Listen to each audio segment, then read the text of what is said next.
The Big Show, the classic account of World War II aerial combat, by Pierre Clostermann, narrated by Julian Elfer. Forward, by Marshal of the Royal Air Force Sir John Slessor, GCB, DSO, MC. If anyone has ever doubted that the French Air Force can produce flying crews of first-class quality, let them get this book. As a fighter pilot and junior commander with a record of 420 operational sorties, first in the famous Alsace Squadron of the Free French Air Force in Britain, and then with RAF units, Pierre Clostermann was second to none. His book is first class, a modest, unflinching record of the real thing. No false glamour, no bravado, no glossing over nor undue exaggeration of the grim facts of air warfare as all operational pilots know them. As he says himself, it is a record of the daily life of every fighter pilot, in a wide variety of jobs, sweeps and bomber escorts over France in 43, close defence of the fleet base at Scapa, beating up V1 sites, the Normandy landing and the land-air war on the continent right through to the bitter end. It is a magnificent story and makes one proud not only of those French boys who fought so gallantly and gaily with us, but of the Royal Air Force with which they served. If ever we have to fight again, which God forbid, it will be good to remember that l'Armée de l'Air is alongside us. With good men and true like Clostermann and his friend Jacques Romlager, Mouchot and Martel, Boudier and de Saxe, and the hundreds of other gallant Frenchmen who shared our trials and our triumphs in those grim years. Preface. For 4 years, my parents and I, their only child, were separated by many thousands of miles. Between London and Brazzaville, the mails were erratic, and any reference in letters to military matters was heavily censored.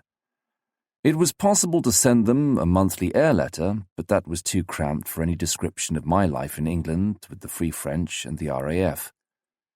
Yet I did want to make my father and mother understand this new life and the mingled feelings it aroused, a life that was unforeseen, often harsh, but deeply satisfying. I wanted them to live it with me day by day, even if I did not come back to describe it myself. So every evening I used to write down for them the events of the day in a fat Air Ministry notebook stamped GR. In an old envelope stuck to the cover I put my will. It was rather an absurd gesture, for General de Gaulle's mercenaries had no goods and chattels to dispose of except their faith in France and their uncertain dreams of home. On the flyleaf I wrote, "In case I should be killed or posted missing, I want this book to be sent to my father, Captain Jacques Clostermann, French Headquarters, Brazzaville, 10/3/1942. This notebook went with me everywhere, crumpled by the weight of my parachute in the cockpit, stained with tea in the mess, or beside me at dispersal during the long, dull hours of readiness. From the Orkneys to Cornwall, from Kent to Scotland, from Normandy to Denmark through Belgium, Holland and Germany, these notes, by the end of the war they filled 3 books, were always with me. Fate, so cruel to most of my friends, decreed that I should survive 420 sorties, and that one day I should be able to tell my father, in my own words, the story of those 4 years. The notebooks remained unread for 2 years. In that time, with the other few survivors of the Free French Air Force, I had the painful task of visiting the families of our friends who had not come back and giving them the bitter consolation of hearing of their sons' deeds. We also met a number of Frenchmen who had no idea of what had happened on the other side of the Channel and who, in some cases, didn't want to learn. But equally we knew that there were many who were trying to find out, in the hope perhaps of being reminded of their own hopes and loyalties.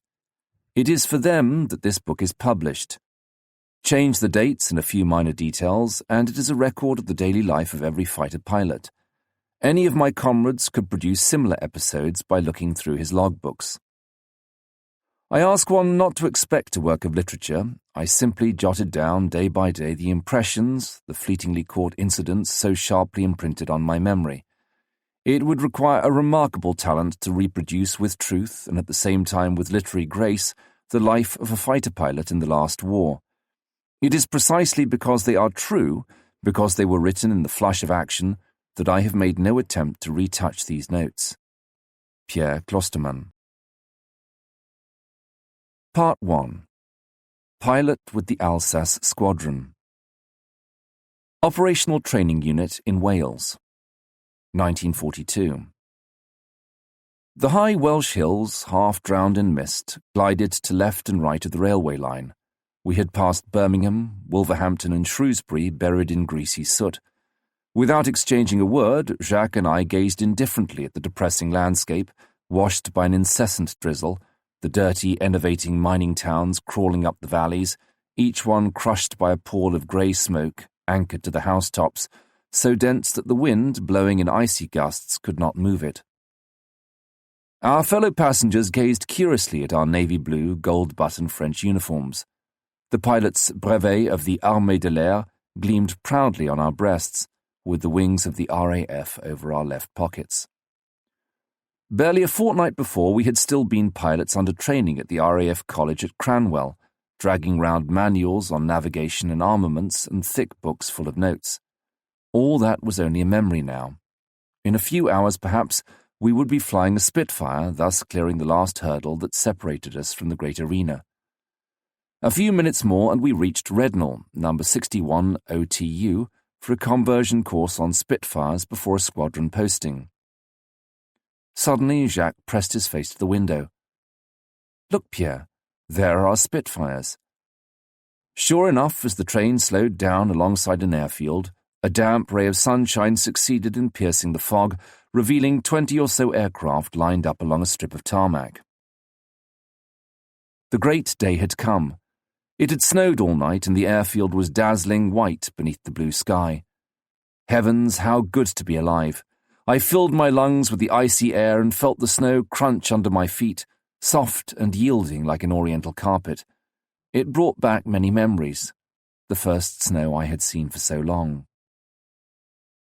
At the door of the flight hut, where you shelter between flights, my instructor was waiting for me, smiling. "How do you feel?" "Okay, sir," I replied, trying to hide my emotion. All my life I shall remember my first contact with a Spitfire. The one I was going to fly bore the markings TO-S. Before putting on my parachute, I stopped a moment to gaze at it. The clean lines of the fuselage, the beautifully streamlined Rolls-Royce engine, a real thoroughbred.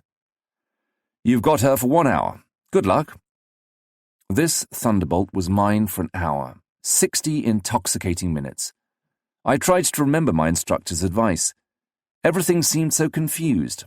I strapped myself in, trembling, adjusted my helmet, and still dazed by the mass of instruments, dials, contacts, levers, which crowded on one another, all vital, and which one's fingers must not fail to touch at the psychological moment, I got ready for the decisive test. Carefully I went through the cockpit drill, murmuring the ritual phrase, BTFCPPUR. Brakes, trim, flaps, contacts, pressure, in the pneumatic system, petrol, undercarriage, and radiator. Everything was all set.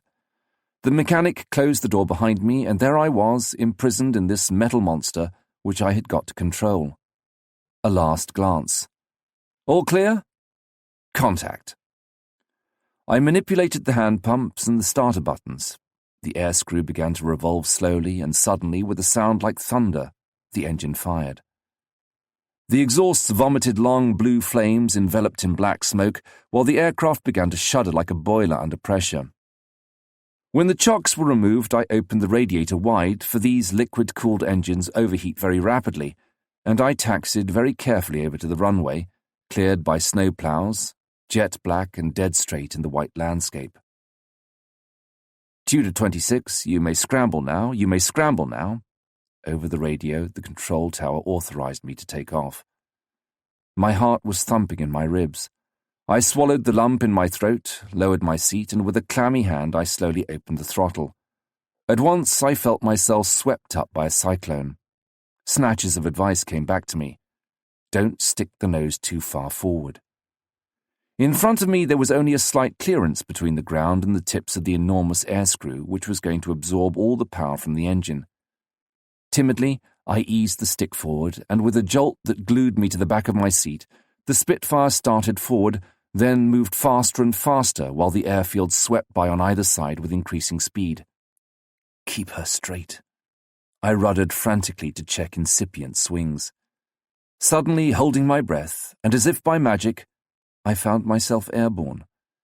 The railway line passed by like a flash. I was vaguely aware of some trees and houses which disappeared indistinctly behind me. I quickly raised the undercarriage, closed the transparent hood of my cockpit, throttled back, and adjusted the airscrew pitch for cruising. Phew. Drops of sweat ran down my forehead. But instinctively my limbs reacted like the well-regulated levers of an automaton. The long, tedious months of training had prepared my muscles and reflexes for just this minute. How light she was on the controls. The slightest pressure with hand or foot and the machine leapt into the sky. Good heavens, where am I? The speed was such that the few seconds which had elapsed had been enough to take me 6 miles from the airfield. The black runway was no more than a streak of soot on the horizon.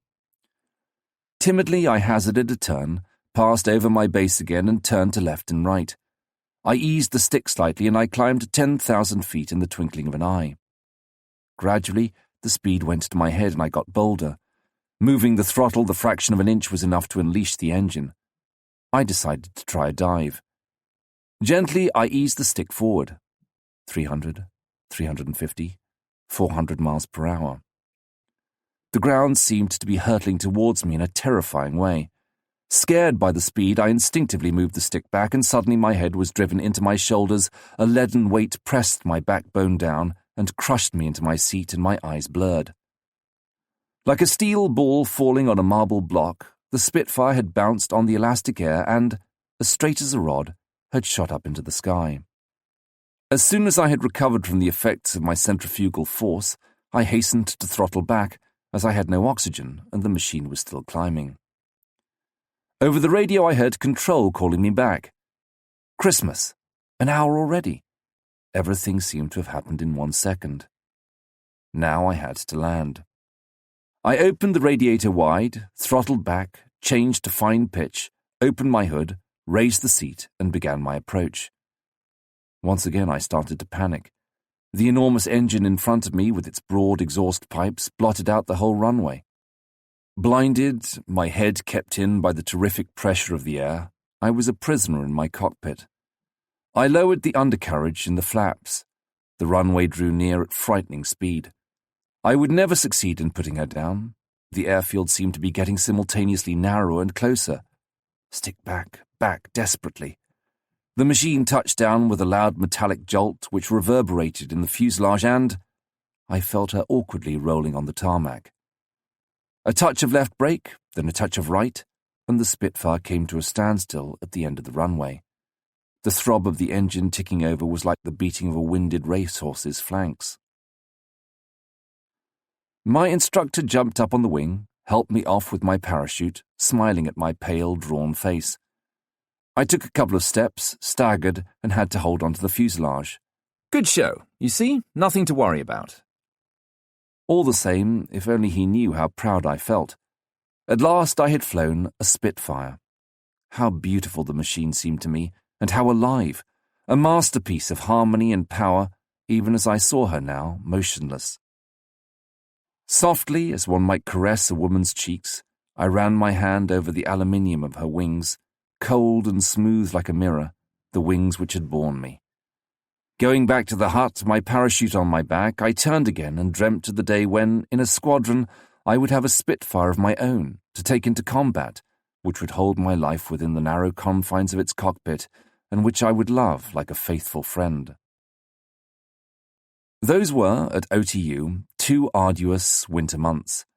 Course succeeded course, flying hours accumulated rapidly, aerial gunnery exercises over the snow-covered Welsh hills quickly mounted up in my pilot's logbook. Not without losses and tragedies, however. One of our Belgian comrades' Spitfires exploded in mid-air during an aerobatics practice.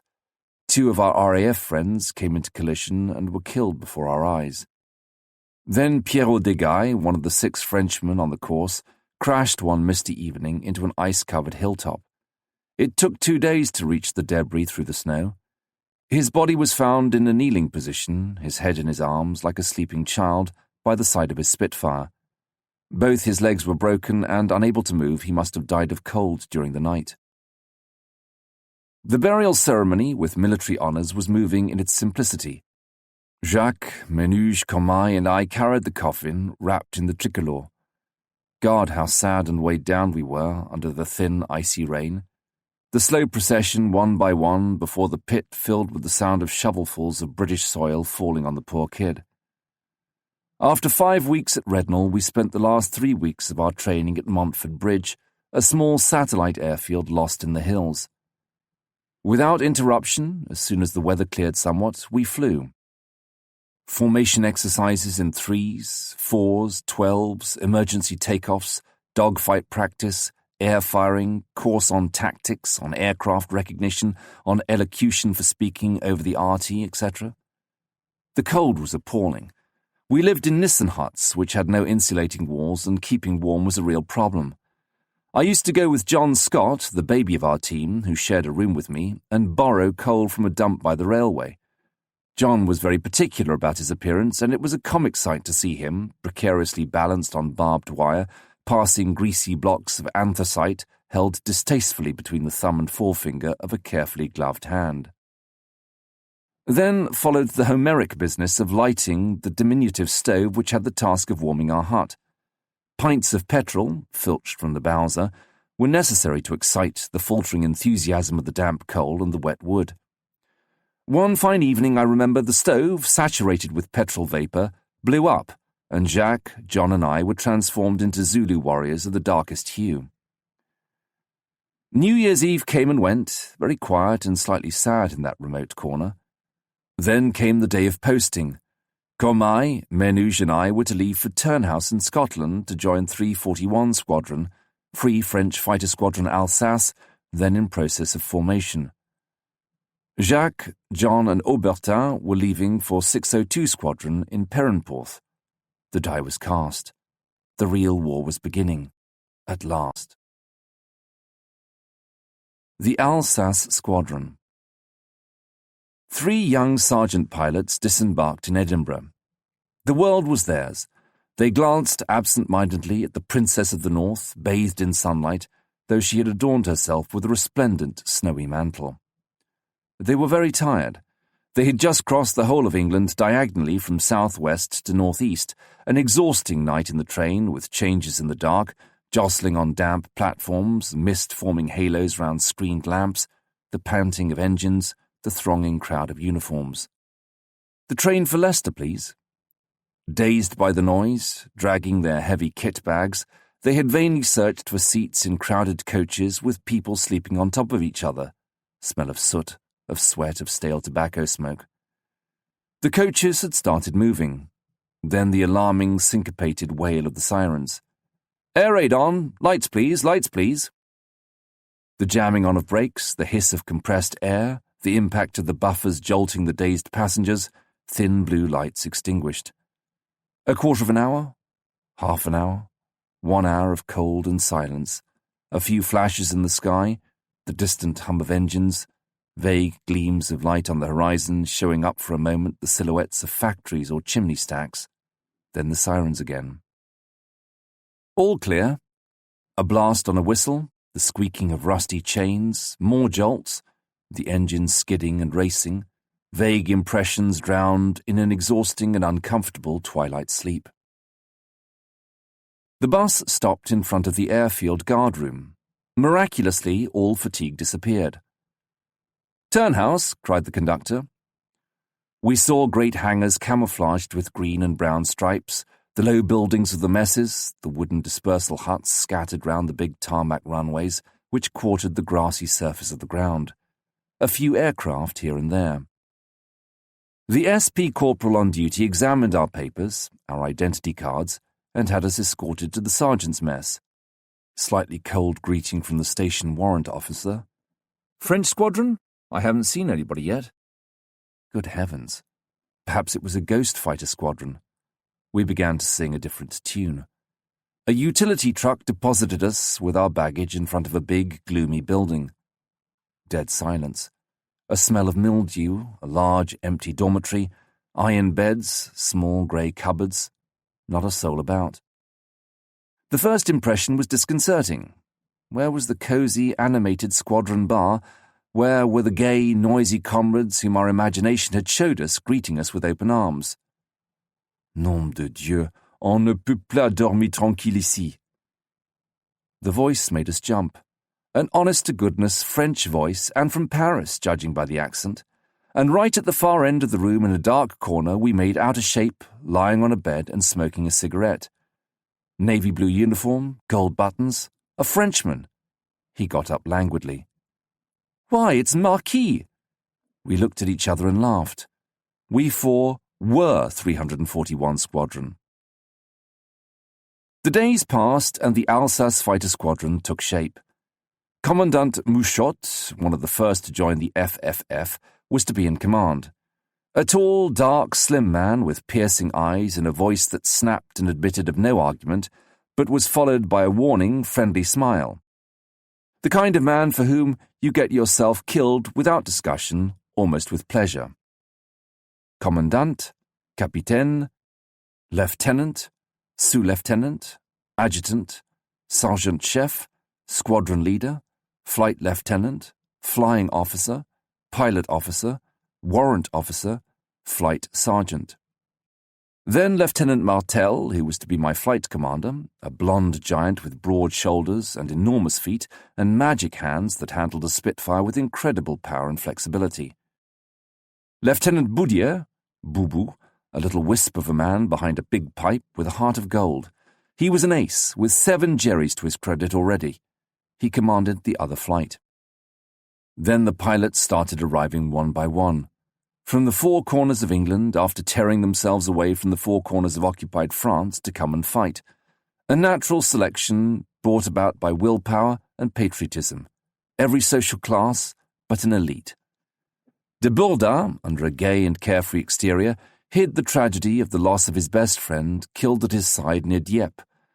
Bourgoin, a stiff-necked Breton, Farmont, bearer of a name famous in the French air arm, Chevalier, calm, coldly determined, Lafont, one of the veterans of the GC-1 in Libya, Girardon, one of our rare regular officers, full of banter and dry humour, Rouse, who hid his bashfulness and his kind heart under a surly exterior, Maté, who had crossed the Pyrenees on skis to join Free France, Savary, the poet of the party, subtle and cultured, Bruno, an experienced pilot, and a wag, Galit, his bosom friend, also a veteran from the heroic days with the GC-1 in Libya, Pabiot, from the Ile-de-France squadron, who just wanted to continue the fight.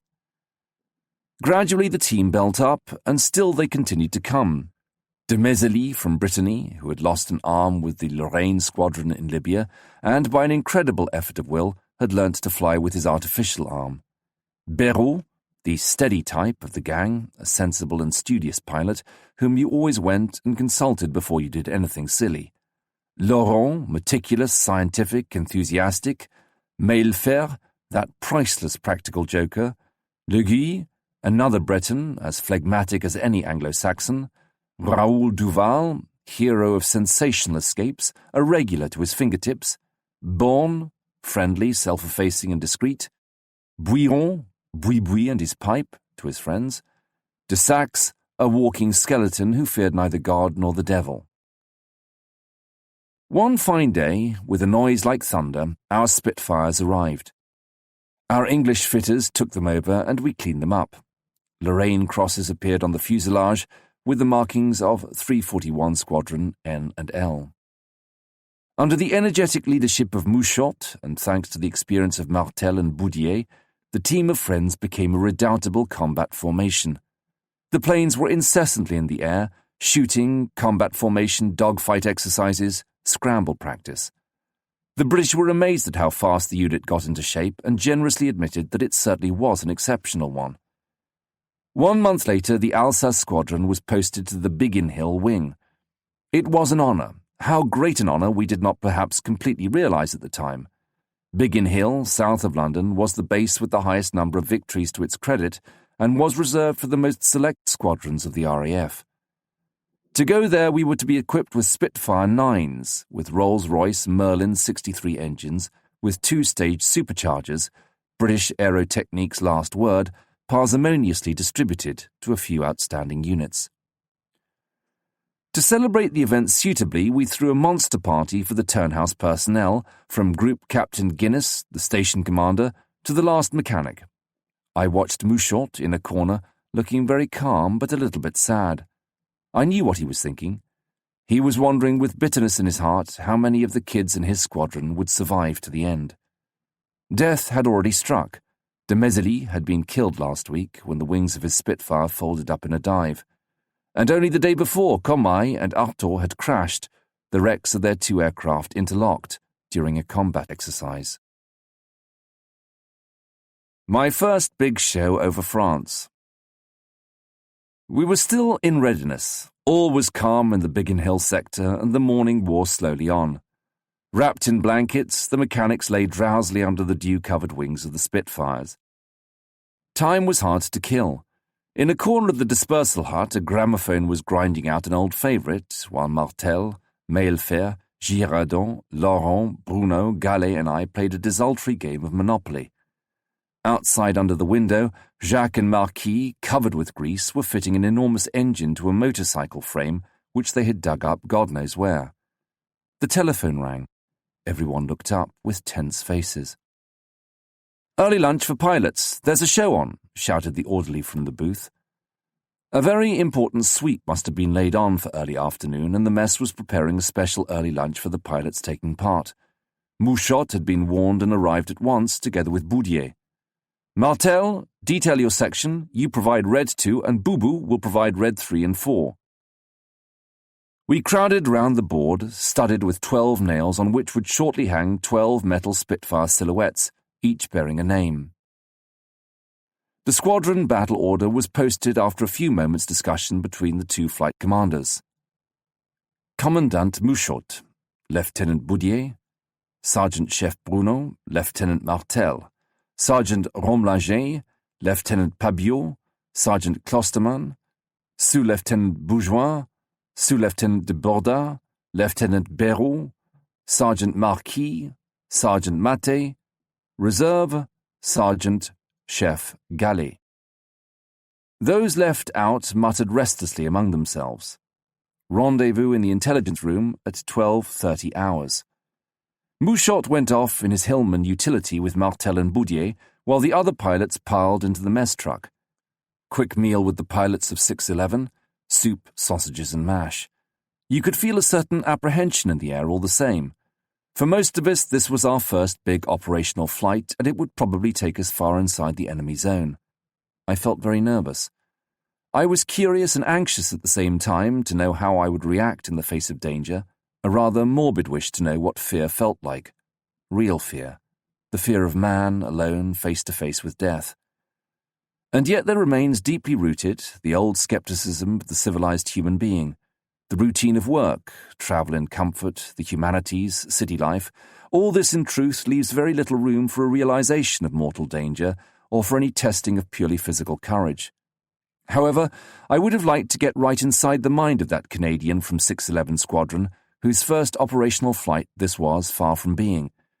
He calmly asked the WAAF waitress for a second helping of mashed potatoes while I was having difficulty in swallowing my first. And Dixon and Bruno, discussing football without pause, what were they thinking about deep down? It was at that moment, by association of ideas, that a certain Thursday at the Croix Catalan came back to me. I was keeping goal for my school football 11, Notre Dame de Boulogne. The Albert de Mont centre-forward, a hefty chap who must have weighed at least 12 stone, had caught our backs off their guard and slipped past them. There was only one way of preserving my goal intact, to dive at his feet. Instinctively I hurled myself forward with arms outstretched. Then, a fraction of a second before getting my hands to the ball, I twisted sideways. I was frightened of getting hurt by the studs on my opponent's boots. I was frightened, and the goal was duly scored. Ought I to be dreading a purely physical reaction of the same kind this afternoon? This sudden glimpse into the past finally killed my appetite. It was 12:35. "Come on, chaps, briefing." We moved in small, silent groups towards the intelligence room. First, a room cluttered up with photos, maps, easy chairs, technical papers, and confidential Air Ministry publications. In a corner, a small, low door gave access to the briefing room down a few steps. The atmosphere caught you by the throat the moment you put your foot inside the door. The first thing you saw was the big map of our sector of operations, completely covering the wall behind the platform. South East England, London, the Thames, the Channel, the North Sea, Holland, Belgium, and France as far west as Cherbourg. On the map, a red ribbon joined Biggin Hill to Amiens, turned back through Saint-Paul, and returned via Boulogne to Dungeness, our route for the day's sortie. The pilots pushed in and found themselves somewhere to sit amid the muffled stamping of flying boots and the scratching of matches. Smoke began to curl up from cigarettes held in nervous fingers. From the ceiling hung models of Allied and German aircraft. On the walls were pinned photos of Focke-Wulfs and Messerschmitt 109s, taken from every angle, with diagrams giving the corresponding aiming deflections. The vital battle slogans were posted everywhere. "The Hun is always in the sun. Wait to shoot till you see the whites of his eyes. Never go after a Jerry you have hit, another will get you for certain. It's better to come back with a probable than to be shot down with one you've confirmed. Look out, it's the one you don't see who gets you. Don't dream about your popsy. If you don't see the Hun who is going to get your mate, you're a criminal. Silence on the radio, don't jam your RT channel. If you're brought down over enemy territory, escape. If you're caught, keep your trap shut." The navy blue French uniform stood out among the blue-grey battle dress of the British and Canadians, but the same hearts beat beneath them all. A sound of brakes was heard outside. Doors banged. Everyone got up noisily. Group Captain Mallon, DSO, DFC, and Wing Commanders Aldeer and de la Tour came in, followed by Mouchot and Jack Charles, OC, 485 Squadron. Mallon leaned against the wall in a corner. De la Tour and Aldeer went up on the platform. "Sit down, chaps," said de la Tour. Silence. He started to read Form D in his monotonous voice. "This afternoon the wing is taking part in Circus number 87. H hour is 13:55 hours. 72 flying fortresses will bomb Amiens-Glissy airfield. Close escort will be provided at 16,000 feet by 7 wings, i.e. 14 squadrons of Spitfire Mk Vs. The wing from Kenley will provide advanced support and will operate at 20,000 feet in the vicinity of the target at H hours -5 minutes. Medium cover will be assured by 24 Spitfire 9s from West Mailing, and the 2 wings of Spitfire 9s from Northolt will provide top cover at 29,000 feet. 2 diversions have been laid on. 12 Typhoons escorted by 24 Spitfires will dive-bomb Poix airfield at H-20 minutes, i.e. at 13:35 hours. 12 Bostons escorted by 36 Spitfires will bomb the docks at Dunkirk to H-10 minutes after a feint on Gravelines. The diversions will have the effect of taking the German radar's attention off the flying fortresses while they form up and of dispersing, at least we hope so, the efforts of the enemy fighters. The Biggin Hill wing is to operate in the region of Amiens from H+5, i.e. 1400 hours, to cover the return of the forts. The order of battle of the Luftwaffe relevant to this operation is as follows.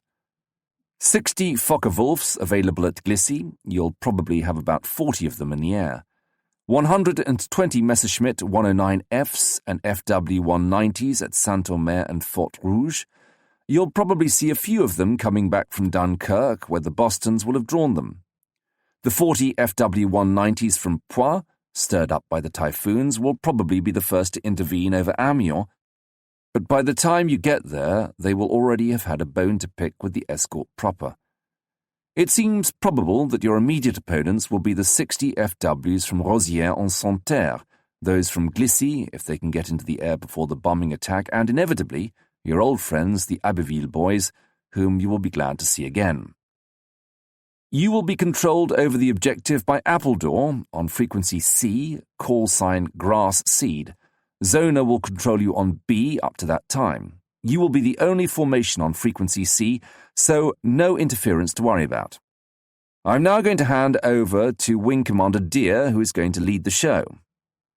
In a calm, measured voice, contrasting with his tough and daredevil appearance, Al Deer gave us our final flying instructions. I shall lead 485 Squadron, whose call sign will be Gimlet. My personal call sign will be Brutus. René will lead 341, call sign Turban. We shall take off in squadron formation from the north-south runway. Start-up engines at 13:20 hours for Turban and 13:22 hours for Gimlet. Take off at 13:25 hours. I will orbit base so that you can form up, and at 13:32 I shall set course. We will stay at 0 feet until 1350, then we shall climb at full throttle so as to cross the coast at a minimum of 10,000 feet, and we shall rendezvous over Amiens, if all goes well, at 25,000 feet. On the way out, Turban will fly 2,000 yards to my right. As soon as we gain height, Turban will keep 2,000 feet above us and slightly to the rear. When we reach Amiens, we will turn 90 degrees port and steer a course of 047 degrees for 5 minutes, unless Appledore gives us other instructions. In principle, we will fly for 25 minutes on our auxiliary tanks. When I give the signal, drop your babies, you will take up battle formation. Absolute RT silence is compulsory until I give that signal. We are going to fly at sea level for 18 disagreeable minutes so as not to be picked up by the German radar. We can't have some clot wrecking the whole show by shooting off his mouth unnecessarily. If you have trouble and want to return to base, waggle your wings, pass over onto D frequency, but don't use it unless you are really in serious trouble. Otherwise, for Christ's sake, keep your trap shut. Now, a final bit of advice. If your drop tank doesn't come off, warn your leader and go home. It's useless trying to go on with that extra drag. You'll either handicap everyone else, or you'll lag behind and be shot down as sure as fate. Give clear indications of the whereabouts of suspicious aircraft in relation to me by means of the clock code, speaking slowly and clearly and giving your call sign. If there's a scrap, keep together, and if things get very sticky, keep in pairs at least, that's essential. Number twos must never forget that they are responsible for covering their number one. Always brake towards the enemy, and mind your oxygen. If things go wrong, the direct course home is 317 degrees. If you are lost somewhere over France and short of petrol, call Zona on frequency B. If you are more than halfway back across the channel and in difficulties, but capable of getting back to base, warn Tramline on frequency A. If you can't get back to the coast, bail out after calling Mayday on frequency D with, if possible, a transmission for a fix. As always, everything possible will be done to fish you out quickly. Don't forget to switch on your IFF as soon as you take off and check your sights. Empty your pockets properly. Synchronize your watches. It is exactly 12 hours, 51 minutes, 30 seconds. 1, 2, 3. It is 12 hours, 52 minutes, 0 seconds. Keep your eyes open and good luck. While Deer was speaking, the pilots had been scribbling the essential gen straight onto the skin of the backs of their hands. Times, homing course, radio frequencies, etc. Then a rush for the door and the wagons. The weather was superb, and for 3 days the sun had been unusually bright for the time of year. At the dispersal, everyone made a beeline for his locker. I carefully emptied my pockets. No revealing bus tickets must be left, no addressed envelopes which might give away my airfield to the Hun. I took off my collar and tie and put on a silk scarf instead. I drew the thick white regulation pullover over a sheepskin waistcoat. I pulled on over my socks thick woolen stockings up to my thighs. Then on top of those my fleece-lined boots, tucking in my trousers. I slipped my hunting knife into the left boot, my maps into the right. I loaded my Smith & Wesson service revolver and passed the lanyard round my neck. In the pockets of my Mae West were my escape kit and my emergency rations.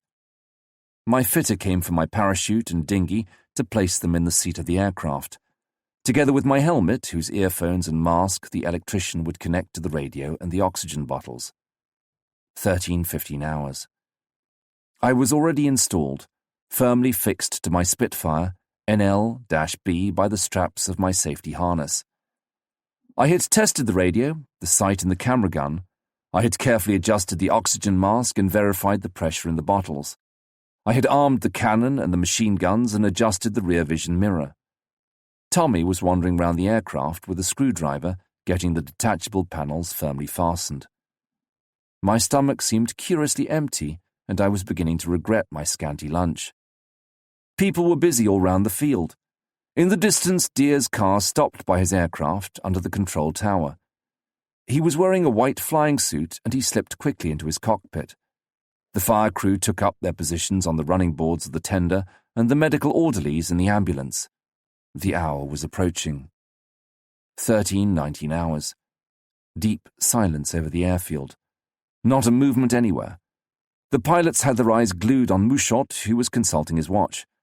By each aircraft, a fitter stood motionless, his finger on the switch of the auxiliary starter batteries. Another stood guard by the fire extinguishers lying on the grass at the ready. My parachute buckle was badly placed and was torturing me, but it was too late to adjust it.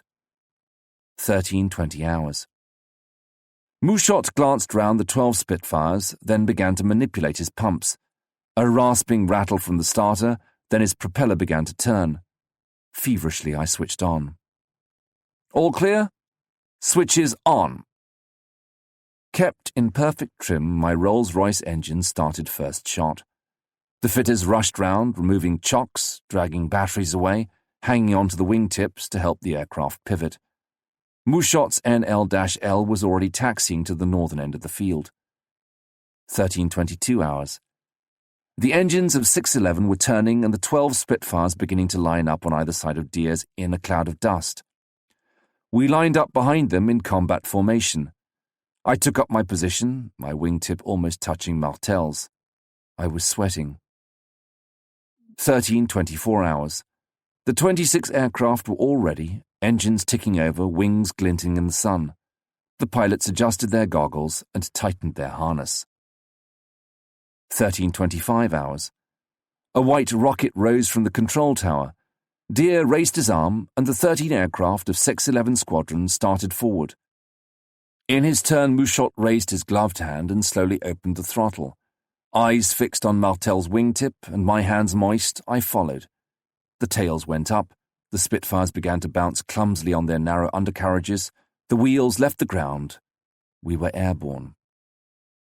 I raised the undercart and locked it, throttled back and adjusted the airscrew pitch. We swept like a whirlwind over the road outside the airfield. A bus had stopped, its passengers crowding at the windows. I switched over to the auxiliary tanks and shut the main tank cocks. Handling the controls clumsily and jerkily, I contrived to keep formation. The Spitfires slipped southward at tree and rooftop level in a thunderous roar which halted people in the streets in their tracks. We jumped a wooded hill, then suddenly we were over the sea, its dirty waves edged with foam and dominated on the left by Beachy Head. A blue, hazy line on the horizon must be France. We hurtled forward, a few feet above the water. Some disconnected impressions remain vividly impressed on my memory. A British Coast Guard vessel with its crew waving to us, an air-sea rescue launch gently rocking with the swell and surrounded by a swarm of seagulls. Out of the corner of my eye I watched the pressure and temperature. Normal. I switched on my reflector sight. One of the 611 aircraft waggled its wings, turned and came back towards England, gaining height. Engine trouble, probably. 13:49 hours. Over the radio we could hear in the far distance shouts and calls coming from the close escort squadrons, and suddenly, very distinctly, a triumphant, "I got him!" I realized with a tightening of the heart that over there they were already fighting. 13:50 hours. As one, the 24 Spitfires rose and climbed towards the sky, hanging on their propellers, 3,300 feet a minute. France. A row of white cliffs emerged from the mist, and as we gained height, the horizon gradually receded. The estuary of the Somme, the narrow strip of sand at the foot of the tree-crowned cliffs, the first meadows and the first village nestling by a wood in a valley. 15,000 feet. My engine suddenly cut out and the nose dropped violently. With my heart in my mouth and unable to draw breath, I reacted instinctively and at once changed to my main petrol tanks. My auxiliary was empty. Feeling weak about the knees, I realized that through lack of experience I had used too much power to keep my position and that my engine had used proportionately more fuel. A second's glide, a splutter, and the engine picked up again. At full throttle, I closed up with my section. "Brutus aircraft, drop your babies," sounded Deer's clear voice in the earphones. Still considerably shaken, I pulled the handle, hoping to God that the thing would work. A jerk, a swishing sound, and all our 24 tanks fell, fluttering downwards. "Hello, Zona, Brutus answering, Channel C, over." "Hello, Zona, Brutus answering, Channel C, over." "Hello, Brutus, Zona out." I pressed button C on the VHF panel. A crackling sound, then the voice of Squadron Leader Holmes, the famous controller of Grass Seed. "Hello, Brutus Leader, Grass Seed calling. There is plenty going on over target. Steer 096 degrees, 096. There are 40-plus bandits 15 miles ahead. Angles 35. Over to you." "Hello, Grass Seed, Brutus answering. Steering 096 degrees, Roger out." Mouchot put us in combat formation. "Hello, Turban, combat formation, go." The 3 sections of 4 Spitfires drew apart. Below, to my right, the gimlets did the same. "Brutus aircraft, keep your eyes open." We were at 27,000 feet. 5 minutes passed. The cloudless sky was so vast and limpid that you felt stunned. You knew that France was there, under the translucent layer of dry mist, which was slightly more opaque over the towns. The cold was painful and breathing difficult. You could feel the sun, but I could not make out whether I was being burnt or frozen by its rays. To rouse myself, I turned the oxygen full on. The strident roar of the engine increased the curious sensation of being isolated that one gets in a single-seater fighter. It gradually becomes a sort of noisy but neutral background that ends up by merging into a queer kind of thick, heavy silence. Still nothing new. I felt both disappointed and relieved. Time seemed to pass very slowly. I felt I was dreaming, with my eyes open, lulled by the slow, rhythmical, rocking movement up and down of the Spitfires in echelon, by the gentle rotation of the propellers through the rarefied and numbing air. Everything seemed so unreal and remote. Was this war? "Look out, Brutus Leader, Grass Seed calling. 3 gaggles of 20-plus converging towards you, above." Holmes' voice had made me jump. Martel now chimed in. "Look out, Brutus, Yellow 1 calling. Smoke trails coming 3 o'clock."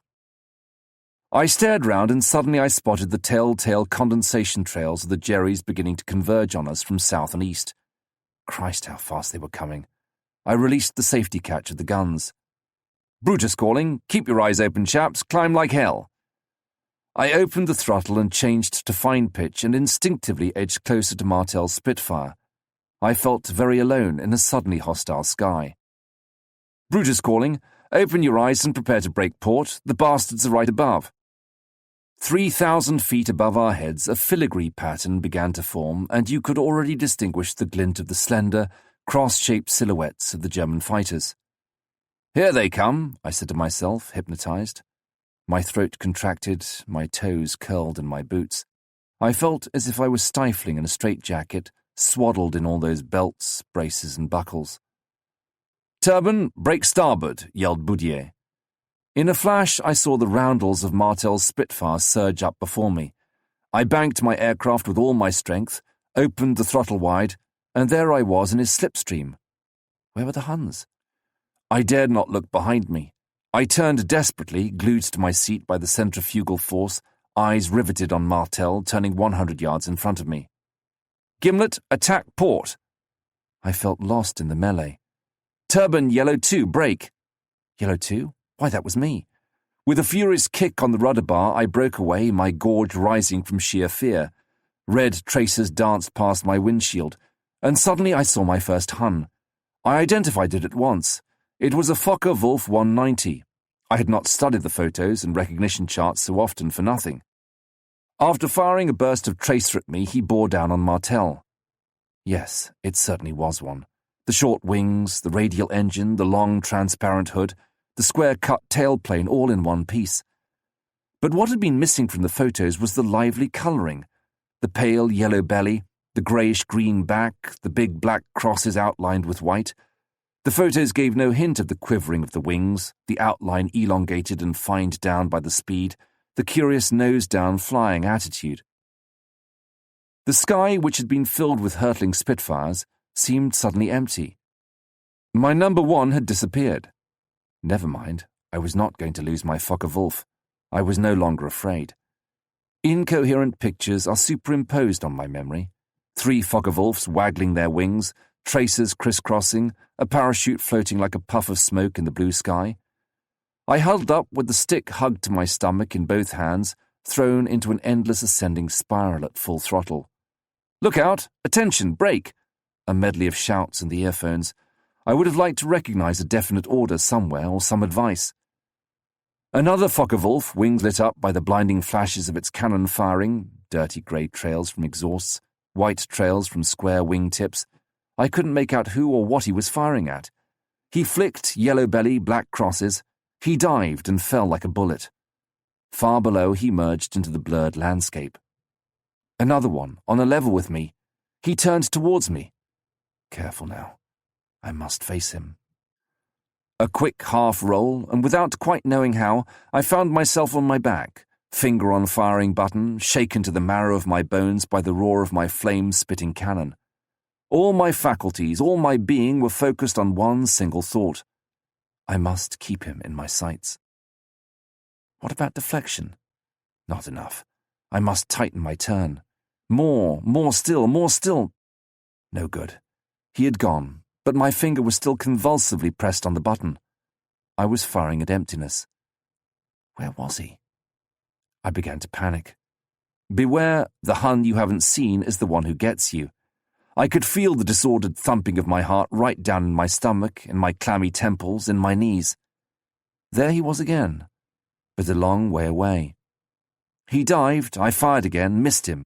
Out of range. Raging, I persisted, one last burst. My Spitfire quivered, but the Focke-Wulf was faster and disappeared unscathed into the mist. The sky had emptied as if by magic. Not one plane left. I was absolutely alone. A glance at the petrol, 35 gallons. Time to get back. It was scarcely 2:15. "Hello, Turban, Yellow 2, Yellow 1 calling. Are you all right?" It was Martel's voice from very far away. "Hello, Yellow 1, Turban, Yellow 2 answering. I'm okay, I'm going home." I set course 320 degrees for England in a shallow dive. A quarter of an hour later, I was flying over the yellow sands of Dungeness. I joined the Biggin Hill circuit. Spitfires everywhere with wheels down, I wormed my way in between 2 sections and landed. As I taxied towards dispersal, I saw Tommy with arms raised, signalling and showing me where to park. I gave a burst of throttle to clear my engine and switched off. The sudden silence dazed me. How odd to hear voices again, undistorted by the radio. Tommy helped me out of my harness. I jumped to the ground, my legs feeling weak and stiff. Martel came striding towards me and caught me round the neck. "Good old Clo-Clo, we really thought you'd had it." We went over to join the group by the door round Mouchotte. "Hey, Clo-Clo, seen anything of Béraud?" Béraud, it appeared, must have been shot down. Bourgeois' aircraft had been hit by 2 20mm shells. 485 Squadron had brought down 2 Focke-Wulfs. Mouchotte and Boudier had severely damaged one each. I was now voluble and excited. I told my tale. I felt light-hearted, as if a great weight had been lifted from me. I had done my first big sweep over France, and I had come back. That evening, in the mess, I felt on top of the world. First successes. Another day that smelled of powder, we bolted our lunch, briefing at 14:30 hours. That afternoon, our objective was the airfield at Tricqueville. It was going to be bombed in force by 2 waves of 2 marauders. Tricqueville, near Le Havre, was the hideout of one of the best Jerry fighter wings, the famous Yellow-Nose Richthofen outfit. According to our information, they had recently been re-equipped with the latest model Focke-Wulf, the 190A6, fitted with a more powerful engine and, it was said, flap settings which enabled them to do very tight turns. All the Richthofen pilots were hand-picked. They were commanded by one of the aces of the German Air Force, Major von Graf, and with their new machines they had specialized, with a good deal of success, in attacks on our day bombers. Bombing them on the ground and wiping out their airfield had, of course, already been tried, but every time they had taken off before the attack and landed unperturbed on one of their 3 satellite fields, Évreux-Fourville, Beaumont-le-Roger, or Saint-André. This game had gone on for 4 months, and the RAF wanted to finish the business today, especially as the American Marauder HQ had given out that they would refuse to fly any more sorties in that sector unless the Richthofen crowd were polished off. This afternoon, therefore, Tricqueville and the other 3 airfields were going to be bombed simultaneously. As for us, should the Jerrys already be in the air, we were going to intercept them at all costs and teach them a good lesson. Sure, but there was probably going to be the hell of a scrap. At dispersal, a disappointment was in store for me. I was not down for the sweep. I made a scene, stamped, shouted it was unfair, made quite an exhibition of myself, in fact. Like a good scout, and also for the sake of peace and quiet, Martel allowed himself to be persuaded and took me as his number 2. My bad luck still held.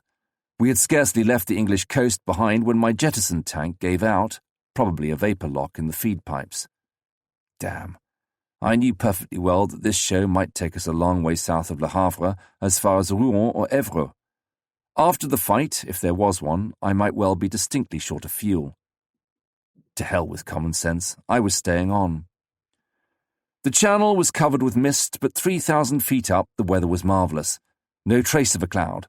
Already, halfway between Le Havre and Rouen, you could distinguish under the layer of fog the Seine crawling like a big silver snake. Breaking the silence, the controller's voice in the radio sounded very excited. "Hello, Turban Leader. Donald Duck and his boys are up already and climbing hard. Can't give you very definite information yet." Donald Duck was the cover name given to von Graf. Some humorist in the I branch must have nicknamed him that because it appears he spoke through his nose like his namesake, Walt Disney's creation. The old bastard was up to all the tricks and knew that the best defense was attack.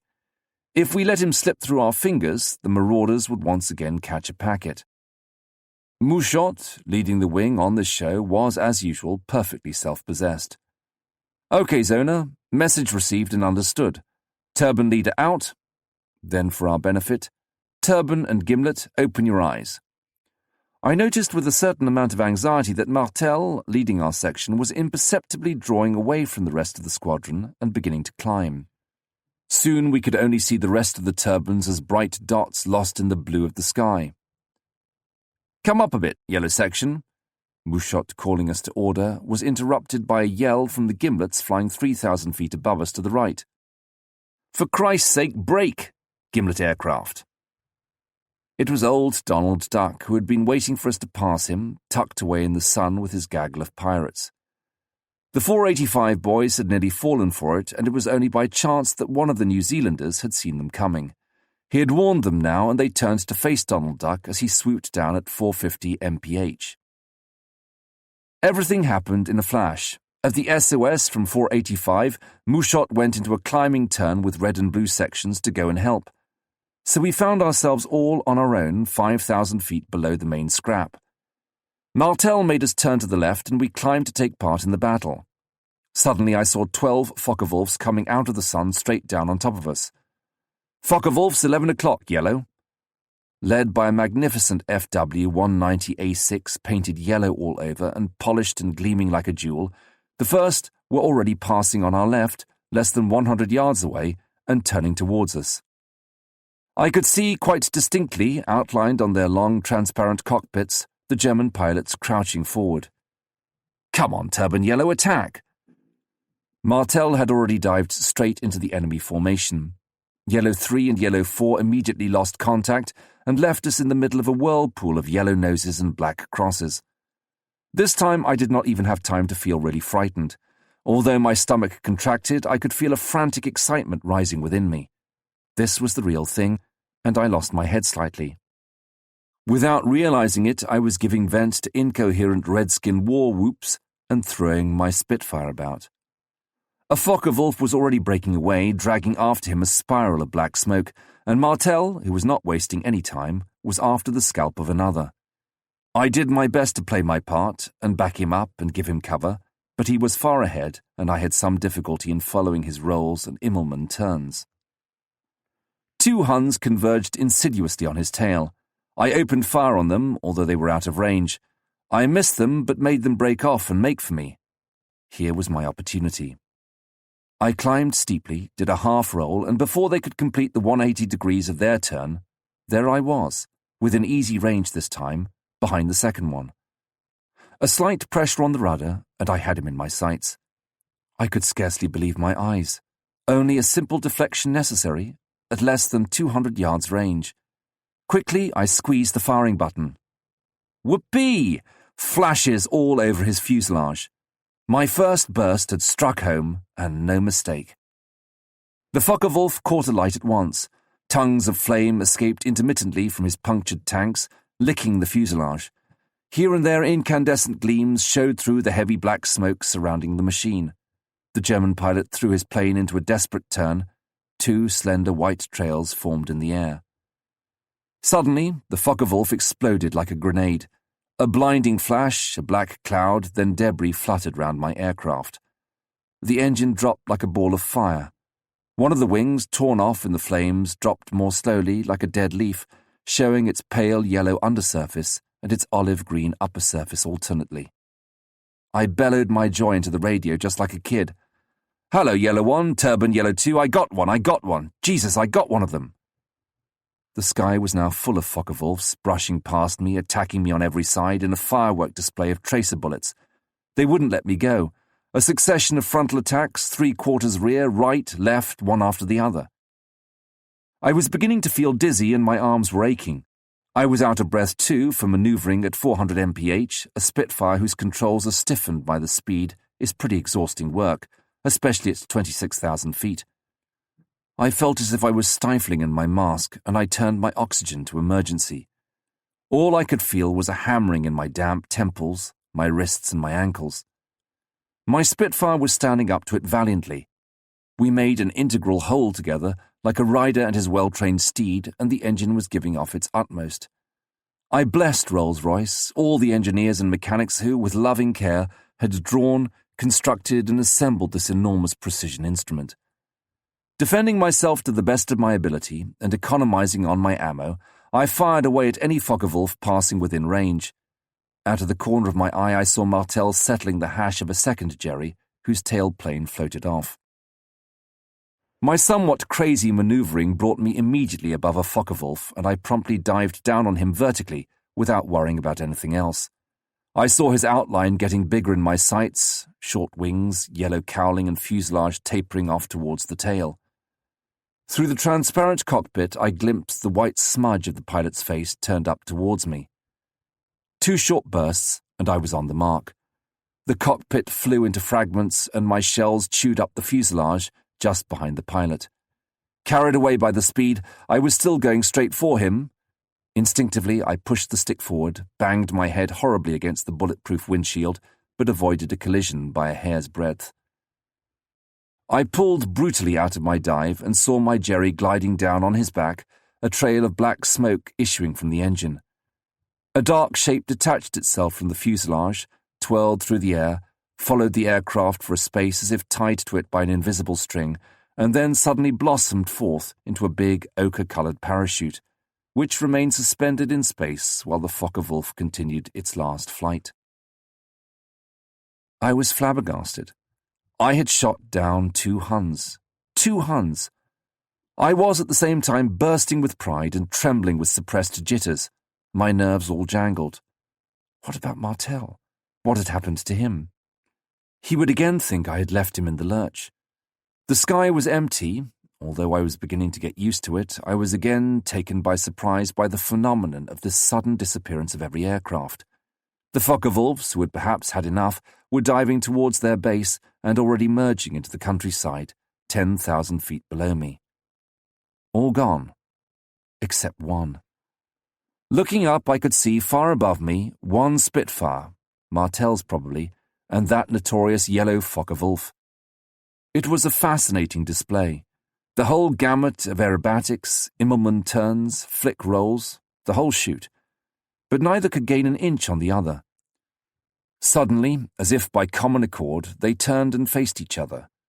It was sheer madness. The Spitfire and the 190, firing with everything they had, charged each other head-on. The first to break would be lost, for he would inevitably expose his machine to the other's fire. With bated breath, I saw, at the moment when the collision seemed imminent, the Focke-Wulf shudder, shaken by the impact of the shells, then all at once disintegrate. The Spitfire, miraculously scatheless, flew through a shower of flaming debris, falling like rain. Martel and I returned together, but I was very short of juice and had to land at Shoreham to refuel. I was still so excited and overwrought that I nearly pranged on landing. The airfield was very short for a Spitfire 9, and I had to brake hard, practically collapsing my undercart. I taxied up to the Bowser near the control tower, switched off and jumped down with a very superior air, as if one could read on my face that I had just shot down 2 enemy planes. I could not resist ringing up Biggin Hill from the watch office, partly to let them know that I was safe and sound, but mostly for the pleasure of announcing, in an offhand manner, with a covert glance round the people in the office, "Oh, by the way, I bagged a couple of Focke-Wulfs." Slightly childish, perhaps, but not at all disagreeable. I did my first victory roll over Biggin Hill in almost solemn mood. Martel confirmed my first success. He had seen the Focke-Wulf set on fire. The second would probably be confirmed by the film. I could not sleep all night, and in the sergeant's mess I bored everybody to tears with the constantly repeated story of my fight. This show had been a success for the Alsace squadron. Boudier had brought one Jerry down, and Mouchot and Bruno had fired on one together. Mouchot, very decently, had awarded it to his number 2, 485 had brought 3 down. By a miracle, apart from 7 aircraft damaged, we had sustained no losses. On the evening of the 27th of July, we received a telegram. To the Alsace and 485 boys, stop. 9 for naught is pretty good score, stop. Keep it up, stop. Winston Churchill.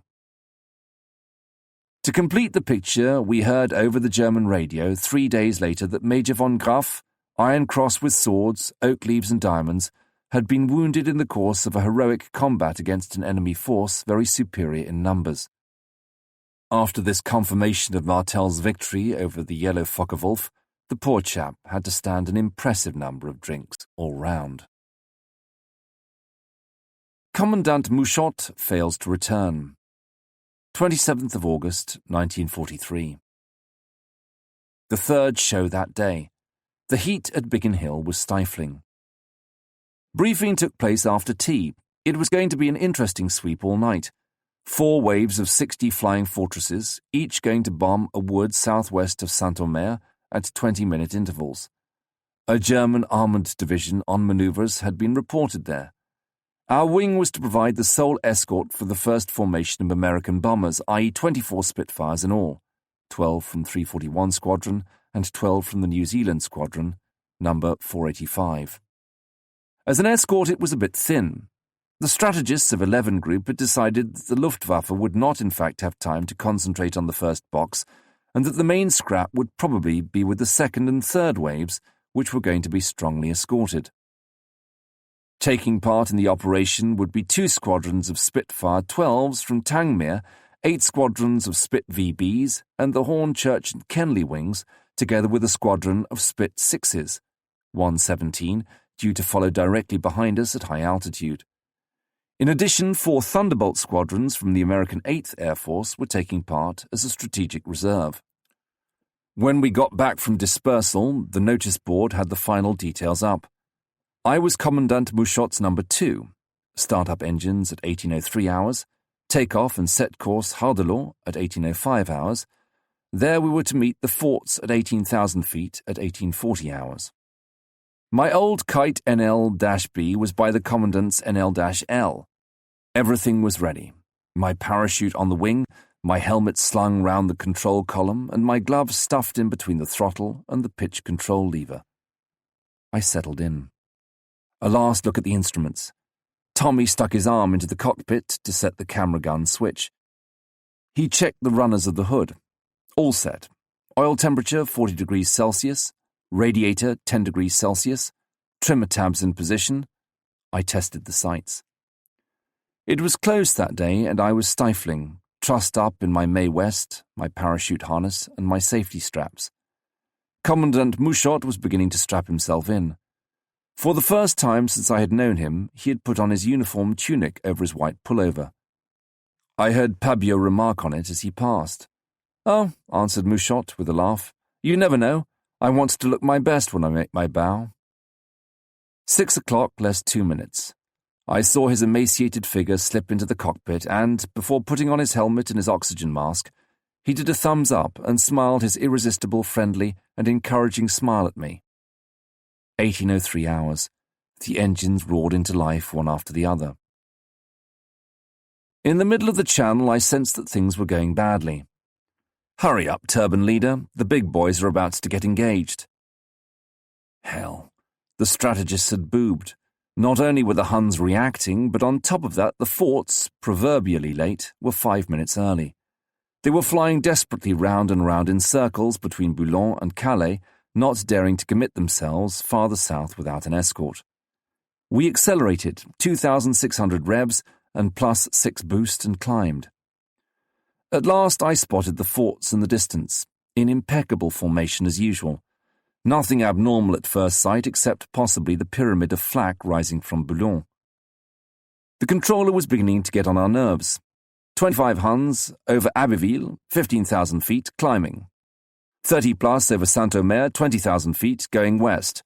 15 plus 10 miles south of Houdelot, no height yet. 40 plus 5 miles from the big boys, 25,000 feet, about to engage. The whole Luftwaffe was in the air today. Things were going to get warm. We were almost immediately above Gris-Nez at 22,000 feet when suddenly I saw the Jerrys. About 30 Focke-Wulfs in line astern, 900 yards above the forts, were beginning to dive 2 at a time, and the mass of bombers lit up in 1,000 points of fire. German explosive bullets striking or Colt machine guns firing back. Higher up, lost in the light, you could guess there was a whole swarm of Focke-Wulfs, revealed from time to time by the flash of a wing catching the sun. Calmly, as if on a training flight, Mouchot began to give his orders. "Come up, Gimlet Squadron," to 485, thus placing them so as to cover us from any attack from the sun. "Turbine and Gimlet, drop your babies." We duly switched over to our main tanks and dropped our supplementary tanks. All was ready for the battle. With my thumb, I released the safety catch of the guns and switched on the sight. An electric current seemed to animate the whole squadron, and the 12 Spitfires began to waggle their wings and swing to left and right restlessly. Everyone kept their eyes open. The radio started getting jittery. "Hello, Turbine Leader. 6 aircraft at 9 o'clock above." "Hello, Turbine Leader. Yellow 1 calling, about 10 Focke-Wulfs at 4 o'clock above." It was Captain Martel's calm voice. You could feel that he was hugging himself at the prospect of the big scrap coming. We were now a good 20 miles inside France. To the left and below, the fortresses were enveloped in a confused mass of Focke-Wulfs, about 100 of them. So much the worse for them, nothing we could go about it. If it wasn't for us, there would be 200. We were keeping the rest at a respectful distance by our presence, but not for long. "Turbine red section, break port." The sudden shout in the earphones pierced my eardrums. A glance to the left showed an avalanche of 20 or 30 FW-190s tumbling down on us out of the sun. The first 3 were already 900 yards behind me, on my tail. "Turbine squadron, quick, 180 port, go." A Hun opened fire. The tracers passed 15 yards from my wing tips. Decidedly unhealthy. I opened the throttle wide, pulled desperately on the stick to follow Mouchot, who was doing a very tight turn and climbing almost vertically. I had to pull too hard. The engine cut out for 1 precious second, and I hung there with my nose in the air while the first Huns began to flash like thunderbolts in between our sections. My engine picked up with a terrific jerk, but too late. I had lost contact with my section, whom I could see 100 yards farther up, climbing in a spiral. Couldn't be helped. I did a wide barrel roll which brought me within 100 yards of a Focke-Wulf at whom I let loose a long burst of 20 millimeters with 40 degrees correction. Missed him.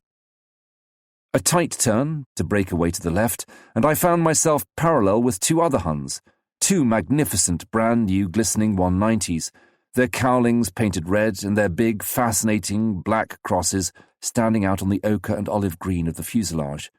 Whang! 3 others passed like lightning a few yards below me, wagging their stubby yellow wings. Not too good. Up above me it was still less good. I could hear various people shouting over the radio. Captain Martel was handling his section in masterly fashion. Commandant Mouchot's detached voice was trying to get the 2 squadrons to join up. There were shouts for help, New Zealanders yelling like demons, a few highly seasoned Parisian oaths.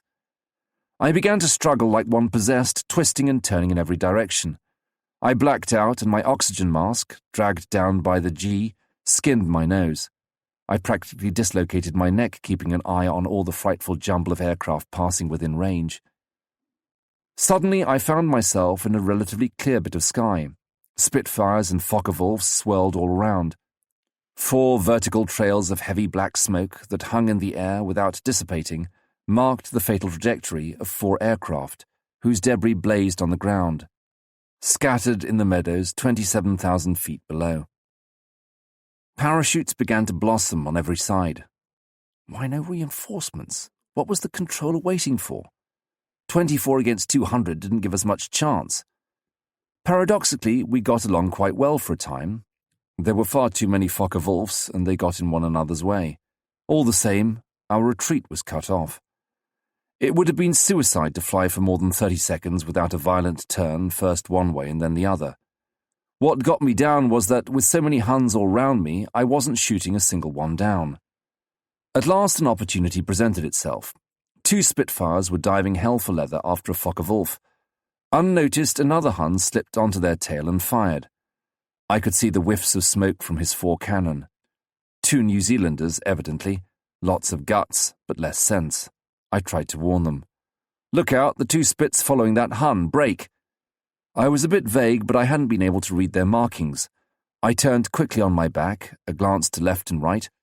I attacked the rear FW-190 from 3/4 rear. Just as I opened fire, he saw me and broke right, diving. I had made up my mind I'd get him. The airspeed indicator went up and up, 420, 430 miles per hour. I pressed the firing button, and the recoil of the guns made my spit shudder. The Hun jigged about, but I had him well in the sights. 5 degrees correction, range, 200, bang, bang, bang, bang. I fired in short bursts.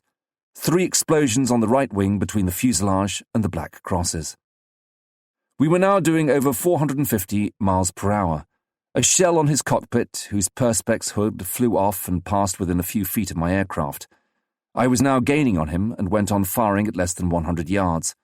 I distinguished the pilot's face turning round, looking like some queer insect with his flying goggles over his eyes. We levelled out, and the chase went on. I pressed on the multiple button, and this time fired all my guns at once, 2 cannon and 4 machine guns, to have done with it. 2 shells exploded simultaneously just behind the engine, and the cockpit belched forth a cloud of black smoke. The pilot disappeared. Slowly the Focke-Wulf turned over on its back. We were only 1,000 feet up. Roads and villages passed below our wings. Flames now gleamed through the smoke. The blow had been mortal. We went on down still farther. A church steeple went by on a level with me. I had to throttle right back to avoid getting in front of my Hun. I had exhausted my ammunition, and every time I pressed the button I heard nothing but the whistle of compressed air and the breech blocks clanking away. But I had got him. At appalling speed, the Focke-Wulf, still on its back, hit the ground and slid, scattering incandescent fragments everywhere, leaving a trail of blazing fuel, hurtled through 2 hedges and crashed against a road bank in a dazzling shower of sparks. Fascinated, I only pulled out in the nick of time to avoid a row of telegraph poles. Climbing up in spirals at full throttle, I cast a last look down.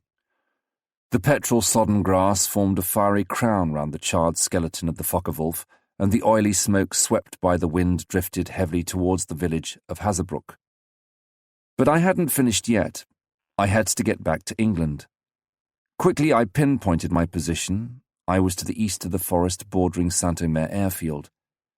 I began to breathe again, but not for long. Up there the battle still went on.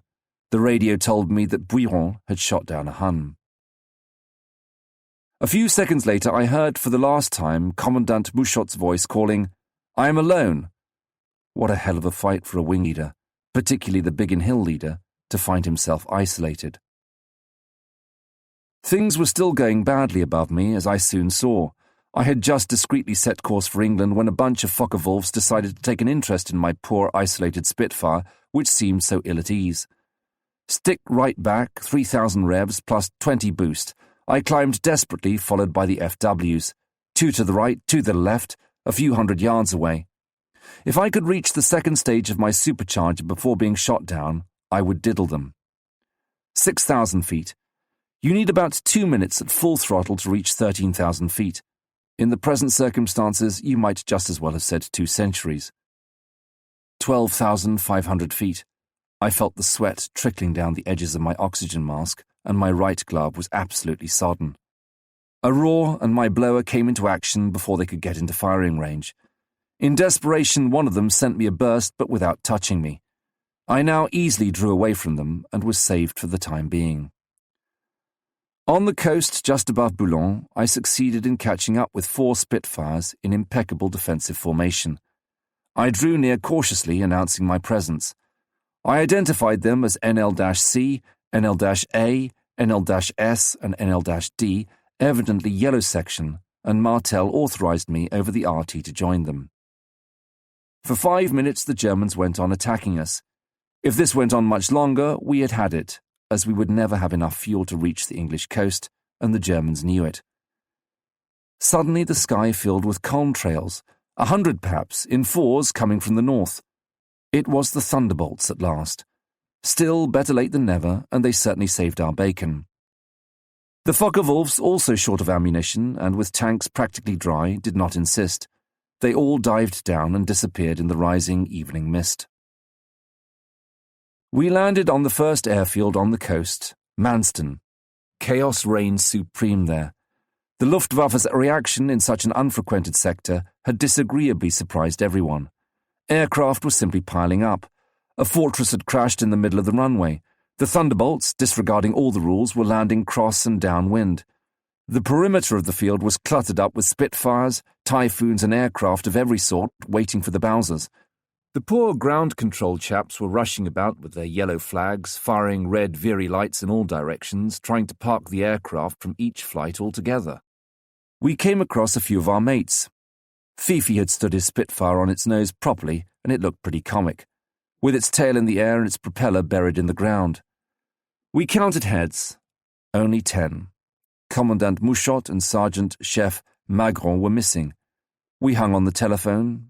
Biggin Hill had no information. The controller had lost all trace of Mouchot, and none of the emergency fields had reported his arrival. Not much hope now, for his tanks must have been empty for the last quarter of an hour at least. It was a tragic blow, and the world no longer seemed the same. When we took off to return to Biggin, the sun was beginning to slip down to the sea, and on the horizon, low mist hung over the battlefield where we had left 2 of our comrades. We landed with navigation lights on, and we could make out a silent group in front of dispersal. All the personnel of the squadron were there, those who had not flown today, the fitters, Group Captain Mallon, Wing Commander Deere, Checketts, anxiously waiting for fresh news, a scrap of information, anything on which to build hope. Commandant Mouchot, Croix de Guerre, Compagnon de Libération, DFC, for us he had been the pattern of a leader, just, tolerant, bold and calm in battle, the finest type of Frenchman, inspiring respect, whatever the circumstances. Radar at Dawn. 26th of September, 1943, 4 a.m. I groped my way out of my room and made for the mess, where a sleepy WAAF served me with eggs and bacon. When I came out again, the sky was still dark and a few stars twinkled in the glacial air. I could hear the roar of an engine over by the dispersal. Probably the ground crews warming up my spit. On my way down, I called in at the intelligence room for the final gen on my mission. I was to leave on my own on a calibration flight for the radar stations which controlled us. From the English coast I had to set a straight course of 145 degrees, gaining the maximum height meanwhile, which would bring me over Beauvais at about 33,000 feet. Then I had to come up as far as Saint-Omer and give in clear over the radio my position in relation to given landmarks. My only chance of coming through without any bother was to get a move on, to dawdle as little as possible on the way, so as to reduce to the minimum the possibility of interception by a superior enemy force. When I took off by the light of the flare path and began to climb on my course, it was still pitch dark. I could dimly see the vague phosphorescence of my instruments and the blue flames, punctuated by red sparks vomited by my exhausts. I climbed hard and fast and crossed the English coast at about 22,000 feet. The fog was concentrated in the narrow valleys and long, milky trails. The atmosphere was so calm that I could distinguish in the shadows, over there in the distance, the smoke of a train near Dungeness, motionless as if anchored to the ground. The channel was but an indistinct, opaque mass with a vague silver hem along the cliffs. Not a cloud anywhere. I climbed through the darkness, embracing the earth towards the now luminous sky and the dimming stars. Suddenly, without any transition, I plunged like a diver into full golden light. The wings of my Spitfire turned crimson. I was so dazzled that I had to lower my smoked glasses over my eyes. Beyond Holland, far away over there on the left, the sun emerged like a molten ingot from the inert leaden mass of the North Sea. Beneath my wings was night. I was alone, 30,000 feet up in the daylight. I was the first to breathe in the warm life of the sun's rays, which pierced the eyeball like arrows. In France, in England, in Belgium, in Holland, in Germany, men were suffering in the night, while I, alone in the sky, was the sole possessor of the dawning day. All was mine, the light, the sun, and I thought with calm pride all this is shining only for me.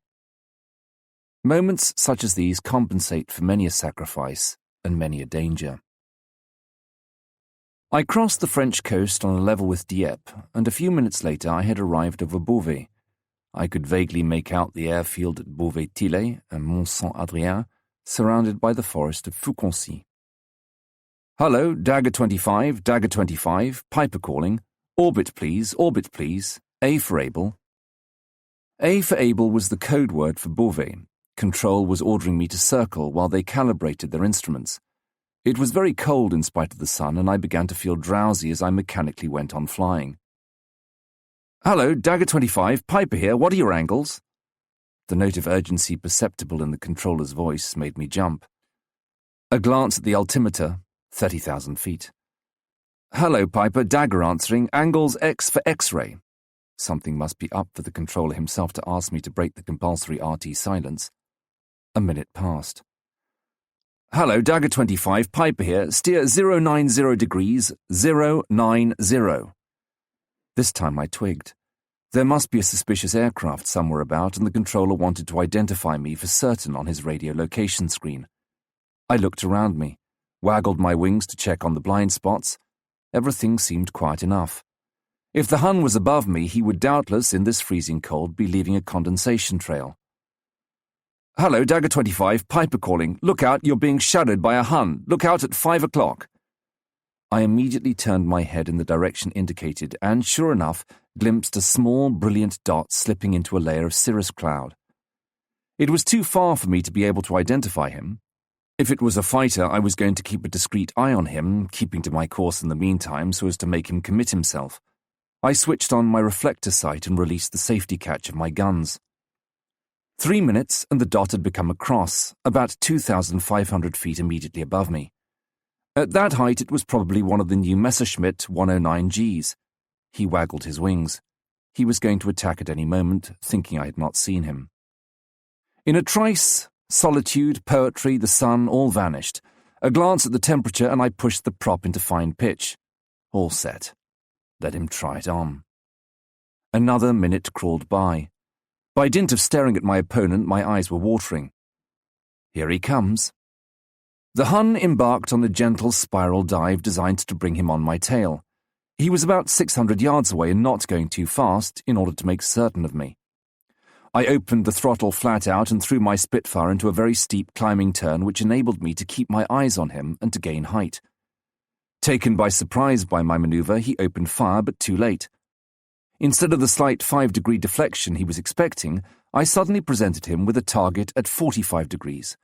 I levelled out and continued my tight turn. The 109 tried to turn inside me, but at that height his short wings got insufficient grip on the rarefied atmosphere, and he stalled and went into a spin. Once again the Spitfire's superior manoeuvrability had got me out of the wood. For one moment I saw the big black crosses of the 109 standing out on the pale blue undersurface of his wings. The Messerschmitt came out of his spin, but I was already in position, and he knew it, for he started hurling his machine about in an effort to throw off my aim. His speed availed him nothing, however, for I had profited by his previous false move to accelerate, and now I had the advantage of height. At 45 degrees yards range, I opened fire in short bursts, just touching the button each time. The pilot of the 109 was an old fox all the same, for he shifted his kite about a lot, constantly varying the deflection angle and line of sight. He knew that my Spitfire turned better and climbed better, and that his only hope was to outdistance me. Suddenly, he pushed the stick forward and went into a vertical dive. I passed on to my back and, taking advantage of his regular trajectory, opened fire again. We went down fast, 470 miles per hour, towards Aumale. As I was in line with his tail, the firing correction was relatively simple, but I had to hurry. He was gaining on me.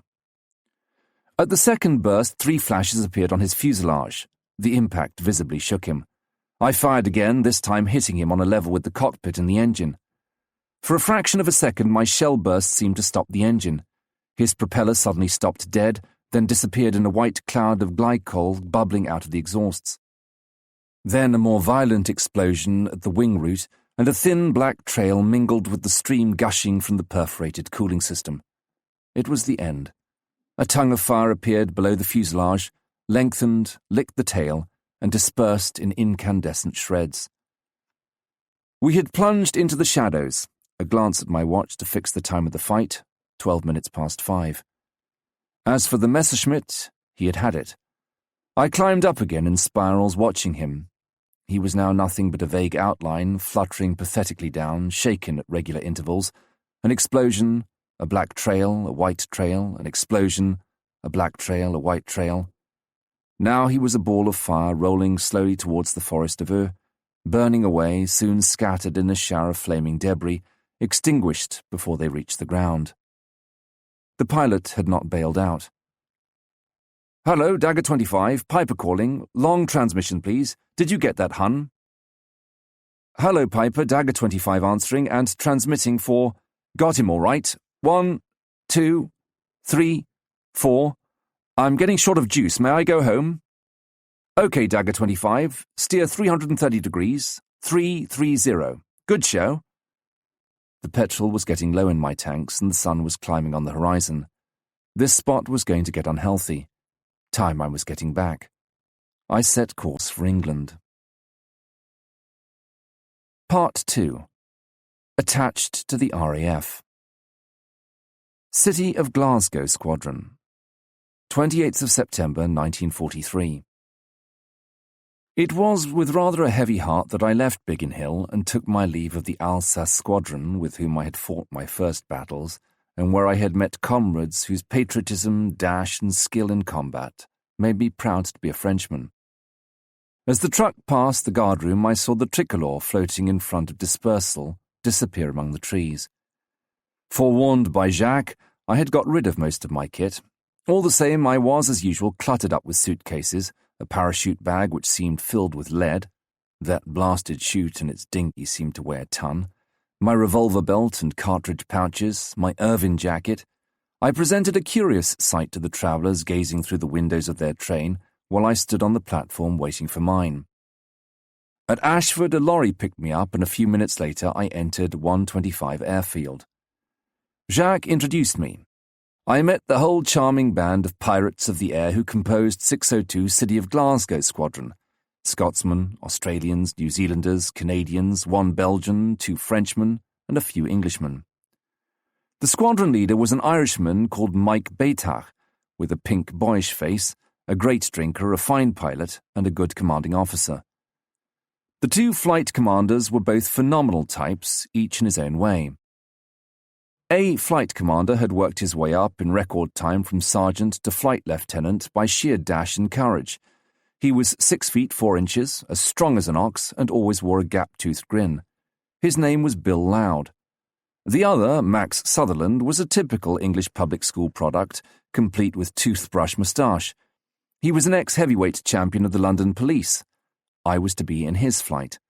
A nice chap, slightly immature, inclined to be moody, capable of the most mulish obstinacy, as of the most extreme generosity. Nonetheless, an excellent pilot, very experienced, and as brave as a lion. We were to become fast friends. After Biggin Hill, with its comforts and its glamorous status of world's premier fighter base, 125 Airfield gave a rather country cousin impression. But it had an atmosphere of friendliness and jauntiness and of living with no thought for the morrow.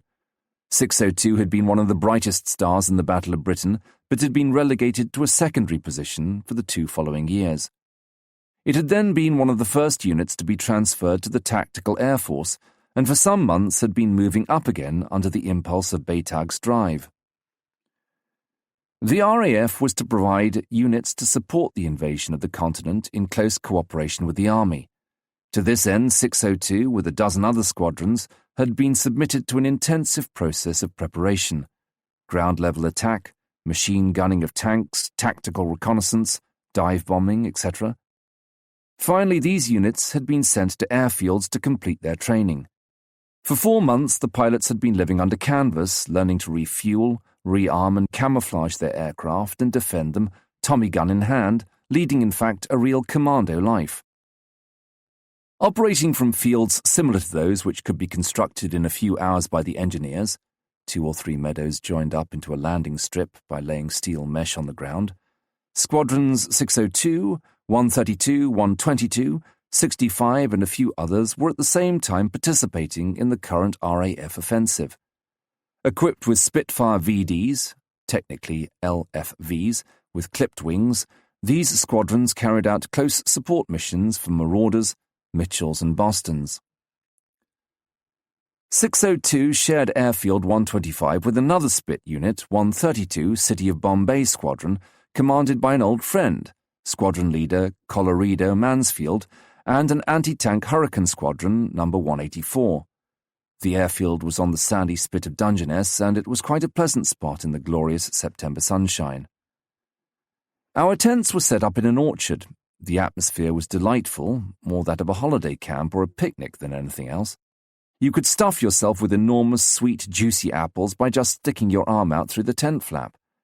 They may not have been quite ripe, but the open air and our youthful digestions allowed us to survive without discomfort. We ate out of doors or, when it rained, in a barn, all the pilots in a crowd together. I had no mess tin and no irons, and so I used Jacques. Naturally, I bunked in his tent too, shared with a Belgian, Jean Oster, and an absolutely charming Englishman called Jimmy Kelly, who was to become one of my best friends. He used to shout with rage whenever anyone started talking French.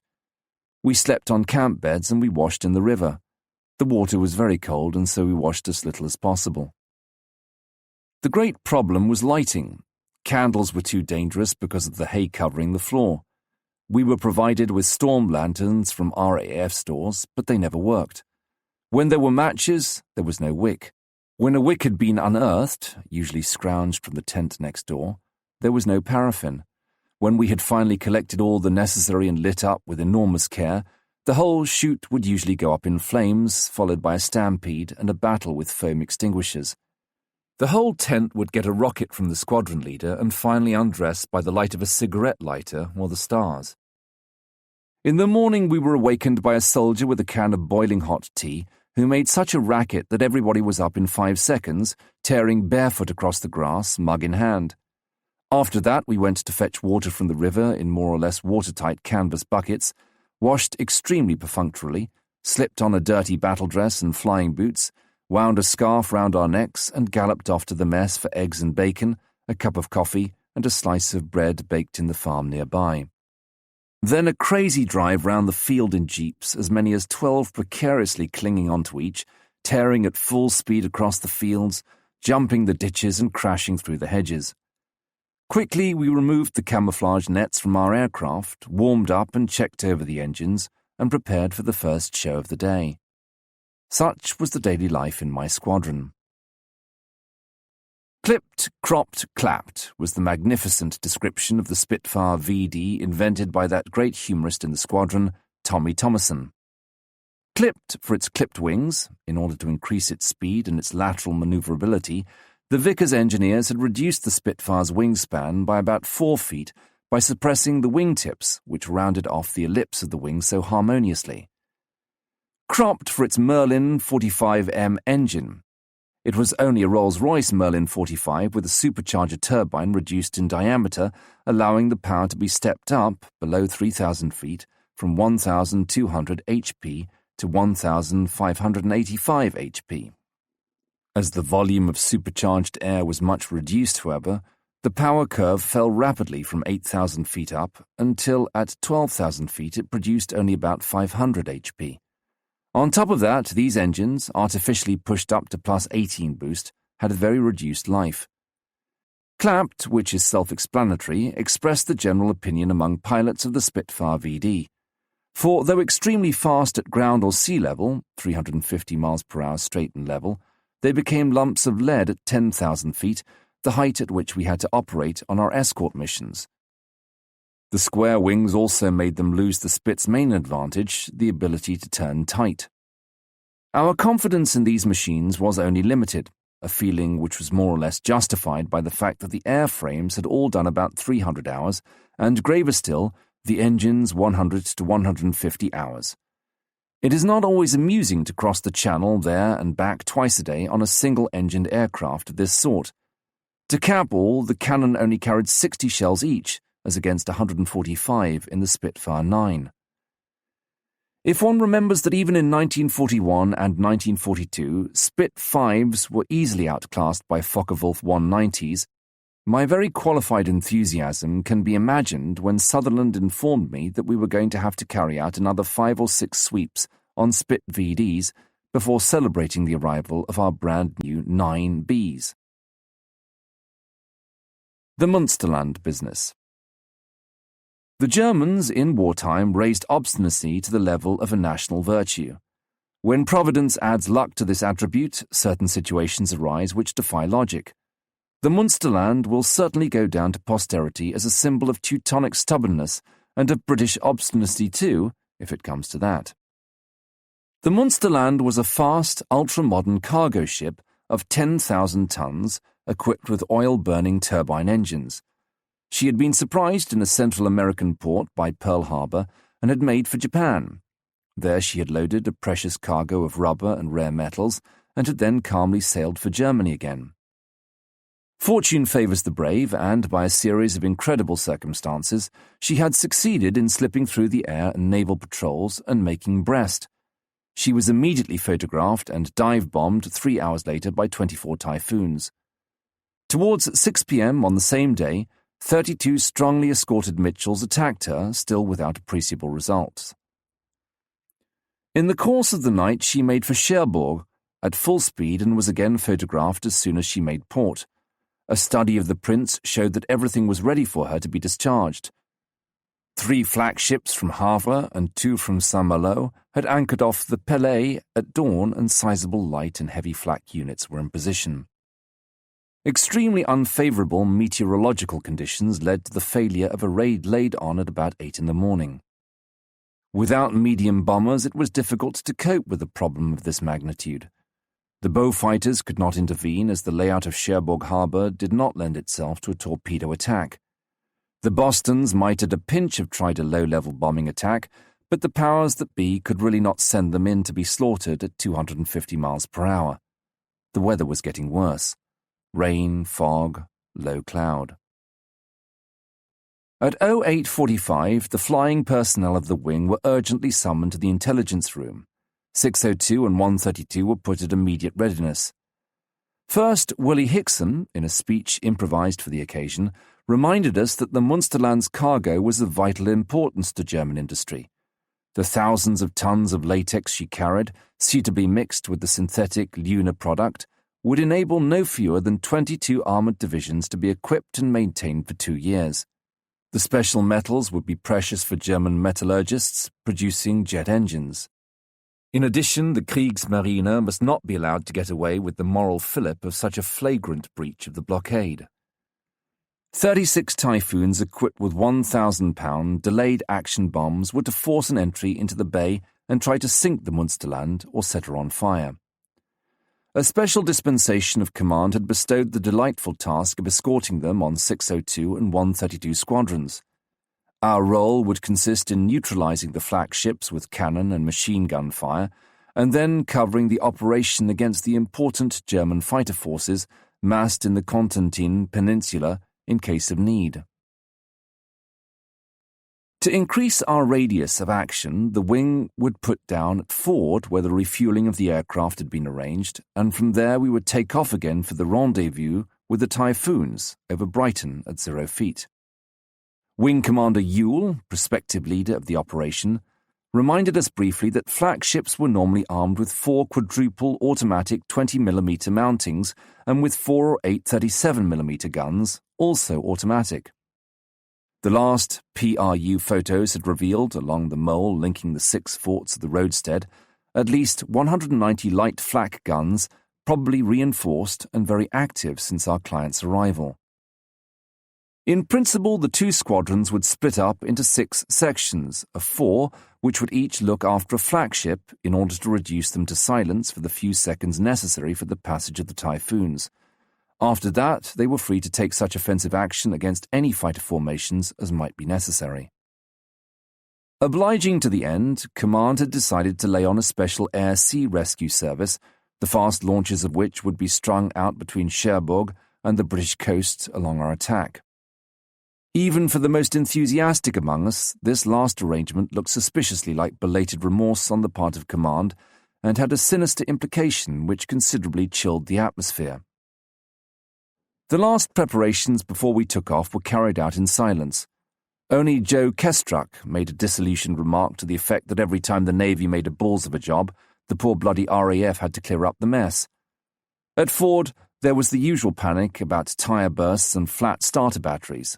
Luckily, Ewell's long experience of advanced airfields had led to the provision of 3 reserve aircraft per squadron, and at 0950 hours, 602 and 132 took off at full strength. I was flying as Blue 4, next to Jacques, who was Blue 3, in Ken Charney's section. On our way to the rendezvous, we passed 3 Bostons, whose task was to scatter, over a stretch of 20 miles towards Cape de la Hague, strips of tinfoil designed to jam the German radar. Thanks to this and to the mist, we would probably reach the entry to Cherbourg without being picked up too much. We joined up with the Typhoons at housetop level over Brighton and set off obliquely for Cherbourg, skimming the grey sea. I loathe flying so low as that with all the paraphernalia of supplementary tanks and cocks. Somewhere or other there is always liable to be an airlock, enough to make the engine cut out for just the fraction of a second necessary to send you slap into the drink at 300 miles per hour. We flew through belts of opaque mist, which forced us to do some very tricky IF a few feet above the sea, which of course we could not see. The Typhoons, in spite of the 2 1,000-pound bombs under their wings, were setting a cracking pace, and we had a job to keep up with them. Obsessed by the idea of seeing the red light on the instrument panel going on, indicating a drop on the flow of petrol to my carburetor, I began to sweat from head to foot. What would it be like when the flak started? 1015 hours. The fog thickened and it started to pelt with rain. Instinctively, the sections closed up to preserve visual contact. Suddenly, Ewell's calm voice broke the strict RT silence. All Bob aircraft, drop your babies, open up flat out, target straight ahead in 60 seconds. Freed of its tank and drawn by the 1,600 HP of its engine, my Spitfire leapt forward and I took up my position 50 yards on Jacques' left and slightly behind him, straining my eyes to see anything in the blasted fog. Lookout yellow section, flagship, 1 o'clock. And immediately after Frank Woolley, it was Ken Charney who saw flagship, straight in front of us. Max Blue attacking 12 o'clock. A grey mass rolling in the mist, a squat funnel, raised platforms, a mast bristling with radar aerials, then rapid staccato flashes all along the superstructure. Christ, I released the safety catch, lowered my head, and nestled down to be protected by my armour plating. Clusters of green and red tracer bullets started up in every direction. Following Jacques, I went slap through the spray of a 37mm charger which only just missed me. The salt water blurred my windshield. I was 50 yards from the flagship. Jacques in front of me was firing. I could see the flashes from his guns and his empties cascading from his wings. I aimed at the bridge, between the damaged funnel and the mast, and fired a long, furious, continuous burst, my finger hard on the button. My shells exploded in the water, rose towards the waterline, exploded on the grey, black-striped hull, rose higher to the handrails, the sandbags. A wind scoop crashed down, a jet of steam spurted from somewhere.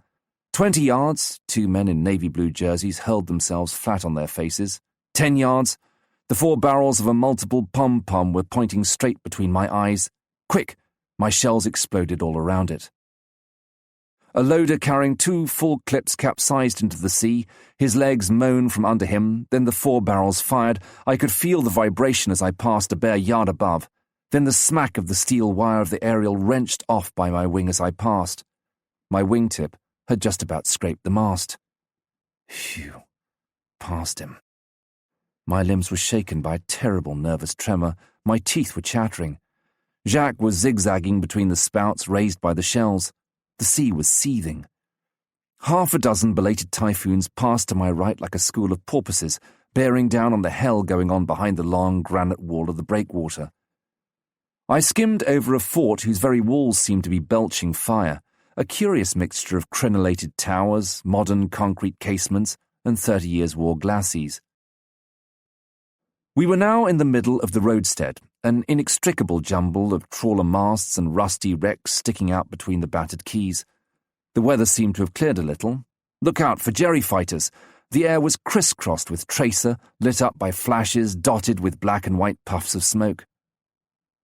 The Munsterland was there, surrounded by explosions, flames and debris. Her foremasts bristling with derricks and her squat funnel well aft emerging from the smoke. The typhoon attack was in full swing, bombs exploding all the time with colossal bursts of fire and black clouds of smoke thickening as they drifted away. A typhoon vanished into thin air in the explosion of a bomb dropped by one in front. One of the enormous harbour cranes came crashing down like a house of cards. "Hello, Bob Leader. Kenway calling. There are Hun fighters about, look out." What an inferno. I was close to Jacques, who was gaining height in spirals, making for the layer of clouds. 2 typhoons emerged from a cumulus a few yards from us, and I just stopped myself in time from firing at them. With their massive noses and clipped wings, they looked uncannily like Focke-Wulfs. "Break, Blue 4!" Jacques broke away violently, and his Spitfire flashed past a few yards under my nose, a white plume at each wingtip. To avoid a collision, I waited for a fraction of a second, and a Focke-Wulf, a real one this time, flashed past, firing with all 4 cannon. A shell ricocheted off my hood. As I went over on my back to get him in my sights, a second Focke-Wulf loomed up in my windshield, head-on, at less than 100 yards. Its big yellow engine and its apparently slowly turning propellers seemed to fling themselves at me, and its wings lit up with the firing of its guns. Bang! Stars appeared all over my splintering windshield, which became an opaque wall before my eyes. Thunderstruck, I dared not move for fear of a collision. He passed just above me. A stream of oil began to spread all over my hood. The sky was now alive with aircraft and full of flak bursts. I let flight another Focke-Wulf and missed. Luckily, it was a typhoon. Robson was circling with a German fighter. I saw his shells explode in the black cross on the fuselage. The Focke-Wulf slowly turned over, showing its yellow belly, and dived, coughing smoke and flames. "Good show, Robbie, you got him." My oil pressure was disquietingly down. The rain began again, and within a few seconds my hood was covered with a soapy film. I slipped into the clouds and set course north on IF, first warning Jacques and Yule over the radio. I reached Tongmere as best I could, with my oil pressure at 0 and my engine red-hot and ready to explode. I had to jettison my hood to see to land. In this business we had lost 2 pilots, as did 132. 7 Typhoons were destroyed, plus 2 which came down off Cherbourg and whose pilots were picked up by the launches. As for the Munsterland, although seriously damaged and with part of her cargo on fire, she succeeded 2 nights later in sneaking as far as Dieppe. She finally got herself sunk off the coast of Holland by a strike of bow fighters. Ball bearings and flying fortresses. When the monthly Met forecasts had come in, the directors of planning on the American staff had decided in extremis to take advantage of the last fine days of the year to bomb Schweinfurt. There, southeast of Bremen, in the heart of Germany, sprawled the enormous ball bearing factory, the biggest in Western Europe. It was a high-priority target. If the 8th Air Force did not attack on the 13th of October, at least 4 long winter months would elapse before as favourable weather conditions occurred again. And in 4 months that factory would supply ball bearings for thousands of aero engines for the Luftwaffe. It was an extraordinary race against the clock. The whole operation had to be organised inside 48 hours. It was no small task to impose absolute secrecy on 100 airfields, to mobilise nearly 1,300 British and American fighters, to bomb up hundreds of flying fortresses, and to prepare 10-yard-long cartridge belts for each of their thousands of machine guns. It was the first time, too, that Spitfires were going to fly over Germany. As the forts would be over enemy territory for more than 4 hours, a formidable reaction on the part of the enemy fighters was anticipated. The Luftwaffe had about 3,000 Messerschmitts and Focke-Wulfs at its disposal between Belgium and Denmark. The American Air Forces, foreseeing that the Thunderbolts and Mustangs would have too much to do and would get too short of ammunition and fuel to be able to cope by themselves, had asked the RAF for reinforcements. But Spitfires, fast interceptor fighters, were not designed for long-distance escort duties and had to have special auxiliary tanks to increase their radius of action as far as Germany. In 3 days, not an hour over, a Watford factory undertook to manufacture 800 90-gallon tanks. Close on 1,000 workmen worked day and night, and on the 13th of October at dawn, RAF fitters were fixing them to the bellies of the Spitfires. At the last minute, just as everyone was all keyed up, there was a counter-order.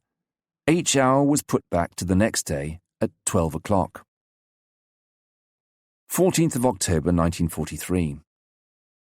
From 8 a.m., heavily laden fortresses and liberators began to take off from 37 airfields.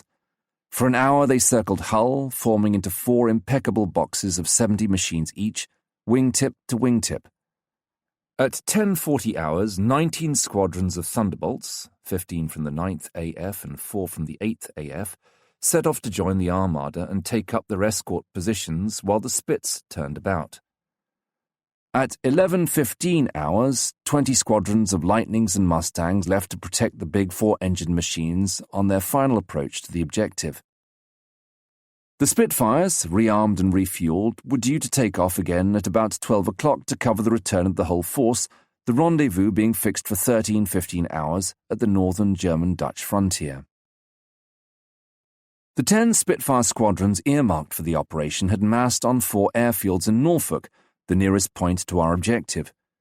The first take-off at 9 a.m. was awkward because the pilots were unaccustomed to the extra weight of their machines. 2 Spitfires crashed. A number of others had tire bursts, some had trouble with their tanks caused by airlocks. Jacques and I were among the victims. Landing on our flimsy tires with 90 gallons of juice under the belly and 150 more in the wings and fuselage was tricky, like landing on eggs, as Jacques put it. Seething with rage, we watched the swarm of Spitfires disappear towards Germany in the morning mist. The fitters immediately set to work emptying and checking the tanks while we slept under the wings in preparation for the second mission.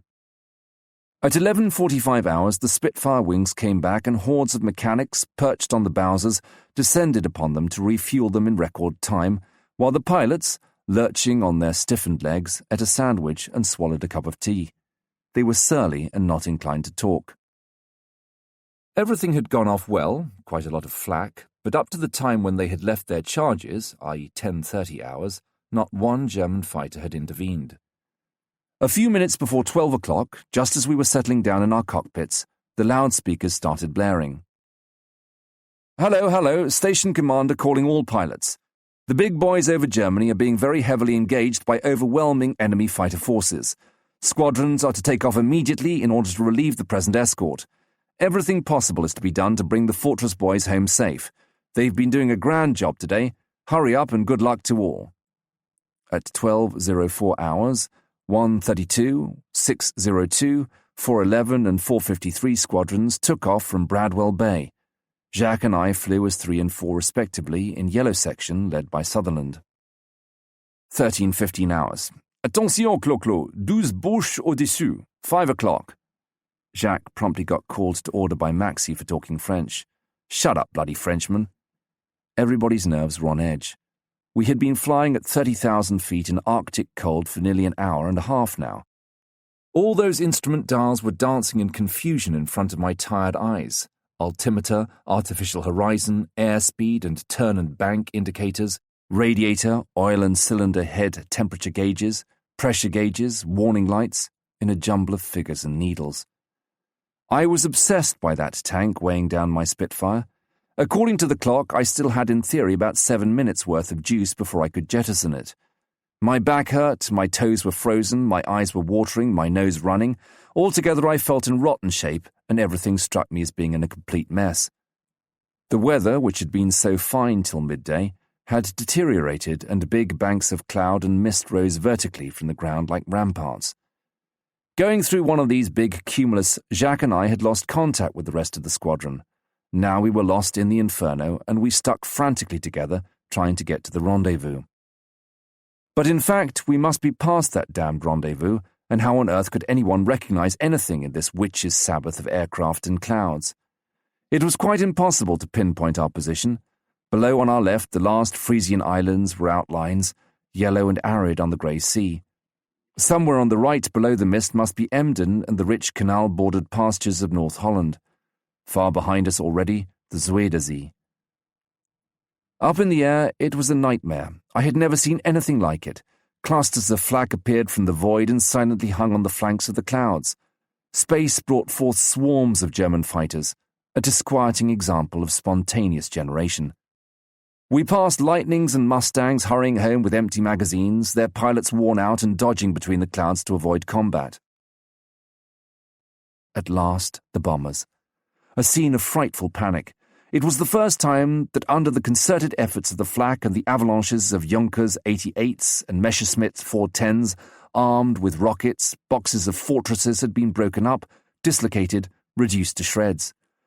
The big bombers were scattered all over the sky, vainly trying to bunch in 3 or 4s to cross their fire. The Focke-Wulfs were rushing in for the kill, and how many there were! They appeared from everywhere, and down below on Dutch airfields, others were preparing to take off.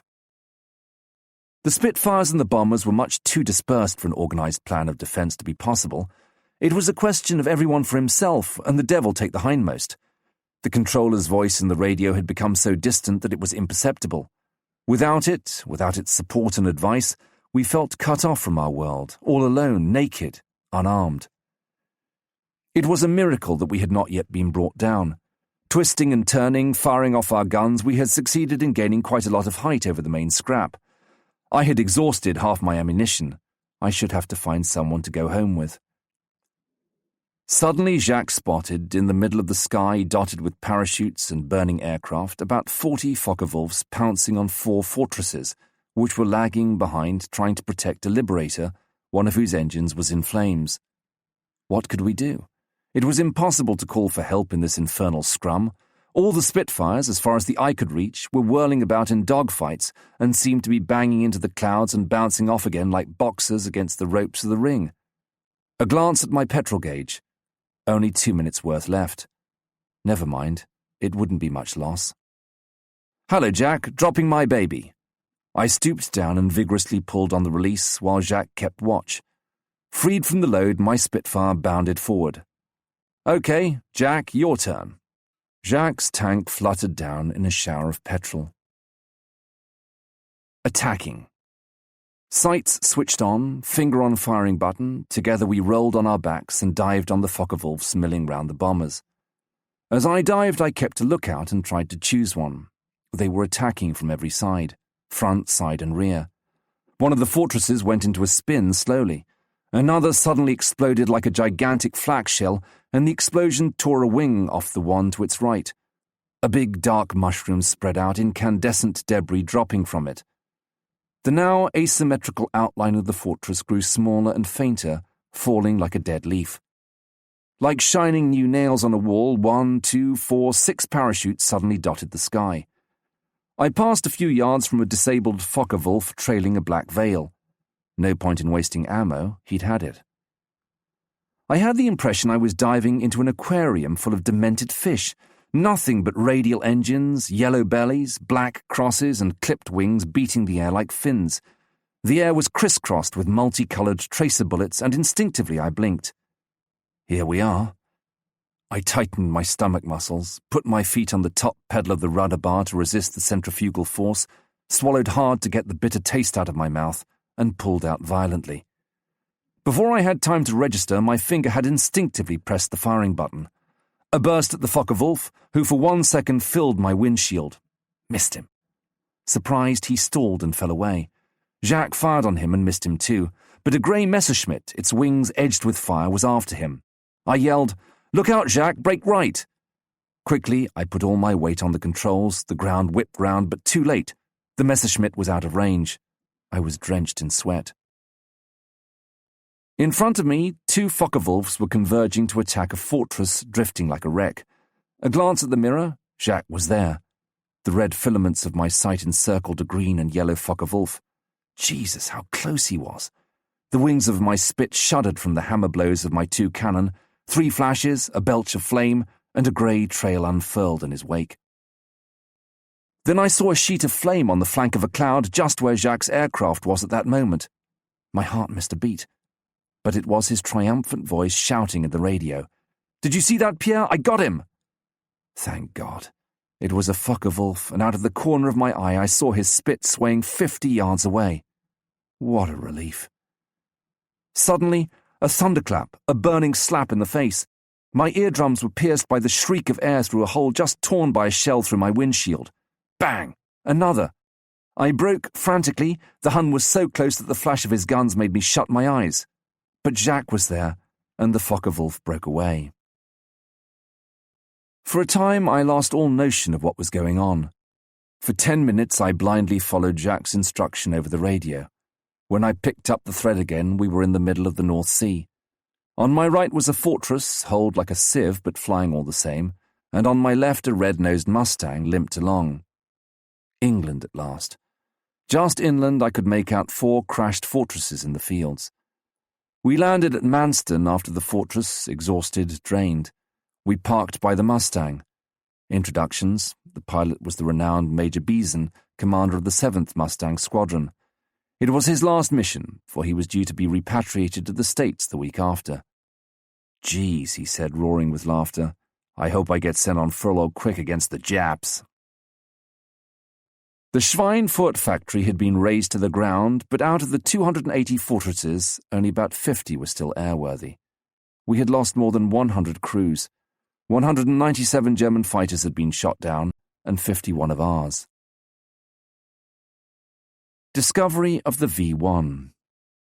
1st of December 1943.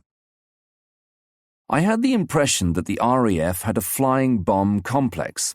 Some weeks previously, the Germans, with Hitler in the lead, had launched their secret weapons campaign, and the neutral press was full of horrific stories of gigantic rockets controlled by radio, capable of carrying 3 tons of explosives 150 miles, etc., etc.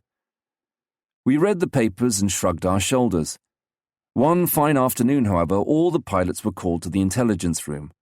Willie Hickson, the senior I.O., gloomily unveiled a large-scale map of northern France, studded with little numbered flags. "Gentlemen, the situation is grave," and he began a by no means reassuring speech in which he outlined the following facts. Either on the one hand the Hun was trying to bluff us, or on the other he had really succeeded in producing these contrivances, and we might very well learn one morning that half London had been pulverized. We were choosing to suppose that it was a bluff, but Air Ministry was taking it seriously and talking of switching our bombing offensive against all these spots marked on the map. In 2 months, the Tort organization has begun the construction of nearly 200 sites. Not a single one must be allowed to be completed. The 18 you see there, marked by the red flags, where the work is most advanced, will be bombed tomorrow by 1,300 aircraft. We shall continue until they are all wiped out. Now, one last warning. The severest penalties will be imposed on the first one of you who mentions these facts to anyone at all. The public must not be given a chance to panic. The no-balls, that was the cover name given to these sites, multiplied like mushrooms. The more were demolished, the more cropped up again. If it really was a bluff, the Germans must have been having a good laugh. Gradually, every type of aircraft was mobilized and thrown against the rocket coast, as the coast from Boulogne to Cherbourg came to be called. 184 Squadron, with its old Hurricanes, was soon sent into the fray. With their 4 60-pound rockets, the miserable machines dragged along at 200 miles per hour. Exceptional nerve was needed to go and try conclusions with the German flak at ground level and at that speed. With childish levity and spite, we poked fun at the pilots and their misgivings. These were all the more comprehensible as they were beginning to receive their new Typhoons, and it was really a bit hard for them to get shot down just as their dreams were about to be realized. We didn't laugh long at their expense anyway. On the 4th of December, 8 Hurricanes had just crossed the French coast when 10 Messerschmitt 109Gs attacked them. 184, squadron leader Rose at their head, defended themselves tooth and nail. Weighed down by their bombs and with only 2 7.7mm against the Germans' 3 20mm and 2 30mm, the Hurricanes hadn't much hope of coming through. 6 were brought down and the other 2 crashed on landing, their pilots both seriously wounded by enemy bullets. And we laughed quite on the other side of our faces when it was decided that in future the Hurricanes would be escorted at ground level by Spitfires. 15th of December, 1943. There was a mist and the damp clouds scraped the treetops. At least we would get some rest that day. Sitting in front of bacon and eggs and several slices of toast done to a turn and dripping with butter, I was having breakfast in the mess at the same time arranging the programme for the day. There would certainly be a general release. I would have a hot bath, then, after lunch, Jacques and I would go, if his car had not fallen to pieces, to Maidstone. After a flick, we would dine at the Star and, after a round of drinks, come back to bed. Hello, hello. Damn, that blasted loudspeaker again. Operations calling. Will the following pilots of 602 Squadron report to intelligence immediately? Seething, I heard my name among the 8 called. I gulped down my cup of coffee, spread a double layer of marmalade on my last piece of toast and scrammed. At intelligence I found I was the last to arrive. Everyone else was already there, and seeing their long faces, I soon caught on. Surely those GCC types can't expect us to fly on a day like this. I noticed that 8 pilots from 184 were there. All was now clear. One of those escorts we had been hearing about. Delightful. The IO explained our mission on the map. The 8 Hurricanes were to attack No-Ball number 79 southeast of Hesdin with rockets. As our Spits did 350 miles per hour while they could just make 200 miles per hour, an escort as usually understood was out of the question. They were to cross the French coast at 10-12 hours and make straight for their objective. Simultaneously, 4 Spits, each from B and A flights, were to patrol Hesdin and Abbeville, ready to intercept any German fighter reaction. On paper it looked harmless enough, but in practice. At 0940 hours, the Spitfires took off and plunged into the mist towards Dungeness. In mid-channel, as Met had predicted, visibility improved and the ceiling rose to 1,000 feet. The channel was repugnant that morning. Its short, foam-crested waves were cold, dirty, and glaucous. As we were flying at sea level, we had to look out for gulls, which have a nasty habit of flying slap into radiators at full speed or of crashing into the windshield and covering you with blood and feathers. B flight left us, making for Point au Blanc, more to the northeast. Soon, slightly to the right, the cliffs of Tréport reared up their mass of whitish chalk. We opened up flat out, and the 4 Spitfires seemed to slide from one wave crest to the next. Suddenly, we were over the estuary of the Somme with its sandbanks and marshes. The beach swept past beneath my wings, and I gently eased my spit over the bumps in the ground, flying as low as possible. We followed the course of the Somme as far as Abbeville. All was quiet at first, no flak. Everything seemed deserted and asleep. Suddenly the ball began. From each bank, light flak opened fire. The air filled all at once with long, incandescent trails, red and green 20mm tracers, crisscrossed, giving the disagreeable impression of being about to hit you between the eyes, and then, at the last moment, curving off to one side. Clusters of luminous balls came up from carefully camouflaged sights, crossed over our heads or ricocheted off the river in front of us. The 37mm soon joined in, and the venomous black puffs began to appear all round. In spite of violent swerves between the trees and even making use of the hedges as cover, we were relentlessly followed by the light flak. Scarcely were we out of range of one emplacement than we came under fire from another. We turned 90 degrees left. To maintain our line abreast formation, we had to cross over at full speed. Suddenly I saw Ken coming straight for me, and I pulled the stick to avoid him. For a moment, therefore, I was not protected by my closeness to the ground. Immediately, 3 shells burst a few yards from me, one of them just over my wing. I could hear the shell fragments rattling on it like hail falling on a sheet of iron. Right in front, between 2 haystacks, I made out some sandbags with the barrels of a multiple pom-pom emerging from them. All around, vague grey shapes were rushing about frantically. A pressure on the button and my shells struck the flimsy parapet, and my machine gun bullets churned up the earth all round. One of the stacks caught fire, and I can still see with absolute clarity one of the loaders collapsing, mown down by the storm of bullets. As I flew on, avoiding obstacles and watching out for high-tension wires which stretched their deadly snare 30 feet above the ground, I kept an eye on Jacques flying 200 yards to my right. He was clearly in form. Several times I saw him go slap between 2 trees instead of over them. Knowing him as I did, I knew he must be revelling in it, whereas I would rather have been in bed or, at a pinch, doing a fighter sweep at 20,000 feet.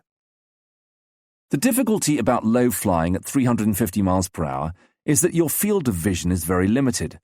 You just have time to evaluate an obstacle or a target, you have a fraction of a second to avoid the one and aim at the other, and they have flashed by beneath your wings. Every light flak post must have been alerted, for streams of tracer were coming up on every side. After a few minutes, you get used to it. Suddenly the obstacle disappeared and flattened out before what I took at first to be a big meadow. It was an airfield.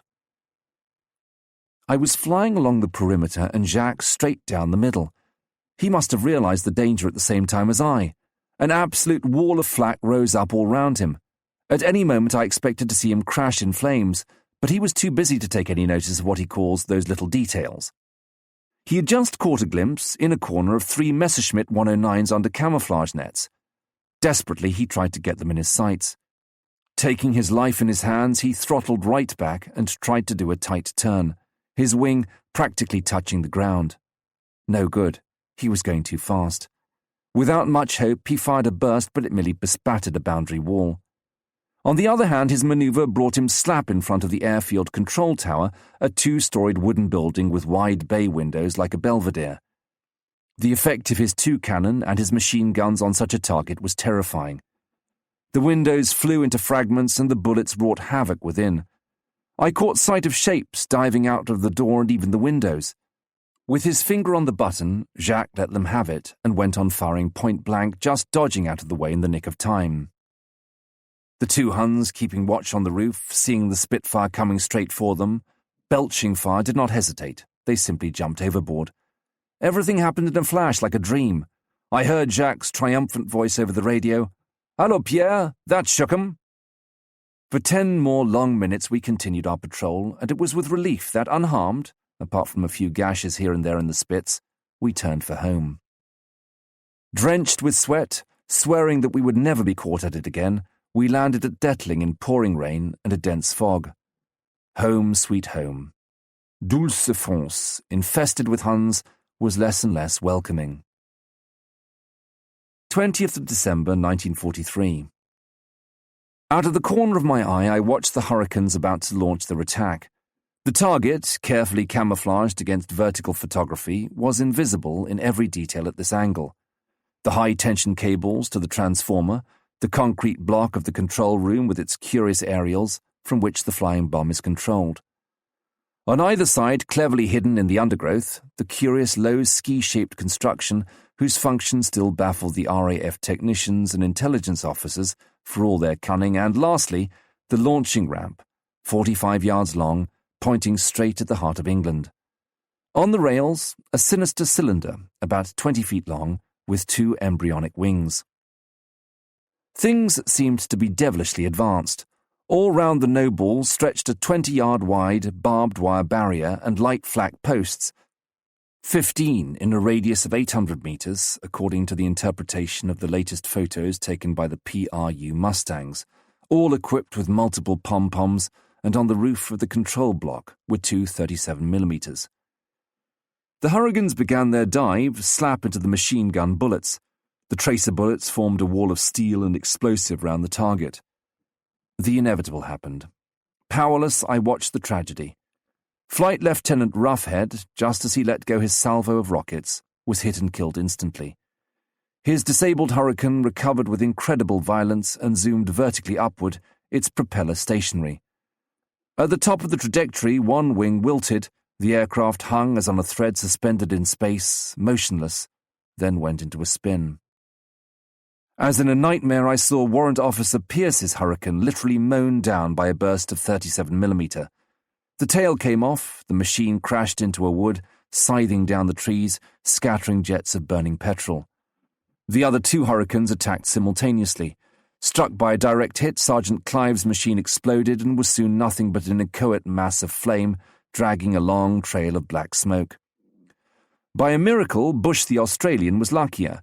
He succeeded not only in placing his 8 rockets in the control room, but even in extricating himself from the barrage of flak in spite of an enormous gash in his fuselage, not to mention 2 bullets in the thigh and 1 in the side. I sat there petrified, flying mechanically. Everything had happened in a fraction of a second. Still out of range of the light flak, we completed our round, and I prepared to set course for home. I heard Ken detaching Jacques and Danny to escort Bush and shouting to me in the radio, "Hello, Beer 2, attacking the bloody thing?" My blood froze in my veins. Ken must be absolute crackers. If he wanted to commit suicide, he ought to do it on his own. I wasn't feeling at all good when Ken, after a long feint in the neighbouring valleys, brought me back on the objective. "Line abreast, go, attack!" We charged, skimming the ground at 10 or 12 feet. Even before we were in position, the flak had got our range. Their precision was diabolical. 5 posts immediately caught me in their crossfire. With hammering heart, I tried to put out their aim, kicking hard on the rudder bar to make my machine skid. No good. I got 3 direct hits which went slap through my main plane without exploding. There was no question of attacking. All I could hope for was to save my own skin. Every flak post in the area was alerted by now. Dazzled by the showers of tracer, I crouched down and instinctively moved my head about as if to avoid the bullets. I felt I was going to be hit any second and crash hopelessly like the Hurricanes. Desperately, I hurled my machine about. Taking my life in my hands, I got right down on the deck, feinting violently to left and right. Too late I saw the obstacle, a row of poplars along a canal. I banked instinctively, putting on full left rudder. With a terrifying crash which reverberated through the fuselage and a jolt which nearly wrenched the stick out of my hands, my starboard wing caught the treetops. Only the momentum of the 4 tons of my aircraft, hurled at 340 miles per hour, prevented me from crashing into the raised towpath on the opposite bank. Dazed by the shock, paralyzed by fear, that fearful physical fear which twists your guts and fills your mouth with gall, I felt my muscles liquefy.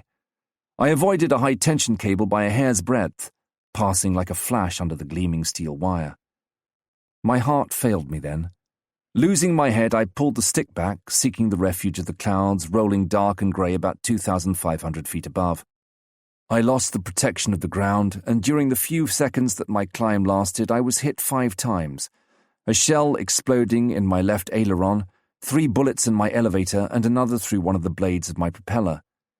Never had the hollow damp shade of the rain-laden clouds been so welcome.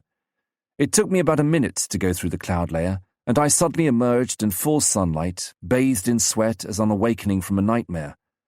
The blue sky, the sun reflected in the sea of clouds passing beneath me, I was back at last in a glorious and reassuring world. Timidly, I tried the controls. My aileron had sprung its hinges and was held only by a thread of aluminium. The skin of the upper surface of my wings was crumpled like a piece of tissue paper, and the shining metal showed through the cracks in the paint. My jammed tail trimmer was weighing on the stick. Back at Detling, I made a fairly sensational landing, 2 or 3 enormous bounces that I had to check violently. Ken had already landed a few minutes before me, writing off his aircraft in the process. His undercart, jammed by a bullet, had failed to come down, and he had had to land on his belly. Later, when we did a post-mortem on our aircraft, Ken discovered that an unexploded shell had smashed one of his magnetos to smithereens and gone through one of his exhaust pipes. My old LO-D would be in dock for a week. In addition to the damage to the controls, the fuselage had been hit near the roundels by 3 shells. A bullet had ricocheted off one of my oxygen bottles. I had a fine retrospective fright at the idea that if the shell had hit that bottle fair and square, the explosion of the gas under pressure would have turned me into heat and light. Ranger over France. 6:30. The ringing of the alarm clock tore me out of bed. Christ, how cold it was. I peeped under the blackout curtain. Low clouds, ceiling less than 2,000 feet, and what a wind. It screamed through the telegraph wires outside, and every gust shook the 20 doors in our quarters. I lit a cigarette and put the light on. Tom and Danny, my roommates, had gone back to sleep. I hurriedly put on a couple of pullovers over my pajamas, a leather waistcoat, my battle dress, 2 pairs of long woolen stockings, and my flying boots, into which I slipped my map. The dark, concrete bulk of the ops room loomed in the night. I could dimly hear the throb of the air conditioning plant for the underground rooms. After the bitter cold outside, I felt as if I were plunging into a deliciously warm vapor bath as soon as I passed through the heavy metal doors. The room, lit by mercury vapor lamps, seemed like a scene from another world. The sergeant on duty was kept on the go answering a dozen continuously ringing phones. Without even looking up, he handed me the Met report and the area controller's instructions. 10/10 cloud at 4,000 feet.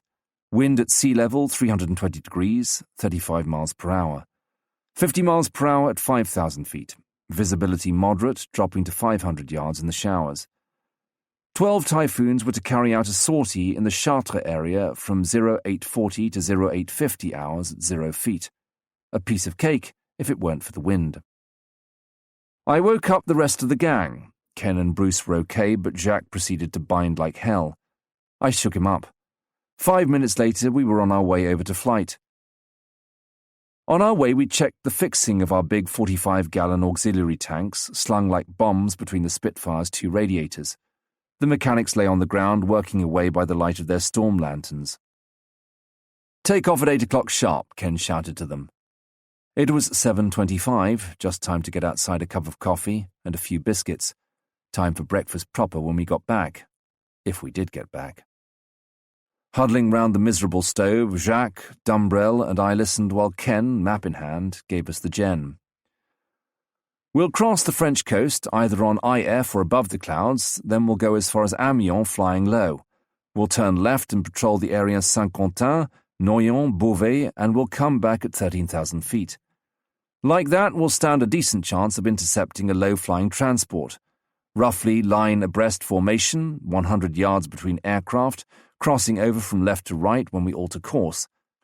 Every man for himself if it comes to a scrap. The first one who spots a target tells the rest and leads the attack." 0750 hours. Strapped in our May Wests, cluttered up with our dinghy as well as the parachute, we climbed laboriously into our cockpits, helped by the mechanics. My breath immediately froze on the windshield.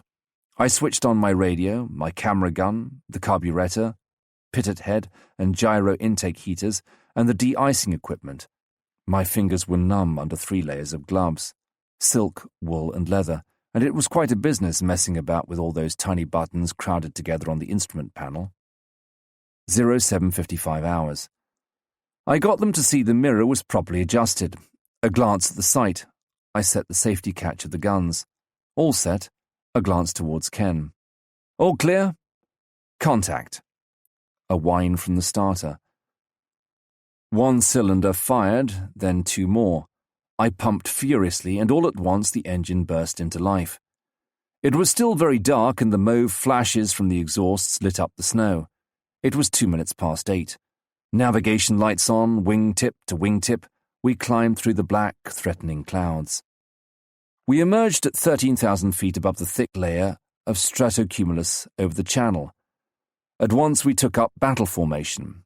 Complete silence over the radio. In spite of icing, we had switched over to our auxiliary tanks without anything going wrong. In the gathering dawn, the clouds were edged with light. The German spotters had probably picked us up. The usual irritating radar interference started up in our headphones, worse with each sweep of the beam. Suddenly, Bruce Dumbrell waggled his wings and turned for home. The perfect ellipse of his wings was outlined against the pale sky for the space of an instant, and I could make out a thin white stream flowing from his radiator. Glycol escaping. One aircraft less. In theory, one of us ought to escort him over the sea, but if we did that, we should have to return to base without completing our job.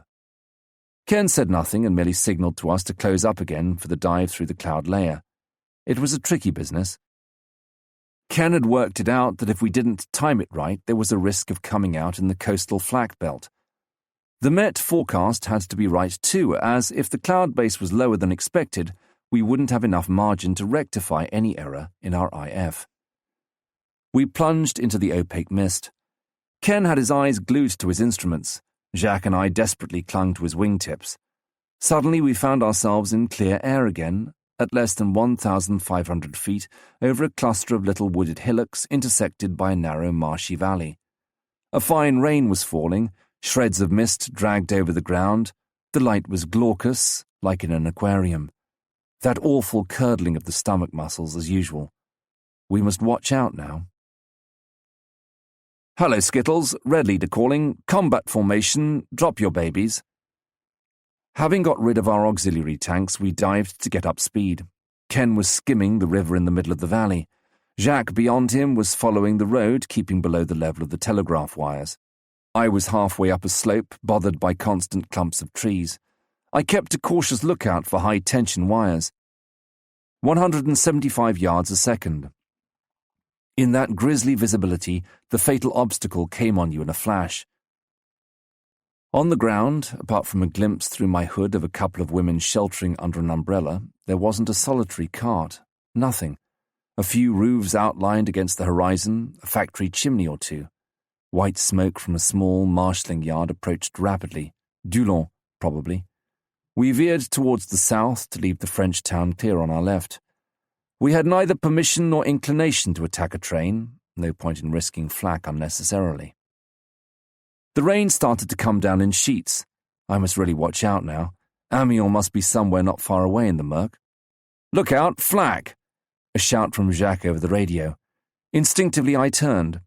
A fan-shaped cluster of white puffs spread in front of my windshield. Tracers started whipping through the trees. Then, under my wings, I saw roofs, allotments. In a rift, the towers of the cathedral loomed up, too close. I roared over wet cobblestones, greasy macadam, dirty slates, clusters of grey houses. It was Amiens. Skimming the chimney pots, we veered to the left and emerged level with the station. A glimpse of a few railwaymen, rooted to the spot, caught between the trucks of a goods train, then flashes from a loco park as a battery of 3 automatic guns opened up, their stuttering barrels wreathed in smoke. Each of us on his own, weaving full throttle, we made off, pursued by orange tracer. It was only a few miles from the town that we formed up again. I discreetly checked on the course Ken was setting and studied the map as best I could. No doubt about it, Ken had boobed as we came out of Amiens, at the Longueuil fork. We were headed for Noyon and Compiègne instead of Saint-Quentin. The Canal du Nord passed beneath us, then Oise. Sure enough, here was Compiègne forest, slashed by a bank of fog apparently anchored to the trees. Suddenly we heard the controller's voice very distantly as we were flying low. "Hello, Skittles, look out for Huns and Tiffy boys round." I wedged myself against the seat and tried to pierce the murk into which we plunged, 6 feet above the denuded branches. Suddenly, all hell was let loose. We roared into a fearful madhouse of planes.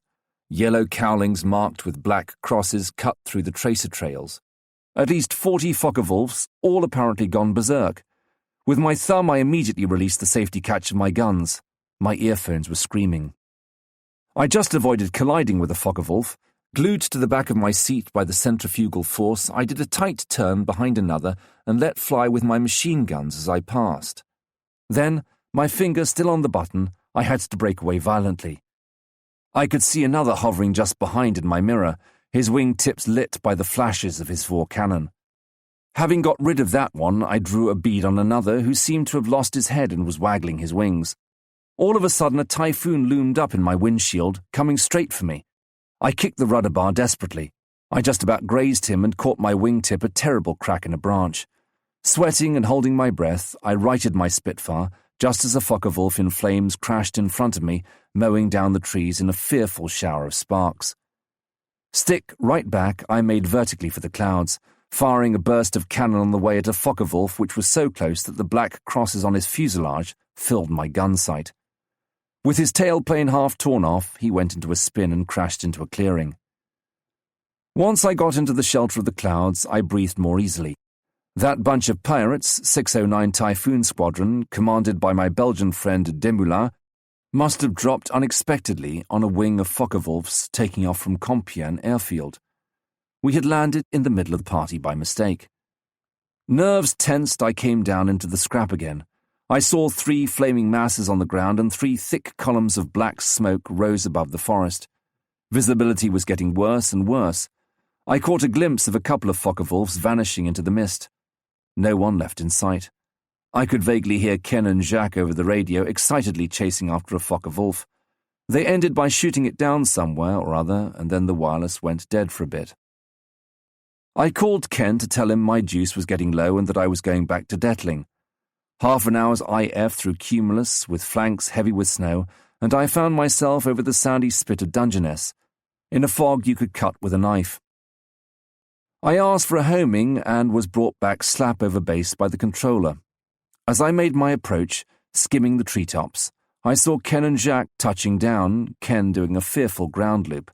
I taxied past him. He had caught a packet in his starboard wing from 20mm, but he signalled that he had bagged a jerry. With the help of my mechanics, I jumped down from my spit, stiff and cold, only to hear that immediately after breakfast, I had to return to dispersal on standby readiness. Escorts. 21st of December 1943. Briefing at 10:30.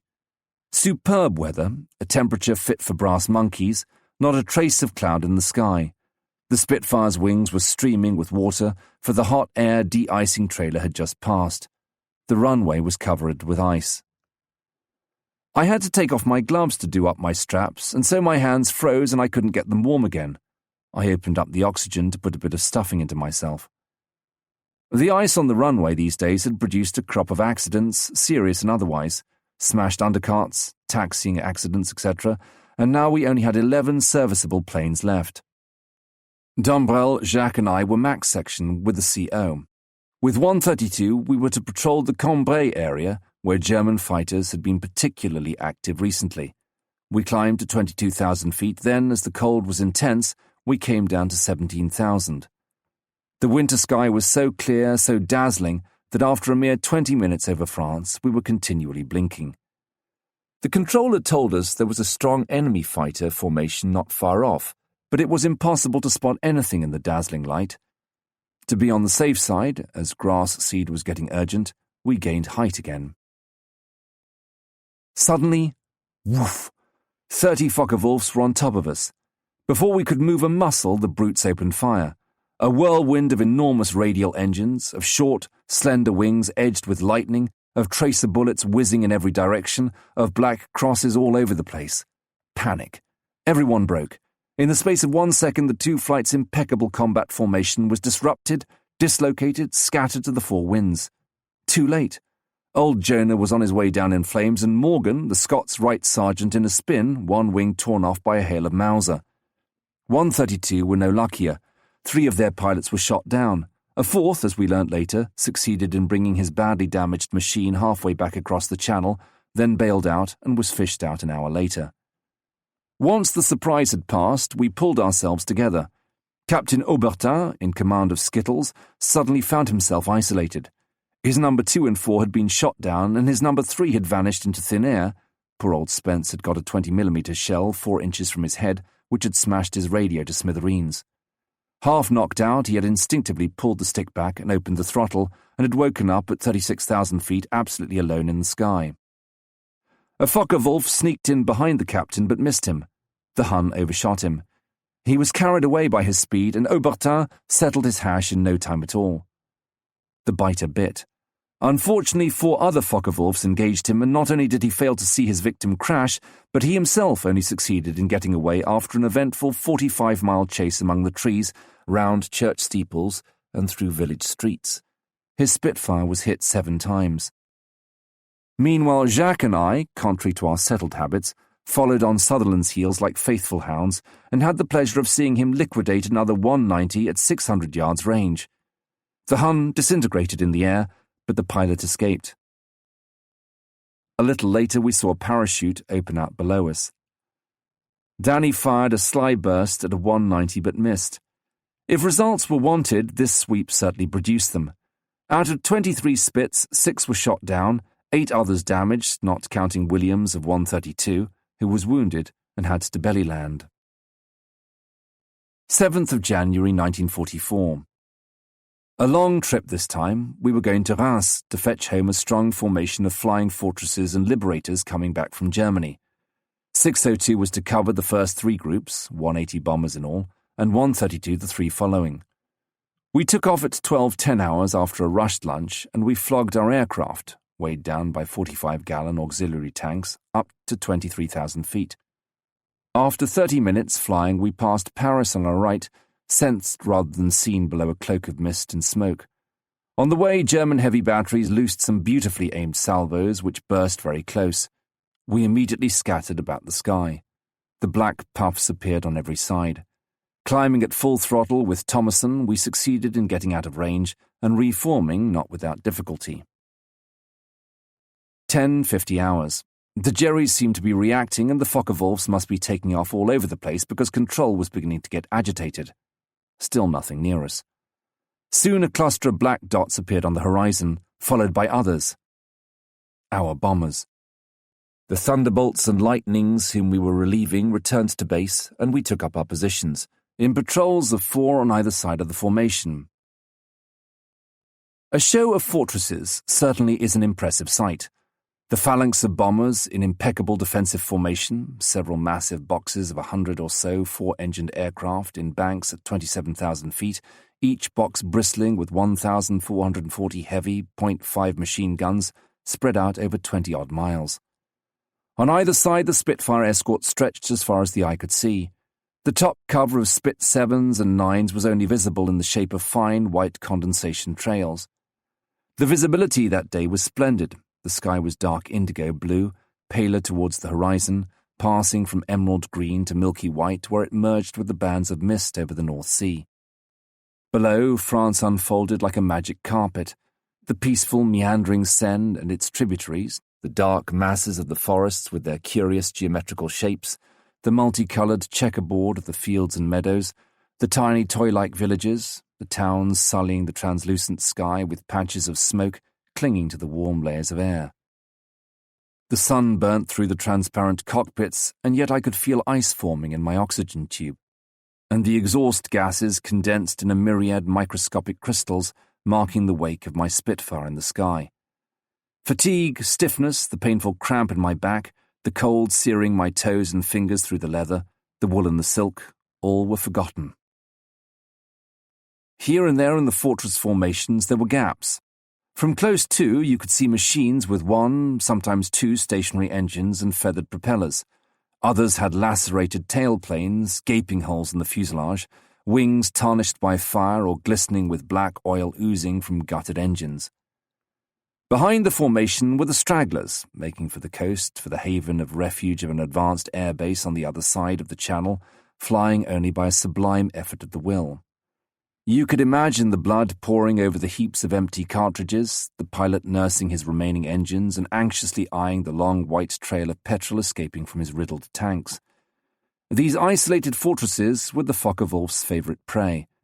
Therefore the squadrons detached 2 or 3 pairs of Spitfires, charged with bringing each one back safe. An exhausting task, as these damaged fortresses often dragged along on a third of their total power, stretching the endurance of their escort to the limit. On this occasion, Ken sent Carpenter and me to escort a Liberator which was only in the air by a miracle. Its No. 3 engine had completely come out of its housing and hung on the leading edge, a mass of lifeless ironmongery. His No. 1 engine was on fire, the flames slowly eating into the wing and the smoke escaping through the aluminium plates of the upper surface. Buckled by the heat. Through the tears in the fuselage, the survivors were throwing overboard all their superfluous equipment. Machine guns, ammunition, belts, radio, armor plates, to lighten their machine, which was slowly losing height. To crown all, there was a burst in the hydraulic system, freeing one of the wheels of the undercart, which hung down and increased the drag still further. At 1,800 revs, minus 2 boost and 200 miles per hour, we had to zigzag to keep level with him. We had been hunched up in our uncomfortable cockpits for 2 hours already, and we were still over France, 12 miles behind the main formation. 10 Focke-Wulfs began to prowl around us at a respectful distance, as if suspecting a trap. Anxiously, Carp and I kept an eye on them. Suddenly they attacked in pairs. Short of juice as we were, all we could do was to face each attack by a very tight 180-degree turn, fire a short burst in the approximate direction of the Hun, and immediately resume our position by another quick 180-degree turn. This performance was repeated a dozen times, but we succeeded in making the Focke-Wulfs keep their distance. They eventually tired a bit, or so we thought. Over Dieppe, the fighters gave way to the flak. We were flying at about 10,000 feet. The German light flak opened fire with unbelievable ferocity. An absolute pyramid of black puffs charged with lightning appeared in a fraction of a second. Violently shaken by several well-aimed shells, Carp and I separated and gained height as fast as we could with our meagre reserves of petrol. The poor Liberator, incapable of taking any sort of violent evasive action, was quickly bracketed. Just as, after a few agonizing seconds, we thought it was out of range, there was an explosion, and the big bomber, cut in half, suddenly disappeared in a sheet of flame. Only 3 parachutes opened out. The blazing aluminium coffin crashed a few hundred yards from the cliffs in a shower of spray, dragging down the remaining members of the crew. With heavy hearts we landed at Limpne, our tanks empty. Luckily we were often more fortunate than this and succeeded in bringing our charges back to our airfield at Detling, where their arrival always caused the greatest agitation. Ambulances, fire service, curious onlookers. We felt fully repaid by the gratitude in the eyes of the poor exhausted fellows. In many cases, it was only the moral support of the presence of a pair of Spits that gave them the courage to hold out to the end, to resist the temptation of bailing out and waiting for the end of the war in some off-flag or other. Departure for the Orkneys. 17th of January 1944. We were about to leave for the Orkneys. There was a regular peace super, and the Harrows would be prevented from coming to fetch us. Alia jacta est. We would go by rail. Just the job, something like 28 hours of more or less comfortable travel. We piled our luggage into the lorries and went and had lunch at the Star in Maidstone, where we found Jimmy Rankin and Ewell. A few last rounds of drinks, promises. As usual, I was cluttered up with a mass of belongings, mandolin, Irvin jacket, etc. Luckily, Jacques was there to help. On the way through London, we dropped in a body, 24 pilots, at the Sea, a very swanky and exclusive club in Soho. After half an hour, the manager, fearing for his interior decoration and seeing the alarm of his immaculately dressed clientele, came and asked us to move on. A few well-chosen arguments, including the transfer of his magnificent white carnation to Ken's buttonhole and a threat of public debagging, were enough to calm him down. From 6 to 9:30, our train was at 10:20, we drank hard, whiskey, beer, whiskey. By 9:30 we were bottled and singing our squadron ditties. I belonged to Glasgow, followed Pistol-Packing Mama and Gentille Alouette, and gradually we embarked on the more lurid items of our repertoire. Our fellow guests began to feel embarrassed, to blush, and some of them even discreetly made themselves scarce. Robson climbed up on a table, upset a few bottles, and we began to intone in chorus 602's war cry, "Is it 1, 2, 3? No. Is it 1, 2, 3, 4, 5, 6? 6. Oh? Ooh. 1, 2, 2. 1, 2, 3, 4, 5, 6, who, 2. At that point, the captain very nicely reminded us that we had a train to catch. It was just as well he did, for as we were getting up, the proprietor burst in, escorted by 2 policemen and half a dozen MPs. After a few minutes of confused explanations, we succeeded in getting rid of them and surged down the Piccadilly Circus Underground. A civilian permitted himself an out-of-place remark about those good-for-nothing RAF blokes. Robson and Bob Corley inserted his umbrella into the moving staircase, which jammed with a terrifying din. We took a compartment by storm, the passengers regarding us with a mixture of incredulity and horror, and finally we found ourselves at King's Cross. We piled our luggage on the electric trolleys. Carpenter took over the controls and embarked on an epic dash along the platforms crowded with travellers, warning bell going full blast. It was such a riot that the station master took a hand in person, followed by an imposing escort of military police. An unwise move on his part, for within a minute or two his beautiful cap covered with gold braid had mysteriously found its way into Tommy's suitcase. This cap now figures among the flight's most valued trophies, together with a London policeman's helmet, a Canadian general's beret, and a Panzer Grenadier colonel's forage cap, brought back from Dieppe by Bill Loud. The platforms were swarming with people, and, what with the blackout, it was hard to find our way about. However, we did eventually succeed in finding our reserved compartment, at the door of which an MP and a railway official were mounting guard. Our Pullman was divided into 2 with a communicating door. The other half was occupied by a 129 Squadron from Hornchurch, also going on rest. We soon made friends. A terrific racket again, everyone singing, bottles flying. Round about 2 a.m. we organised a rugger match, but it fizzled out for lack of players.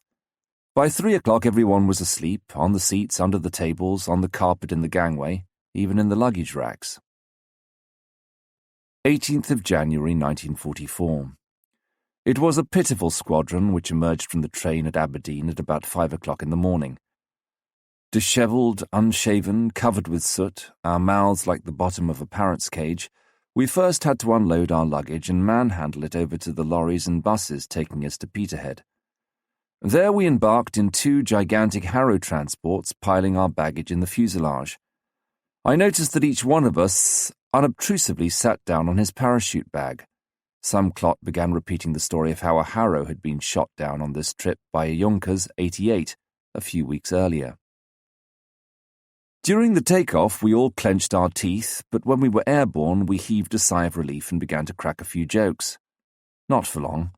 The air was far from calm, and the machine began to pitch and toss, shaken by air pockets. The laughs soon gave way to a general mood of profound gloom. This pathological state was not unconnected with the state of our stomachs, which had not yet recovered from the corrosive mixture of beer and whiskey. Every pilot held his head in his hands, his elbows on his knees, and nobody thought of admiring the superb snow-covered country over which we were passing. We reeled out of the Harrow at our destination with dry throats and asleep on our feet. We wished the station commander would go to hell as he did his utmost to make us welcome in a charming little speech, which we had to listen to standing in the open under the piercing blasts of the wind. Skibray in winter might just as well be the North Pole. God knows what maniac at Air Ministry had the bright idea of setting up a fighter base in those godforsaken islands. A few hours' daylight in the 24, occasionally a gleam of sun pierces the wan clouds, disperses the Arctic mist and reveals a desolate countryside, wind-swept rocks emerging from the thick snow. A few miles away, sheltered by a group of islands similar to ours, was the great naval base of Scapa Flow, where the home fleet lay, protected by mine barrages and anti-submarine nets. 602's role was to foil any attempts at bombing or aerial reconnaissance on the part of the Luftwaffe. We found our aircraft sheltering against the ice-laden hurricanes in hangars scattered all around the airfield. 7 or 8 Spitfire 5s, clipped, clapped, cropped, and in particular 4 magnificent Strato Spit 7s comprised our equipment. Those Spit 7s were special machines. Their wingspan had been increased, and thanks to their Rolls-Royce Merlin engines with 2-stage superchargers and their pressurized cockpits, they could go up to practically 50,000 feet. Only a dozen aircraft of this type had been built and distributed to strategic points in Great Britain. Outfitters quickly adopted them and furbished them with loving care. We removed the 2 machine guns in the wings to lighten them, keeping only the 2 22mm cannon. From time to time the Germans hazarded a Junkers 88, which came over at sea level to try and observe the movements of the fleet, and just recently an aircraft of unknown type had succeeded in photographing Scapa from 47,000 feet. We therefore always kept a couple of Spitfires and 2 of our Stratospits at immediate readiness. A most monotonous week passed. An overdaring Junkers 88 stupidly got itself shot down by a Bofors battery under the nose of Carpenter and Ken Charney, who came back seething with rage. To cap all, B-Flight was detached to the Shetlands about 60 miles still farther north. They took some fitters and 4 Spit-5s with them. We commiserated with them hypocritically, sooner them than us. Jacques and I organised an egg round. Using the little tiger moth attached to the station, we raided the archipelago twice a week, landing near the farms and snaffling all the eggs. At the end of a fortnight of eggs for breakfast, lunch, tea and dinner, the very sight of an egg made our gorges rise. Ken even made out that feathers were growing down his back. Snow fell, the wind blew, snow fell again for a change. We spent our days roasting our fronts and backs in turn round those little RAF stoves. Our poor fitters had the hell of a time with the engines freezing and spent hours and hours keeping the wings of the 4 aircraft in readiness, free of ice. Tussle in the Stratosphere, 21st of February 1944. In a Victorian novel, this chapter would be subtitled, "Or the Unexpected Consequences of a Game of Chess." Jacques and Kelly were on readiness from 10:30 hours to 1400 hours. Superb weather, but bitterly cold. Not having anything much to do, Ian Blair and I were playing a game of chess. At 12 o'clock everybody went off to lunch, but we decided to finish our game. Kelly enviously watched the others going. This cold sharpened the appetite, and as usual he was famishing. We ended up by taking pity on him and offered to take their place. They accepted joyfully, for it must be admitted that this high-altitude readiness business was rather a bind. They went. We slipped on our May Wests, put our parachutes and helmets ready in the 2 Stratospit 7s. Ian had not flown one yet and wanted the new one with the pointed tail fin. I gave way after calling him every name under the sun, and we resumed our game of chess. 12:22 hours. "Your queen's had it," said Ian.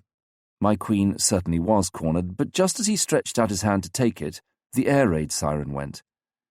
In the ensuing turmoil, queens, pawns, rooks, everything went for 6. The fitters rushed into the corridor with a clatter of nailed boots. I dived for the door, shouting, "Scramble, scramble!" Ian leapt out of the window. In less than 50 seconds I was installed, strapped in, oxygen switched on, engine ticking over, while the fitters were screwing down the airtight hood over me. 3 white rockets from control, showing that the runway was clear. The ground was frozen so hard that we could safely cut across the grass to get on the runway. At 12:23 hours, 35 seconds exactly, we took off at full throttle, and already control was giving us our first instructions. "Hello, Dulmut Red 1, Panda calling. Bandit approaching B for Baker at Angels Z for Zebra. Climb flat out on Vector 095. Out." I fumbled inside my boot for my code card, which had got mixed up with my maps. I was so clumsy about it that I had to ask Panda to repeat. "Okay. A Jerry was approaching Scapa Flow at altitude Z." I looked it up on the card. Phew. Z meant 40,000 feet. I set my course, still climbing at full boost. Ian's Spit hovered a few yards away, and I could feel his amused eyes on me under the sun goggles. It was a wonderful winter's day, not a trace of a cloud in the sky, and the Arctic sun pierced my eyeballs. I switched on the heating and set the pressure in my cabin. "Hello, Dalmat Red 1, Panda calling. Bandit now over B for Baker, hurry up." "Hello, Panda, Dalmat answering. Am climbing flat out on Vector 005, am Angels R for Roberts." What did the controller take us for? Rockets? In 5 minutes we had got to 23,000 feet. Not bad going. In the meantime, I had been thinking this Jerry must be a reconnaissance aircraft. In this weather he must be able to get perfect photos. The fleet's ACAC couldn't shoot because of us, naturally, and the Navy must be cursing. At all costs we had to get that Hun. If we didn't, the admirals would get us. We passed Scapa and continued on course 095 degrees. I glanced back and saw a white contrail describing a wide circle over the naval base about 10,000 feet above us. That must be him. I wondered what kind of machine it could be, one of the new Junkers 86Ps. Anyway, he wasn't worrying in the slightest and calmly went on taking his photos. "Hello, Pierre. Red 2 here, smoke trail at 6 o'clock above." We were now at 33,000 feet between the German and Norway. If we could climb another 7,000 feet without being seen, we would have cut off his retreat. I opened up flat out, easily followed by Ian, whose Spitfire was superior to mine. The Jerry, still showing no signal of alarm, he probably thought he was perfectly safe at that height, started a second run. The heavy ACAC opened up, but the black puffs were well below the white trail. 41,000 feet. The cold was really getting frightful, and I turned the oxygen full on. Thanks to the pressurized cockpit, the pain was bearable. From now on, our exhaust gases left a heavy white trail which stretched out and widened behind us, like the wake of a ship. We had the sun behind us. The Jerry was now coming towards us. Either he had seen us and was trying to get by before we were in a position to intercept him, or else he had simply completed his task. Our special engines were pulling beautifully, and our lengthened wings supported us well in the rarefied air. Ian was parallel to me, about 900 yards away, and we had gained about another 2,000 feet, which brought us roughly 1,000 feet higher than our quarry, who was about 2 miles away and approaching rapidly. He must be as blind as a bat. "Tally-ho, Ian, ready to attack." "Okay." He had seen us, but too late. We converged on him. To our surprise, it was a Messerschmitt 109G, equipped with 2 fat auxiliary tanks under the wings. He shone like a newly minted penny, and he was camouflaged pale grey above and sky blue beneath. He had no nationality marks. First he turned left, but Ian was there, veering towards him. He reversed his turn, saw me, and with a graceful, continuous movement, banked more steeply, rolled gently over on his back, diving vertically in the hope of leaving us standing. Without hesitating, we followed him. He dived straight towards the grey sea, which looked congealed without a wrinkle. He was half a mile ahead of us, with his tank still fixed to his wings. The speed increased dizzily. At these heights, you have to be careful because you soon reach the speed of sound, and then, look out. There is a strong risk of finding yourself hanging on a parachute in your underpants in less time than it takes to describe it. The Hun made full use of his GM-1 booster and kept his lead.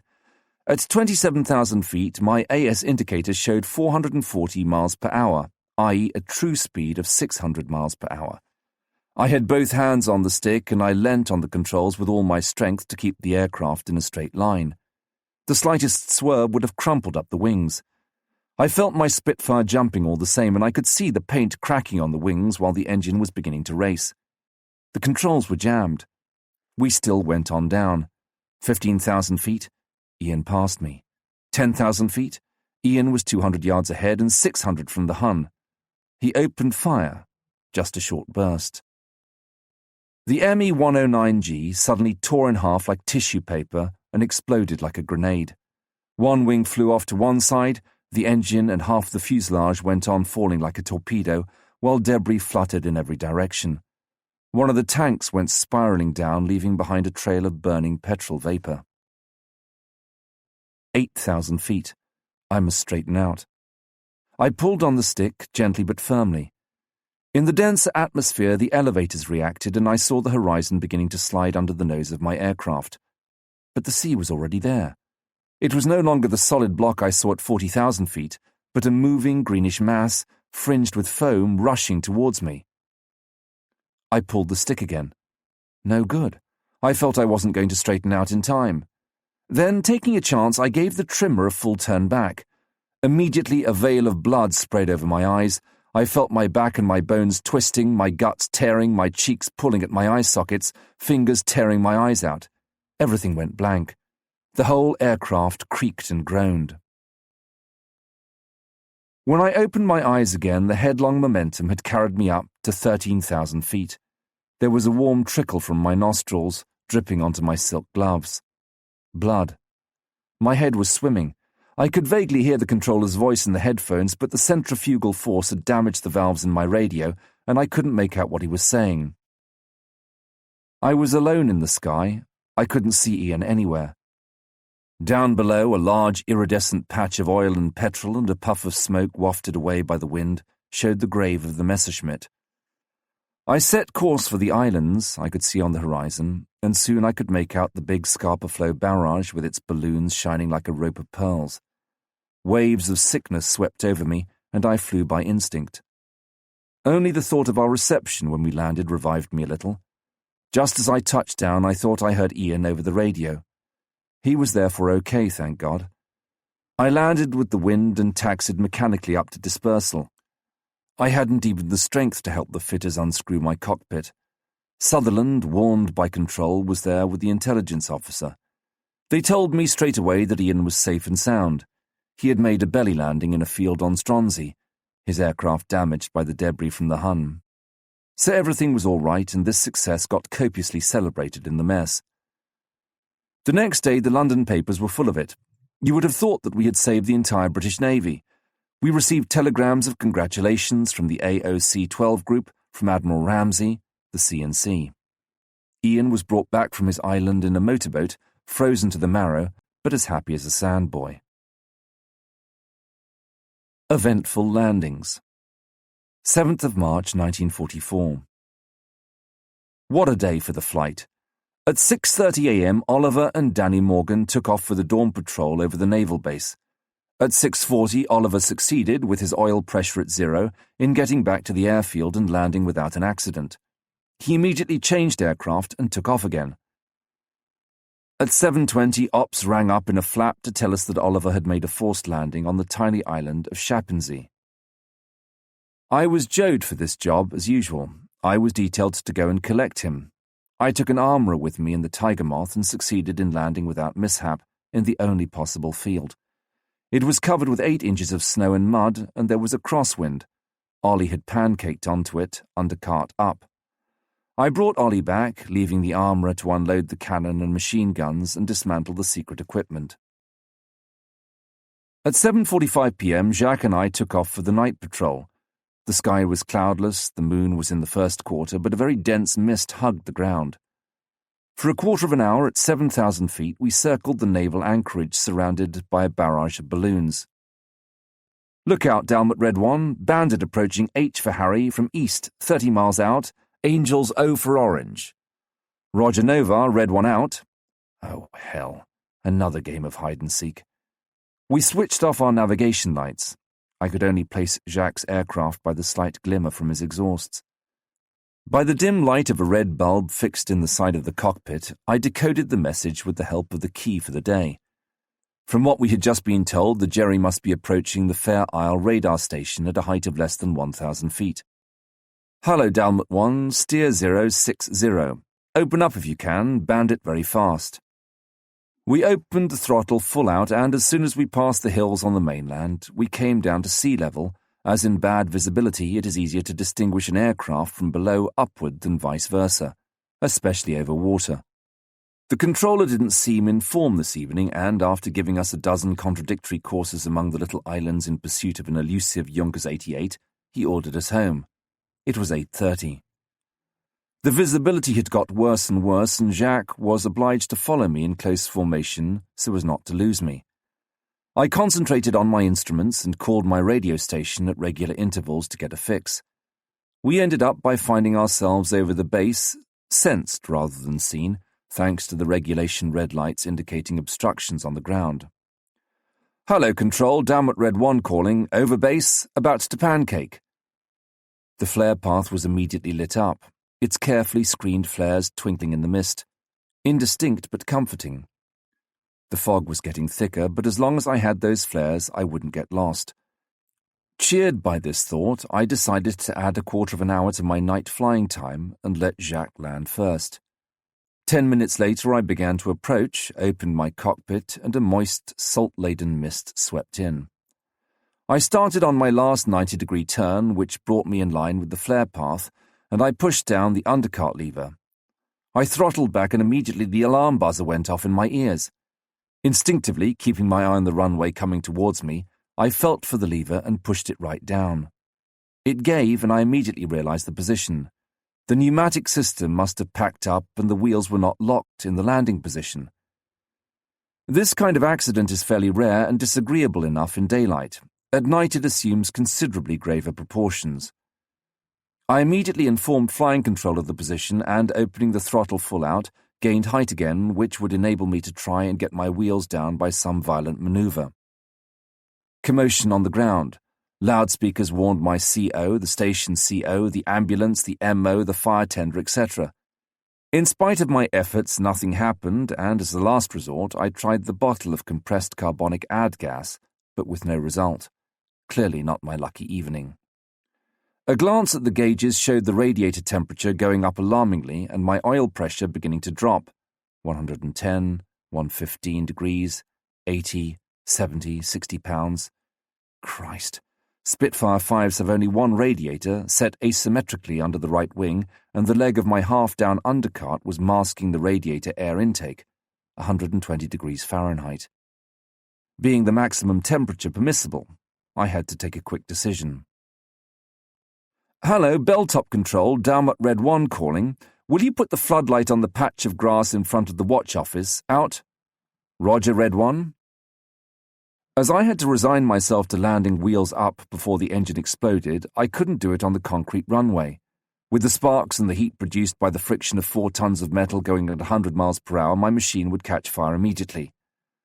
The 30,000 candle power floodlight lit up a big triangle of grass in front of control, and I was going to try to land my Spit on it, on its belly. Sweat began to trickle down my back and my vest stuck to my skin like a cold, wet towel. I did my best to prepare myself for the formidable deceleration, from 100 miles per hour to dead stop in the space of 30 yards and half a second. I tightened the straps of my harness, firmly fixing myself to the seat. I lowered the seat to protect my head in case I turned turtle, and I slid back the hood and locked it tight. At least there was no risk now of being imprisoned in a burning box. I released my parachute, undid my oxygen tube, and before pulling out my headphones, I called control. Hello, Belltop, WWII calling. Coming in now. Switching off to you now. Off. It was high time. A continuous stream of sparks was escaping from my radiator, and noxious glycol fumes were beginning to invade the cockpit. I took in a big gulp of air and with a slightly shaking hand reduced throttle, set the propeller to fine pitch, lowered the flaps, and began my approach. The lamps marking the edge of the airfield shot past below me and the brightly lit triangle rushed towards me. I levelled out at about 12 feet, still in shadow. Suddenly my aircraft flew into the blinding flood of blue light. Fumbling, I switched off the engine and the petrol. A cloud of smoke belched forth to left and right of the cowling. I held my breath, my eyes fixed on the grass passing beneath my wings. I could sense the ambulance following me at full speed, followed by the fire tender. Gently I eased the stick back, still more, reducing my speed to the minimum, 90 miles per hour. My propeller must be just about touching the ground. The aircraft began to tremble, and I pulled the stick hard, right back. No longer held up by anything, the machine crashed to the ground with an appalling din. Bits of propeller blade flew about, my engine churned the ground, raising mounds of earth and grass. The port cannon twisted like a wisp of straw, tearing the wing. The shock hurled me forward with incredible violence, and the safety straps cut into my flesh, ripped my shoulders. The thought flashed through me that if they didn't hold, my face would be smashed against the sight. I felt a searing pain in my right knee, heard the slapping of the stick against my leg when the aileron wires broke. Carried forward by its terrific momentum, the aircraft stood up on its nose, rose up on one wing, and, for one agonizing fraction of a second, I was suspended in space, clinging desperately to the windshield, with one foot on the instrument panel, the ground standing up in front of my eyes like a wall. Would it land on its back? With a crash like thunder which reverberated in the stretched aluminium box of the fuselage, the aircraft fell back on its belly. A last jerk, then silence which pierced the eardrums. A drop of sweat trickled down my cheek. Then suddenly the hissing sound of glycol and petrol vaporizing against the white-hot metal of the engine. Thick smoke began to emerge through every chink in the cowling. The ambulance bell brought me back to my senses.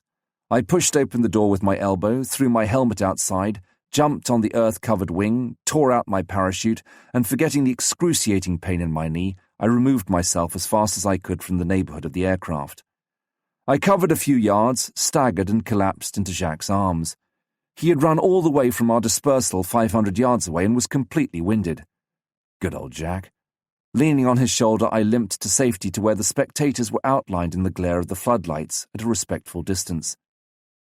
The fire crew were already sousing the aircraft with carbonic foam. I sat down on the grass, somebody offered me a lighted cigarette, and the doctor and his orderlies fussed over me. A screech of brakes and my squadron leader emerged dishevelled from his car. He had dashed out of the cinema when the loudspeaker announced that an aircraft was in difficulties. "Hello, Closter, old boy, are you okay?" I was bundled into the ambulance in spite of my protests and taken to the sick quarters where a cup of hot, sweet tea, generously laced with rum, was waiting for me. My knee was already all swollen and blue, but the airmo said it was nothing. He then examined my shoulders where the straps had raised 2 painful purple wheals. By and large, I had had a lucky escape. 8th of March 1944. Immediately after breakfast, I went and examined the traces of my eventful landing. The aircraft lay at the end of a deep furrow ploughed in the rich earth by the cowling. The oil and glycol radiators had been torn off on the way. The plastic propeller blades had snapped off flush with the spinner, scattering in 1,000 fragments. Afterwards, I had to fill in a dozen crash reports, and, as usual, the technical officer tried to probe to me, by A plus B, that it was my fault. A heated argument followed until, disconnecting the hydraulic pump, he saw that its spindle was broken. As I really couldn't have broken it with my teeth, he had to agree that I had done what I could. Sutherland and Oliver, on their side, fished out the pilot notes from the bottom of their drawers to prove that I had acted correctly in the circumstances and defended me energetically. After a lively interview with the station commander, whom I treated to a long technical dissertation, of which he didn't understand one word, I retired to the mess, absolutely vindicated. Dive bombing.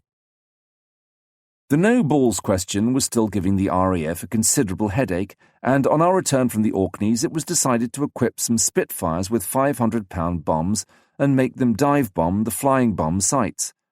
602 and 132 squadrons were to be the guinea pigs in this experiment. On the 13th of March we left with our Spitfire 9s, which we had recovered from Llanbedr on the North Wales coast, for the first trials. Dive bombing with Spitfires is a technique on its own, as the bomb is fixed under the belly of the machine, in the place of the auxiliary tank. If you bomb vertically, the propeller is torn off by the bomb. If you bomb at 45 degrees, aiming is very difficult. After various attempts, Maxey evolved the following method. The 12 aircraft of the squadron made for the objective at 12,000 feet in close reversed echelon formation. As soon as the leader saw the target appear under the trailing edge of his wings, he dived, followed by the remainder at 75 degrees. Each pilot took the objective individually in his sights, and everyone came down to 3,000 feet at full throttle. At that point, you began to straighten out, counted 3 and let go your bomb. It was rather rudimentary, but after a fortnight the squadron was landing its bombs inside a 150-yard circle. During the 3 weeks we spent at Llanbedr, we were the object of visits from every VIP from Inter-Allied GHQ each time we staged a demonstration. They had their money's worth. At the first visit, Dumbrell's bomb landed plumb on Fox at 450 miles per hour, and the poor blighter had to bail out in extremis. At the second visit, one bomb, McConaughey's, hung up. He decided to land with it and made a run over the airfield to warn them. As he passed, the bomb came free at last and exploded bang in the middle of the airfield, covering the dismayed visitors with earth and mud. Really, apart from Max and Remlinger, who were always eager beavers and dreamt of nothing but blood and thunder, nobody was very keen on this brand of sport. We preferred to weight the first results against an objective well defended by flak before making up our minds. In the meantime, we had constant lectures on no-balls. After the first bombardments, in the course of which 16,432 tons of high explosive had been dropped on the launching sites in 4 months, the Germans had evolved a new type of much simplified installation. They were erecting more than 50 a month, very well camouflaged and hard to detect. The total German layout consisted of 9 sectors, 4 directed against London and the other 5 against Southampton, Portsmouth, Plymouth, Brighton, and the harbours of Dover and Newhaven, respectively. According to the latest information, the flying bomb, or V1, was a jet-propelled device capable of carrying about a ton of explosive, a distance of 250 miles, at roughly 425 miles per hour, and highly accurate, i.e. to within 1,000 yards. We returned to Detling on the 8th of April and waited without exaggerated impatience for our first dive-bombing trip. 13th of April 1944. The day before, for the first time, Spitfires had dive-bombed the continent. 602 and 132 had attacked the flying bomb installation at Bouillancourt, 12 miles south of Le Tréport. Although our objective was in an area crammed with flak, the Germans had been so surprised at the sight of 24 Spitfires, each carrying a 500-pound bomb, that they had opened fire only after we were out of range. 16th of April 1944. We were going to repeat the prank on a big scale. We were to bomb Ligeurcourt by the forest of Crécy. It was much less funny this time, as in a radius of 2,000 yards round the target there were 9 88mm guns and 24 20 and 37mm, not to mention the fact that we should be within range of Abbeville's formidable defences. We took off at 12:25 hours. We were to attack first, followed by an Australian squadron, 453, while 132 covered us against possible enemy fighter reaction. We passed the French coast at 10,000 feet, and Sutherland put us into our attacking positions. Max aircraft, echelon port, go.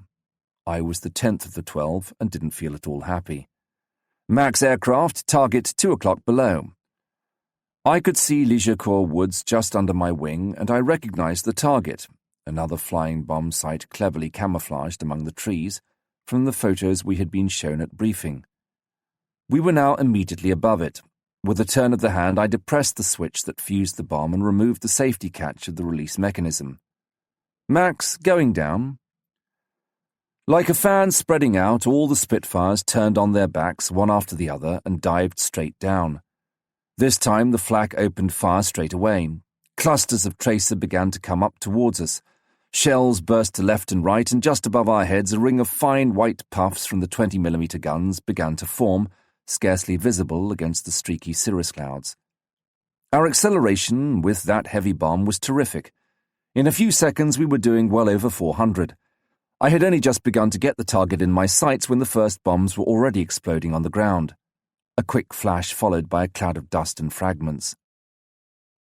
Max and Skittles flights were already climbing again, vertically, jinking hard, stubbornly followed by the flak. My altimeter showed 3,000 feet, and I concentrated on my aim. I pulled the stick gently back to let the target slip under my Spitfire's nose, following our technique. A tough job at that height. I counted aloud, 1, 2, 3, and pressed the release button. For the next few seconds, as a result of the effect of the violent centrifugal force, I was only dimly aware of what was going on. I recovered to find myself hanging on the propeller at full throttle at 8,000 feet. The flak seemed to have given us up. A turn left soon showed me why. 453 were beginning their dive. The aircraft went over like a waterfall and was soon only tiny indistinct patches against the ground. The flak redoubled. Suddenly there was a flash and a Spitfire turned over, leaving a trail of burning glycol, and crashed into the middle of the target. a horrifying sight which I couldn't get out of my mind. A bitter blow, one of the dead pilot's friends told me back at the airfield. It was Bob Yarra, brother of the famous Slim of Malta, also brought down by flak the year before. Bob had got a direct hit from a 37mm between the radiators as he was diving at well over 400 miles per hour. The two wings of his Spitfire had immediately folded up and come off, tearing off the tailplane on the way and spattering with debris the aircraft behind, which had to take violent avoiding action. 3 seconds later the plane crashed into the ground and exploded. Not the ghost of a chance of bailing out. Those no-balls were certainly beginning to cost us dear. The Normandy landing. The great moment approached. 4th of May. 125 wing left Detling for its new base at Ford near Brighton. The transfer of the aircraft took place in very bad weather, and our patrol of 8 under Ken Charney had to land on an American field near Dungeness in pouring rain and visibility 0. This field was occupied by Thunderbolt squadrons which had arrived from the United States the week before. It was the first time those Americans had seen Spitfires from close to. They were flabbergasted to see that people flew in weather like this. What did they expect? England isn't California. And the maneuverability of our machines, our side slips and S approaches gave them something to think about. Towards evening, the weather cleared and we gave them a demonstration of steep climbing takeoffs. With our Spit 9s, we were airborne in 50 yards, while a laden Thunderbolt needs 600.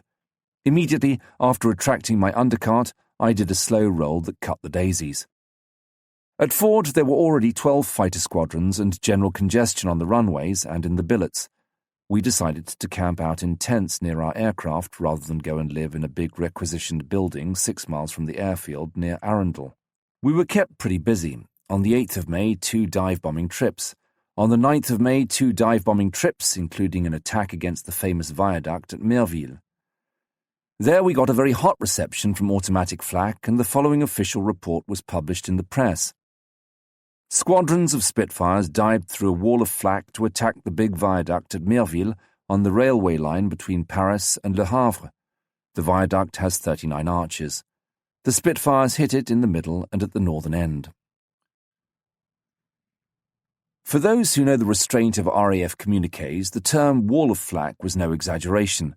In fact, the bombardment was rather pathetic, and I don't know who were the heroes of 132 and 602 who scored hits. I know that my bomb at least fell over 200 yards from the viaduct. Gerald and Cannock were reported missing as a result of this affair. On the 10th of May, in the morning, we carried out a sweep, marauder escort, which lasted 2 hours 20 minutes. We met some very clever Germans in a mixed formation of ME 109s and FW 190s. Maxie Sutherland got one, Jacques and Yule probably another each. As for me, my shooting was beneath contempt. In the afternoon of the same day, another dive-bombing trip against No-Ball 38. On the 11th, dive-bombing of No-Ball 27, i.e. Le Vieux Clocher. On the 12th, ditto of a railway junction at Steenbeck. On the 13th, 2 dive-bombing trips, including one against No-Ball 86, defended by a formidable array of flak. The constant speed mechanism in my propeller packed up, which gave me a considerable fright at the time.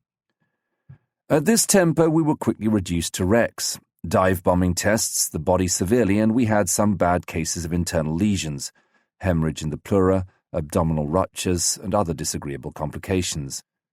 As for me, I was completely creased. Luckily, on the 15th of May, Group Captain Rankin was summoned to Allied Expeditionary Air Force's GHQ at Uxbridge. He took me with him. My French uniform provided a bit of local colour, as he put it. The concrete underground vaults at Uxbridge, which had sheltered British fighter GCC during the crucial days of the Battle of Britain, had become the Allied Air Force's centre for the Normandy landing. It was an absolute Tower of Babel, thronged with pink and olive-green American uniforms and the blue-grey of the RAF. I never in my life saw so many stars and so much braid, up to the elbows. The most insignificant little man you met was at least an air commodore. Air marshals were thick on the ground. There were Lee Mallory of the RAF, who was CNC, Casada, the big noise in American fighter circles, General Arnold, CNC, U.S. Army Air Forces, Doolittle, of Tokyo raid fame, etc. Being in the secrets of the great is no joke. I had pocketfuls of passes, and all day long I was challenged by hordes of MPs cluttering up the entrances and the underground corridors lit by mercury vapour lamps. It was difficult to get a general view of what was being hatched, but the invasion date seemed to have been fixed for the first days in June, and the Zone 2, the strip from Le Havre to Cherbourg. Things did not seem to be going too smoothly. There was a lot of friction between the RAF and the American 8th Air Force. In particular, there were discussions where an attempt was made to decide the number of German fighters available. The production of fighters for the Luftwaffe, from the very accurate reports of the intelligence service, had been, from the 1st of November 1943 to the 1st of April 1944, 7,065 fighters, 150 jet-propelled, about 4,500 Messerschmitt 109Gs and Ks, and the rest Focke-Wulf 190s with a few twin-engine Messerschmitt 410s. From the 15th of November to the 15th of April, on the other hand, German fighter losses were estimated as follows: 878 destroyed, 102 probables, and 347 damaged by RAF fighters, 73 destroyed, 5 probables, and 22 damaged by ACAC. The American 8th Air Force, however, claimed that its bombers, Fortresses and Liberators, had obtained the following results during the same period: 2,223 destroyed, 696 probables, and 1,818 damaged, plus 1,835 destroyed by their fighter escorts. The British regarded these figures as ridiculous. They admitted the right of the American press communiques to produce such results to sugar the pill for the American public, which was finding the enormous Air Force daylight losses hard to swallow, but the RAF categorically refused to base its plan of campaign on fancy propaganda figures. The argument soon got heated. The British maintained that it was better to underestimate the number of successes, as they did, by means of a very strict method of confirmation by cinefilm, than to base them on individual verbal accounts which were hard to check. Naturally, when in a box of 72 flying fortresses you had 300 or 400 machine gunners blazing away at 20 Focke-Wulfs, and 5 were in fact brought down, there were, in the nature of things, bound to be several dozen gunners who swore black and blue and in perfect good faith that they had brought one down. In addition, it seemed very odd that, in a raid like the one on Augsburg, 900 British and American escort fighters declared they had brought down 118 German aircraft, while 500 forts claimed 350 successes, i.e. almost a third of the German fighters in the air that day. In a similar mixed show, for instance, on the same objective, after a very severe dogfight, an RAF squadron, i.e. 12 Spits of the latest type, applied for the confirmation of 7 successes, while one single American fighter pilot claimed 6 successes, in circumstances which would have led to his being credited with scarcely 1 by RAF standards. It was finally decided to take as a working basis 1/3 of the American figures for bombers and 1/2 their fighter pilot claims, which still gave the fairly impressive figure of 800 successes for the forts and 900 for the fighters, giving a grand total for the Allied forces of 2,700 Me-109s and Focke-Wulfs out of action.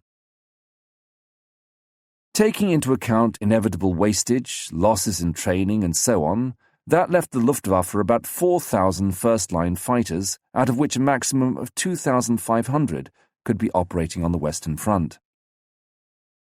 Against these, the Allied Expeditionary Air Forces could pit exactly 2,371 first-line fighters, of which 1,764 were RAF.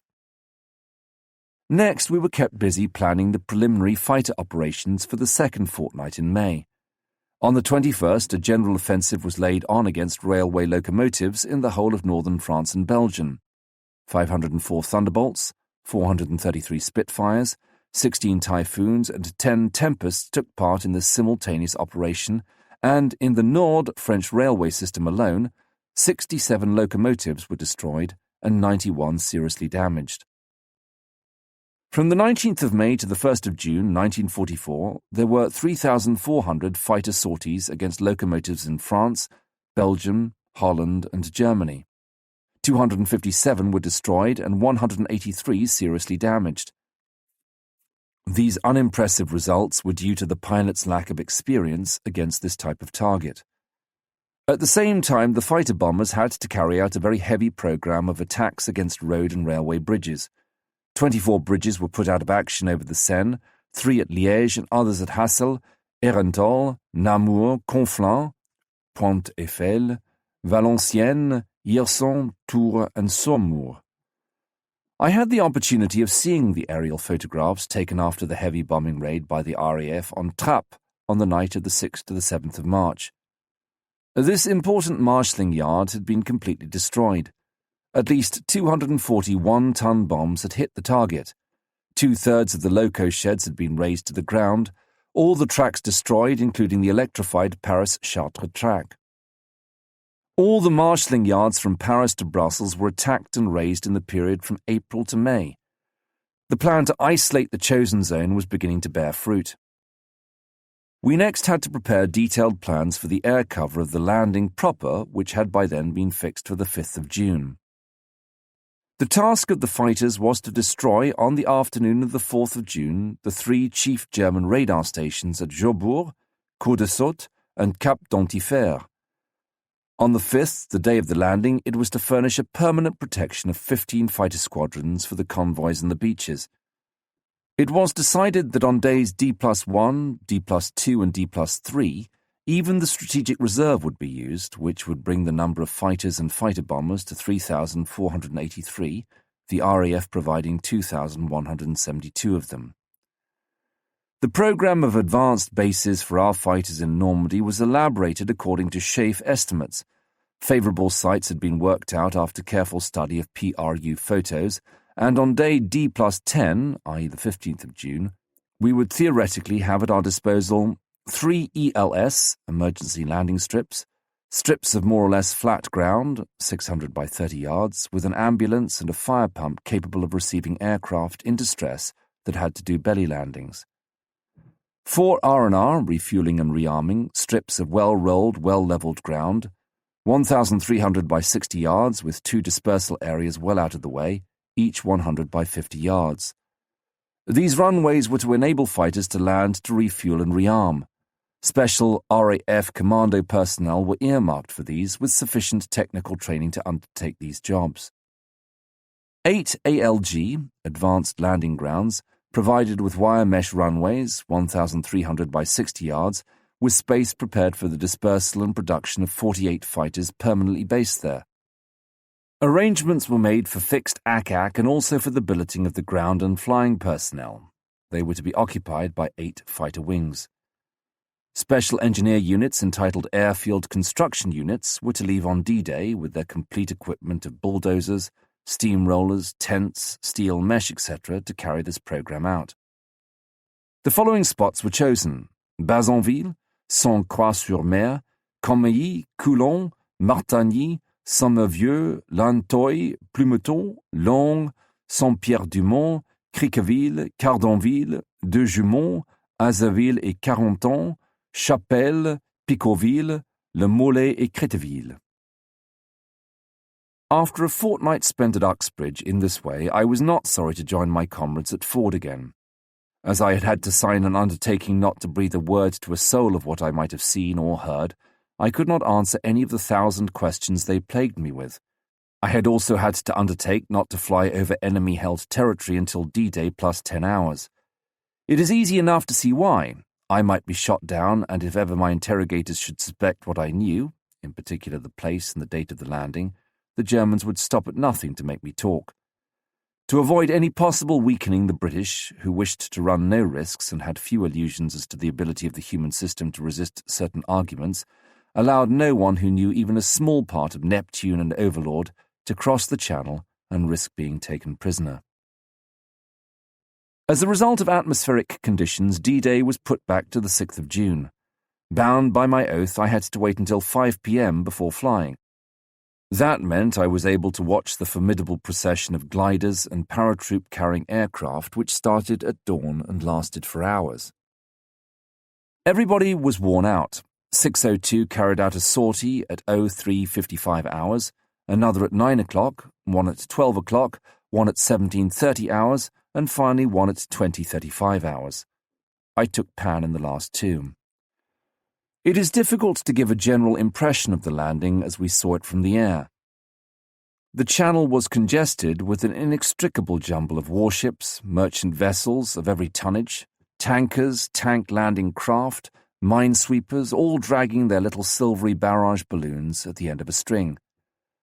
We passed half a dozen tugs sweating and puffing away, dragging a kind of enormous concrete tower sitting on a frame as big as a floating dock, one of the sections of the Mulberry prefabricated harbour.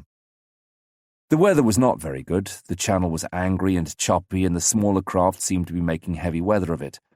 The low cloud made us come lower than altitude Z at which we should have been flying, and leave the safety corridors.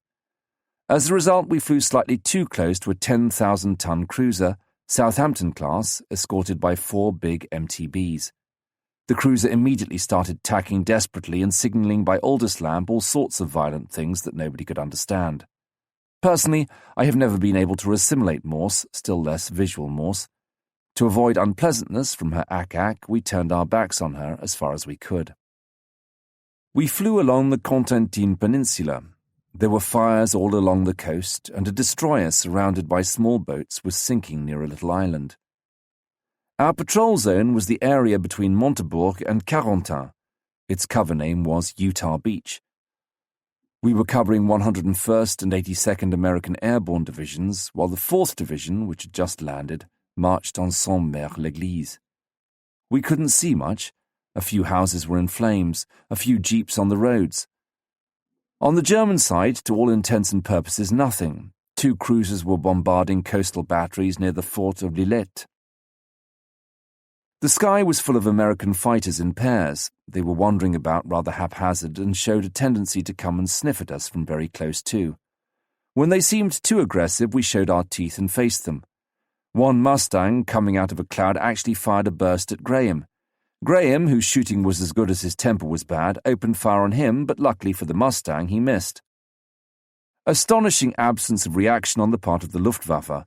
According to the latest intelligence, they had in France 385 long-range bombers, 50 assault aircraft, 745 fighters, 450 twin-engined night fighters, plus reconnaissance aircraft, in all 1,750 first-line aircraft. This force would certainly soon be reinforced if the airfields were not bombed too much. My second patrol was a dusk patrol over Omaha Beach. It was a nightmare. The night was dark with low cloud. In the gloom, hundreds of aircraft were stooging about without being able to see each other, blinded by the fires ranging from Vierville to Isigny. The battle seemed to be bitter in that sector. On the beaches, high sea swept charred remnants of landing craft, lit up by salvos from the batteries planted on the sands.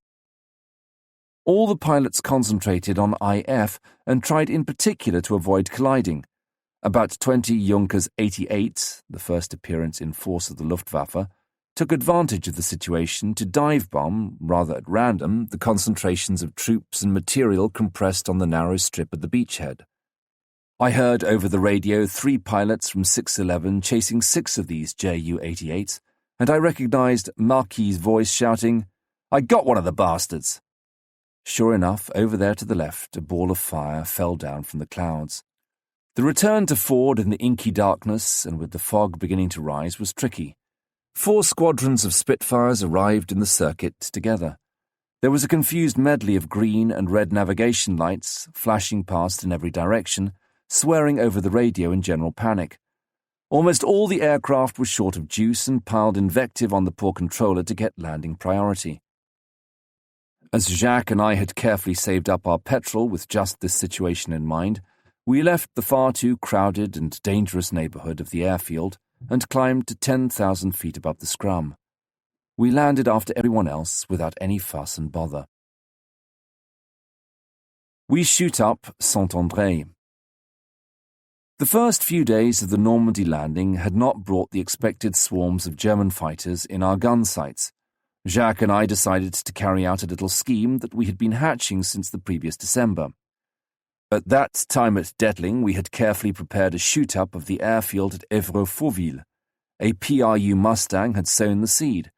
It had brought back a remarkable oblique photo showing the German base in minutest detail, including a row of Focke-Wulfs being serviced by a swarm of mechanics which had particularly arrested our attention. In theory, it was pure madness. Airfield flak almost always got you. In practice, with a bit of luck and a carefully managed element of surprise, we might easily get away with it. The problem now was not quite the same as in December, as Évreux-Fauville was too close to the battle zone to be in permanent use. Failing Évreux-Fauville, our choice fell on Saint-André, de Lure, and Dreux, farther inland. We would let circumstances decide which to go for. It was now a question of convincing Sutherland, who had been impossible to move the previous time over the Évreux business. We tackled him at breakfast, not too directly. We suggested he should let us go on a sort of freelance sweep. We might take off as a kind of reserve for the morning's first beachhead patrol, and then, with his consent, break formation and take a turn round Caen at high altitude.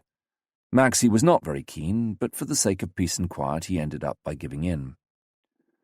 We took off at 0950 hours behind the 12 Spits of the squadron. Halfway over we quietly gave them the slip, and we at once gained height. We veered towards the southeast and the estuary of the Seine. Jacques was 400 yards to my right and slightly above. Like that, we were mutually covered against any surprise. The weather was possible, 4/10 cloud at 7,000 feet. Naturally, I would have preferred a layer of cloud farther down, which would have given us better protection against flak. At 10:20 hours, we were immediately over Lisieux, its church tower standing out against the surrounding green. From 15,000 feet, we could see the great German airfields at Fauville, Conches, Beaumont-le-Roger, and Saint-André, with Dreux in the distance in a patch of mist. We circled for a quarter of an hour, scanning the sky. No one else in the air. We listened in on the wavelengths of all the different controls. No information which might interest us. Okay then, let's go. Conches was the nearest airfield. We gave it the once-over. At first sight, everything seemed deserted. Then Saint-André. Some sort of activity had continued there, according to the intelligence reports. We must examine it from closer to. We went down in a wide spiral. The clouds intermittently hid the airfield, but on the other hand they prevented us from being observed by the watchful flak spotters. Saint-André seemed to have had a terrible pasting. Sticks of bombs crisscrossed over the runway. The hangars were in ruins. On the other hand, all around were trim villages and barns in clumps of trees connected by little roads. Those roads seemed very straight. We came down to 10,000 feet. Just so. Those roads were taxiing strips and the barns were hangars perfectly camouflaged. We must look into this. Yes, sure enough, in front of what looked just like a farm, a ray of sun projected the sharply defined shadow of two Heinkel 111s covered with nets. Look out, Jacques. 2 Heinkels down below. Okay, Pierre, they're lovely. I opened the throttle and made another circuit to get in position for the dive, sun behind us. I jettisoned my auxiliary tank. In the meantime, those blasted clouds had made me lose the 2 Heinkels. I was almost in position for an attack, but however much I stared and stared, it was no good. Only that ray of sun, throwing that revealing shadow, had given the game away. I simply couldn't dive down without a definite objective and risk getting shot up by the flak wandering about in the middle of the airfield at ground level, looking for something to shoot at. I waggled my wings to warn Jacques of my indecision. He had come in close and we made signs at each other. It was really too silly. I looked at the airfield again. We were going to have to make our minds up quickly. Everyone would be on the qui vive if we were stooging around for hours. Look, Pierre, a Hun. Jacques and I saw him simultaneously. A small, brilliant cross skimming along the main runway, probably a fighter. Going down. Look out, Jacques, your baby is still on. I know. I had warned him, and now I had to work fast before the flak got going. A full throttle, I dived down, 450 miles per hour, quickly because it would soon be getting unhealthy round here. The details began to show up more clearly. Between the destroyed hangars there were others of a different type, half buried and half covered with turf. Bomb craters, most of them filled in. The large main runway was carefully repaired, and the craters which pitted it, as we thought from 13,000 feet, were dummy ones, artistically painted to give the impression of an unserviceable runway. I caught a brief glimpse of men working and of lorries. I levelled out 2 or 3 miles from the airfield and kept right down on the deck to keep the flak off, running over the hedges. At the far end of the airfield, I could now see the German in silhouette. It was a Messerschmitt 109. I skimmed along the edge of the field, registering what I could see. In the shade of a clump of trees, about 20 brand-new emerald-green Focke-Wulfs were warming up. A pilot leapt off a wing onto his face in the grass. More Focke-Wulfs along the hedge, some Messerschmitts in an orchard, some Bowsers covered by branches, variegated tents scattered about among the bushes. This airfield, which at 13,000 feet had seemed deserted, was simply swarming with aircraft and personnel. My 109 was getting close. He turned left. I made for the centre of the field to cut him off. I climbed to 150 feet. The flak began, a clumsy cluster of tracer far away to the left. I suddenly found myself nose to nose with another Messerschmitt, which, intent on the other one, I hadn't seen. Too late to shoot. His undercart was down, perhaps even his flaps. His fuselage was grey, spotted with green and brown, and he had big black crosses on a level with the cockpit. I passed a few yards from him. He was probably landing, doing about 150 miles per hour. I was doing 420. The pilot must have had a heart attack. I was gaining on the other at amazing speed. The flak let fly with all it had without bothering about him. He must have wondered what on earth was going on. I got him in my sights, only 500 yards. I pressed the button, cannon and machine guns. 200 yards I went on firing, 50 yards. Before braking, I had time to see 3 of my shells burst, one between the engine and the pilot, another on the tailplane, and the third smashed one of the oleo legs of his undercart. I just avoided him in time, and as I cleared him, I saw him turn over on his back and go into a spin. The flak, and what flak, was coming up in a sort of wavy curtain, shedding deadly little black puffs everywhere. I turned right and climbed desperately towards the clouds, 10,000 feet a minute, with full boost. It seemed to take ages.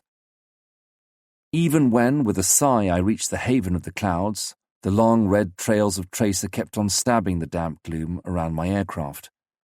What had happened to Jacques? Although he had failed to get rid of his tank, he had followed me into the dive, but had lost me as we went through the cloud layer. He had found himself in the middle of the airfield at ground level a few seconds after me, and naturally he got the benefit of all the flak. Hampered by his tank, he missed the second Messerschmitt, which landed under his nose. Keeping straight on through the bursting shells, he spotted a row of mine-laying Heinkels, which he machine-gunned.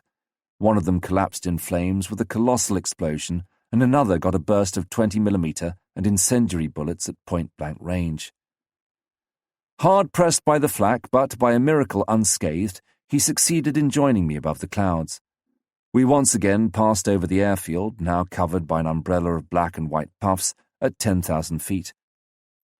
The light flak persisted, in spite of our being out of range, and a salvo of 88mm burst far behind us.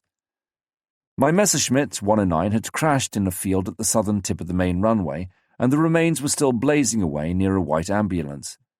Trucks were tearing to the scene of the disaster in a cloud of dust.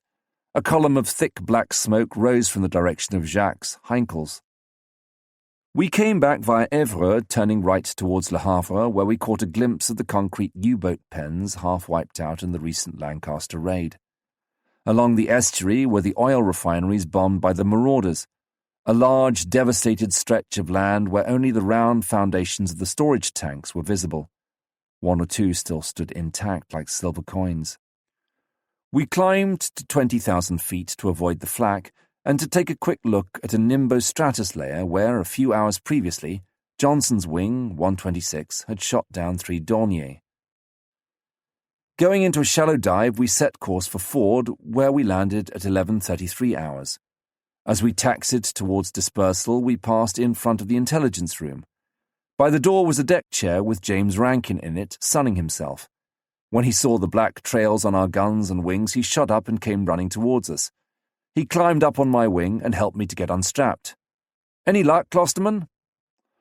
I was not too proud of our exploit, which constituted, after all, a serious breach of controlled discipline, but I told him what we had been up to. Jacques joined us, bubbling over with joy. Rankin, for appearance's sake, greeted my account rather coldly, but he was not too displeased at bottom. Like a fool, I mentioned the flak to Maxey, who landed a few minutes later with the squadron. He hated losing any of his chaps through flak and consequently tore me off a hell of a strip. The intelligence officers were lukewarm, but when we described the rows of camouflaged German fighters, they brightened up. GCC was very interested by our reports and shut its eyes to the escapade and called us in after lunch for further information. We were asked to indicate on large-scale plans of Saint-André the approximate layout of the camouflage dispersals, and we were questioned as to the types of aircraft, etc. The PRU Mustangs would bless us, for they would certainly get sent in the late afternoon to take low-level obliques, and, after that morning's show, they would get a pleasant reception. The next day we had the satisfaction of seeing our report confirmed by the Daily Air Ministry secret bulletin, which added that the Luftwaffe had in fact reinforced that sector by withdrawing 6 wings from the Russian front. First night in France, 11th of June 1944. We were on readiness after tea when suddenly we were informed that we were going to spend the night in France. The Met forecasted fog over the south coast for the next morning, which would immobilize the fighters. On the other hand, the weather over France would be reasonable, and clearly, if the Spitz did not patrol the beachhead, the Luftwaffe would come out in strength over Normandy and make a nuisance of itself. To avoid this, 6 squadrons were to take off that very evening, land as best they could on half-finished emergency fields, spend the night there and be ready at dawn for any eventuality. Each pilot must take 2 blankets and a box of K-rations. Jacques and I were distinctly excited at the idea of being the first French pilots to land in France.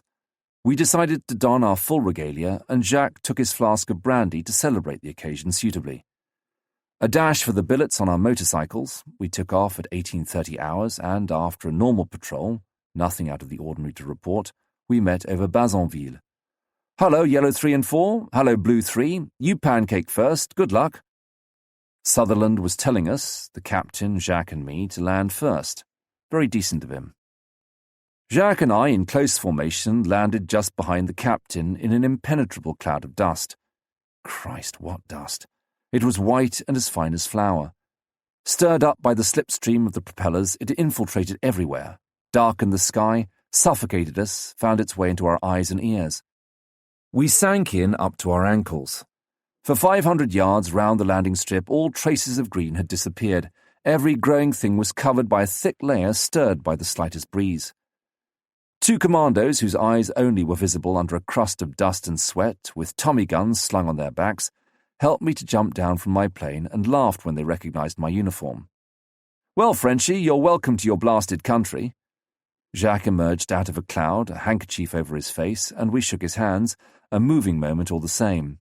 We were treading French soil after 4 years' absence. If the truth must be told, instead of the deep emotion I was expecting, what I felt most was profound regret at having brought my smart new best blue uniform to such a dump. Already I looked much more like a powdered circus clown than an officer of the Armée de l'Air. A captain from the Canadian division stopped in his jeep on his way past to warn us. "No straying from the airfield. No crossing from one side of the track to the other. Don't touch anything. Avoid areas marked by cloth strips. They are still mined. The Huns have left mines everywhere, and only half an hour ago a man was killed and 2 others wounded by a German sniper hiding in a wood half a mile away, who has got telescopic sights." We all met again behind a hedge where a mobile canteen gave us tea, biscuits and marmalade, all liberally sprinkled with that blasted dust. Our strip was absolutely stiff with ack-ack, at least a dozen Beauforts on the alert with the crews in position. When we expressed astonishment at the enormous quantity of empties round the guns, a sergeant told us that if we waited until 11 o'clock that night, we would soon understand. We spent the next 2 hours dispersing our planes and refueling them with 2-gallon cans. We puffed, we sweated, we coughed. I spent my time bemoaning my uniform's fate. When night began to fall, we opened our rations, had a slice of ham and a few biscuits, then set off in search of a hole to spend the night in.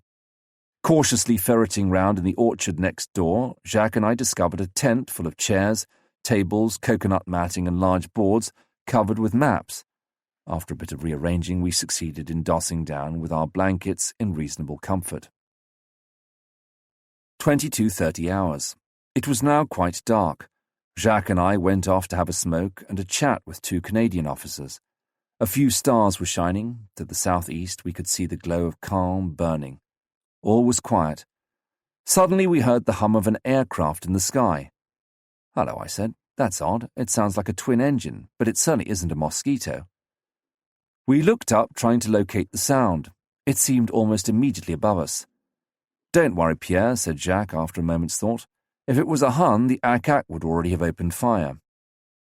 He had scarcely finished when a characteristic swishing sound disclosed the fact that a large bomb was coming straight down on us. In a fraction of a second, the two officers evaporated.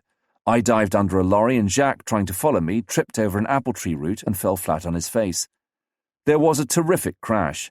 The earth quivered, a burning gust of air slapped our faces, and glowing splinters bespattered the tent, the trees and the lorry, and bounced back sizzling on the dew-covered grass. At that moment, the ACAC opened fire. The sky above us turned into a moving mass of 40mm tracer shells rising in thick, snaky clusters. It was as light as day. Our heads buzzed from the continuous roar. Shell fragments fell as thick as hail, bringing down branches and leaves from the trees, riddling the tents and clanging on the lorries and empty drums. Somewhere on the field a spit caught fire, and the flames brought the Junkers 88s clustering round like moths. The bombs began to fall thick and fast. You could tell them apart by the sound. The big 1,000-pounders went vroom as they fell, while the medium ones whistled pheep, pheep, pheep, bang. One fell so close that the impact threw me in the air, and I gave myself a large bump against the lorry's differential. A Bofors, less than 10 yards away, was blazing away all the time in bursts of 5 shells. The barking noise pierced our eardrums. Deafened, battered, we crouched under our lorry, shivering with funk. Round about 1 a.m., there seemed to be a lull. I sprinted across to our tent to fetch our blankets. I managed to find them under a pile of big boxes and boards which had collapsed when the first bomb had gone off. If we had been there, we should have had all that down on our heads. When I got back, Jacques had crawled out and was dusting himself and swearing. Suddenly a pyramid of tracer from Auermarsch, where the convoys were concentrated, and, like a gas ring with jets lighting up in succession, the whole sky again flared up. The searchlights leapt out of the shadows and started probing the clouds. Within a radius of 12 miles from our strip, there must have been a good 3,000 ACAC guns. As the radar equipment was primitive and control non-existent, all those guns, Bofors 3.5 inches, 7-inch, etc., fired away more or less haphazard all at once. The ammunition seemed inexhaustible, and the crews just kept their feet on the pedal. The Junkers 88s and Dornier 217s came over in groups of about a dozen every 5 minutes or so, and stooged around in the middle of this inferno, letting go their bombs more or less anywhere. It didn't really matter where, as the beachhead was so full of troops, ammunition dumps, convoys of lorries, concentration of tanks and planes that they could scarcely fail to score a bull practically every time. The nightmare went on until 3 a.m. Worn out, petrified with cold, we ended up by going to sleep, only to be awakened an hour later by the Stand 2 siren. We emerged from our lorry haggard, grimy, dusty, hirsute, with rings round our eyes and coated tongues, and we nearly passed out from the shock. We had spent the night under a lorry load of 20mm shells. Scarcely able to breathe, we staggered off to join our comrades, who were in no better shape, round the field kitchen where we queued up for a drop of tea. It took a long time, as there were only 5 mugs, the tea was scalding, and there were 24 of us. Our 2 Canadian friends from the evening before were there. We thought they had been pulverized by the explosion. "Oh, you know," said one of them modestly, "we're now pretty hot at sprinting. We've been here a week, and we're unbeatable." Just at that moment we heard the noise of several engines approaching. Everyone climbed the bank round the perimeter to get a better view. Bang, bang, bang, bang, bang. 3 Focke-Wulfs jumped the hedge at the other end of the field and opened fire. I remember hearing a few bullets whistling past. A few shells explode in front of us on the field, raising spurts of dust, and suddenly we found ourselves in the shelter, a good length ahead of the Canadians, in an avalanche of pilots, mugs, tea, biscuits, and flying boots. After all that, we didn't even have our cup of tea. We went back to Ford in time for lunch. -4 aircraft destroyed or damaged during the bombing. We spent 2 hours sitting under a nice, hot shower. The ALG program had been considerably delayed in our sector by the unexpected resistance of the Germans in Caen, which, according to the plan, ought to have been taken in the afternoon of D-Day. In fact, the 3 first landing strips built were to all intents and purposes under the fire of heavy 88mm flak batteries.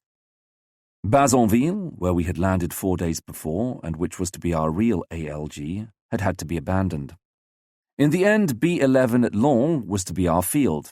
Our ground staff, with our mobile echelon, our tents and our lorries, was embarking that evening to prepare our base, and we were to settle definitely in France on the evening of the 18th of June, and operate from there thenceforward. Exactly 4 years to the day after General de Gaulle had said over the BBC, "Rien n'est perdu parce que cette guerre est une guerre mondiale. Les mêmes moyens qui nous ont vaincus peuvent faire venir un jour la victoire." We were coming back, weapon in hand. 17th of June, 1944. This time we were finally leaving for France. We were to leave at 8:30 a.m. 2 minutes before, cheering news. 3/4 of our materiel had gone to the bottom when the TLC carrying our advance personnel had been sunk by a torpedo. Squadron leader Grant, the senior MO, was reported missing, together with 2 HQ officers. Hell of a flap. I tore round on Jacques' motorbike to collect my kit. Naturally, I had too many things to take as usual. My mechanics kept on screwing and unscrewing all the panels of my Spitfire, trying to stow away the maximum amount of gear in the minimum of space. I scarcely had room to sit down. I hoped to God there wouldn't be a fight on the way over, as I could only just move the controls. A clumsy mechanic smashed my superb thermos. I could have murdered him. I sincerely hoped my parachute bag, somewhat insecurely hitched to the wireless set, wouldn't come adrift. It would jam the controls for certain. The rear armor plate had been removed to make room for my sleeping bag, and 3 extra blankets. My camera and my steel helmet were both slung over the hand pump. I had with me 2 enormous bolognas, a gift of the Ford cook, my revolver and ammunition, and my Mae West stuffed with oranges. Once I was inside and swaddled up in my cockpit, they went and bunged in a dozen fresh loaves of bread for the mobile echelon which had been existing on biscuits for a week. We still didn't know where we were going to land. B5 had been intended for our airfield, but it had been recaptured by the Germans. All night long work had gone on to make the biggest possible number of planes serviceable. As a result, we had 18, 132 and 20 and 453 and 17. As best they could, all these Spitfires crowded in disorder onto the runway. Miraculously, there were no collisions. Everybody took off without mishap, and we succeeded in forming up in groups of 4. I partnered the captain, but after a few minutes he had to return to Ford with engine trouble. The trip was uneventful. Only a few minutes after we had landed at B9, Bazonville, and had jumped into a trench to shelter from the usual cloud of dust, 12 Messerschmitts came over the landing strips to cover 2 Focke-Wulfs, which were shooting up B7. A flight of Norwegian Spitfires joined the party, and a 109 was brought down a few hundred yards from us. The Jerry bailed out. We spent all day at B9, stifling heat, sand, dust in our eyes, our noses, our teeth, nothing to eat, nothing to drink. We soon ran out of cigarettes. How I regretted the loss of my thermos full of delicious sugary tea. During readiness, I had a chat with a few peasants who had come to have a look at our aircraft. Really, they gave the impression they couldn't care less about what we were up to. Their chief worry seemed to be our landing strip encroaching on their fields. In the afternoon, we carried out a few patrols, 4 planes at a time, and dropped our bombs over a variety of objectives. I got rid of mine over the little bridge at Maison. At 5, we had a meal in a farmyard. We were famished. Some crafty fellow had unearthed a few highly welcome cartons of 300 Canadian cigarettes. The farm was on the edge of a small wood. Everything seemed so calm, the war so distant. The boom of the artillery hammering Caen reached us in snatches like thunder on a summer's evening. However, in front of us, in a fine, sloping golden cornfield, were 3 charged Sherman tanks. Quite close, in the shade of a flowering dog-rose hedge, there was a fresh-dug grave covered with flowers, with a simple board nailed to the wooden cross. Ici reposent les restes de 9 soldats et officiers du 10e bataillon de Royal Armored Corps. Ils sont morts pour la France. priez pour eux. 13 juin 1944. A bit farther on behind the hedge, enormous and as horrible as the corpse of a prehistoric monster, was a tiger tank, the one which had destroyed the 3 Shermans. It had been hit by a rocket typhoon, and at first sight it seemed intact. From closer to, however, you could see 3 small holes, 2 above one of the tracks and the other plumb in the middle of the black cross painted on the turret, under the long barrel of the 88mm gun. Impelled by curiosity, Jacques and I went and examined the inside. A shapeless, stinking black mass like molten rubber had flowed over the driver's seat and the ammunition boxes and covered the floor. I poked with a stick and a wave of nausea came over me when a shin bone came to light with a few shreds still adhering to it. Towards dusk we received instructions to land at B11, i.e. at Lons near Arromarche, where our airfield was ready for us. 8 aircraft had to carry out the evening patrol in 2 sections. Ken led one, I led the other. The remaining planes left straight for Lons. Jacques undertook to get our tent in shape. After an uneventful patrol, we landed at Lons and were very glad to see our ground crews again. They had been working for 3 days to get the base ready and were as hairy as savages. Second night in France, 4 German raids during the night.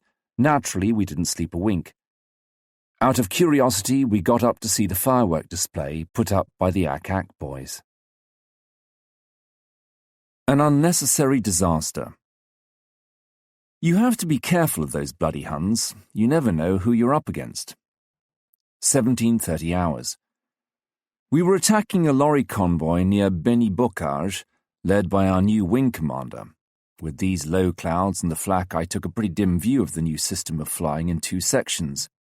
One of 2 planes and one of 4. I was flying that day with an excellent section, Jimmy as number 2, Bruce Dumbrell as number 3, and Mouse Manson as number 4. No need of long explanations over the radio with them. Just a waggle of the wings, and they went into line abreast. Pursuit and battle formation. "Hello, Pierre, 2 aircraft at 11 o'clock, came Jimmy's voice. They were far ahead to the left, flying at treetop level. At 2 miles range, I could identify them as Focke-Wulfs. I warned the wing commander who didn't answer. My section dropped its auxiliary tanks and increased speed. We easily gained on the Jerrys. They must be escorting something on the road, probably big priority convoys of petrol Bowsers for the Panzers hemmed in near Beni-Bocage. 1,000 yards from them, I left the shelter of the ground and went into a steep climb to put the section in battle formation. The Huns saw us and immediately climbed towards us. At that precise moment, the wing commander and his number 2 cut slap into us and passed through us, just as if we weren't there. To avoid a collision, I had to brake, but the formation of my section was shattered. The 2 Huns boldly attacked vertically from below. They were pretty hot stuff, those 2. Their daring maneuver took me completely by surprise. I had meant to cut them off from the clouds, but I hadn't expected to see them on top of us so fast. The new wing commander's boob had made me lose my initial advantage.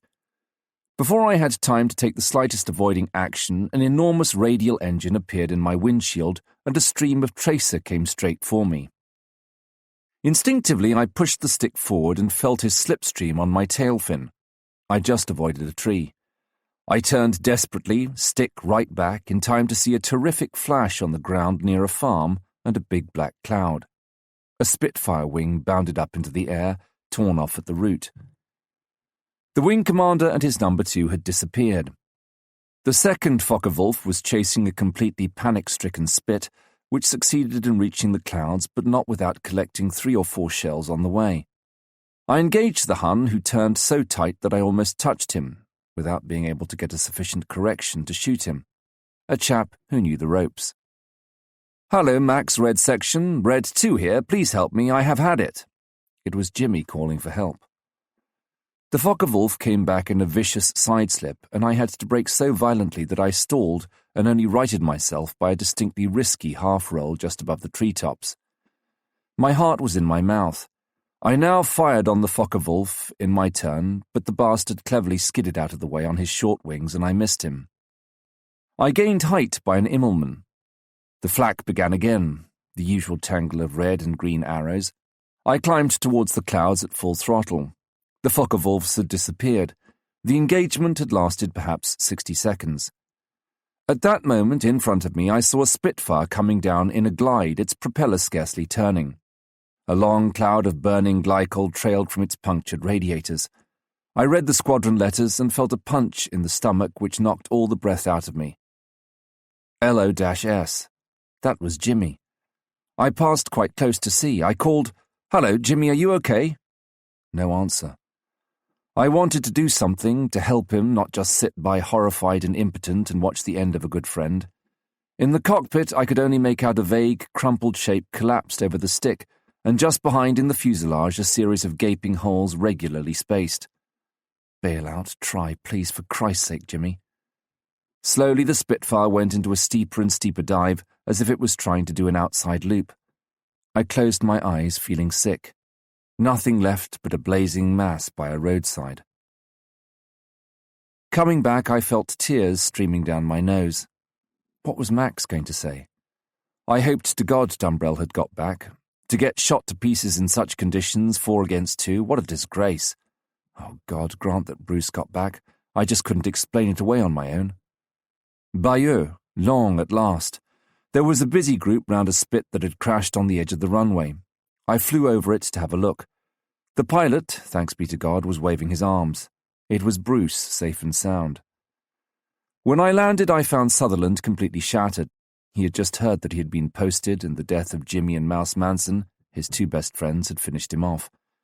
When he heard the circumstances, he went into one of his berserk rages, and we and the captain had to restrain him forcibly to prevent him from doing something desperate.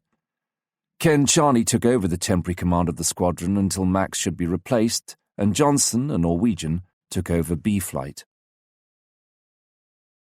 Fight in the Fog. 29th of June, 1944. It was pouring with rain, and on the rounded perspex of my cockpit flowed 1,000 rivulets that seemed to appear from nowhere. Under the pressure of the air, the water infiltrated through the cracks and collected in small streams which ran on either side of the sight and landed on my knees. A damp patch gradually spread on each of my trouser legs. I came down lower, still among the trees, which in the murk I could sense rather than see. Scraps of cloud hung on the hilltops. Half unconsciously, I kept on repeating to myself, "I'm going to hit a high-tension cable. I'm going to hit a high-tension cable." Suddenly the fog receded, and emerging from the rain cloud, I found myself in a gloomy cavern with greenish reflections like an aquarium, bounded by pillars of rain.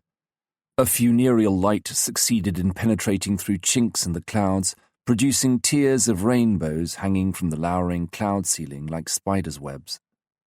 Then once again I plunged into a thick vapour which blurred the landscape and hid its dangers.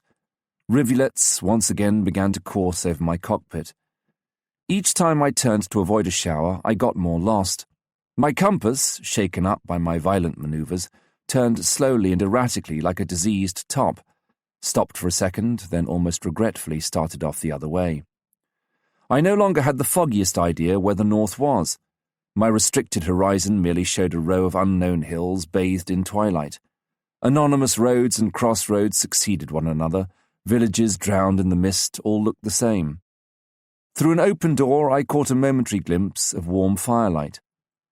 Impossible to get my bearings. I daren't ask for a course by radio. I expected to emerge into a flak zone at any moment, or over an airfield or a strongly defended marshalling yard. I began to feel the terror of being alone in a hostile world. I began to expect a deadly stream of tracer bullets from every hedge, every crossroad, every wood. Lost, lost, lost. Oh well, to hell with it. I began to climb through the treacle. My artificial horizon was still all of a dither, but I had to risk climbing on IF. The cockpit was now quite steamed over.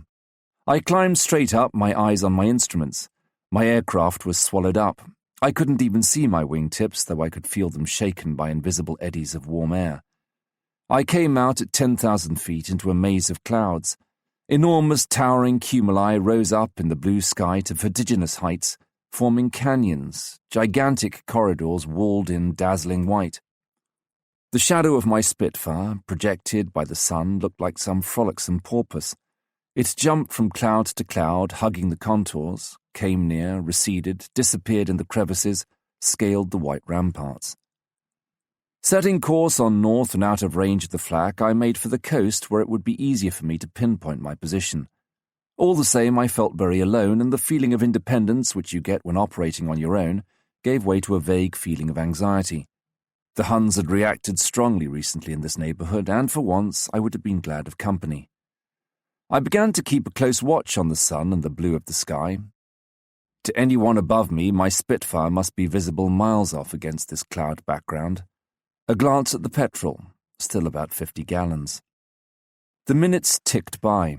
I must now be fairly close to the coast, and on the whole I would rather come out under the clouds over France than risk coming out in the middle of the channel above some trigger-happy naval convoy. I hadn't fired one shell yet, and I might perhaps keep my hand in on a German lorry. As I turned round a cloud, I suddenly discovered a dozen black spots coming towards me at full speed, at such speed that they were on top of me before I could make the slightest move. They passed on my right. Jesus, Focke-Wulfs. They had spotted me too and broke up in perfect formation 2 by 2 to cut off my retreat. I was just cruising along. They were doing about 350 miles per hour, no hope of getting away by climbing. In any case, 2 of them were already immediately above me, waggling their wings. My only hope was to reach the clouds and throw them off by IF. For one fraction of a second I found myself spiralling down with one pair of Focke-Wulfs above, another turning into me from in front, another one below me, and a last one preparing to cut off my retreat. The bomb rack hanging between my 2 radiators was an unnecessary drag and reduced my speed. I must get rid of it. I pulled desperately on the emergency handle, but it wouldn't shift. Probably iced up. Sweating, I braced myself and tugged desperately. The handle came away in my hand with part of the cable. I avoided a lateral attack by a quick skid, and before another section had time to attack, putting my whole weight on the stick, I reversed my turn. Damn, my safety catch was still on, so although I instinctively pressed the button, the Focke-Wulf in my sight slipped by 10 yards. Christ, what about all those other Huns? I couldn't see more than 4. Indistinctly I remembered the vital rule. Look out for the Hun you don't see. That's the one that will shoot you down. I pulled so hard on the stick that I partially blacked out. I couldn't even turn my head, but I felt that those who had disappeared were up there, just waiting for the moment to pounce. I just avoided a stream of tracer by braking sharply upwards. Unfortunately, this maneuver put me back just as far from my cloud as I had been at the start. I was in a lather. A nervous tremor in my left leg made it useless. I crouched down in my cockpit with my elbows into my side and keeping my head down so as to be better protected by my back plate. My oxygen mask, pulled down by the G, had slipped over my nose and I couldn't get it up again as I had both hands on the controls. I tried breathing through my mouth and felt a trickle of saliva running down my chin into my scarf. It was now only a question of time. They had me taped, their attacks, perfectly coordinated, one from the right followed by one from the left, were going to catch me flat-footed at any moment. My limbs stiffened, the muscles in my neck contracted, I felt the arteries thumping in my temples, in my wrists, under my knees. The dust, the earth accumulated under my seat, loosened by the violence of my manoeuvres, flew about in the cockpit. A drop of dirty oil went slap into my eye. Suddenly a stream of tracer shot past, pretty close. I looked at the rear mirror and nearly passed out. A Focke-Wulf 190 followed by 3 others was less than 50 yards behind me, its wings lit up by the fire of its 4 cannon. I vaguely remember being paralyzed for a second, frozen to the marrow of my bones, and then suddenly feeling a hot flush. The instinct of self-preservation had returned in a flash. A big kick on the rudder bar, stick right back, then sideways in one continuous movement. The violence of the maneuver took me by surprise too. A black veil passed in front of my eyes. I felt something tearing into the fuselage and then an explosion. Luckily, my backplate stopped the fragments. I found myself on my back and saw my 4 assailants, surprised at my unexpected movement, pass by beneath me. Now or never. I pulled the stick and, straightening out on the ailerons, hurled myself vertically towards the clouds. Saved. I stabilized my plane as best I could, none too easy, my instruments were completely haywire. I heaved a sigh of relief. I tried the controls. Everything seemed to answer. Normal engine temperature, nothing vital seemed to have been hit, at least not seriously. I flew around for 3 or 4 minutes, changing course every 30 seconds. They must have been thrown off the scent by now. However, better come out under the clouds than above, where they must be waiting for me. I was now rather worse lost than before, and I only had 30 gallons of juice left. No possibility of pinpointing my position as my map didn't cover the area I was over. I set course northeast, thinking I had drifted westwards during the fight. I crossed a broad river which could only be the Seine, but that didn't help much. The Seine meanders and the visibility was practically nil. I daren't risk following it down to Le Havre, as the Germans had put up strong flak all along its banks to protect the bridges against the constant attacks from thunderbolts and typhoons. I had to make up my mind. The petrol was getting low. I reduced boost to the minimum and set my propeller to course. I had a vague idea I was about 30 miles southeast of Rouen. I flew just below the clouds so that I could nip back into them if any flak started firing at me, and followed a railway line which ought to get me to Rouen without too much trouble. I might even, if a suitable opportunity arose, take a pot shot at a locomotive. I was mulling over this prospect when, 1,000 yards ahead, an aircraft hove into sight, also following the railway line. I waggled my wings to have a better look at my find. It was a German plane, a Hawker 190. I was sure he hadn't seen me. It was certainly one of the bastards who had put me through the hoop. He must have lost contact with the others in the fog. A discreet glance round me to make sure I was alone. Cautiously, on tiptoe, I prepared to take my revenge. I daren't open up too much to catch him up, as I was short of juice, but I could turn my 1,300 feet altitude into speed by going into a shallow dive. I got right behind him, 300 yards away, in the blind area behind his tailplane. The pilot, unaware of what was going on, was having a fine time, jumping over telegraph poles and hedges along the track and jinking to right and left, incidentally presenting me with a difficult target. I pulled the stick slightly to get out of his slipstream and got him plumb in the middle of my sight. I really felt like a murderer when I pressed the button. The first burst, the only one, was a bull, and the Focke-Wulf disappeared in a cloud of fragments. When the smoke cleared, I saw him go into a left-handed turn, one leg half down, engine blazing. He mowed down a row of trees along a road by a level crossing and crashed into the next field, where he exploded. A couple of runs over the burning remains to photograph them for confirmation, and then I made for home. The return flight was a nightmare, as I only had just enough juice. Wing Commander Ewell encouraged me over the radio and gave me a direct course, adding that if I'd rather, he could direct me towards a convoy where I could bail out. I decided I preferred trying to get back. On the way, I recognized the viaduct at Mireville, which we had dive-bombed a few weeks before. The Germans had begun to repair the 2 arches we had destroyed. As I passed, I let fly at the scaffolding with a few shells. I landed a B-11 with just under a gallon of juice in my tanks and had a large strip torn off me for wandering off so far by myself without letting anybody know. A success and the end. 2nd of July 1944. Scramble, southeast of Cannes, as many aircraft as possible.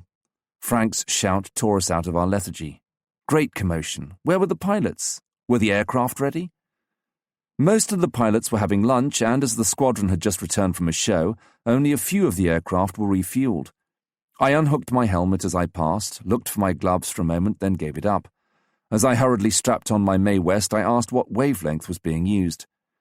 "Channel B, hurry up for Christ's sake," shouted Ken, who was already racing like a madman towards his plane.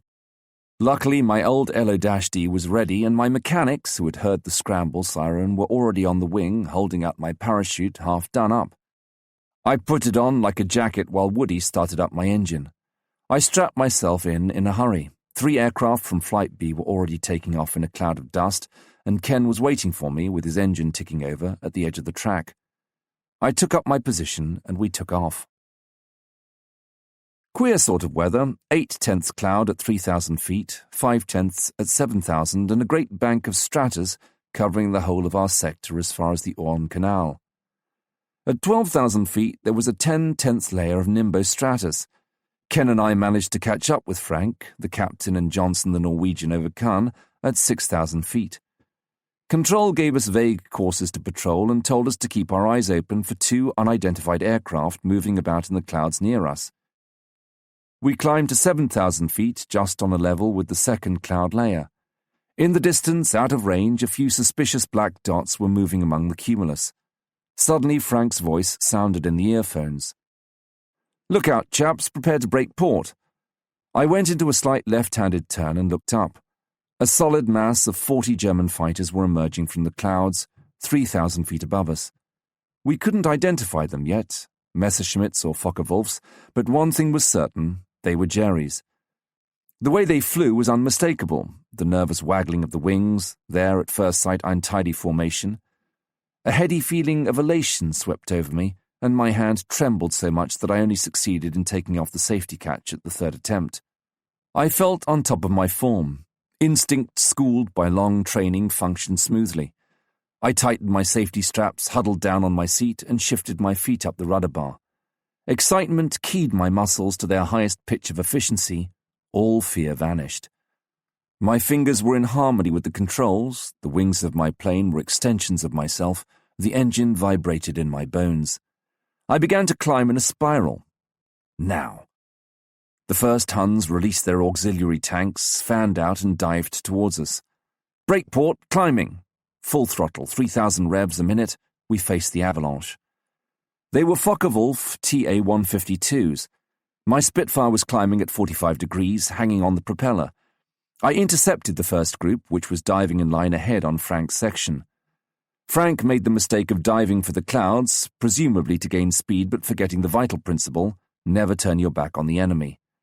As we crossed, I managed to get in a burst on the front Hun whose wing lit up with the explosions.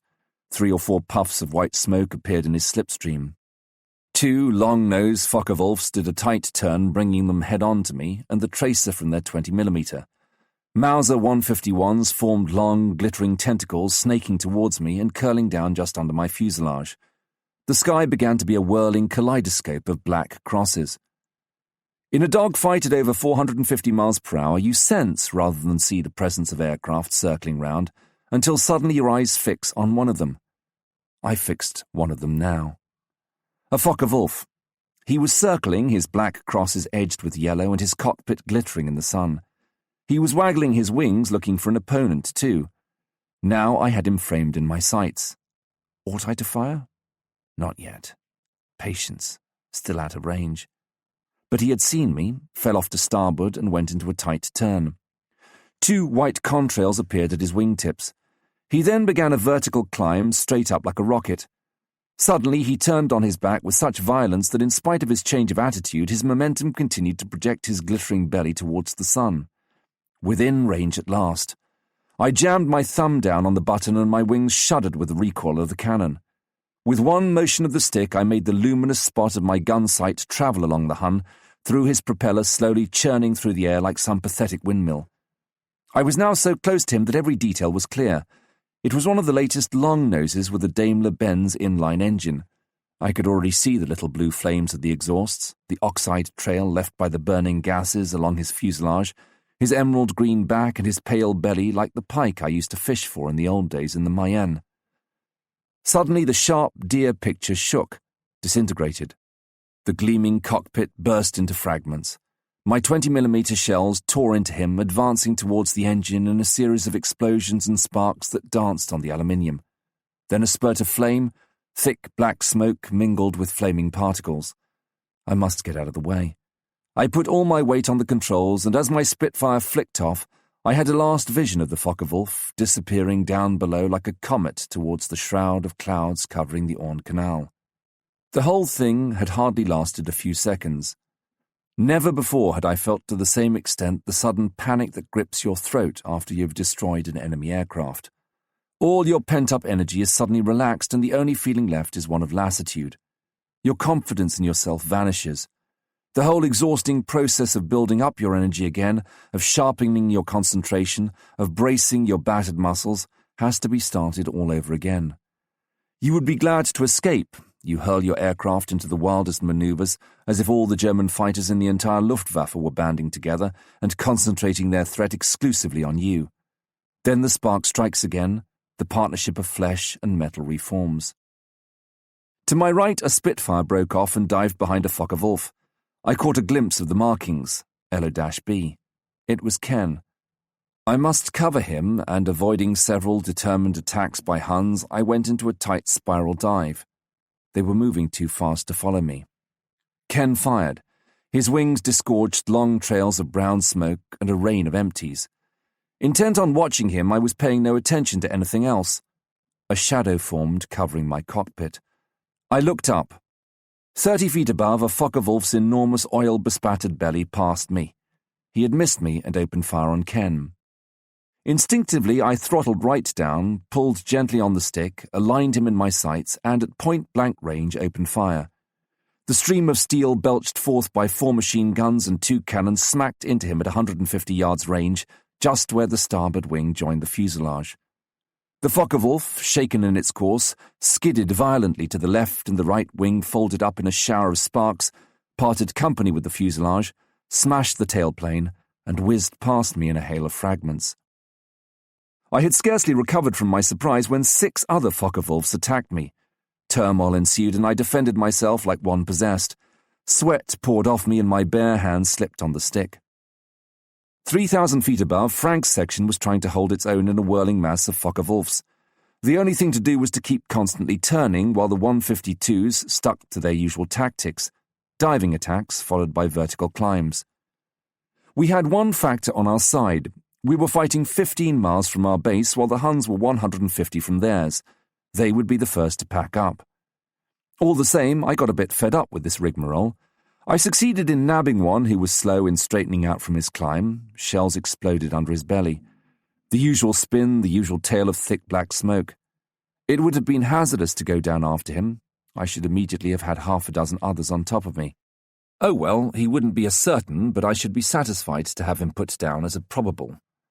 No time for repining anyway. Other things to think about. My port cannon jammed. I pumped my remaining 20 or so starboard shells into a Focke-Wulf whom I caught doing an impeccable roll. What an extraordinary idea to do a roll in the middle of a scrap. As the British say, there is a time and a place for everything. The Focke-Wulfs seemed to have had enough and showed signs of weakening. Apart from 3 or 4 who continued to attack, they set course south. I took the opportunity of sidling discreetly off to the clouds. I was exultant, for in 40 minutes I had scored 3 successes, 2 of which would be confirmed, and I had damaged 2 other planes. I indulged in the luxury of 5 victory rolls over Langres to the joy of the country folk. I had just returned with Jacques from a shooting-up trip in the Saint-Lô region. We had been greeted by dense flak along a sunken lane crammed with jerry lorries. One run had been enough to put me off. A 20mm shell had exploded under the plate below my seat. I had prudently climbed to 3,000 feet, and in spite of my urgent calls, Jacques had made 3 attacks through a barrage of tracer. His plane was riddled with holes. We were having a pint at the mess before getting outside our ration of corned beef and tinned carrots.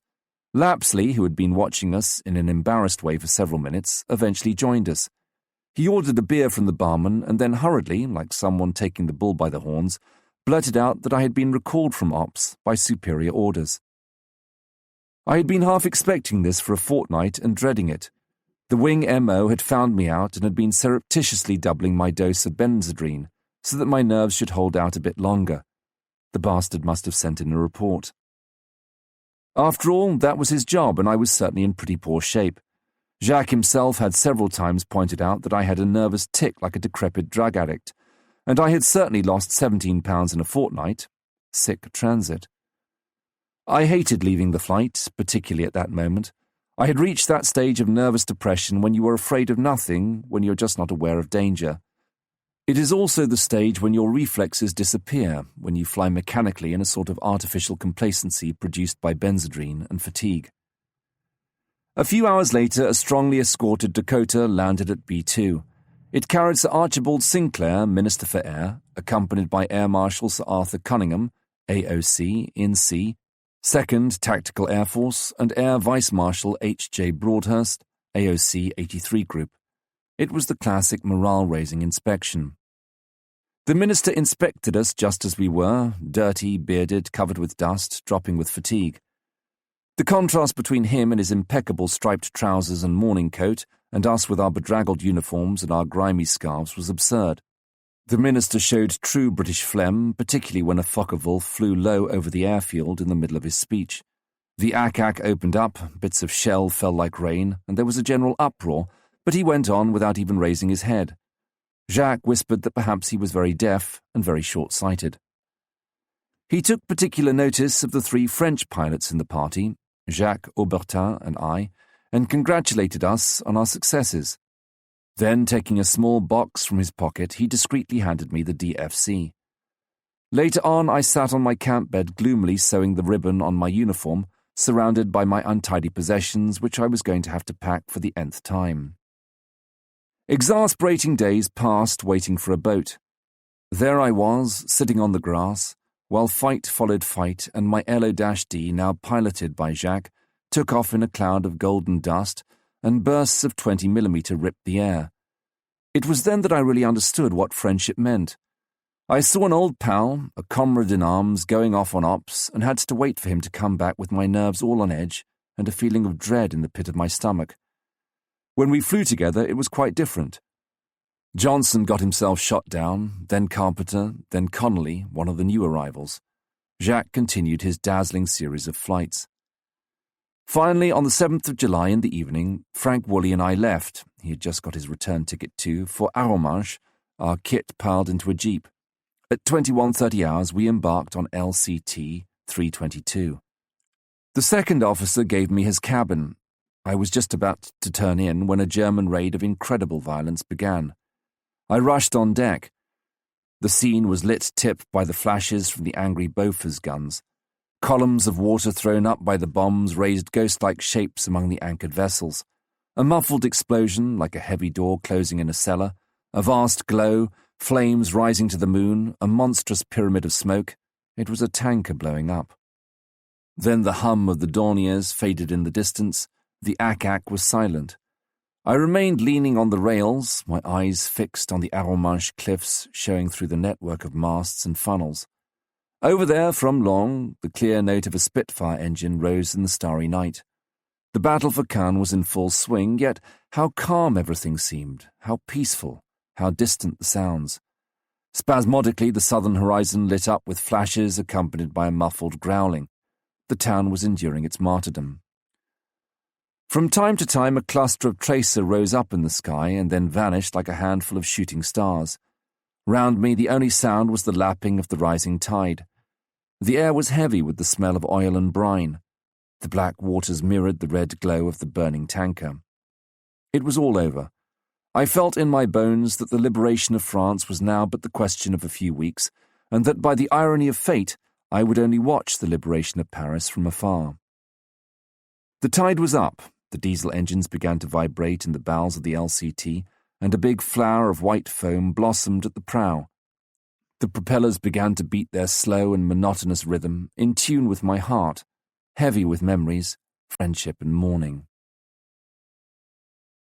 Part 3. Commands in the RAF. The Typhoon. After mature reflection, I decided at the beginning of December to return to active operations. I didn't really breathe freely in that HQ atmosphere, and the 3 months I spent there, in spite of the many charming people I met, were painful. I did a hop to Paris, and the atmosphere there was, to say the least, unpleasant. Through Jacques, who was now a squadron leader at Tactics, Fighter Command HQ, Bentley Priory, I kept in touch with the latest phase of the war in the air. When I visited Pete Wickham, the man most responsible for postings in Fighter Command, he promised to do what he could to help me quickly get into 122 Wing, which was due to return to the continent equipped with Tempest 5s. A few days later, HQ French Air Forces in Great Britain received a courteous note from the Air Ministry roughly to the effect that, in view of my experience and record, etc., the RAF would like to have me back on operational service. The Ministère de l'Air in Paris bluntly replied that there was nothing doing. A few days later, I met General Vallin, and as we strolled about, I put the question of my possible return to the RAF to him. He very decently gave his consent in principle, observing, however, that I was on the list of pilots whom General de Gaulle wanted to retain and prevent from returning to operations. He promised to put in a word at the Ministère. but time was pressing and 122 Wing was making preparations to leave. Then Colonel Coustet, OC, French Air Forces in Great Britain, came to my rescue. When he saw the state I was reduced to, like a good commanding officer, he took it upon himself to authorize my return to the RAF. At the same time, with that humor which characterized him, he begged me not to get myself killed, else he would get into trouble. Quickly, to forestall a possible counter-order from Paris, I said goodbye to Monsieur and Madame Hermann, a French couple who had been living in London for over 40 years and who had looked after me and spoilt me with inconceivable kindness. That same afternoon, I reached Aston Down, where I was to do a quick conversion course on typhoons and tempests. Wing Commander Shaw, the station commander, when he saw my service flying logbook, decided to skip the formalities and to spare me the theory part of the course. "All right, old boy, do a few circuits and bumps, and off you go to 83 Group's support unit. If the weather's good, you can be in Holland within a week." That evening, in the mess, I plunged happily back into the clean, open atmosphere of the RAF. At last, a ray of sunshine. In the afternoon, I would therefore be able to have my first crack at a typhoon. I arrived at my flight with all my kit and reported to my instructor, Mk V, an Australian called Immaculate Mac because of his scruffy appearance. With my parachute on my back, it took 3 people to help me up to the Typhoon's cockpit, which is 9 feet off the ground. As the plane is very streamlined, there is nothing to hang on to. You have to get your fingers in hollows which are covered by metal plates on spring hinges. They close up again when you remove your hand or your foot, just like a rat trap. In the end, they hoisted me up, settled me in, slapped me on the back, shouted, "Good luck," and I found myself all alone inside the bowels of the monster. I rapidly called back to mind all the gen my instructors had given me. As the exhaust gases had a high carbon dioxide content and seeped into the cockpit, you had to breathe oxygen all the time. I therefore hurriedly put on my mask and opened the intake valve. On takeoff, typhoons swing hard right, and I therefore adjusted the rudder trim very carefully. I opened the radiator wide. I checked the locking of the undercart. The lever looked uncomfortably like the one for the flaps. I lowered the flaps control to open up the pneumatic circuit in order to avoid ram effect just as I started up. I switched on the instrument panel light. I regulated the throttle lever, open 5/8 of an inch, not 1 fraction more, otherwise the carburetor would flood and there might be a blowback. I pushed the pitch control lever right forward and then back an inch or so to avoid runaway in the constant speed unit. I verified that my tanks were full and selected the center fuselage tanks for the takeoff, gravity feed in case the pump packed up. I unscrewed the wobble pumps. One sent a mixture of alcohol and ether into the carburetor, the other a mixture of petrol and oil to the cylinders. I inserted a cartridge into the starter, the Kaufman system, which uses the violent expansion of explosive gases to get the engine turning. If the engine doesn't start first time, it will almost certainly catch fire, being bung full of juice. With one finger on the coil booster and another on the starter button, I fired the cartridge. The mechanic, hanging onto the wing, helped to catch the engine, and it started up with a deafening roar. The amount of noise is about 5 times as great as in a Spitfire. After missing a few times, the engine settled down to a reasonably steady rhythm, though not without exuding oil at every pore. The sound of the engine and the way it vibrated struck me as suspicious. My nerves were very much on edge, and I didn't feel at all easy in my mind. What on earth had ever induced me to return on ops? These reflections probably lasted some little time because, when I looked up, there were the mechanics looking slightly surprised and waiting for a sign from me to remove the chocks. I began to taxi, a bit too fast. I must be careful not to overwork the brakes. They overheated very quickly, and hot brakes don't function. That engine. You moved forward quite blindly, picking out the way like a crab with a bit of rudder now left, now right, so as to be able to see in front. Once I was on the edge of the runway, before venturing farther, I cleared the plugs as per instructions by opening up to 3,000 revs, and a film of oil immediately spread over my windshield. 2 typhoons who were in the circuit landed clumsily, but the controller seemed disinclined to give me the green light. I stuck my head out to make a sign, even though I would probably get a dollop of boiling oil in the eye. Still a red light. Christ, I must have forgotten something. And my confounded engine was beginning to heat. My radiator had already got to 95 degrees. A glance round, my flaps were at 15 degrees all right, my radiator was open. Hell, the radio. I quickly switched it on and called, "Hello, Skydor, Tiffy 28 calling, may I scramble?" The controller replied by at last giving me a green light. Here goes. I tightened my straps, released the brakes, carefully aligned myself on the white line down the middle of the concrete, and slowly opened the throttle, with my left foot hard down on the rudder bar. I had been warned that typhoons swung, but surely not as much as this, and the brute gathered speed like a rocket. I corrected as much as I could with the brakes, but even then I found myself drifting dangerously to the right. Halfway down the runway, my right wheel was practically on the grass. If I came off the concrete, I would gracefully flip on my back. To hell with it. I tore her off the ground. This plane just had no lateral stability at all.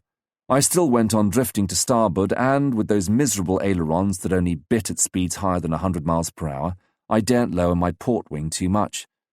Luckily, they had hauled F-hangar down after a series of accidents all due to the same cause, but even then I passed uncomfortably close to E-hangar. I retracted my undercart but forgot to put the brakes on. A terrific vibration which shook the whole plane from stem to stern reminded me that my wheels had gone into the cavities in the wings, still revolving at full speed. I only hoped the tires hadn't been ruined. Really, it had been very pleasant behind that office desk. In the end, I got my hand in a bit and felt better. There was a tendency to skid in the turns, but it wasn't too bad. Just a wee dive to see what happened. Phew. With its 7 tons, the thing's acceleration downhill was simply fantastic. I realized with satisfaction that as far as speed was concerned, this was much better than a Spitfire. What would it be like in a Tempest? Half an hour quickly passed and I began to summon up courage for the landing. First a circuit at full throttle at 420 miles per hour to clear those bloody plugs all over again. But after that I couldn't seem to reduce speed enough to lower my undercart with safety, even though I throttled back, swish-tailed violently, and lowered my radiator. One circuit, engine ticking over at 300 miles per hour. Another circuit at 250. In desperation I did a vertical climb without the engine. This took me up about 3,000 feet, but it reduced my speed to about 200 miles per hour. At this low speed, the machine was horribly unstable, and letting down the undercart had an unexpected effect on the center of gravity. Once again, though I had been warned, I was taken by surprise, this time by terrific swings, more like incipient spins than anything else. I asked for permission to land.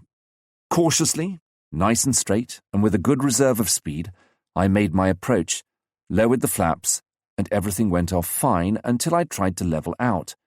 Those thick wings seemed to have plenty of lift, but they were treacherous. I had just begun to ease the stick back when the whole contraption stalled and dropped like a stone. Then it bounced back a good 30 feet with its nose in the air amidst an appalling din.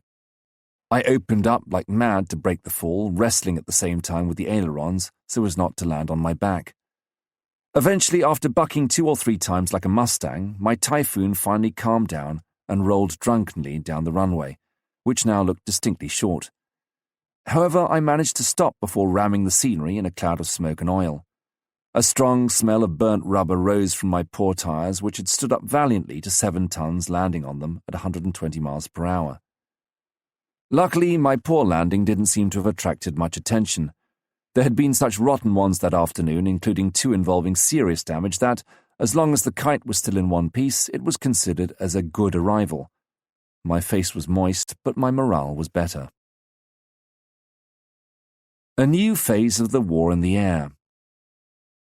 The Hawker Tempest V, with its formidable Napier Sabre engine of 24 cylinders arranged in H-form, was the most modern fighter not only of the RAF, but of all the Allied air forces. Sidney Cam, the chief designer in the firm of Hawker, he had already designed the famous Hurricane, had taken his latest creation, the Typhoon, which was an assault plane, heavy, massive, thick-winged, capable of carrying a good load, and after 6 months' work had transformed it into the Tempest. The fuselage was 2 feet longer, enabling it to house 80 extra gallons of petrol. The undercart was lengthened to allow of the use of an enormous 4-bladed propeller nearly 12 feet in diameter. The spread of the undercart was increased to 16 feet to increase stability on the ground. Special ultra-thin tires, they had to fit into the wings themselves, were evolved by Dunlops. Indeed, the Tempest's elliptical wings were so thin that special cannon, Hispano Type 5, had to be designed for them. The cockpit was moved farther aft to improve downward visibility and reduced in size to the strict minimum until it was only a transparent plastic blister on the perfect streamlining of the fuselage. The area of the tail fin had been doubled to ensure perfect stability at very high speeds, and flaps had been fitted along practically the whole of the trailing edge of the wings to give them maximum safety in landing. All the same, the landing speed was nearly 110 miles per hour. Nothing was left undone to give the Tempest a maximum performance at medium and low altitudes. Special auxiliary tanks were designed even with perspex connecting pipes to fit under the wings. Quite extraordinary attention was paid to the riveting, the joints, and the surface polish. The result was a superb combat machine. It had a thoroughbred look, and in spite of the big radiator which gave it an angry and willful appearance, it was astonishingly slender. It was very heavy, all of 7 tons. Thanks to its 2,400 HP engine, it had a considerable margin of excess power, and its acceleration was phenomenal. It was pretty tricky to fly, but its performance more than made up for it. At 3,000 feet, at economical cruising speed of 1/3 power, 950 HP, with 2 45-gallon auxiliary tanks, 310 miles per hour on the clock, i.e. a true airspeed of 320 miles per hour, at fast cruising speed, at half power, 1,425 HP, without auxiliary tanks, 350 miles per hour on the clock, i.e. a true airspeed of nearly 400 miles per hour, maximum speed straight and level with plus 13 boost and 3,850 revs, 430 miles per hour on the clock, i.e. a true airspeed of 440 miles per hour. In emergencies, you could overboost it up to nearly 3,000 HP and 4,000 revs, and the speed went up to 460 miles per hour. In a dive, the Tempest was the only aircraft to reach, without interfering with its handling qualities to any marked extent, subsonic speeds, i.e. 550 to 600 miles per hour. With its operational radius of 500 miles, its 4 20mm cannon fed by 800 shells, almost 20 seconds of firing time, and 360 gallons in its tanks, the Tempest was the ideal fighter, a worthy companion to the nocturnal Mosquito. The 2 first RAF Tempest units, 3 and 56 squadrons, had been hurriedly equipped and hurled into the battle in June 1944 against the V-1s which were threatening London. Nearly 900 V-1s were exploded by these aircraft over the sea. American Mustangs and P-47 Thunderbolts and RAF Spitfires could only catch these diabolical contrivances by diving on them, which reduced their chances of success. The Tempests, on the other hand, could stooge about on half power, then, when they spotted a V-1, they opened up, got into firing position, and fired in their own time thanks to their overwhelming speed. However, this hasty rushing into action had not been without its disadvantages. The Sabre engine found a diet of 150 grade fuel uncongenial. There were some serious accidents. Snags arose over the induction system. The Sabre was a sleeve valve engine. Over the lubricating system, the oil pressure sometimes suddenly dropped to 0. Carbon dioxide found its way into the cockpit, etc. The worst was the accumulation of petrol and oil fumes in the carburetor air intake, which led, we were told, if ever the engine backfired, to the plane bursting into flames and sometimes exploding in the air in a matter of seconds. As soon as the V-1 menace had gone, the Tempests were withdrawn from service. While the organization of a wing of 4 squadrons was put in hand, the technical experts from Hawkers and Napiers put their heads together to eliminate these faults. In the meantime, with the winter of 1944, the war had entered a static phase. The Allied troops were reforming and consolidating their positions on the left bank of the Rhine. What was the Luftwaffe up to? For the general public, naturally, Germany had no aircraft and no pilots left. This belief was carefully fostered by the Allied information services for a variety of reasons. In the first place, the large-scale bomber offensive against the Reich's aircraft factories, in spite of the complete destruction of Warnemünde, Marienburg, Focke-Wulf factories, Wiener Neustadt and Regensburg, Messerschmitt factories, didn't seem to have produced any visible reduction in the first-line strength of the Luftwaffe. This created an awkward situation, especially as the Americans published figures of German fighters shot down in the 200 or 300s after every raid over Germany. As these results were gained at the cost of colossal losses, 187 fortresses out of 250 engaged in the raid on Schweinfurt on the 14th of October 1943, which made the American public blench. A discreet veil had to be drawn over the activity of the Luftwaffe. For us who were in daily contact with it, and from whom it was obviously impossible to hide the real state of affairs, the optimism of American OWI was not without a certain piquancy. The more Hun fighters the Americans shot down, the more there were. One fact was certain. The offensive against the assembling factories and the repair workshops of German military aviation, although terribly efficient, had not prevented the production of fighters from going up substantially from July 1943 to March 1945. The Germans succeeded in maintaining a monthly production of 1,200 to 1,700 machines, 2,325 in November 1944. It must naturally be added that, had it not been for this bombing, the Germans would have reached the expected production of about 3,000 machines a month in 1944 and 4,500 at the beginning of 1945. This extraordinary vitality was due to two things. Firstly, the speed of reconstruction and rehabilitation of bombed factories. Secondly, the increasing number of invulnerable underground factories. The Wiener Neustadt factory, for instance, 6 weeks after what seemed to have been total destruction, was turning out 2 Messerschmitt 109s a day. 2 weeks later it was 9, and less than 3 months after the raid it was turning out its 15 Messerschmitt 109s per diem. It was a real tour de force, and another costly raid by fortresses had to be laid on. About 100 never came back. The Germans couldn't keep this up indefinitely. Although the fortresses' bombs were not heavy enough to destroy the machine tools, the buildings themselves became unusable in spite of makeshift repairs. It was at that stage that the Germans began to bury their factories. Dr. Kalmler, in close touch with Göring and through Sonderstab H and Dr. Treiber, took over the direction of the operation. It was an extraordinary feat. As early as January 1944, the Germans had taken a census of all quarries, caves and other suitable sites. They even went to the extent of diverting railways for dozens of miles so as to use the tunnels. The Berlin Underground itself sheltered some assembly lines. As early as April 1944, the RAF and the British Information Services had conclusive proof that the Germans were producing in their underground factories at least 300 complete aircraft and a large number of engines a month. It was only later, when Germany was occupied, that the full extent of this troglodyte activity could be assessed. In the middle of a large forest near Alt-Ruppin, the Russians discovered a clearing where nearly 100 Heinkel 162s and FW-190s were lined up under the trees, carefully camouflaged. A little farther on, following a railway line that seemed to lose itself in a clump of trees, they found the entrance to a subterranean factory, 6 acres in extent and with a production capacity of 4 fighters a day. The aircraft were transported in lorries as far as the Berlin-Hamburg Autobahn, still under construction a few miles away.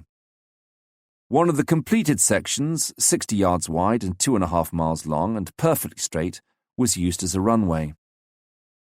The aircraft were then parked in and sometimes even went on operational flights from shelters spaced out along this magnificent improvised airfield. In the Trier region, several thousand workmen from Opel and Rüsselsheim worked in 2 of the tunnels on the Koblenz-Trier line, producing accessories, undercarriages for the Rochlitz firm, superchargers and turbines for jet aircraft for the Munsfield Werke of Breslau. In the great quarries of Halberstadt, near the airfield, wings and fuselages for Focke-Wulf TA-152s were assembled and taken by lorry to the assembling plants. In the Berlin Underground, between Bergstrasse and Grenzallee stations, the Henschel factory had set up a construction belt for fuselages and tailplanes for Junkers 188s. The completed fuselages, which would have been too bulky for the exits and the lifts, were built in 2 sections and assembled in the open. Up till the liberation, the joints had, as a matter of fact, been produced by a firm in Paris.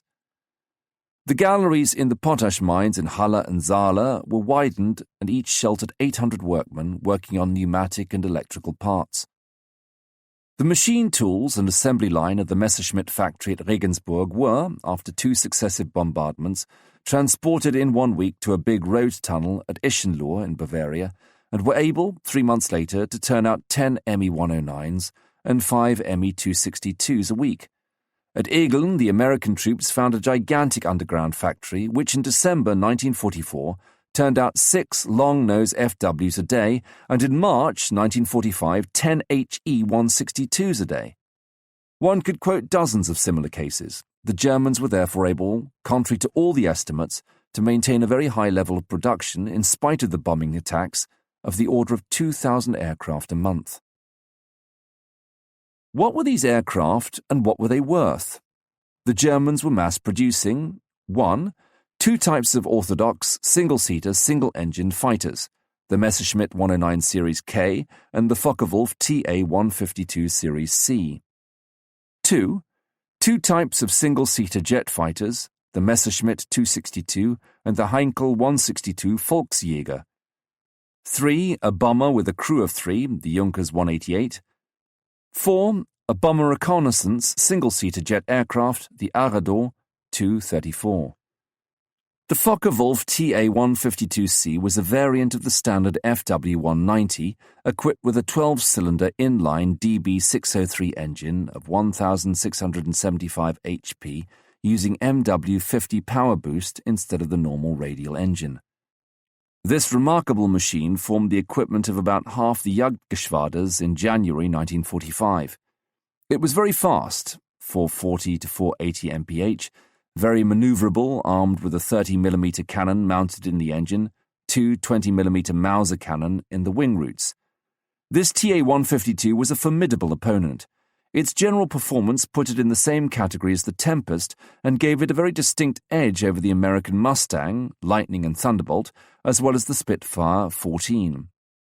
The Messerschmitt 109K, equipped with Daimler-Benz 605 of 1,700 HP, was a lighter equivalent of the Mustang and, in capable hands, could hold its own with the Tempest. The Messerschmitt 262 jet, with its 2 Jumbo 004-B1 and its 4 automatic 30mm Cannon Mk108, was the most sensational fighter aircraft produced up till then. It was the first jet aircraft effectively used in combat. It was mass-produced and used on a large scale from November 1944. It might have been the greatest fighter of all. Its speed was phenomenal, about 550 miles per hour, and it had a formidable armament with a useful range and 100 shells per cannon and a very finely designed 89mm thick plating. This machine might have revolutionized aerial warfare, but unfortunately, or rather fortunately, once more Hitler's intuition came into action. He intervened in person after being present at a demonstration of the machine in April 1943 and forced the designer to modify it in order to turn it into an aircraft for reprisals against England. After a year of alterations, discussions, orders and counter-orders, and in face of the growing Allied counteroffensive, OKW ended up by convincing Hitler. The Messerschmitt 262 was restored to its original role of Kampfzerstörer, destroyer of bombers. The Messerschmitt 262 was very tricky to fly with a wing loading of 44 pounds per square foot, a landing speed of just under 200 miles per hour, and a difficult takeoff. The turbines also gave trouble, and there were certainly high losses through accidents.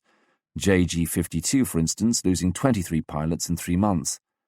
Nevertheless, the Luftwaffe had in the line as early as January 1945 at least 200 Me-262s, of which a third were based on the famous airfield at Rheine-Hopsten, where a concrete runway 3,000 yards long and 70 yards wide was built specially. The Volksjäger, people's fighter, Heinkel 162 was also a fascinating machine. It was specially designed for mass production, very easy both to build and to fly, and equipped with the minimum armament necessary: 2 30mm cannon and an endurance of 45 minutes. The Volksjägers were churned out like sausages from 85 factories scattered all over Reich territory. The Junkers 188 was a fast, long-range, twin-engine bomber. Although more than 800 of them were built, indeed mass-produced, it was doubtless sacrificed in the last months of the war, since it could only operate with difficulty from improvised airfields, and the last stocks of C3 petrol, 96 octane, needed for its BMW 803 and Yumo 213 engines, were reserved for the fighters, and the last suitable airfields were turned over to the Me-262s. The Arado 234 was a jet single-seater and built specially for reconnaissance and bombing. It was not so fast as the Me-262, 530 miles per hour, but it carried, however, in addition to its two 20mm cannon, either 4,400 pounds of bombs or several automatic cameras. At least 3 Aufklärungsgruppen, recce squadrons, were equipped with them by the end of 1944. The Germans therefore had the machines and good machines. What about their pilots? Were they up to the crushing task which was imposed on them? Generalizations on this point are more tricky. However, the questions can be answered. In the Luftwaffe, there seems to have been no middle, and German pilots could be divided into two quite distinct categories. The aces, 15 to 20% of the whole, pilots who were really superior to the average of Allied pilots, and the remainder, not up to much, very brave but incapable of getting the best out of their aircraft. This hiatus was above all due to the hasty way in which new flying personnel, following on the heavy losses in the Battle of Britain and the Russian campaign, were hurled into the fray. Their training was over-rapid and not very well balanced. An inordinate importance was given to morale, to the Greater Germany idea, and to purely military theories, to the detriment of technical instruction proper. To these faults was added, from the end of 1943, an acute shortage of fuel. So there was, gradually melting in the furnace of the skies of Europe, the heroic band of the old stagers of the Luftwaffe, the real veterans with 3,000 or 4,000 hours of flying. These pilots, trained in the school of the Spanish Civil War, survivors of the successive campaigns of the Luftwaffe from 1940 onwards, knew their job inside out with all the refinements. Both prudent and sure of themselves, masters of their machines, they were very dangerous. On the other side, there were the young fanatics with high morale and bound by an iron discipline, who were in many circumstances relatively easy prey in combat. All in all, the average of German fighter pilots was much higher at the turn of the year 1944 to 45 than at any other time since 1940. This can only be explained, apart from possible considerations of morale, such as the defence of the fatherland, by the fact that the crack fighter units had absolute priority in everything, including personnel and also the handing out of fuel and lubricants.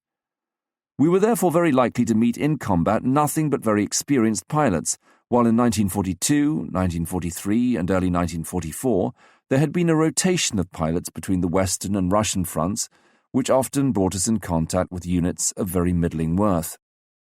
These were later concentrated exclusively on the Eastern Front. In principle, the Russian front was a rest cure for the Luftwaffe, quantity mattering more than quality, and the best units were kept in reserve to face the RAF and protect German towns against American daylight bombing. Such, grosso modo, was the situation of the Luftwaffe at the end of 1944. Allied superiority in numbers was effective only as far as reserves were concerned, as there was not a sufficient number of airfields within a reasonable distance of the Northern Front to cater for the 1,000 or more aircraft comprising 83 and 84 groups of the 2nd Tactical Air Force. The Luftwaffe, on the other hand, skillfully scattered over 100 small airfields grouped round the large major bases of the Arnhem-Osnabrück-Koblenz triangle, could operate in strength. The Messerschmitt 262s could indulge in tactical reconnaissance over the entire Allied front with impunity, and once again we saw large German formations, sometimes 100 aircraft, machine gunning and dive bombing our troops and convoys in daylight. The Allied reconnaissance aircraft and our fighter bombers had a hard time. Typhoon formations frequently lost 6 or 7 machines out of 12 in encounters with FW-190s and Me-109s. The Spitfires were powerless. There was only one wing of 3 Spitfires, 14 squadrons, and the rest were equipped with Spitfire 9s or Spit 16s, Spit 9s with Rolls-Royce engines built by Packard in the USA. In any case, all the Spit 9 squadrons operated most of the time as fighter bombers. The Huns, knowing the Spit's quality in a dogfight, carefully avoided taking them on, and the poor Spits had neither the speed nor the range necessary to force the new German fighters to fight. The Allied staff was beginning to get seriously worried by this state of affairs.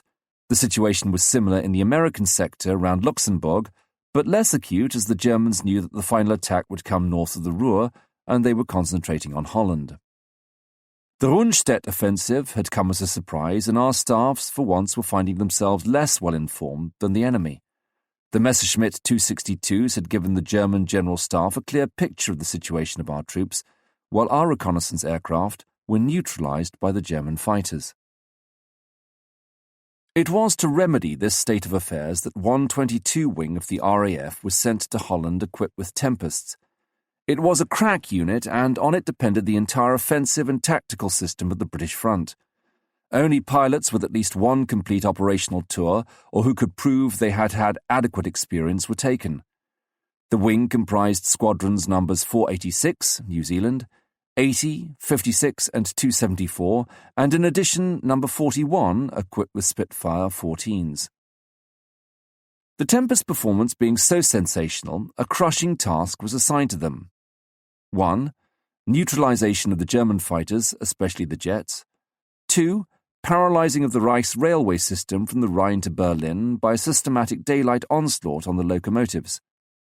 With its morale sky-high, feeling it was the apple of the eye of the RAF, the Tempest wing settled down at Volkel in Holland and was hurled into the fray. It was pretty tough. Flying in 12s and 24s, the Tempests went and ferreted out the Focke-Wulfs even on their airfields. Sections of 4 flew at ground level as far as Berlin several times a day, leaving on their way there the railway lines blocked by locos holed like sieves, and on their way back pitilessly ambushing the Luftwaffe. Pairs of Tempests were kept in a state of immediate readiness, pilots sitting strapped and harnessed in their cockpits, their finger on the starter, ready to take off as soon as an Me-262 crossed our lines. In a month, 52 German fighters were brought down, including 3 Me-262s and 89 locomotives destroyed.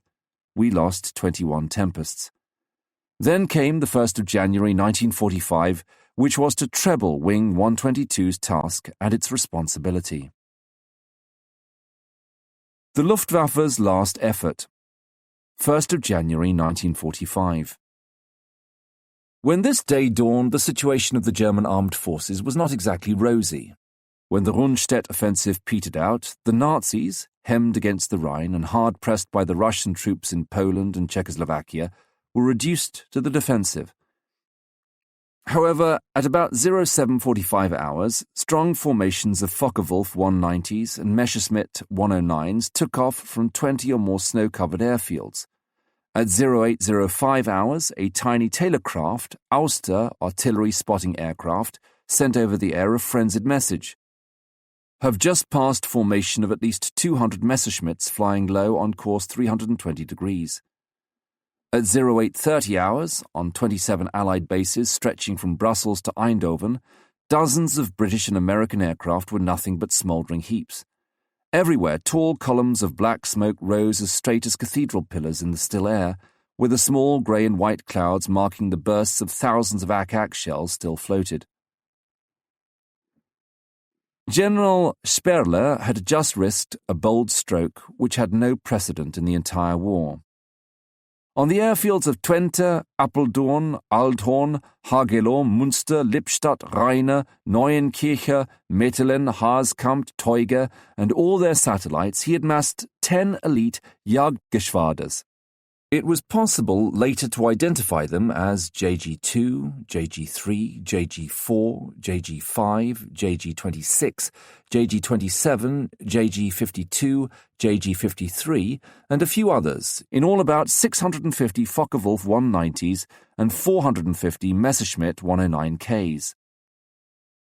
The evening before, the German pilots did not know the aim of the operation. At twilight, they had taken off from their usual bases and had concentrated on airfields. At 2100 hours, lights out. No staying up, no drinking, just a light but substantial meal for all the flying personnel. At 5 a.m. on the 1st of January, they were woken up and Sperler's masterly plan was unfolded amid general enthusiasm. Goering himself did a lightning tour around the units to encourage them. Every pilot received a large-scale map on which all the Allied airfields and bases were clearly marked. the results of reconnaissance by Me-262s, together with return course, landmarks and detailed routing instructions. At H hour they took off, concentrated into 3 massive formations of 300 or 400 machines each, and these 3 forces, led by 3 Junkers 188s, who were responsible for navigation, set course for the Allied lines. One of them came down over the Zuiderzee, skimming the waters and the beaches, and came up as far as Brussels. Another came at ground level through Arnhem, down as far as Eindhoven, and the third, passing through Venlo, debouched on the American lines. The surprise was complete. For almost half an hour, the Messerschmitts and Focke-Wulfs machine-gunned the Allied aircraft, massed on the ice-covered perimeter tracks. A few isolated Spitfires succeeded in taking off, while the shoot-up was actually in progress. By an extraordinary twist of fortune, 122 Wing was doing a sweep over Germany in force, and, when they were called back, most of the Tempests were short of ammunition. By a miracle, Volkel was one of the 3 airfields which were untouched. Everywhere else, it was a catastrophe. At Brussels-Evere, alone, 123 transport aircraft, flying fortresses, Typhoons and Spitfires were wiped out. At Eindhoven, a Canadian Typhoon wing, 124, and a Polish Spitfire wing were nearly destroyed. In all, nearly 300 Allied aircraft had been put out of action in a few minutes. The few Tempests and Spitfires which managed to intervene shot down 36 Huns from the shoals, while British and American ACAC accounted for 57 more, i.e. about 93 German aircraft, whose remains were found after a week of search in our lines. This operation had been brilliantly worked out and superbly executed. Allied public opinion would have been dealt a staggering blow if it had known of it. The American censorship and the press services, in a flat spin, tried to present this attack as a great Allied victory by publishing peculiar figures. We pilots were still laughing about them 3 months later. The Luftwaffe's success, won at the cost of 100 or so machines, succeeded in nearly paralysing the tactical air force for more than a week. It was only thanks to Air Marshal Broadhurst's energetic action that within 24 hours it was possible to reorganise a few fighter squadrons to hold the front. He was in command of 83 Group, the most hit in the affair, and he immediately mobilised in a central pool all the aircraft which had escaped. In addition, he rapidly called up reserves from England. I arrived at this juncture.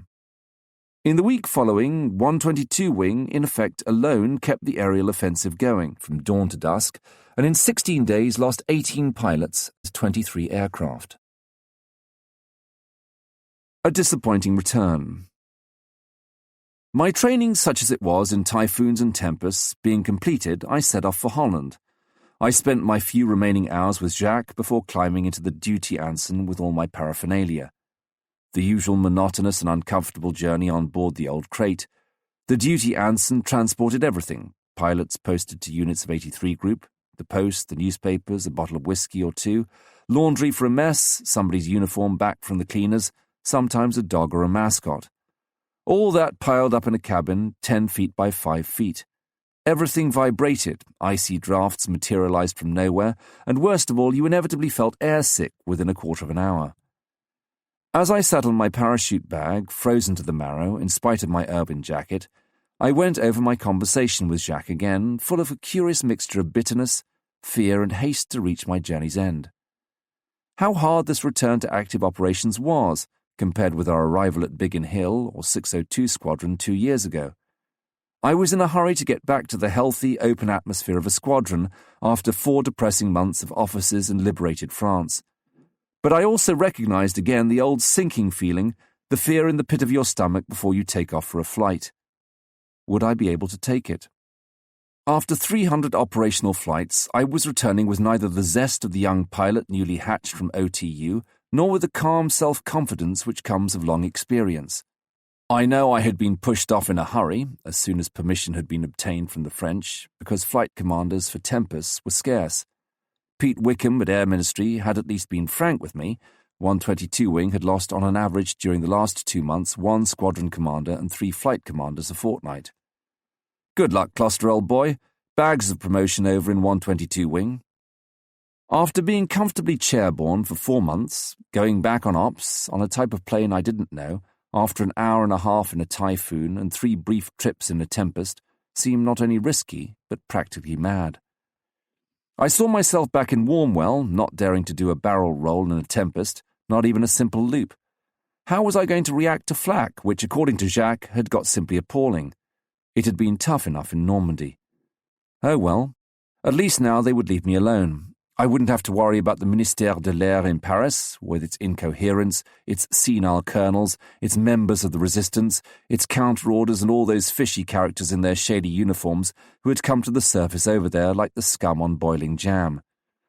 We of the Free French Air Force, to whom the Armée de l'Air owed everything, especially honour, we who rushed into the Holocaust one after the other, as happy as kids all the same, we who were proud to start all over again, to mock the odds against us, wangling extra tours of ops, fagged out, dead beat, nerves in tatters, lungs burnt out with oxygen, we always got the thick end of the stick.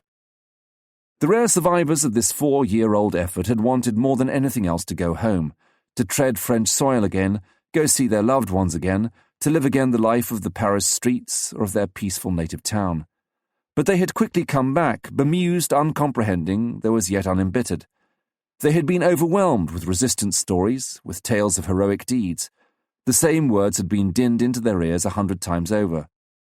How lucky you were to be in London. Here we suffered. If you only knew what risks we ran. In spite of all that, we kicked the Huns out.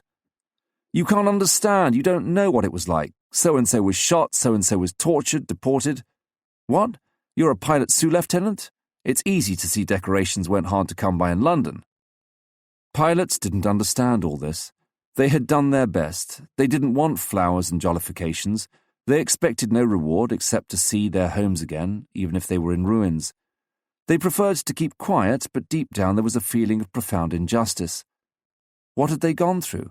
They had only risked being roasted alive, trapped under the blazing remains of a Spitfire, or seeing the earth surge up before them when, imprisoned in the narrow metal coffin of a cockpit with its hood jammed, you count the 4, 3, 2 seconds left to you to live. 3 times a day, for months on end, they had hurled their poor shrinking bodies into the flak, missing death by a hair's breadth each time until the last.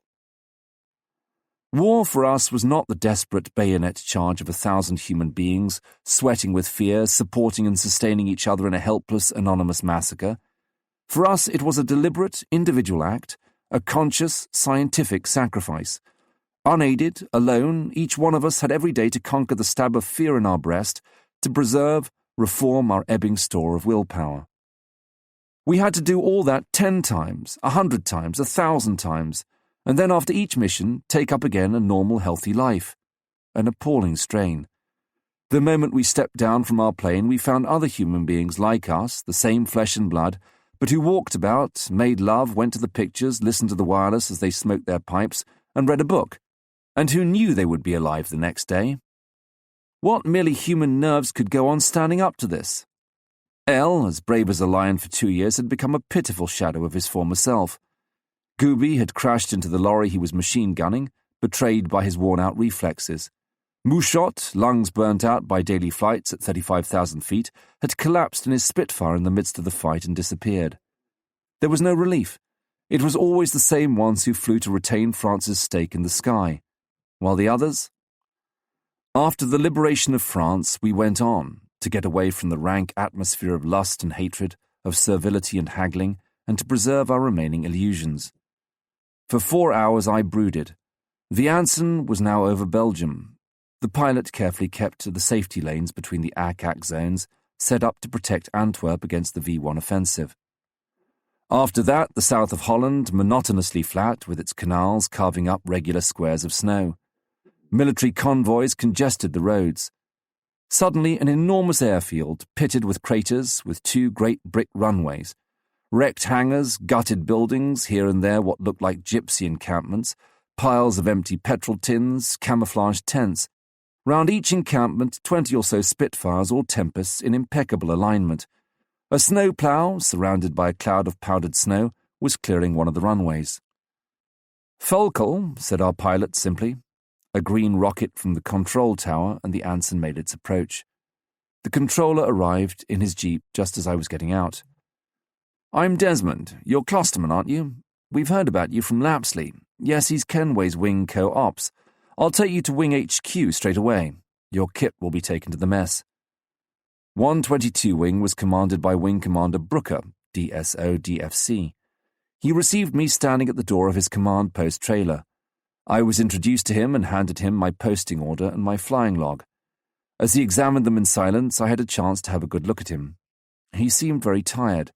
He looked about 30, and although his features still looked young enough, his eyes were bloodshot. Well, Pierre, I'm glad to have you here. As you know, we're having a pretty busy time. You'll be posted to 274 Squadron and command A flight. You've come at just the right moment, as Fairbanks, whose CO was wounded by flak this morning, and Hibbert, the senior flight commander, left yesterday on 10 days' leave. So you'll be in charge until he comes back. As I climbed into the jeep, he added, Don't take too much notice of what the other pilots tell you. Their morale's a bit low these last few days because of losses and bad weather. Here are the ops reports. Have a good look through them and give them back to me tomorrow morning. Get your stuff unpacked. We'll meet in the mess for dinner. I'll introduce your pilots to you. Volkel. Uden was a typical small Dutch town of 2,000 inhabitants with clean, trim brick houses, a church every 50 yards, and 2 schools. We came back to the mess by jeep, jolting along through the snow and the mud, over the slippery cobblestones, past an interminable convoy which filled the street with its roaring and clanking. That convoy had become an obsession. When we left in the morning, it was already on its way past, engines revving away and backfiring. When we came back in the evening, it was still on its way past, a dangerous black mass punctuated by the glimmer of an occasional lamp. From time to time we passed a squadron of tanks thundering to the front, with smiling crews hanging on to their monstrous steeds. In the school courtyard were the electricity generators, their diesel engines corrupting the air. Innumerable wires connected them to the dark building. The engineer officer watched over his dynamos with tender care, especially at night. That didn't prevent him, every time we had a breakdown or atmospherics in our radio receivers, from being abused by us all. Over the door of his trailer he had put up a notice, "Don't shoot the electrician, he is doing his best." The officers' mess of 122 Wing was reached down a big school corridor with rows of coat pegs along the walls. On the right were the kitchens, the dining room and the bar, on the left a ping-pong room and a library. The classrooms had been turned into dormitories. An appalling disorder reigned everywhere, camp beds at all angles, suitcases bulging with dirty clothes, period armchairs, oriental rugs, dirty crockery, cigarette ends, buckets of soapy water, dried mud, revolvers and ammunition, empty bottles, newspapers. On the first floor it was the same again, except in one room, 80 feet by 30 feet, divided up by wooden partitions like dormitories in public schools. A more or less decent order prevailed there. The unit commanders and the old pilots lived there, and the batman had the situation more or less in hand. The floor above was still inhabited by its rightful occupants, and we sometimes passed them on the stairs on their way to the services in the church nearby, silent, lost in a spiritual world which ignored our war and soared above its ills. Yesterday they shared the building with gunners from a German flak battalion. Today it was an RAF wing, and tomorrow only God knew. Life was very quiet at Volkel. Perhaps the atmosphere of the seminary had something to do with it. On Sunday evenings a curious scent pervaded the corridors, fried bacon, beer and incense. After a frugal dinner, the flight commanders put up on the big blackboard in the dining room the list of pilots on dawn readiness for the next day, who would have to be awakened. The pilots off duty after tea had to dress up and shave for the evening. They queued up from 4:30 p.m., bucket in hand, in front of the only hot water tap. This was supplied by an oil furnace that was fed with 150 octane petrol. It couldn't take it and blew up every third day. The others appeared at nightfall, returning from an alert or a trip, muddy, dead beat. They ate their dinner in silence, drank down a glass of beer by the corner of the bar, and hurried off to turn in. For a mess bar, ours was very quiet. Too quiet. The bar is always a gauge of pilots' morale. Here it was positively mournful. Yet it was very well stocked, thanks to what we had found in Jerry cellars, thanks to the lorry which the stores, types, took every fortnight to NAFI headquarters in Paris, thanks also to the arrangements which the more resourceful had made with breweries in Brussels. Never once did cigarettes, liqueurs, whiskey, gin, champagne or beer give out. However, on our roll of honour board, on top of an already long list of 123 pilots lost since the Normandy landing, there were now the names of 47 pilots killed or reported missing in the previous month. And February had started badly, with 8 pilots lost in less than 10 days. As a result, you saw only occasional pilots leaning against the bar, drinking their pint without a word, reading the previous day's London papers, brought by the duty ensign. 1 or 2 small groups in a corner were perhaps talking shop in a low voice, while a few more, sitting on the ground by themselves, their glasses between their legs, read their letters. Occasionally one would burst in, pick up his chocolate and cigarette ration, hurriedly drink a glass of beer and go upstairs to bed without saying a word. By 11 o'clock there was scarcely a soul. The barman dozed on his stool, a belated pilot still sipped his whiskey, his back to the stove. The last BBC programme could still be heard faintly through the heavy, smoke-laden atmosphere. 4 o'clock. The beam from an electric torch seared your eye through the lids and a hand shook your shoulder. "Time to get up, sir." The MP ticked a name on his list and noiselessly went off in his gumboots to wake up the other pilots on dawn readiness. It was cold, you felt empty-headed. Painfully you left the warmth of the blankets.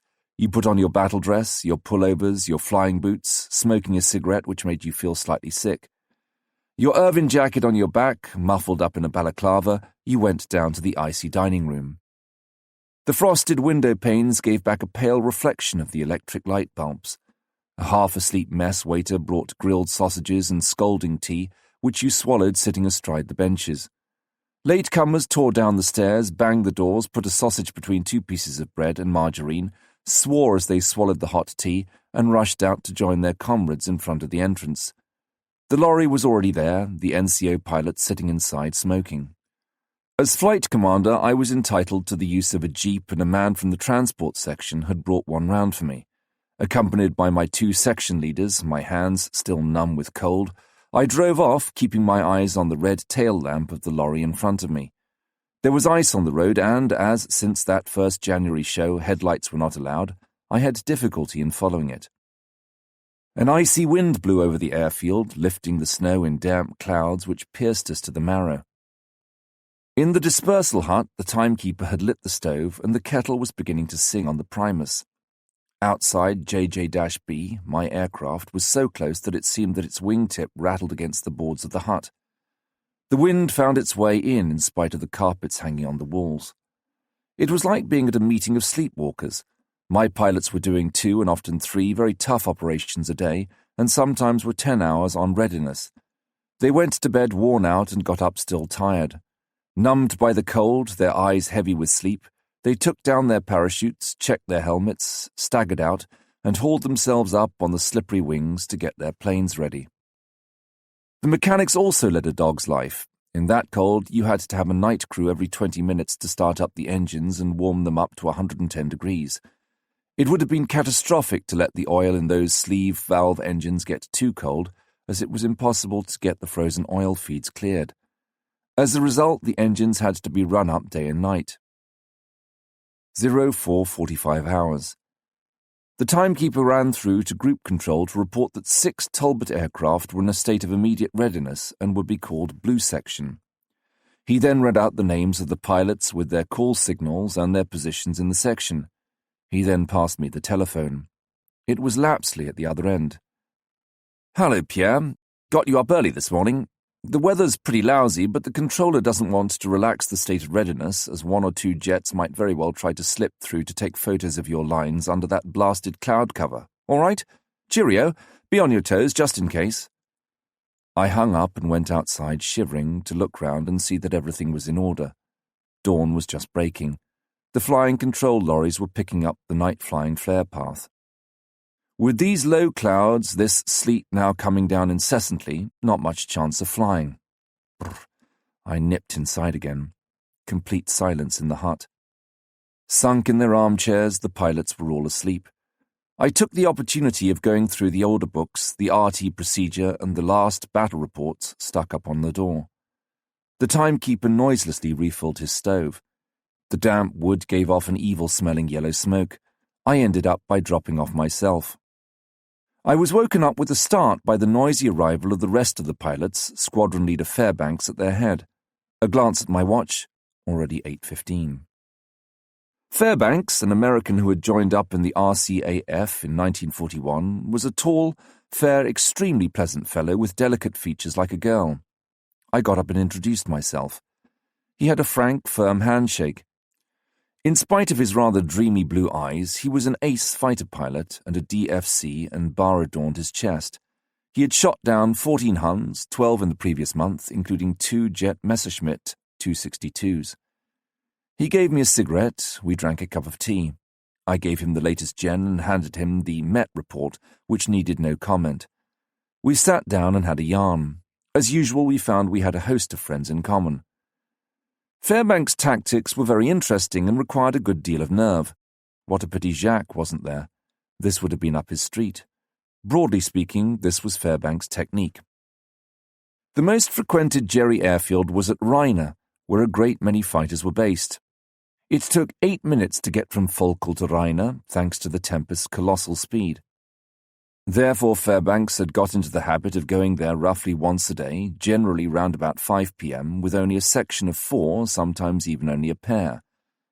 When he got to the Rainer neighborhood, he kept just under cloud base, an average of 3,000 feet at this time of year, circling the airfield sometimes for as long as a quarter of an hour. Now and then, in spite of the flak, which was extremely dense and accurate just there, he dived to ground level, stayed on the deck for a few seconds, then climbed back into the clouds fast. He used these few seconds to watch for any enemy aircraft in the circuit. He almost always managed to establish contact with a flight of Messerschmitts or Focke-Wulfs, which he immediately attacked hell for leather, taking advantage of the element of surprise. Usually he shot one down and ran for cloud cover. To be objective, it must be pointed out that these tactics had enabled him to run up a remarkable personal score. On the other hand, he often lost his number 2s. I'll make a milk run to Rainer this evening if the weather clears a bit. If you'd like to see how I operate, all you have to do is to come with my section as a reserve, and you'll get the idea. I must get my hand in again. After 7 days' leave, you get a bit rusty. Tempest v. Focke-Wulf. This afternoon the sky was an absolute death trap. We had been looking for trains in the Bremen area without much success. Fairbanks was leading a section of 6 Tempests, myself number 2, Mossings number 3, Inglis number 4, Spence number 5, and Dunn number 6.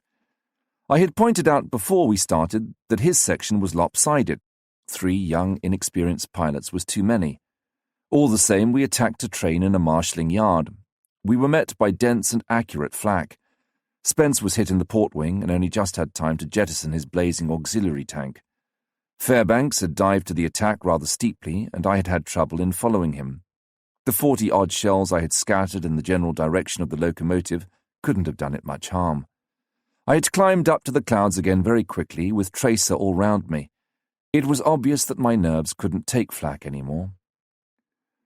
Fairbanks then led us in zigzags for 10 minutes as far as Osnabrück. Giving up hope of finding another train, he set course 260 degrees, which brought us back over the Ruhr. 200 Lancasters were carrying out a big daylight raid. There was a good chance of meeting a few Messerschmitt 109s round here. The sky was still pretty bad.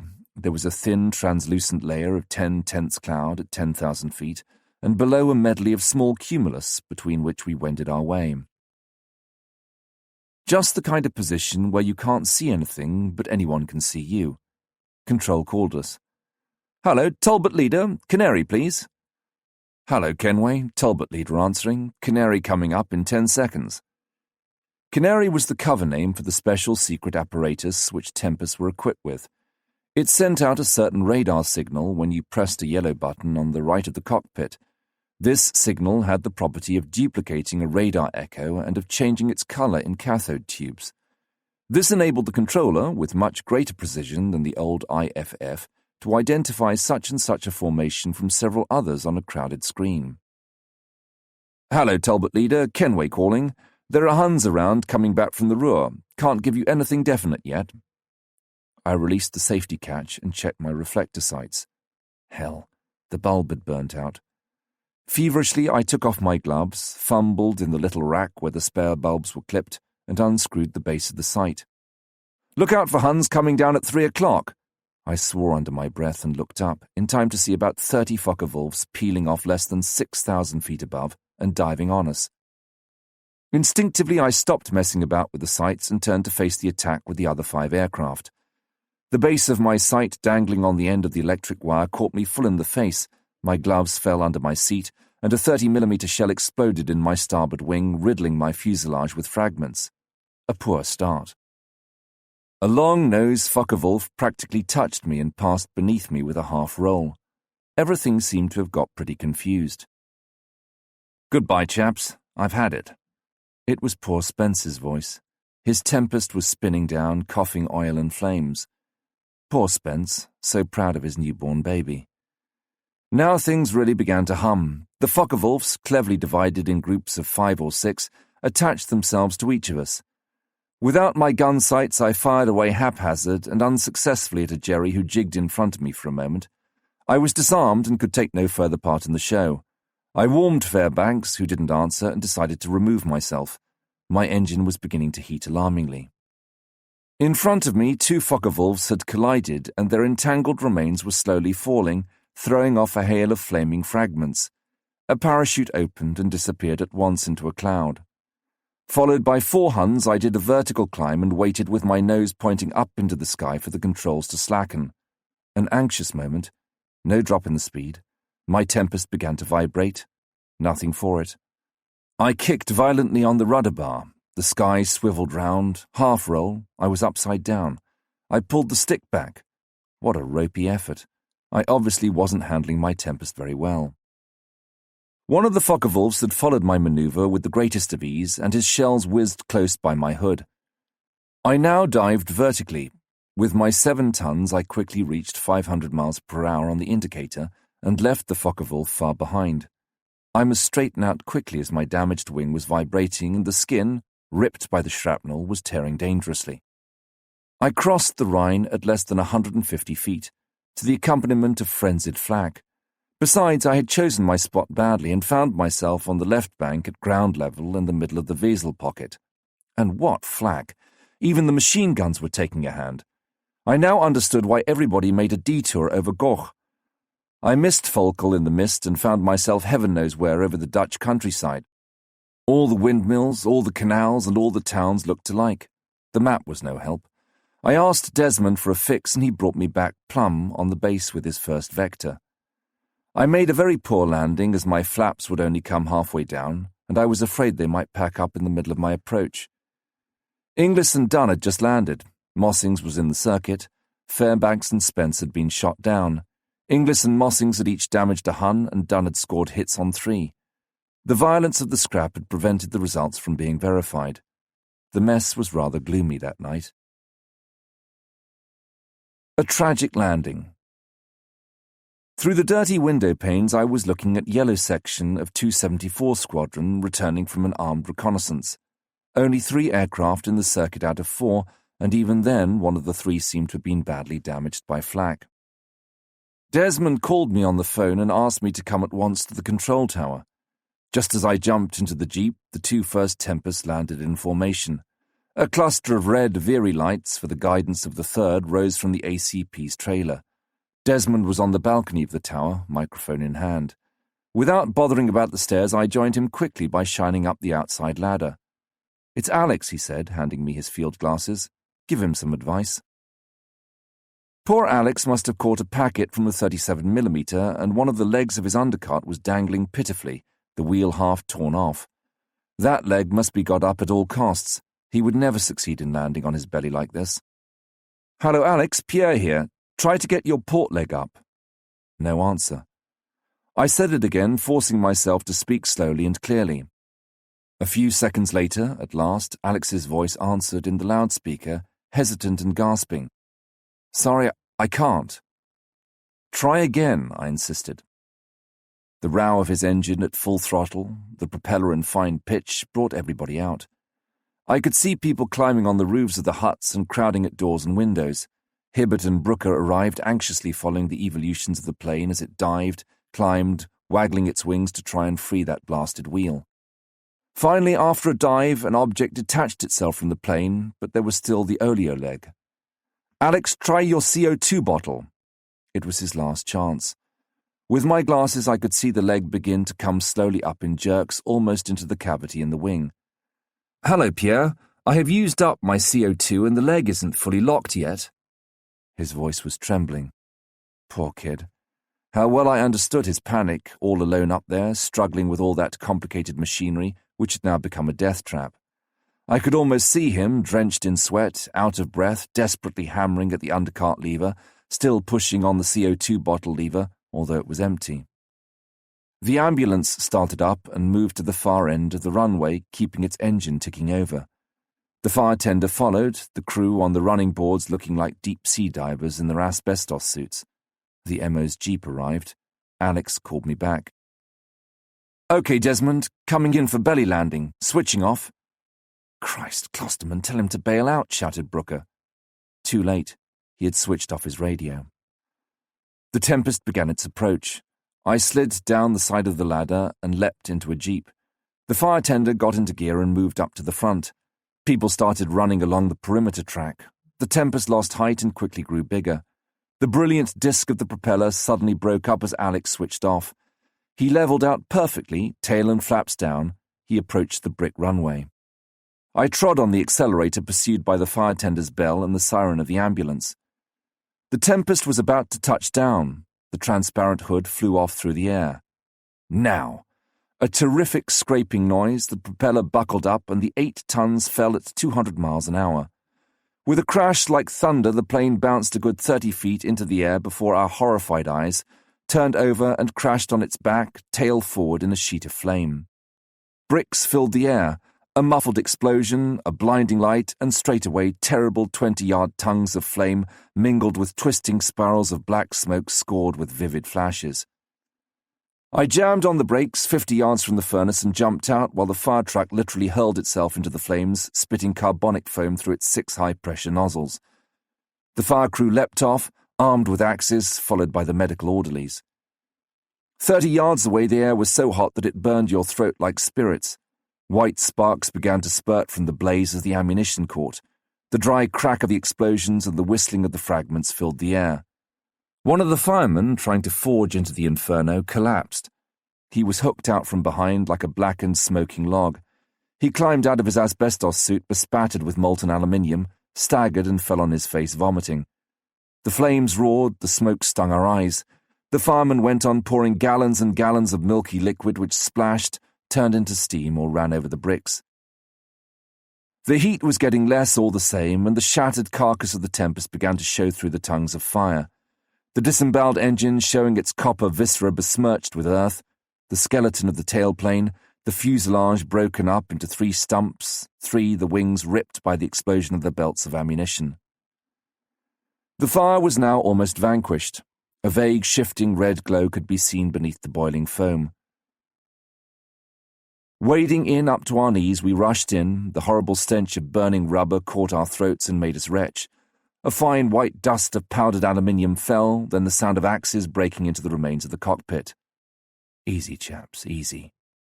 The gauntleted hands tore off the tangled fragments, threw back bits of white-hot metal that fell sizzling on the grass, and then... I don't know what impelled me to press on, closer. Delicately they eased out an inchoate red and black mass to which scraps of charred cloth still adhered. The parachute and harness straps had burnt away, but underneath the bleeding crust you could imagine the white-hot metal buckles which had gnawed their way through to the bone.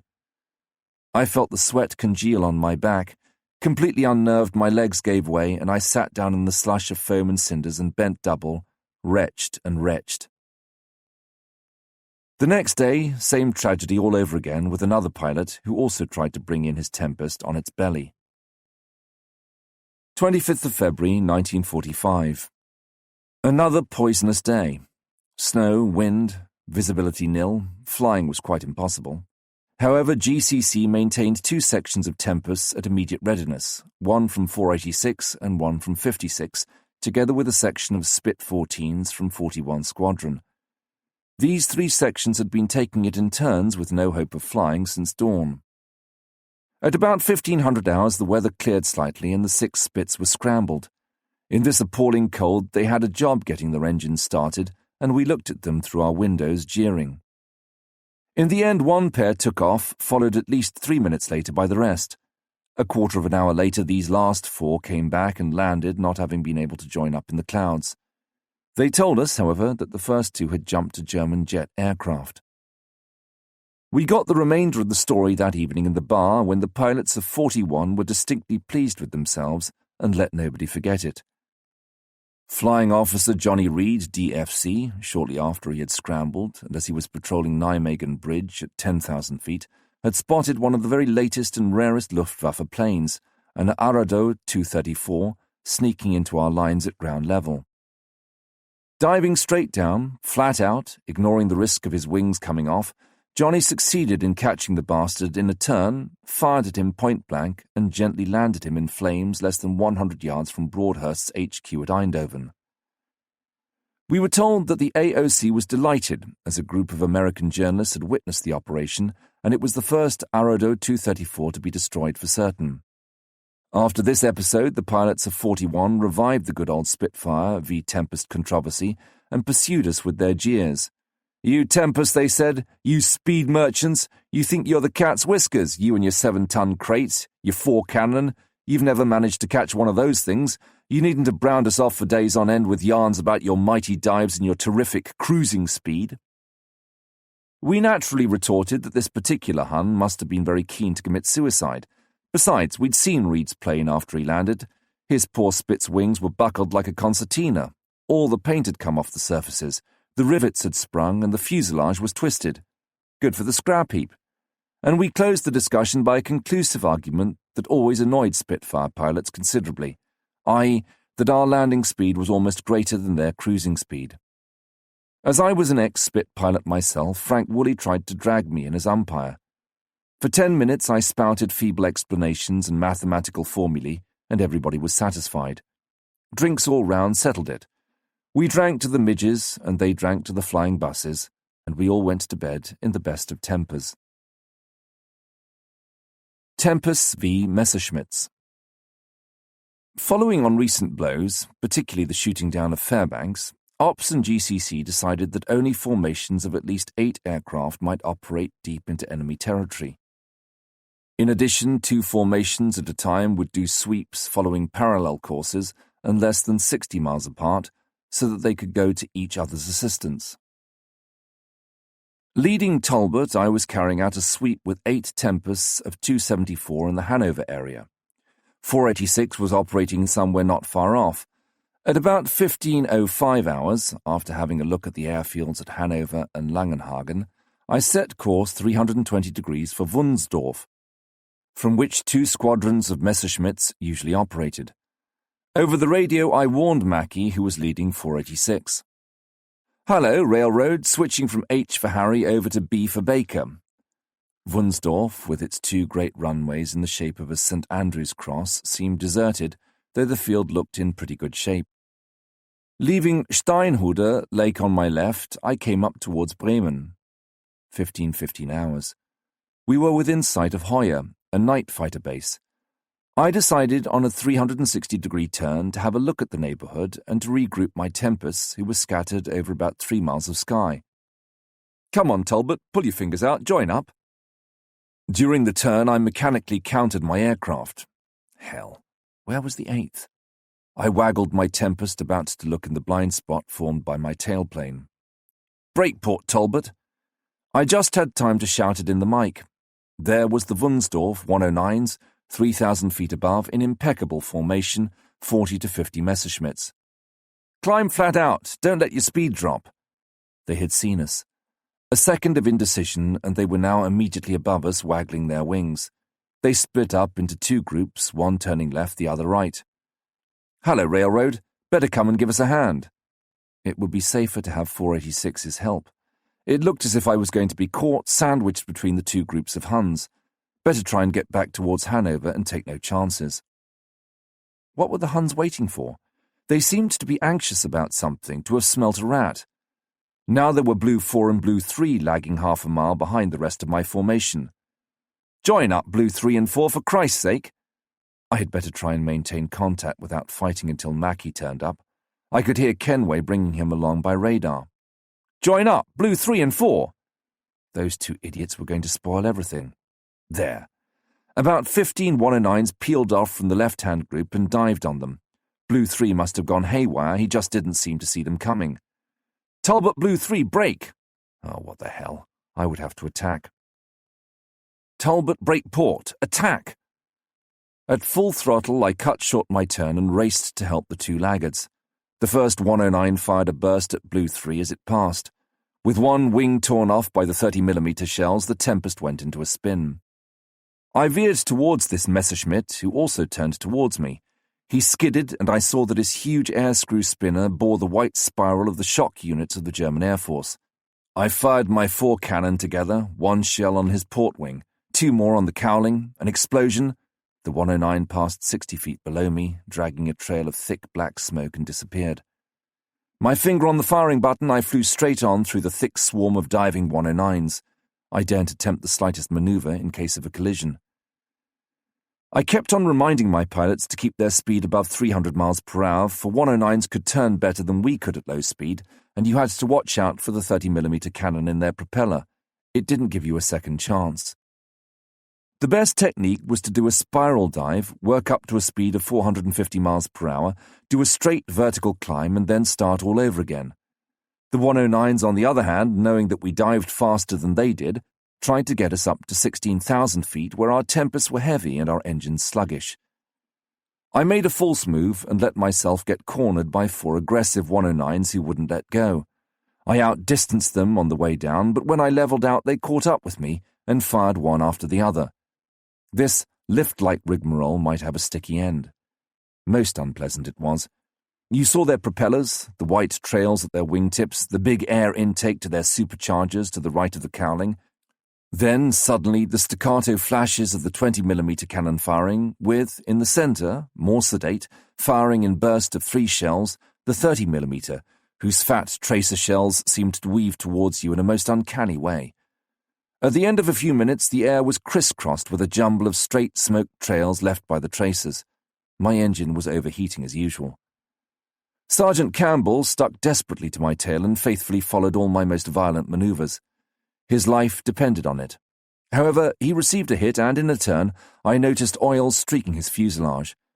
I shouted to him over the radio to go on with his turn normally while I passed behind him to cover him. Pulling hard on the stick, I did a flick roll, and he shot in front. This movement brought me cheek by jowl with a 109 slightly below him at less than 10 yards distance. The sun reflected by the hood prevented my seeing the pilot's face. It was one of the latest Messerschmitt 109Ks with the new wooden rudder. He opened up flat out with methanol injection and tried to do a barrel roll round me. He slowly passed on his back above my cockpit, and looking up I could see his yellow-edged black crosses. Trying to slip in his rear, I throttled back suddenly. But he was a crafty beggar, and before I had time to move a muscle, he swung away violently, then turned and let fly with his 30mm. One of his shells bounced off my cowling, exploded, and riddled my wing with shrapnel. At that same moment there were 2 explosions on the 109's wing, and he, surprised in his turn, broke away and went into a spin. It was Campbell, who had just winged him and got me out of a spot. Just in time. A dozen 109s had removed themselves from the scrap and were circling among the clouds above us, waiting for easy prey. A Tempest caught fire, and the pilot, W.O. Alexander, bailed out. Another emerged from the dogfight and started tacking about aimlessly. It was that infernal Blue 4, fast asleep as usual. Followed by Campbell, whose engine was missing badly, I made towards him at full speed, firing a burst on a Messerschmitt on the way. By the merest fluke I hit him, and he sheared off hastily, spouting glycol through his exhausts. We were half a mile from Blue 4 when 6 109s dived on him, 3 each side. By a miracle he saw them coming, but in a panic he dived instead of climbing. The 109s, who had accumulated an adequate margin of speed, easily caught up with him. "Turn starboard, Blue 4, I shouted at him, so that he should pass under me and bring the 109s within range of my guns. The Tempest, followed by 3 109s, passed below and in front of me 50 yards away. One of the Huns opened fire. With a violent kick on the rudder bar, I flicked off and engaged him at 45 degrees. Concentrating on his target, he didn't see me coming. Deliberately, I corrected my aim, 4 rings on the sight, a cautious glance behind me. Campbell was faithfully covering me. The shells from my 4 guns ripped the air. A flash under the Messerschmitt's belly, a shower of sparks, a jerk, and he exploded into pieces, his wings torn off, his engine in flames. In the sky, all that was left was a big cloud of black smoke and, down below, burning fragments framing a slowly falling parachute. "Hello, Talbot, Red Leader. Red 2 calling. Going home. Oil pressure." It was Campbell. His oil pressure packing up was not unexpected. "Let's go home." "Talbot aircraft, reform." Just at that moment, 8 aircraft bobbed out of the clouds. A moment's flap. However, it was Railroad's Tempests. They immediately went for the Messerschmitts scattered about the sky. The Huns didn't stay to fight it out and began to make for the clouds in pairs in wide, climbing spirals. "Talbot, rendezvous over base. Angels 10. On my way, I dived down to have a look at an aircraft burning on the ground. It was a Tempest which had turned over, trying to belly land in a field of young wheat. I passed again to look at the registration letters. Christ, it was one of mine. JJ-YG. Who was Blue 1? No signs of the pilot. I detached Red 4 to escort Campbell and bring him back to Falkell the quickest way, on course 265 degrees. Then I came back via Osnabrück to cover them from a distance with my 2 remaining aircraft, plus a lost railroad who had tacked onto us. When I got to Falkell, Red 4 told me that Campbell's engine had packed up on him 3 miles from the Rhine when he just managed to get across in a glide. He had apparently made a correct belly landing near a field battery. Sure enough, after dinner, Campbell turned up in a jeep with some artillery types. He was grinning all over his face in spite of a bandaged head, a black eye, and 2 stitches in his lip. Rat catching. The Messerschmitt 262s were becoming a distinct nuisance. These blasted jets were appearing on our front in ever-increasing numbers. Every day at dawn and at twilight they came over, singly, at ground level, to take their photographs. Every now and again, just for a change, patrols of 6 or even 12 came and machine-gunned or bombed our lines. For Kenway's controllers, they were a difficult proposition. Radar couldn't pick them up properly as the posts swept the 360 degrees of the horizon too slowly to follow and fix the echo of a 262 batting along at nearly 600 miles per hour at treetop level. 21st Army Group, GHQ, didn't understand these technical subtleties and bombarded GCC with peremptory notes, demanding immediate steps to have these armed reconnaissances stopped. Poor Wing Commander Lapsley cudgelled his brains to find some means of intercepting the 262s with Tempests capable of only 490 miles per hour. Finally, he and Brooker worked out the RAT code, later called the Bastard Code by the pilots.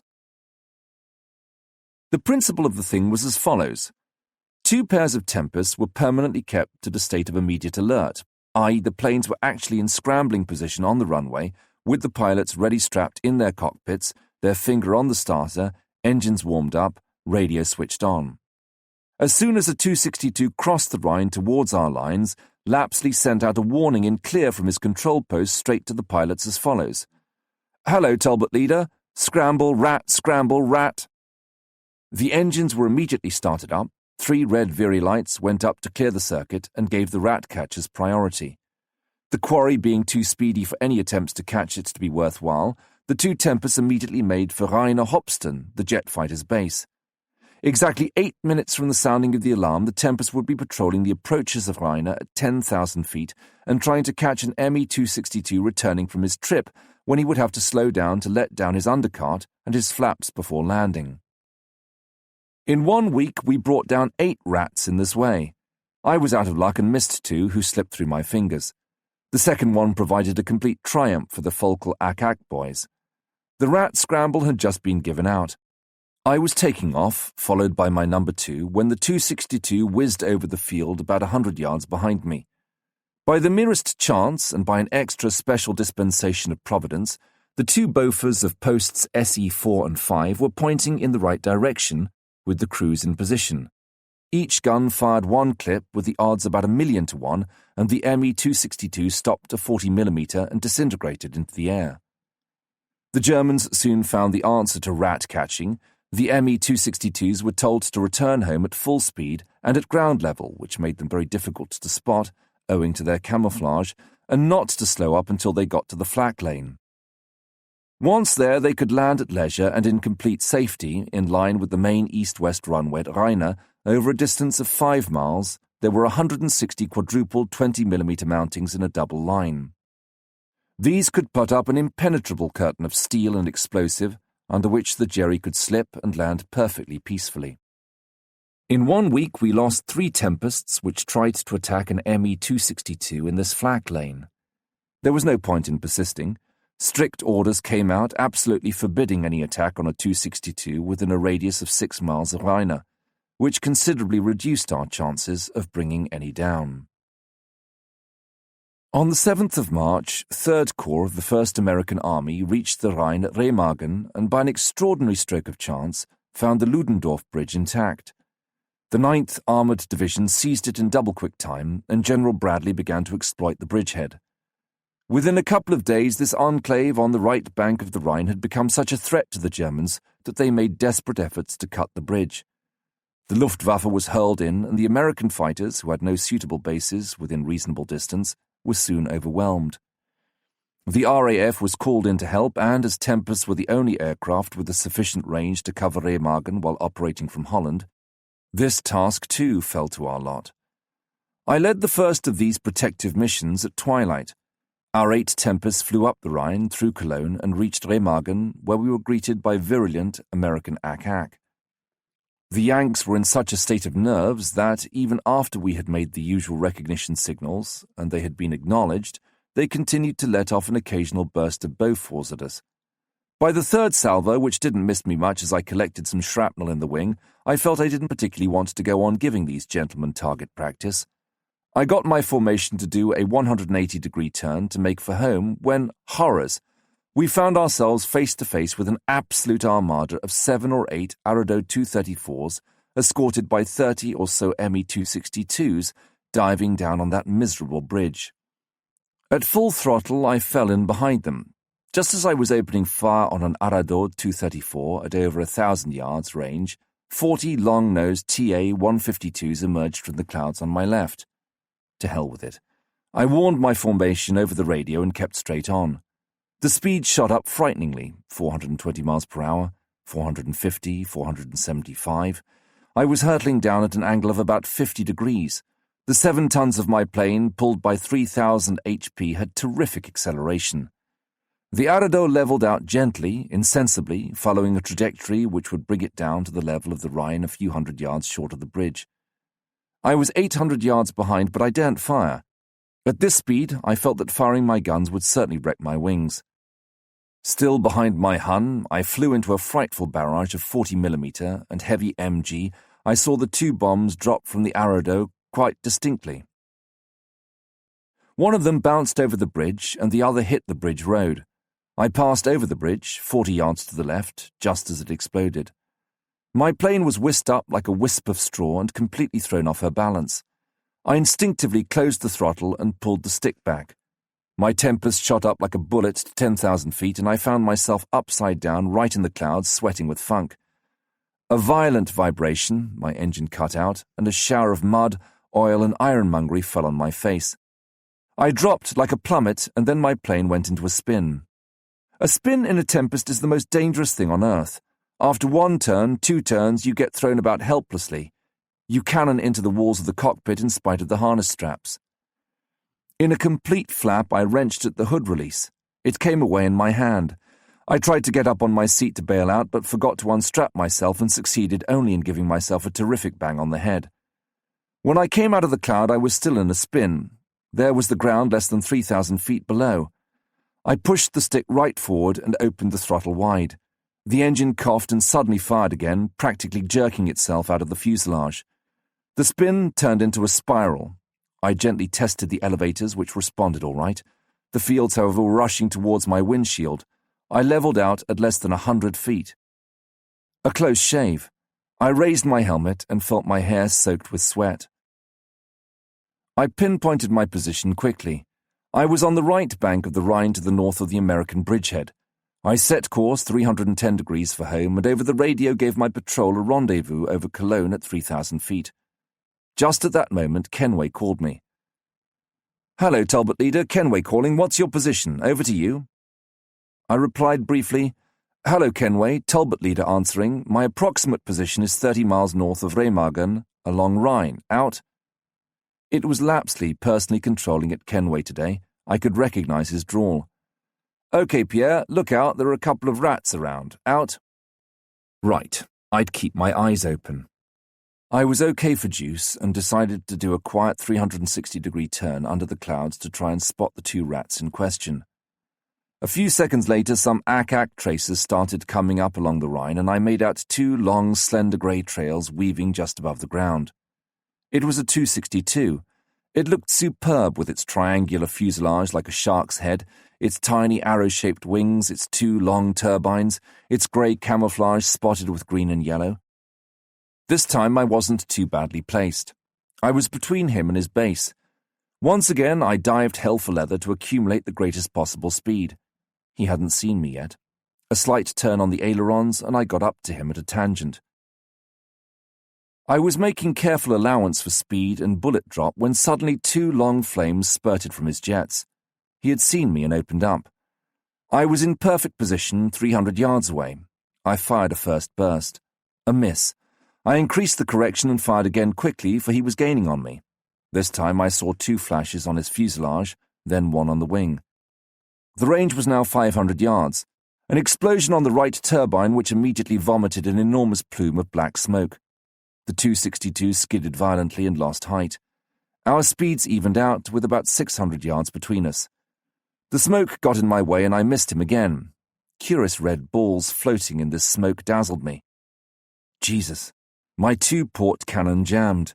I aimed more to the right to correct the skid, and my two other cannon jammed too. The Me-262 flew on one engine. I was mad with rage.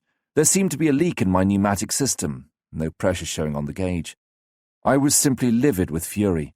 I went on after the 262 in the hope that his second turbine would overheat.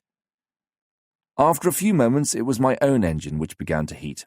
Regretfully, I gave up, swearing to have that idiot Scalp who had written in the Air Ministry technical bulletin that an Me-262 couldn't fly on only one turbine. Through all this, I had clean forgotten my section, which must be getting somewhat restive over Cologne. Over the radio, I handed over to McCann, and we returned to Folkhall separately at nightfall. I was in a vile temper. Just to improve matters, one of my tires burst as I landed.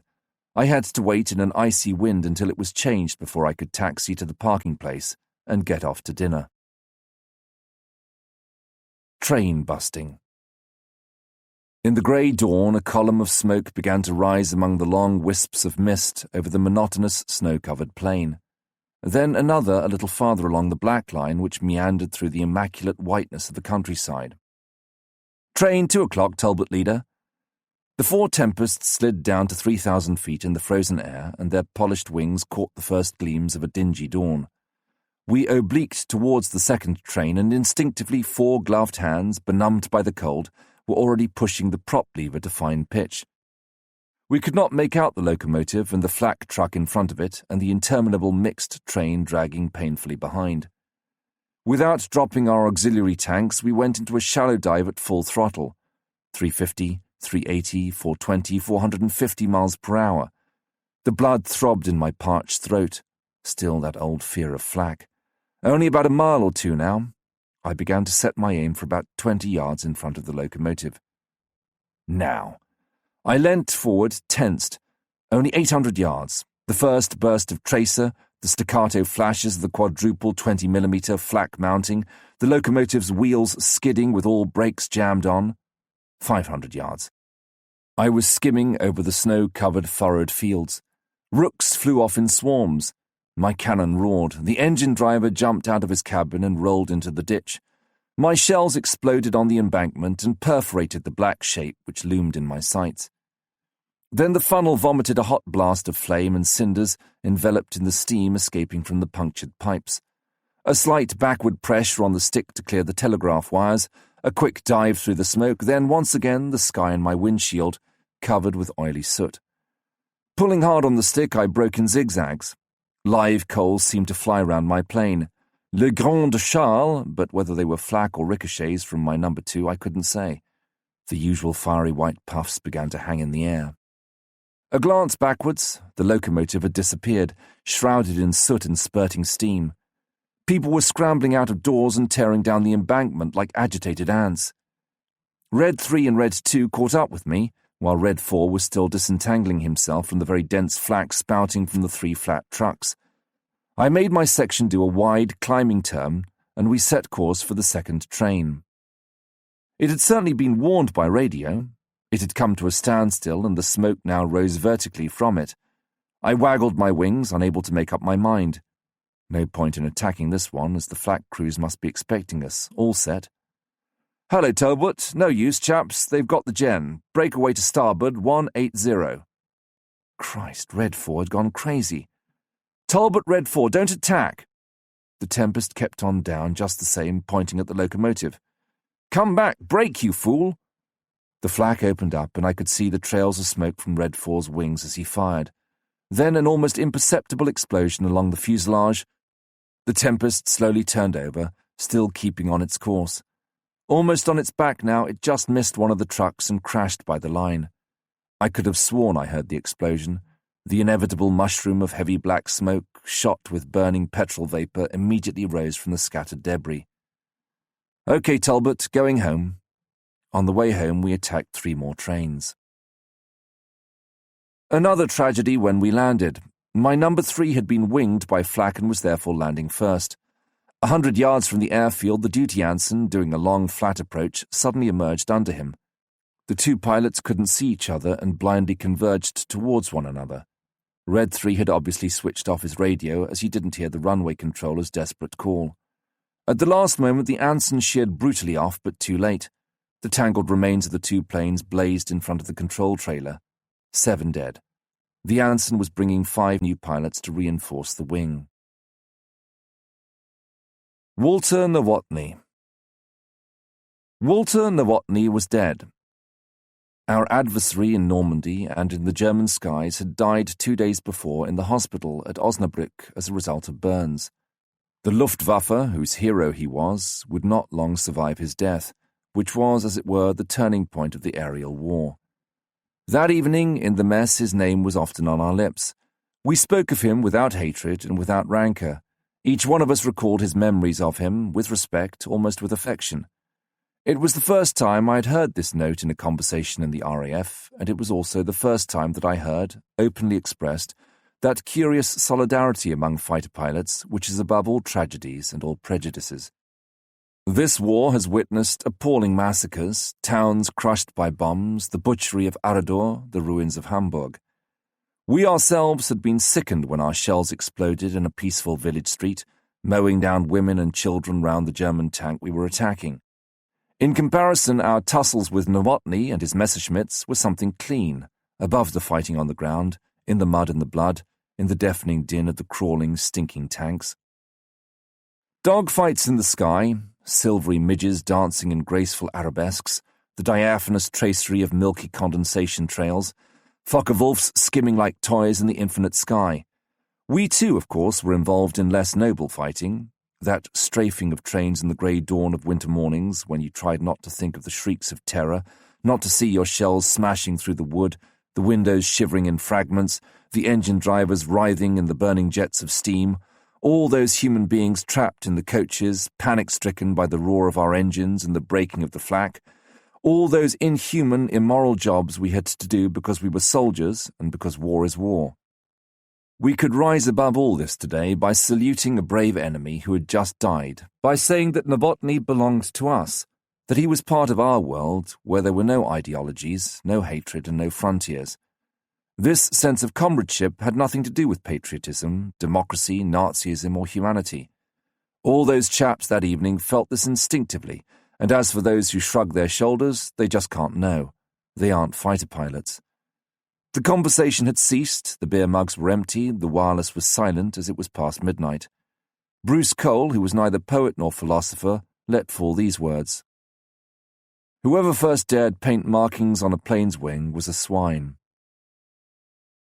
In May 1944, Jacques and Yule had had a pretty lively encounter with Novotny over Le Havre. Many a time in Normandy, with 602 Squadron, we had had a bone to pick with him. He had machine-gunned our strip in the morning of the 21st of June. He had shot down over Bazonville 3 Dakotas ferrying loads of petrol, and a few days later had had a scrap over Arromanches with a mixed formation of American Lightnings and Norwegian Spitfires, which had lost 3 P-47s and 2 Spits, while one 109 crashed 100 yards from our mess. At that time Novotny was already the great ace of the Luftwaffe and was in command of the 3 fighter squadrons at Dreux. His sorties were easily identifiable as he always led his Me-10s in a Focke-Wulf 190. Novotny had cropped up again in command of JG-52 at Rheine-Hopsten when we got to Germany. Since the 1st of January show, the Luftwaffe had had roughly speaking no central direction and wings were left to their own devices. Apart from vague directions from above, the commanders on the spot had complete discretion. Each group of units in the Luftwaffe gravitated round a main airfield to which several satellites were attached. These autonomous units had their own staffs, their own operational control, their own supply, flak and repair echelons, and were only remotely dependent on GHQ. At Rheine-Hopsten, Novotny was in sole charge of Jagdgeschwader 52, which was dispersed on various satellites: Nordhorn, Plantlüne, Neuenkirchen, Lunen, Heseper, Bramsche. JG-52 effectives comprised about 75 Me-109s, 75 Focke-Wulf 190s, and about 100 jet Messerschmitt 262s. A Staffel of Junkers 88 night fighters was attached to it. This represented, with the tactical reserve, about 400 fighter planes under the orders of this 22-year-old lieutenant colonel. He was credited by Allied intelligence with 60 confirmed victories on our front and about 100 on the Russian front. He had succeeded in making himself respected everywhere. On the occasion of the shooting of 47 Allied pilots who had tried to escape from captivity, he had addressed a violent protest to Hitler himself, the echoes of which had reached even us. On the 15th of March last, I was leading a section of 4 Tempests in a rat scramble over Rheine-Hopsten at 8,000 feet. Suddenly we saw at ground level a Messerschmitt 262 without any camouflage, its polished wings glittering in the sun. It was already in the flak corridor and about to put down. The barrage of tracers was already up to cover its approach. In accordance with the new orders, I decided not to attack in these conditions when, without warning, my number 4 dived vertically towards the small, bright dot which was nearing the long cement runway. Hurtling through the air like a bullet, Bob Clark miraculously went through the wall of flak without being hit and fired a long burst at the silvery Me-262, which was in the final phase of its approach. The Messerschmitt crashed in flames just on the edge of the airfield. A fortnight later, we learnt by cross-checking captured documents and prisoners' reports that Me-262 had been piloted by Novotny. Everyone had gone to bed. Bruce Cole, Clark, Brooker and I stayed up, and we were glancing at an illustrated article on Novotny in a review called Der Adler, which we had found at Goch. There was his picture, taken on the day he received the Iron Cross with swords, diamonds and oak leaves, the highest German military distinction. A face like that of a tired child, with a trace of sadness and a determined mouth and chin. "All right now," suddenly said Brooker. "Time to go to bed. What a pity that type wasn't wearing our uniform." The Rhine. Brooker had been keeping the wing hard at it all the week. His 3 squadrons had lost 17 pilots. We had destroyed 24 German planes and 52 locomotives. In 274 Squadron, we were reduced to 11 pilots and 16 planes. We couldn't possibly keep it up. Group Support Unit could very quickly provide us with new aircraft, but Tempest pilots didn't grow on every bush. On the 20th of March, in the morning, the duty ensign had brought us 4 sergeant pilots and 1 warrant officer. The last of these 5 new recruits got himself killed on the 23rd. The old stagers, worn out by their 3 sorties a day, were already hard put to it to save their own skins, let alone look after the newcomers. These poor kids, fresh from OTU, had had just about 3 or 4 hours flying time on Tempests. Frightened by their machines, which they flew with great difficulty, they got themselves massacred by the flak and the Messerschmitt 109s. Brown was one of these 4 sergeant pilots. As soon as he arrived at Falkell at about 10 a.m., I had been obliged to put him through a firing test on one of our new Tempests before midday. He had then got off to lunch on the mess with his kit, and, before he could even unpack, he had been called back to dispersal for an op. Led by Hibbert in a section of 4, he had come up against 12 Focke-Wulfs and, by the greatest luck, had succeeded in damaging one and getting home. But Hibbert and Humphreys had been shot down. That same evening, while my pilots went off for tea, I had kept him with me for an immediate alert. 10 minutes later, we were scrambled over Wesel at 10,000 feet. We arrived just in time to see a jet Messerschmitt 262 disappearing in the clouds. After a second's disappointment, I broke, instinctively. 4 Focke-Wulfs were on top of us, and poor Brown went down like a torch on the banks of the Rhine. The pilot's nerves seemed all in pieces, witness the uninterrupted succession of stupid accidents which were occurring. Smashed undercarts, taxiing accidents, burnt-out brakes, punctures, bad landings, scrambles with propeller at course, etc. The wing couldn't go on like that. Between the 15th of February and 15th of March, we had had 31 pilots killed or reported missing. Out of all the pilots who made up 274 Squadron in Fairbanks' time, only 2 officers, a sergeant and myself, survived. All Brooker could do was to show the categorical orders from GCC. We must hold on until the Rhine was crossed. 24th of March, 1945. First covering sortie at 3 a.m. over Wesel, which was being attacked by the 1st Commando Brigade. A thick pall of dust and smoke still hung over the town, which had been bombed by 186 Lancasters during the night. In the airfield circuit, there was a frightful mix-up of Tempests and Spitfires all flying round together at 300 miles per hour. Your nerve had to be good to last out 10 minutes' worth of this chaos of dancing green and red lights, in which you had to try and form sections up in battle order. Nothing to report. At 10 o'clock, we took off again to escort the 669 aircraft and the 429 gliders from England, which were carrying the 6th British Airborne Division. It was an apocalyptic spectacle.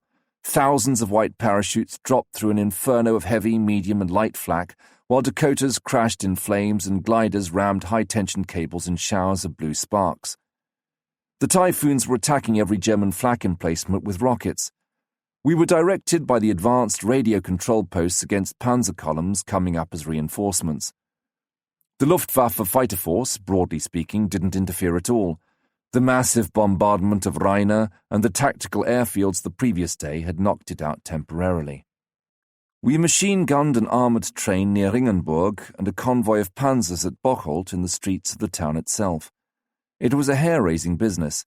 We came down at roof level, all 4 cannons spitting fire. Tiles flew all over the place, flak shells exploded along the walls, lorries burned, the panic-stricken inhabitants ran in every direction and sheltered in doorways. Danny got a direct hit from a 37mm and crashed at 450 miles per hour into a huddle of houses near the church. After lunch, a 3rd mission. I led a flight from 56 Squadron. We flew over the Bielefeld Viaduct, pulverized some days before by 14 blockbusters. The craters were more than 100 yards across. Our main objective was to bring to a halt all road traffic in the Bielefeld-Altenbecken Arnsberg triangle, and so I divided my planes into 2 pairs, each to act independently of the other.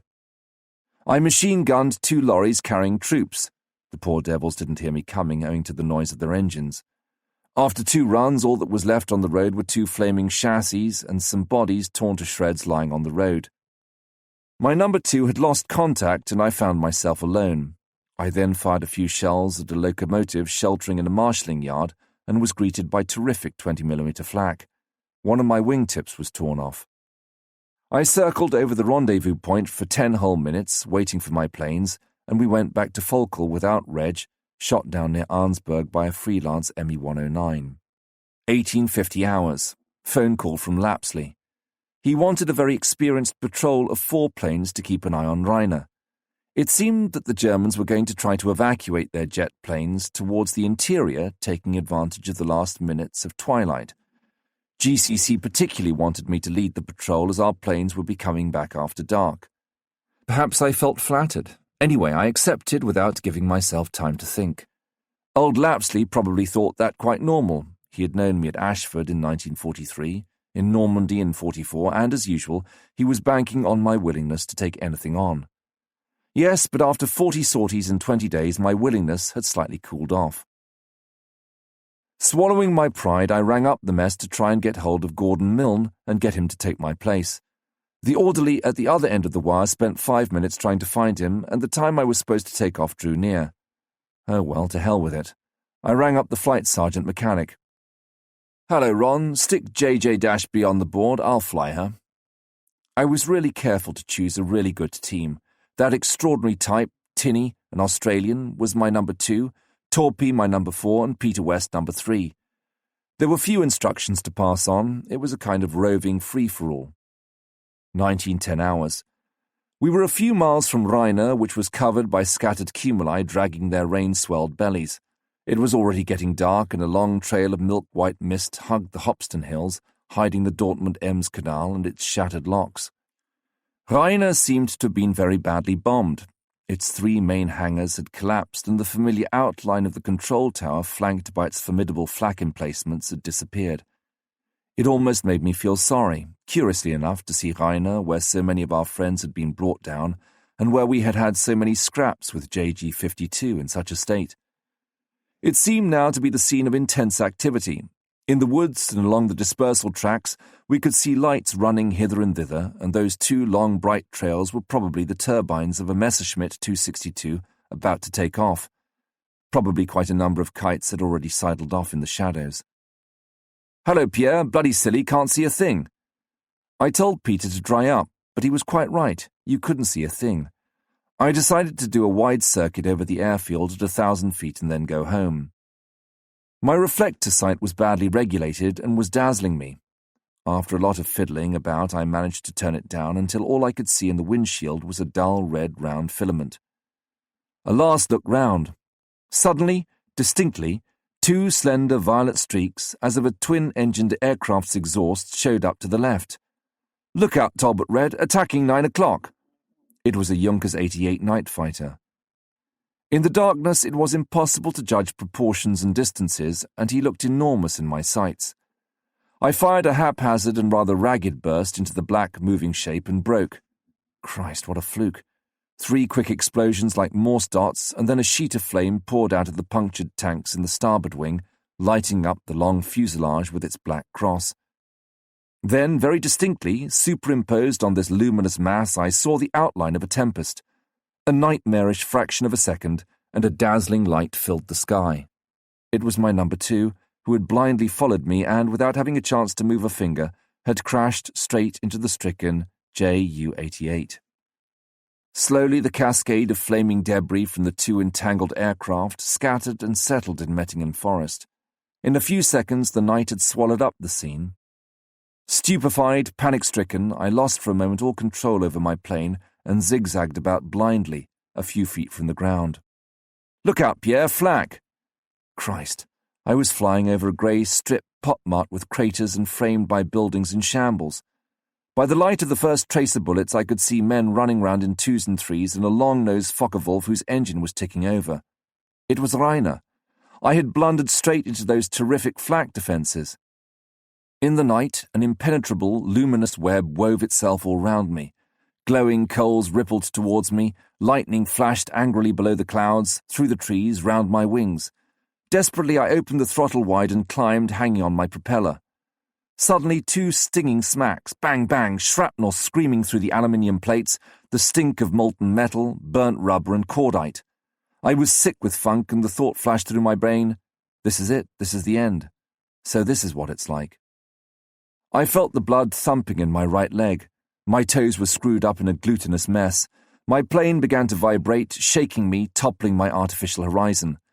No friendly voices in my earphones now. My radio was no longer a lifebuoy to a drowning man. It was a medley of crackling and whistlings. I bit my tongue hard. My wits gradually collected themselves. I reduced throttle and the vibration diminished.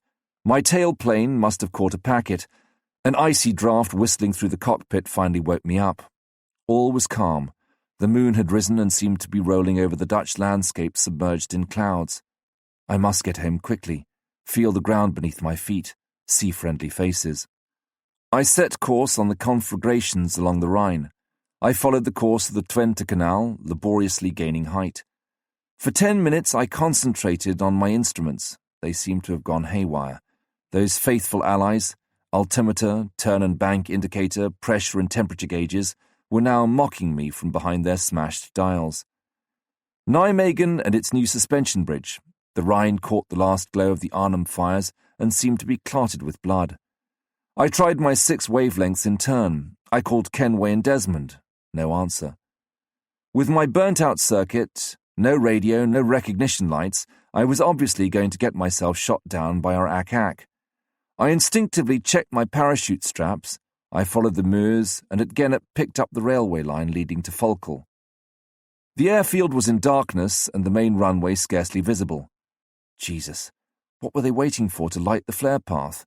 Couldn't those idiots at flying control recognize the sound of a Sabre engine? I did a dive over the control tower and waggled my wings.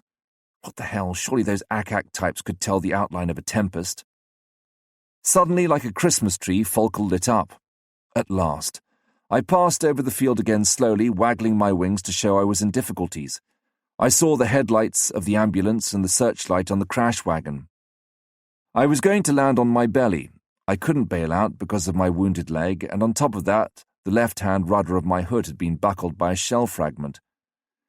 I pulled the lever to jettison it, but nothing happened. The pain had now crept up to my hip. I couldn't feel the rudder bar anymore. I was very tired. Mechanically, I began my approach, a quick one with 45 degrees of flap. The plane answered sluggishly. I concentrated all my remaining strength onto bringing her in. Suddenly fear, naked fear, caught me by the throat. I wrestled with all my strength against the vision of Alex and his burning kite on this same runway, switched off and levelled out between the 2 rows of flares.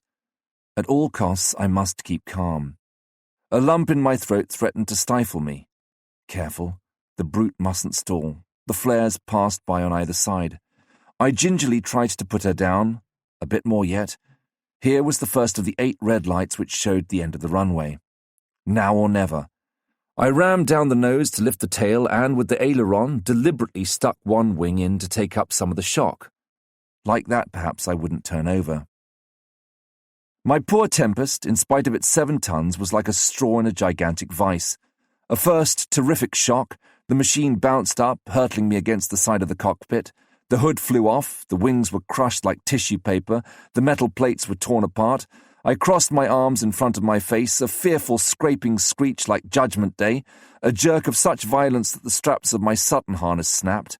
I was hurled forward, my face smashed into the sights, a sheet of red light, jaws gone, a taste of blood, a tooth enamel grating in my mouth. A sudden, stunning silence. A whiff of hot air in my face, the first shell going off in the flames. A knife hacked at my shoulder, through the parachute straps. Clumsy fingers caught me by torn sleeves. My leg, look out! The heat ate into my lungs. Hands painfully wrenched me out of the shattered cockpit. Foam extinguishers were gurgling, the fire pump in full swing. People were shouting. I was dragged onto the damp grass and wrapped in a blanket. Millions of dazzling red and green stars pressed into my eyes under the lids. The freezing air made me feel ill. A smell of ether, a sharp pain in the arm, oblivion. I woke up again 4 hours after the morphia injection. My head felt empty and heavy and ached horribly. I tried to talk, but my lips were paralyzed. The whole of my face, except for one eye, was in bandages. Was I in Eindhoven Hospital? A night light showed white walls, a bedside table, a carafe, and in a saucer a small rusty metal object on a piece of gauze. Ah, vous voilà réveillé! It was Doc Everald, who always insisted on speaking French in spite of his appalling Scots accent. Well, next time try to land better and don't go collecting scrap iron in your legs. Christ, what about my leg? Suddenly I got it. It was a piece of shrapnel I had picked up over Rhine. I felt more annoyed than anything else. In any case, it was going to be worth a week's peace and quiet to me. I was hungry and I was sleepy. The latter won, and I fell peacefully asleep. On the 30th of March, 6 days later, I came back to Falkell in time to go to Warmwell in the duty Anson to choose a beautiful brand-new Tempest with the new Rotel air screw. 2 days later, I was posted OC, A Flight, No. 3 Squadron in 122 Wing at B-112 Rhine. Clouds, snow, and Focke-Wulfs. What a morning. We had been on readiness since 4:30 a.m. My team was exhausted and all those tired youngsters stood the cold badly. 7:30 a.m. Orders and counter-orders had succeeded each other and everything seemed to be going wrong this morning. It had started when the diesel generators had packed up, putting out the flare path just as the first of 3 Spitfire 14s of 41 Squadron, Yellow Section, was landing. The one behind him had stalled from a height of 30 feet, crashed and caught fire. The third, piloted by a young Pole called Kulka, had stayed up over the field for about 10 minutes. Short of juice and diverted too late on Eindhoven, the pilot had bailed out. Huddling round the door of the dispersal, we had vaguely caught sight of his Spitfire in the clouds with its undercart and flaps down, and the whirling black shape of the pilot falling. We had seen the parachute opening and had followed it as the wind swept it off. An hour later the jeep brought back his stiff body wrapped in the frosted silk of the parachute. The poor devil had fallen in the Meuse and its freezing waters had given him no chance. Just as the sullen day was unwillingly breaking, 4 Tempests had taken off, led by Wing Commander Brooker. An hour and a half later, only 2 came back. After machine-gunning a train in the Osnabrück region, with only half-hearted reaction from its flak, the section had reformed. Suddenly Barry had seen a fine trail of smoke filtering from his chief's radiator. Brooker had been unaware of the danger and now waggled his wings to try and see. Even in the mirror, the smoke was scarcely visible. Then suddenly the Tempest shook and a long, slender flame unrolled in its slipstream. The other planes moved quickly out of the way and saw Brooker's gloved hands wrestling with the catches of the cockpit cover. Suddenly his face was lit up by a red glow. The fire had penetrated into the cockpit. The Tempest turned over violently, skidding on its back. Appalled, Brooker's mates had eyes for nothing but his disabled machine. They did not see 2 shadows silently steal out of the iridescent mist. Just as incandescent trail of tracers and a glimpse of big black crosses on the wings of 2 Focke-Wulfs before they vanished again. A second Tempest went into a spin, and its flaming fragments joined Brooker's alongside the Autobahn. At 8 o'clock, for the 4th time that morning, JCC put us on immediate readiness. Then countermanded it 10 minutes later. Every time we had to get out into the freezing cold, haul ourselves and our heavy parachutes up onto the slippery wing, and take our gauntlets off to connect our helmets to the oxygen and the radio.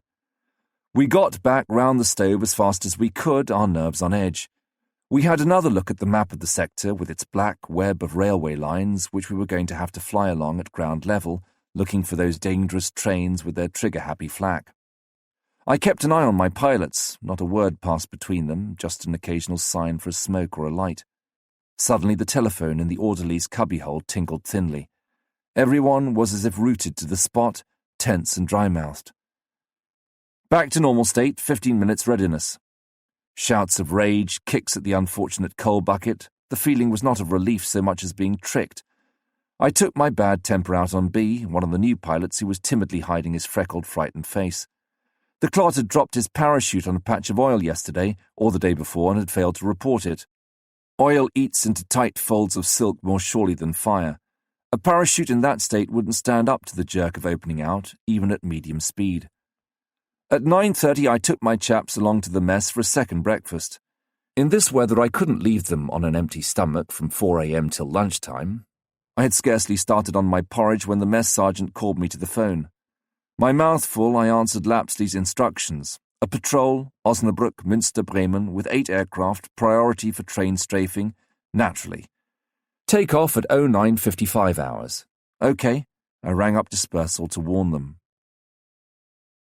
The weather had got worse as foreseen. It was beginning to snow. The the flakes stuck to the windshield, and to taxi onto the runway we had to have a mechanic on the wing to guide us. With one hand he clung onto the freezing metal, slipping and with legs dangling, and with the other he showed us the way and wiped his streaming eyes. My plane was continually skidding on the wire mesh of the taxiing strip. Surely they weren't going to let us take off in this weather. I switched on my radio and called Desmond. "Hello, Desmond. Talbot Red Leader here. Pretty sticky. Any gen?" "Hello, Talbot." Desmond answering. "Scramble." We had now reached the intersection of the taxiing strip and the brick runway. The mechanics jumped up and started running back, bent double by the gusts, after the usual thumbs up. My 7 aircraft followed beautifully and took up their positions in pairs on the runway. B, nervous and upset, couldn't manage to line up properly next to me. He was maltreating his brakes and correcting with far too much throttle. I took off my oxygen mask and smiled at him encouragingly. If he panicked with this crosswind, he'd hit me when we took off. The snow was now falling thick and fast. We could scarcely see as far as the end of the runway. I gradually opened the throttle and turned left as soon as I was airborne. I saw B's, Tempest, slip under my tailplane and skim the bare trees and the housetops. On the runway, my numbers 3 and 4 were moving, trailing behind them the snow raised by their propellers, while behind them the first pair of blue section was getting underway. After climbing through the frost-laden clouds for 10 anxious minutes, we emerged, drenched with sweat, 7,000 feet above Münster. The black roads crossed and recrossed round the snow-covered houses. The wind whisked away the smoke and steam from the factories. The town seemed dead. The cathedral was surrounded by bombed areas, blackened frames of houses, gaping cellar holes, mounds of debris right up to the square. Serried rows of lorries and a few tanks were parked in the shadow of the towers. On the other side of the canal, jammed with ice-bound barges, were the almost deserted marshalling yards. Bomb craters everywhere, burnt-out tank trucks, and in a corner near a turntable, 2 trains side by side, protected by automatic flak platforms. The flak crews were no doubt following our every move through their telescopic sights. Suddenly I had an uncanny feeling that there was an 88mm battery in the vicinity. "Talbot Red, quick, 180 degrees starboard." I don't know why, but without waiting for the regulation second or two between command and execution, I at once did a tight turn. My planes, taken by surprise, started a rather ragged turn too. Just behind my tail and between me and B, who had luckily lagged behind, appeared 3 flashes followed by tufts of black smoke. B's plane disappeared for a moment. An anonymous voice cried into the radio, "Christ, that was bloody close." My section were flying superbly. To be at the head of a formation was for me a constantly renewed source of naive pride. On my left, impeccably spaced, Red 3 and Red 4. Close on my right was B, Red 2. 500 yards farther away was Blue Section, McCairn at their head, with his 4 aircraft in close formation. The sky, under a very high vault of absolutely smooth cloud, was the clear, luminous grey that you find only in winter. My tempests were as if etched against the backcloth of cumulus. A bank of cloud drew near, fantastically floating on a layer of warmer air at 8,000 feet. I had the curious impression of hanging motionless between the grey stratus and the snowy plain while these indefinite, immaterial, flat-bottomed masses glided towards me. Enough of that. Was I going to pass above or below them? Calmly and methodically, I scanned the horizon all round me. I questioned the sky, dividing it up into neat strips by an upward and downward movement of my head. Nothing in the air. Nothing on the ground either. I did catch a vague glimpse of a row of lorries parked along an autobahn, but I looked away again. I didn't want any fuss with flak before our auxiliary tanks were empty. The radio was strangely quiet. We must be the only Kenway fighters in the air. Hardly surprising in this weather. I felt a childish impulse to go romping among the clouds with my patrol. Priority for trains, priority for trains. I could still hear Lapsley's voice on the telephone in my conscience. Naturally, I wouldn't see any trains above a bank of clouds. I hoped to God there wouldn't be any trains down below either. "Hello, Talbot Squadron. Keep just below cloud base." We glided 30 feet below the translucent plateau. Suddenly the radio rang with yells and curses. I jumped surprised. Thousands of pins seemed to be pricking my tongue, the back of my hands and my ankles. "Macduff Squadron, break!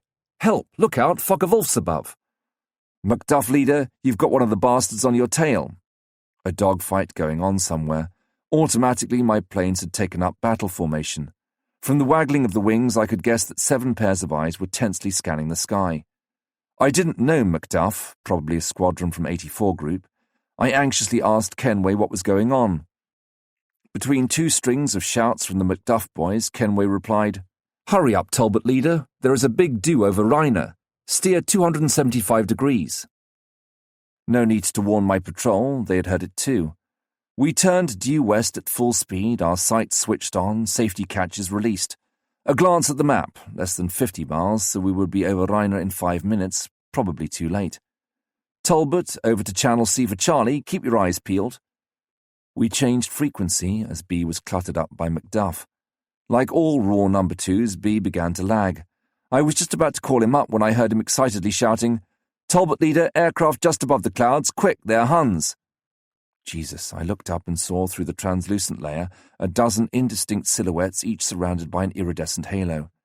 I jettisoned my auxiliary tanks, changed to fine pitch, went through the emergency gate and climbed vertically through the clouds. I emerged into the clear sky hanging on my propeller less than 300 feet below some Focke-Wulfs flying round in apparent disorder. In the luminous circle of my sight sprang the undersurface of a wing, the outline of an undercart, the black crosses, and the pale blue belly of one of the Huns. I pressed the button and kept my finger down, shaken to the bones by the continuous discharge of my 4 cannon. A rending crash, a large metal plate fell off the long-nosed Focke-Wulf, which did 2 flick rolls, vomiting a sheet of flame and fragments. I just managed to avoid it. His tail, threshing the air, passed less than 5 yards from my rudder. Having lost speed, I desperately tried to complete my loop. Carried away by my reflexes, I had got my plane into the most vulnerable of all positions, and that Focke-Wulf had not been alone. I found myself on my back, stupidly hanging by my straps like a fly in a spider's web. I pushed the stick hard to the left, but nothing happened. My Tempest shuddered violently, then stalled and dropped like a stone. Bang! A blinding explosion just in front of my eyes burst my eardrums. I let go of everything and instinctively covered my face with 2 arms. The smell of ozone and India rubber from a short circuit mixed with the acrid smell of cordite filled my nostrils. Jolted about, my heart in my mouth, hanging upside down, I tried in vain to get my feet back on the rudder bar. My legs weighed a ton. One of the smashed instruments on the panel was hanging on the end of its wire in front of my nose. I could see blue sparks on my contact box and hear their crackling in my earphones. It couldn't be anything else but a 30mm hitting my wing root. Panting, I mechanically straightened out 1,500 feet below the clouds, and my flooded engine started up again after a few noisy backfires. Bloop, bloop, bang. What, again? This time it was a 20mm in the fuselage. I felt the impact like a hammer blow through my back plate. Frantically, with both hands, I put my aircraft into the steepest possible turn. The Focke-Wulf, spotted with green, flashed before my windshield, a white feather at either wingtip, and climbed vertically back into the clouds. My radio was now dead, pulverized by that last shell. I hesitated. What ought I to do? I saw emerging from the base of the cloud in a shower of flaming fragments a limp shape hanging on a half-open parachute. Was it one of mine? Then I saw Focke-Wulf dive vertically down at full throttle. The small, glittering object hurtled towards the ground like a bullet. A fiery bubble burst on the snow, and the smoke bellied out immediately, mushroom-shaped, but was soon swept away by the wind. A few little black crosses fading in the distance. Then the sky was empty. I was on patrol near the Elbe with Peter West, Longley, and Don. We had machine-gunned a train in a small marshalling yard without much result. There was a lot of very accurate flak, and Don's machine was hit. He bailed out from his burning Tempest with some difficulty and landed on top of the flak battery. Not much likelihood of being a prisoner long, as things were going. His chances of being alive to see the end were now better than ours. As we passed, we machine-gunned a few panic-stricken lorries on minor roads. The 3 German airfields we saw seemed to have been deserted by the Luftwaffe. No trains running in the neighbourhood either. No point in courting suicide for the sake of puncturing a few locomotives in well-protected yards. Germany seemed just lousy with flak. It was everywhere, even in the most unexpected places. You sometimes hit upon a peaceful country lane with a few lorries trundling along. You made your approach and woof, the sky was full of 20mm tracer. German military road convoys now had to stick to roundabout routes which had been carefully worked out in advance and were covered for the whole of their length by light flak batteries. The game was no longer worth the candle. There was no point in stupidly risking a Tempest for the fun of merely pulverizing one Wehrmacht lorry.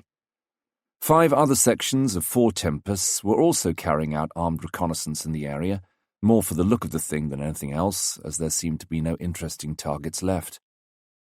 I stayed on the Qui Vive all the same, on principle. You never knew when you mightn't come across some freelance Focke-Wulf. Apart from that, I knew jolly well my pilots were not on top of their form. They had been worked to death for the last month, and they had probably reached the stage of nervous depression when you don't much mind having to risk your neck over something, but you don't actually look out for an opportunity of doing so. What confirmed my opinion was that whenever I came down below 2,500 feet to have a better look at the sunken lanes, my 2 teammates started zigzagging as if the entire German flak was after them. They came down with me unwillingly and hastened to get back to a safer height. Luckily, it didn't prevent Peter West from keeping his eyes open. "Look out, Filmstar Red 1, aircraft 4 o'clock. "Okay, Filmstar Red, braking starboard and climbing." An aircraft became visible at treetop level, approaching rapidly. A curious one which I couldn't identify. He only saw us at the last moment because we were just below the cloud base in the shadows. He broke very quickly, and for a moment I had full view of him. He was obviously a Jerry. He had black crosses on the wings, but what an odd sort of bird. Throttle full open, I tried to cut inside his turn, but he was moving astonishingly fast. Longley was better paced and fired at him, but without effect. The strange aircraft completed his turn and flew off at full speed. He really was an extraordinary-looking customer. His tailplane was cruciform, and it looked as if he had not only a normal propeller in front, but on top of that a pusher propeller right in the tail, behind the rudder. His front engine was an inline with a cowling like a DB603 in a Focke-Wulf TA-152C with a ring-shaped radiator. The other engine was buried in the fuselage behind the pilot. The 2 long grey trails in his slipstream showed he was using a supercharger, and the thread of white escaping from his exhaust showed he was using a GM-1. I toyed with the idea of bringing my supercharger into action, but even with 3,040 HP, we wouldn't be able to get him. We were doing nearly 500 miles per hour, and he was easily gaining on us. I took a film of him on the off chance that there might be signs of jet propulsion, but with this one light, the negative would be too underexposed to show much. Longley kept after him for a bit, but he soon gave up. He fired one burst at extreme range, but the tracer bullets harmlessly bespattered the countryside. "Hello, Red 4, keep your ammo, no use shooting at the bastard." As a matter of form, we pushed on as far as the Elbe. It was raining there and the visibility was very bad. We flew over a German pontoon bridge, maintaining itself with difficulty against the violence of the current. Not a soul about, but bags of flak. We moved on hastily. A lousy day, we must get back. I pored over my maps, trying to pinpoint our position, my 2 Tempests close by on either side. As our juice was getting low, I finally made up my mind to ask Kenway for a course, but just then the wavelength was pretty crowded. Filmstar Blue section were using it.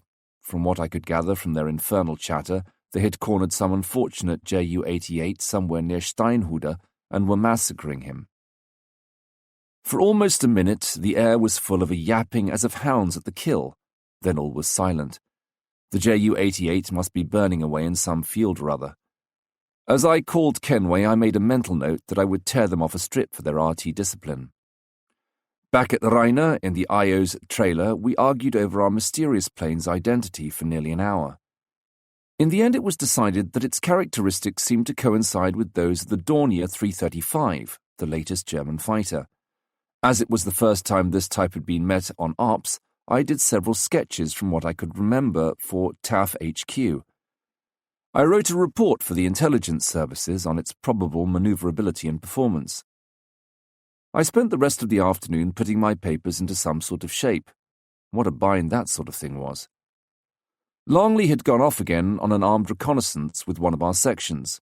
When he landed, we heard that they had met, but this time they'd shot it down, another extraordinary plane. He told me that, as they flew along a stretch of the Berlin-Hamburg Autobahn that was in course of construction, just where it hugged the shore of Neuruppin Lake, they had seen a plane just over the water. This plane, with its undercart and flaps down, seemed about to land on the Autobahn. In spite of the flak, Longley had shot it down. It was a Heinkel 162 or Volksjäger, jet-propelled. This seemed to confirm reports we had of the mass production of HE-162s in underground factories near Neuruppin. But up till now, nobody had understood how these planes were tested. The only airfield nearby was the one at Ruppin itself, and care had been taken to bomb it and make it unusable. In addition, the bi-weekly photo cover had never once in the last 3 months revealed the presence of a single aircraft on this field. We now had proof that a section of the Autobahn, 3 miles long and 60 yards wide and perfectly straight, was being used as a trial runway.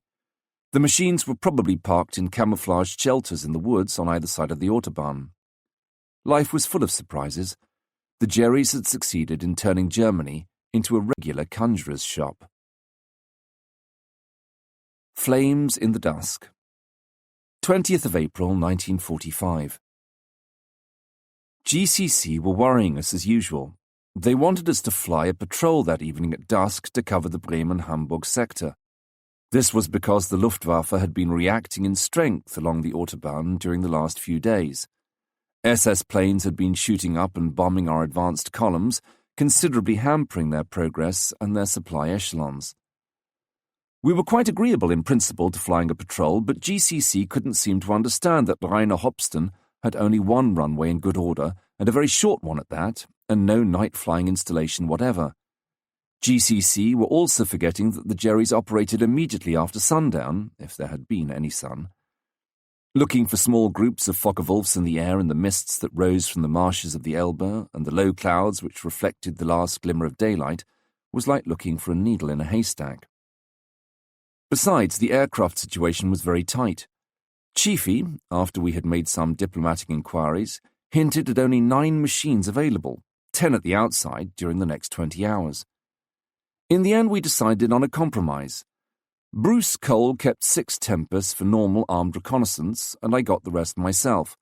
As I didn't know my new pilots very well yet, I chose McIntyre and Gordon to see how they coped with a difficult job. We took off at 1936 hours. Gordon had difficulty in starting his engine, and we lost 10 minutes of precious twilight circling round waiting for him. At 1945 hours, we set course for Bremen, flying at low level. Not much to be seen. In the distance, a few vague bursts of tracer, dimmed by the summer lightning. Some houses on fire. In the vast pine forests, a few fires glowed furtively. We flew into driving rain, which dragged down the clouds lower still. We went down to treetop level. I could only just see Gordon's plane. The visibility was getting worse and worse. It was distinctly disquieting. The Huns were sure to come out, but I wasn't very keen on venturing at ground level over enemy territory in this sort of weather. I tried to pierce the mist. Hamburg, with its formidable flak defence, was somewhere quite close in the murk, straight ahead. What the hell? Let's go home. 180-degree port, film star, go. I kept my eyes on the dead-straight Autobahn as best I could. It was the only reliable landmark in this gloom, even though its white surface had been partially camouflaged by patches of tar. It marked our front-line positions approximately. It was about 20-30 hours. The rain came down with redoubled vigour. We roared over British and American armoured columns, producing considerable panic. Those stupid Pongos never seemed to learn how to distinguish our aircraft from the Jerrys. We flew over a squadron of Churchills scattered over a field, and the men ran all over the place, jumping for the shelter of the tanks or under the caterpillar tracks or in the ditches. As they had been machine-gunned every evening recently in this part of the world, usually just about this time, they were taking no chances. Besides, we were probably the first RAF fighters to operate round about there so late in the day. Lousy weather. You might pass within 500 yards of a regiment of Focke-Wulfs and not see them. All the same, I kept a sharp lookout. 20-35 hours. Out of the corner of my eye, I saw somewhere behind my tail a red and green Veery light come up from our lines, followed immediately by an eruption of tracer which disappeared into the clouds. Christ, something was up. Jerry's, perhaps? I started a left-handed turn and warned the other two. "Look out, film star White, 180 degrees port, and keep your eyes open." Just at that moment I felt a violent impact under my seat and at the same time a burning pain in my leg. Tracer bullets were whizzing up past my Tempest. That really was too much. Those Pongo morons not only were shooting at us, but for once their aim was accurate. I broke and went into a tight turn and poured some pretty varied invective into the radio. As they couldn't hear me anyway, it was rather a waste of breath. The other two Tempests followed me in my turn, hotly pursued by increasingly heavy bursts of ack-ack. We waggled our wings, switched on our navigation lights, went right through the whole recognition rigmarole, all to no avail. As a last resort, I was just going to let down my undercart when, like a shoal of fish passing under a skiff, 30 Focke-Wulfs appeared. They were hugging the ground, and the rapid shapes seemed to slip through the trees, pursued by the flashes of their delayed action bombs dropping on one of our tank parks. "Focke-Wulf, 2 o'clock, film star, attacking." I heeled over and, at full throttle, dived towards the Huns. Just as my finger was hovering on the firing button, something made me look round. 12 Focke-Wulfs in close formation were emerging from the clouds, a few yards from my teammates. In the meantime, the ack-ack was increasing in fury, so was the rain. The Focke-Wulfs, they were magnificent long noses with the white spiral round the spinner, broke in every direction. The visibility had by now got even worse, which didn't prevent 2 of the Huns from making a frontal attack on me, so close that I was left quite unnerved. My chief concern was not to get involved in a collision in the gloom. That really would be too stupid. In any case, I hadn't had a genuine target yet. Suddenly, the radio blared. Gordon, in the hell of a flap, started shouting incoherently. He had just been hit by our ack-ack and a Focke-Wulf in quick succession. One of the Tempests, presumably his, was dragging a long trail of grey smoke and climbing straight for the clouds, followed by 4 Focke-Wulfs. Poor Gordon. "Look out, Pierre! Brake! Brake!" Before I had even had time to realize this was meant for me, I had pulled hard on the stick, but too late. I was hit somewhere under my petrol tank. The impact was so violent that my feet jumped off the rudder bar. An acrid smoke filled the cockpit with the stench of cordite. A square wing bearing a black cross swept past in a flash only a yard or two away, and the Focke-Wulf's slipstream was so violent that this time the stick wrenched out of my hand. Instinctively I completed a roll and levelled out just above the treetops. The nausea of fear gripped my throat as a short, bright flame licked my feet. Fire. I felt the heat through my boots, quickening the first stabs of pain in my wounded right leg. I bent down and fumbled with my glove, trying to locate the course of the flame. Bang, bang! 2 more shells smacked into my plane. This time my engine missed a beat. So did my heart. I hurled my Tempest into a violent skid which jammed me against the side of the cockpit and at the same time reduced throttle. Then I slowly opened full out. The engine responded normally. Stick right back, I climbed back to the cloud base. All around me, in dismaying confusion, were Focke-Wulfs machine-gunning, climbing, diving, turning. In the half-light, one turned towards me, rapidly waggled its short wings, and engaged me. I turned at once to face him, fired a burst from 3/4 front, but evidently missed him, and passed like a whirlwind just a foot or 2 below him. I immediately brought the stick hard back and put on full left rudder. My Tempest shuddered, showed signs of stalling, but completed an astonishingly tight turn all the same, 2 white contrails at its wingtips. The Focke-Wulf seemed nonplussed, began to turn to starboard, skidded, righted itself, then turned to port. That was a boob. Now I in turn was in a good position, at less than 200 yards range. Quickly, before he had time to complete his manoeuvre, I corrected 10 degrees, 2 rings of my sight. One long burst from my forecannon, lightning flashes lit up and seemed to bounce off his grey fuselage and his wings. Fragments were tossed about in a cloud of rapidly thickening smoke. The cockpit flew off and went spinning down, and I saw the pilot, his arms glued to the fuselage by the speed, trying to bail out. Then the Focke-Wulf veered sideways at less than 150 feet, righted itself for a moment, hit the ground, bounced up, mowed down a pine tree in a shower of flames and sparks, and finally crashed into a sunken lane. There was a terrific explosion which threw a lurid light like a magnesium flare for several hundred yards around. The weather now seemed to be clearing a bit. Gaps appeared in the wall of mist, revealing a broad strip of moist, yellow horizon throwing a wan light over the pine forests and the marshes. On the left, a fire was raging. It was our tank park blazing, its tank trucks and its ammunition lorries in flames. 4 Focke-Wulfs were flitting round like big moths, occasionally spitting a stream of bullets into the inferno. I daren't attack them. I could feel the others prowling round in the shadows. Aha! I spotted a lone plane skimming over the treetops in the direction of Bremen, whose tall chimney stacks looked positively medieval outlined against the dying sky.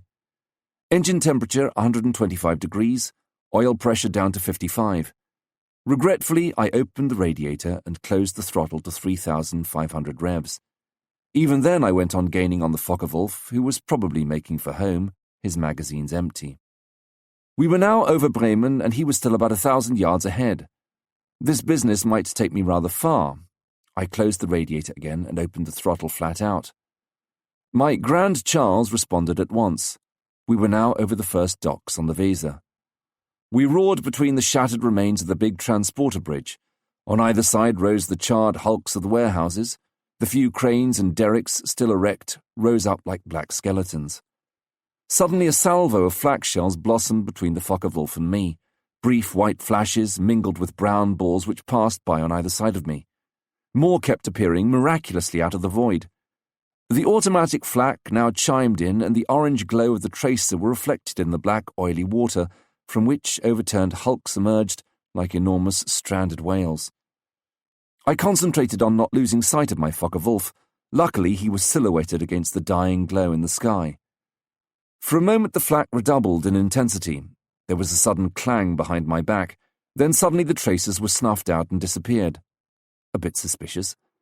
A glance behind me explained this curious phenomenon.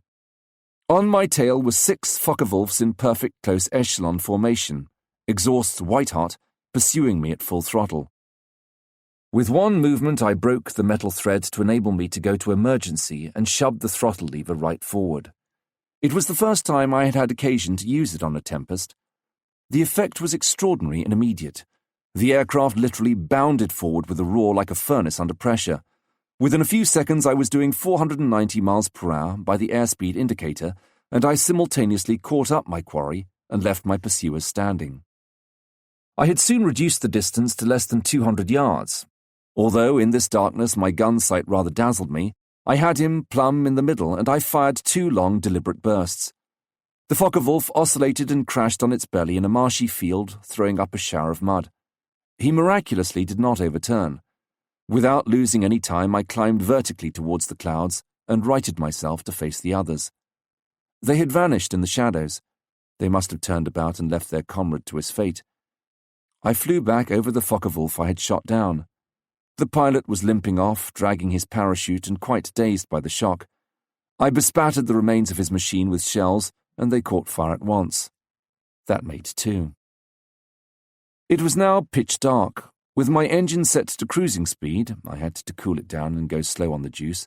I slowly regained height, setting course south. Minutes passed. I was trying to pick out a landmark when my engine cut out violently. A shower of sparks passed on either side of my cockpit. With beating heart, I saw that the flame was intermittently reappearing beneath my feet. My hydraulic fluid tank, punctured by a piece of shrapnel, had leaked under my feet. The liquid had soaked one of the wires and produced a short between the pedals of the rudder bar. An acrid smoke caught my throat through my oxygen mask. To add to my comfort, an Allied ACAC battery took this opportunity of opening fire and surrounding me with a dozen 76mm shells. I decided to bail out immediately if the fire got worse and quickly checked my straps. I gained height to have a good margin of safety and called Kenway to my assistance. Kenway luckily answered at once and gave me a course on Rhine. After 10 difficult minutes, during which Kenway mothered me like an anxious hen, I finally made out 2 rows of luminous dots winking on the ground. A white Viri light came snaking up. Rhine at last. Should I bail out? Ought I to risk landing on my belly? My experience of the 24th of March ought to have put me off. But stronger than my will was that old pilot's instinctive reluctance to sacrifice his machine. I wasn't going to write off good old JF-E, which I had chosen at Warmwell so lovingly without a struggle. My hydraulic system was certainly out of action, no more fluid in the pipes, and I wasn't going to try and get my undercart down and find myself with a wheel half in and half out. Desmond finally helped me to make up my mind by telling me that the fire was getting worse, that the flames were visibly getting bigger. On top of that, my engine was cutting out more and more frequently. "Hello, Desmond, Film Star Leader calling, landing now." My voice probably wasn't very steady. Before switching off, I heard Desmond wishing me good luck. I made a very straight approach, fast enough to give me a margin, jettisoned my cockpit hood, and, well in the middle of the flare path, put my aircraft down. Terrific row, sparks, jerks and jolts. To my great surprise, everything went off very well this time.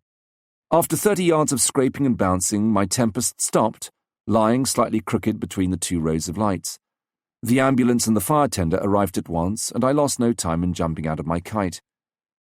My pilots came and picked me up in a jeep, and I was surprised to meet the two reporters from aeronautics, Montgomery and Charles Brown. They were still pale with emotion. They soon went back to the bar while I went off to make up my report. I began by expressing to Higgins, our liaison boffin, just how well disposed the recent events had made me feel towards the army. The most comic part of the proceedings was that McIntyre, who had got back first, reported that he had seen Gordon disappear in the clouds belching oil and smoke. Actually, Gordon was there as large as life, having managed to get back somehow. He thought I was dead.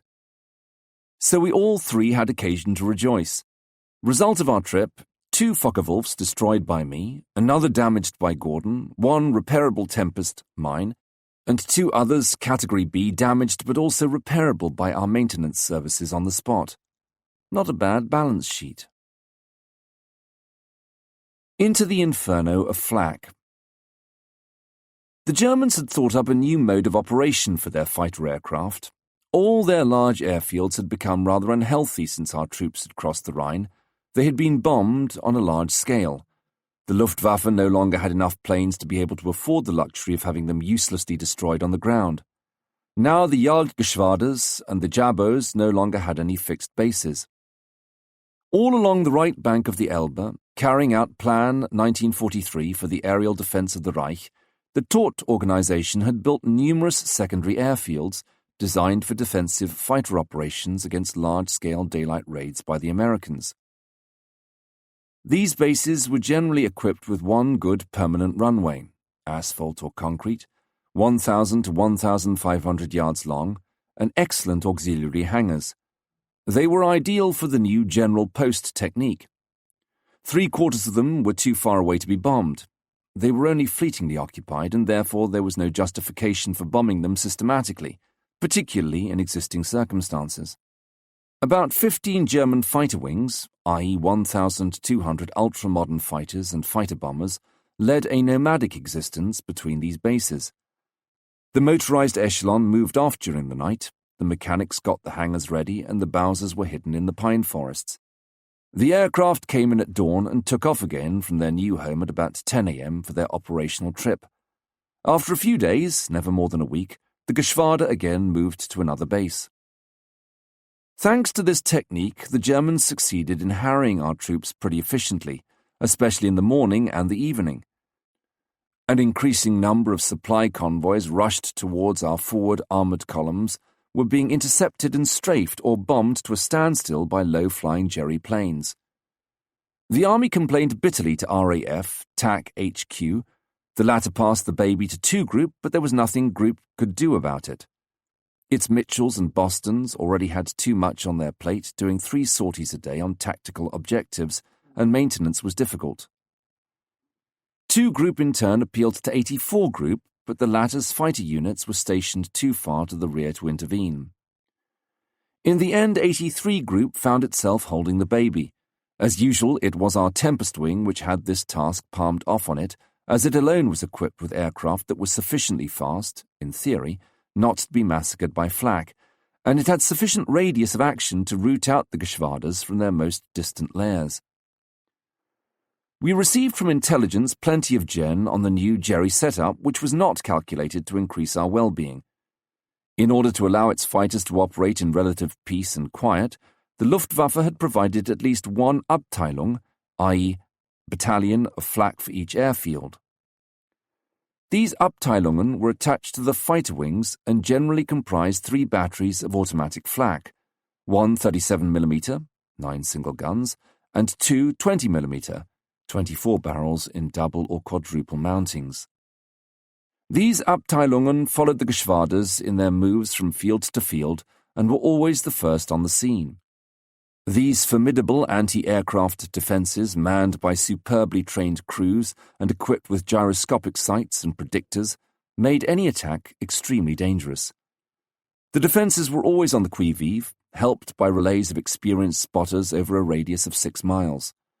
As a result, an Abteilung could and did, within a matter of seconds, put up an impenetrable curtain of tracer shells over the airfield it was defending. Any aircraft caught flying at low level had a pretty slim chance of running the gauntlet of the 250 or so shells a second thrown up by the 33 barrels of the battalion. All this didn't make us feel so good. Since our experiences over Rhine, no one had the slightest wish to try conclusions with airfield flak again. I still had my morbid flak complex and, as a result, was in a poor position to improve my pilot's morale. The 2 first airfield shoot-ups laid on by GCC as a result of the new situation drew a blank. The airfields were deserted. As a result of these checks, JCC thought up a new scheme to produce quicker action between the spotting of an inhabited Einsatz, the name given by the Luftwaffe to these new fields, and an attack on it. The Canadian Reconnaissance Wing, 49 Wing, was to inform us direct without going through JCC of any interesting objective. We were to drop everything and go into action with whatever aircraft were available, at the same time informing JCC, which kept at our disposal a squadron of anti-flak Typhoons in immediate readiness. The new scheme came into operation at dawn the next day.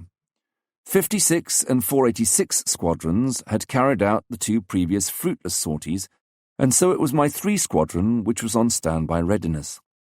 The suspense was unbearable. I don't remember ever feeling more nervous, and the pilots, who weren't feeling too good either, told me I looked as happy as a dying duck in a thunderstorm.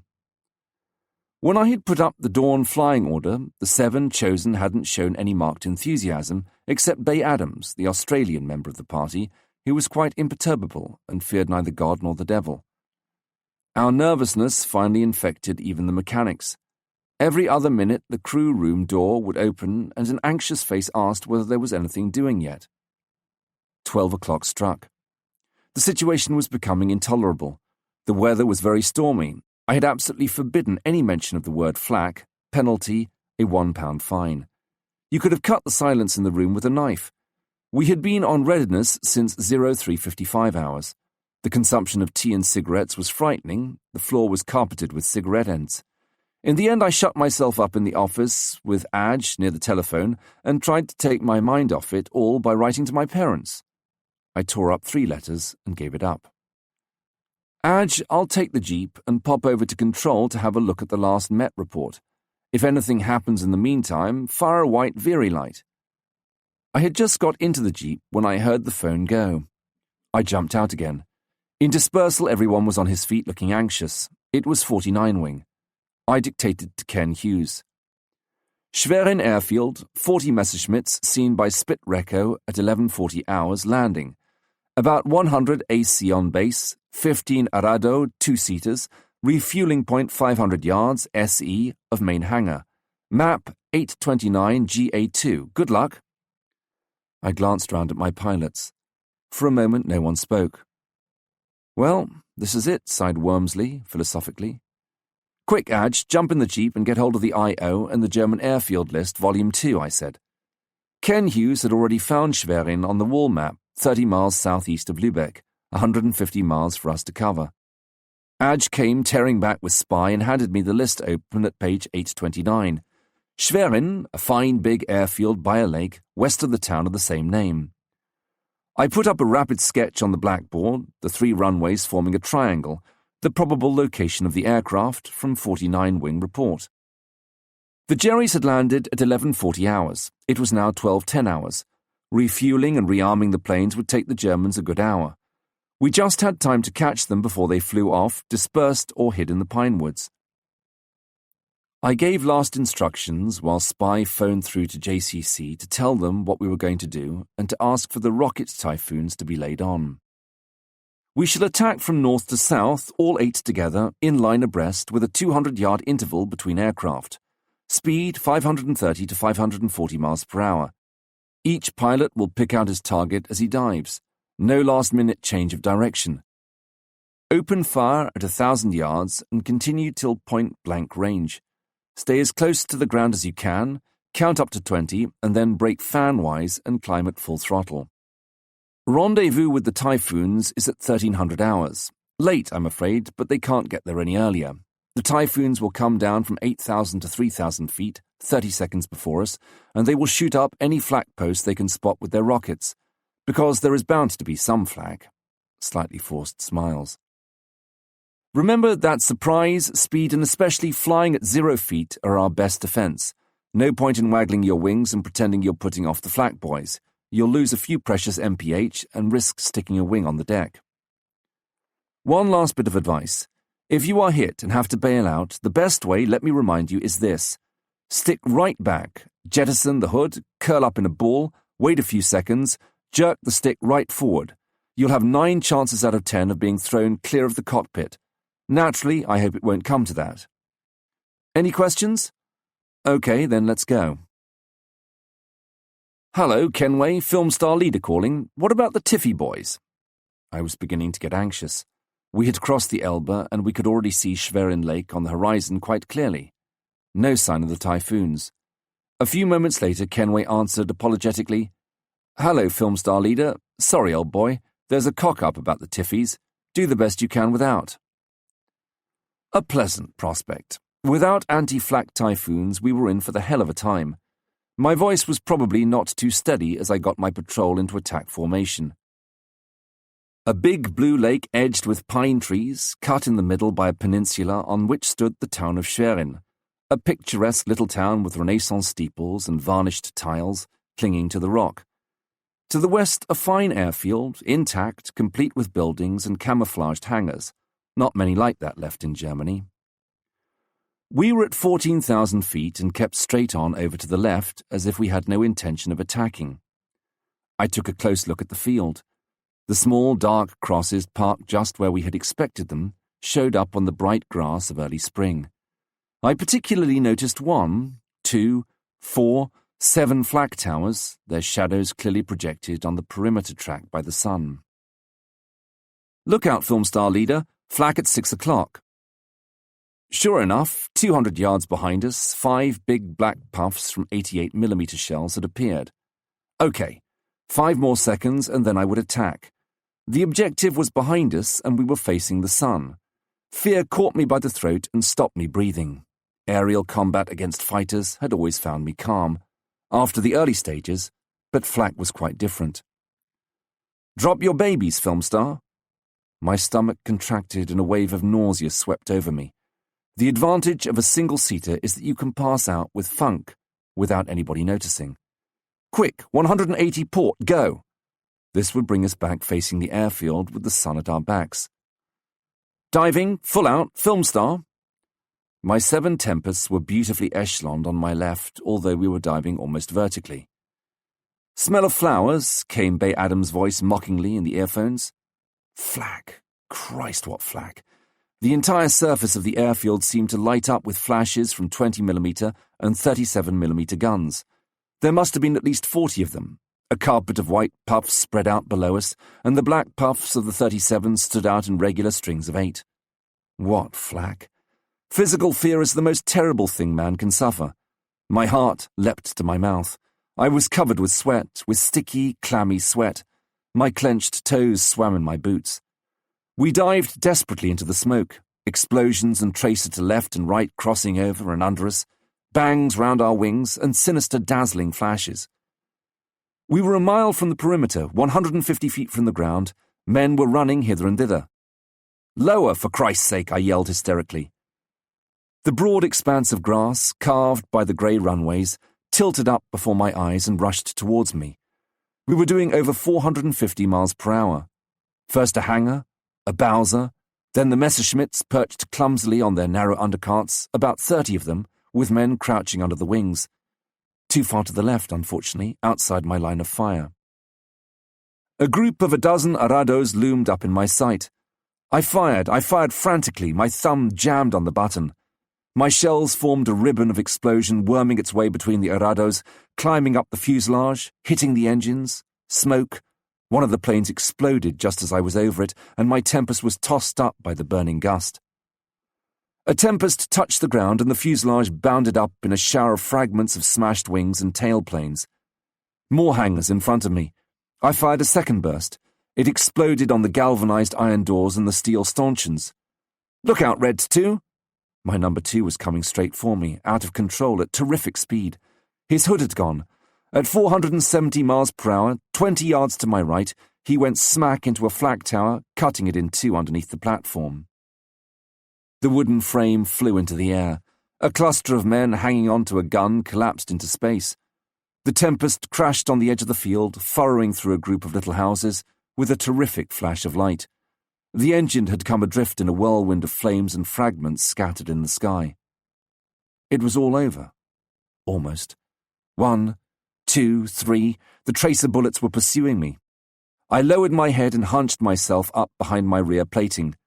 12, 13, 14. I was going to cheat.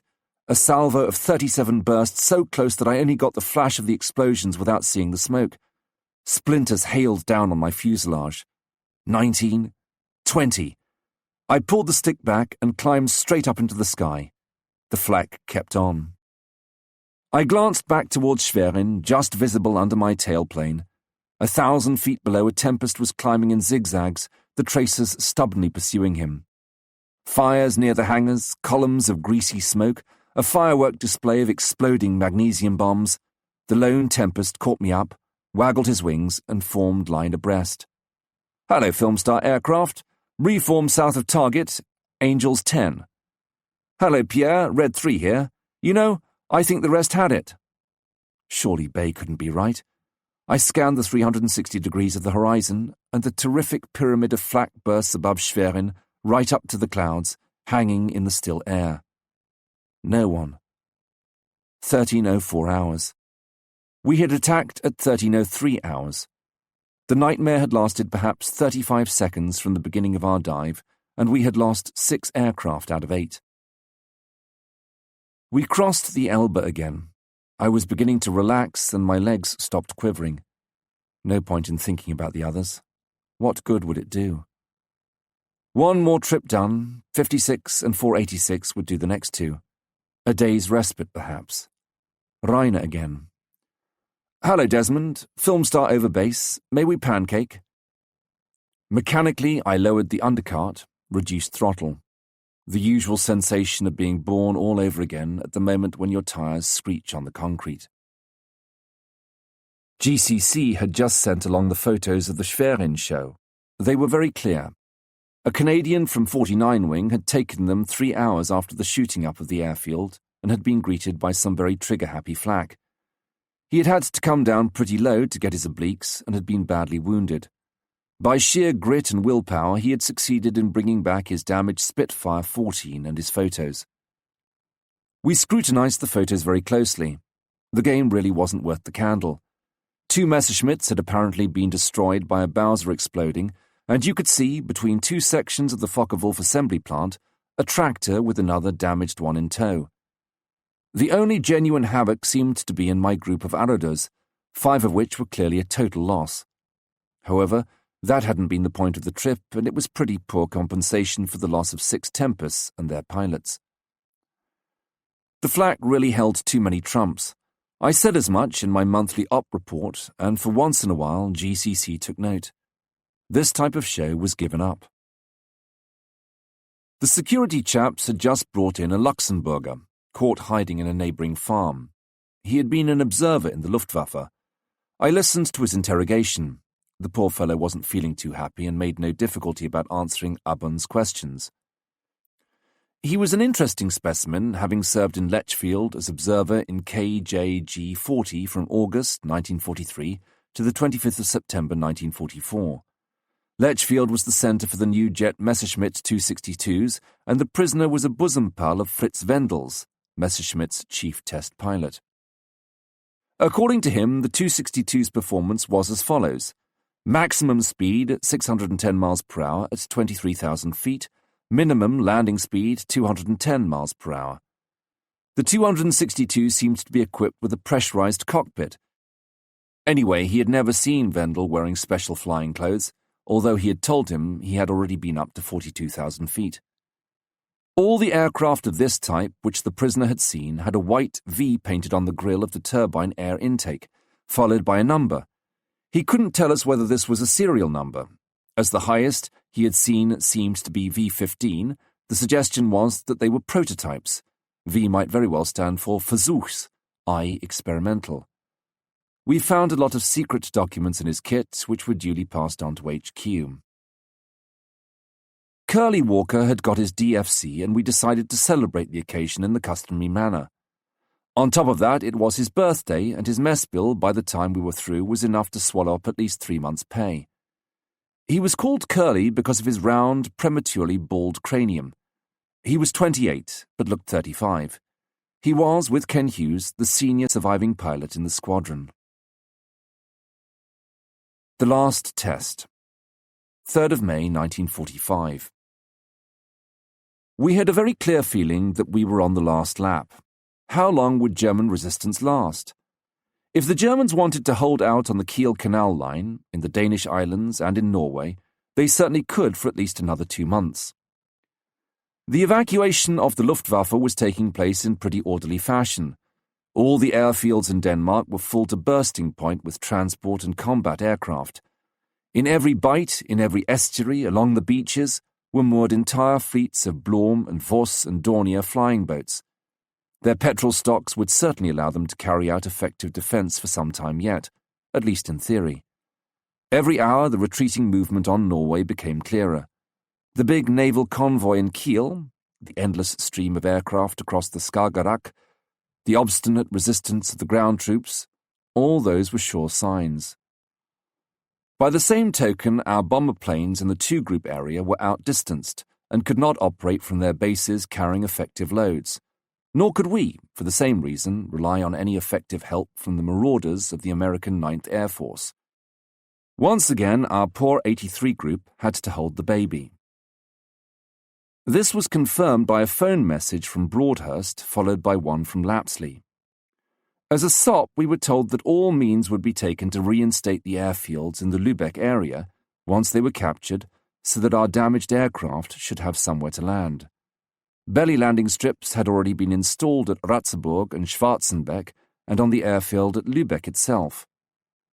Ambulances were going to be permanently stationed there from 13:30 hours that very day. If by any chance our troops were to occupy any airfields further north that were free of mines, the ends of the runways would be marked by electric red strips. Maintenance was a hard problem. Each flight could only collect at most 3 or 4 planes capable of flying. In No. 3 Squadron alone, we had 7 planes in the hangars. Flak, oil leaks, plugs to be changed, flak again and yet again. Ken Hughes' aircraft looked more like a gigantic sieve than anything else, with its leading edges, its air screw spinner and its radiator riddled with shell splinters. Johnny Walker had a hole 2 feet across in his tail fin. My mechanics were just finishing rushed repairs to 2 holes the size of my fist in the fuselage of my Grand Charles. The personnel of the maintenance section hadn't half its equipment to hand. The hangars were open to the 4 winds, it rained into them, and it was cold there. We were short of ammunition and guns, as the convoys had not been able to catch up with our rapid advance. All these details of base organisation were a big responsibility, and the squadron leader admin of the wing wasn't all that much help. At this time I had been placed in temporary command of the wing. I was still uneasy about my new rank and therefore felt rather edgy. My position, if it hadn't been for the sporting attitude of the British, might have been awkward because, after all, I was only a sous lieutenant, though I was in command of English officers much higher in rank. I knew that the Air Ministry were doing their best to rectify the position, but in Paris nobody cared a damn. There they thought only about politics, and whether those who were still fighting got promotion was a matter of complete indifference to them. All the same, I had done 3 trips that day and I was completely creased. In the course of the morning, the wing had lost 6 pilots, including Bab Austin and Flying Officer Blee, the 2 best of the New Zealand 486 Squadron. Charlie, senior engineer officer of the wing, had a list of our available aircraft. We had 27, really 23, out of the 95 that we ought normally to have at our disposal. He could promise 4 more for 1,700 hours. It was 1,530 hours. Ken Hughes, Johnny Walker, and my 2 Australians, Torpy and Bay, with Longley as reserve, went on a short armed reconnaissance in the Flensburg area. Ken was a careful type and wouldn't get himself shot down without good cause. I went on studying the morning's pilots' reports, cooking up the wings report for GCC with Abend. No way of glossing over our deficiency in planes. The pilots' morale wasn't anything to write home about either, and I registered a devout hope that we wouldn't be sent on any anti-shipping strikes. Flak was looming ever larger on my pilots' mental horizon. You could sense how it obsessed them in every conversation, at meals, at the bar, during briefings. To be convinced, you had only to watch how sharply those who came back from a trip were questioned as to how dense the flak was and where the posts were by those who were about to set off. The word was on everybody's lips, all the time. I chain-smoked, cigarette after cigarette, and drank innumerable cups of tea. My jaw and teeth still hurt from that lively landing on the 24th of March. I had a somewhat lively argument with one of the liaison boffins from the Canadian Second Army. After that 20th of April show, I just didn't seem to cotton on to those khaki types. He didn't even seem to know what was going on the ground. I had to go off and have a look at the teletypes myself to get up to date. The ground situation seemed pretty confused. Armoured thrusts towards Kiel and Elmshorn, north of Hamburg, against some strong nests of resistance supported by the airfields of Neumünster and Bad Segeberg and their satellites. The Luftwaffe confined itself to covering the retreat of the ground troops and evacuating the staffs in Ju-88s and 52s, Heinkel 111s, and particularly Fieseler Storchs, which sneaked off while layers of mist covered the Porner Lakes area at dawn and sunset. The rather low clouds, ceiling less than 3,000 feet, which had covered the base of the peninsula of Denmark for several days, militated against interception patrols on our part. The flak was so dense that as soon as one of our planes emerged below the cloud cover, it was immediately caught in a crossfire by the hundreds of automatic guns covering the arterial roads from Eutin to Kiel, and especially the Neumünster, Rendsburg and Schleswig-Rendsburg autobahns. All this was not very encouraging. 1720 hours. I went outside to watch 56 and 3 squadrons landing on their return from a trip. Poor Brocklehurst had been badly hit by flak as he was flying along the Flensburg autobahn. Rather than make a belly landing, he had decided to bail out. He had got out all right, but the jeep sent out to bring him in had the devil of a time finding him. The wind had carried him far into the forest of Orrel. Ken's section came back with the magnificent score of 23 lorries destroyed plus 65 damaged, an absolute record, and, in addition, 2 Ju-52s brought down on the coast by Longley. Fine, that would look good in my report. On the other hand, I was worried about Longley. He was getting increasingly rash.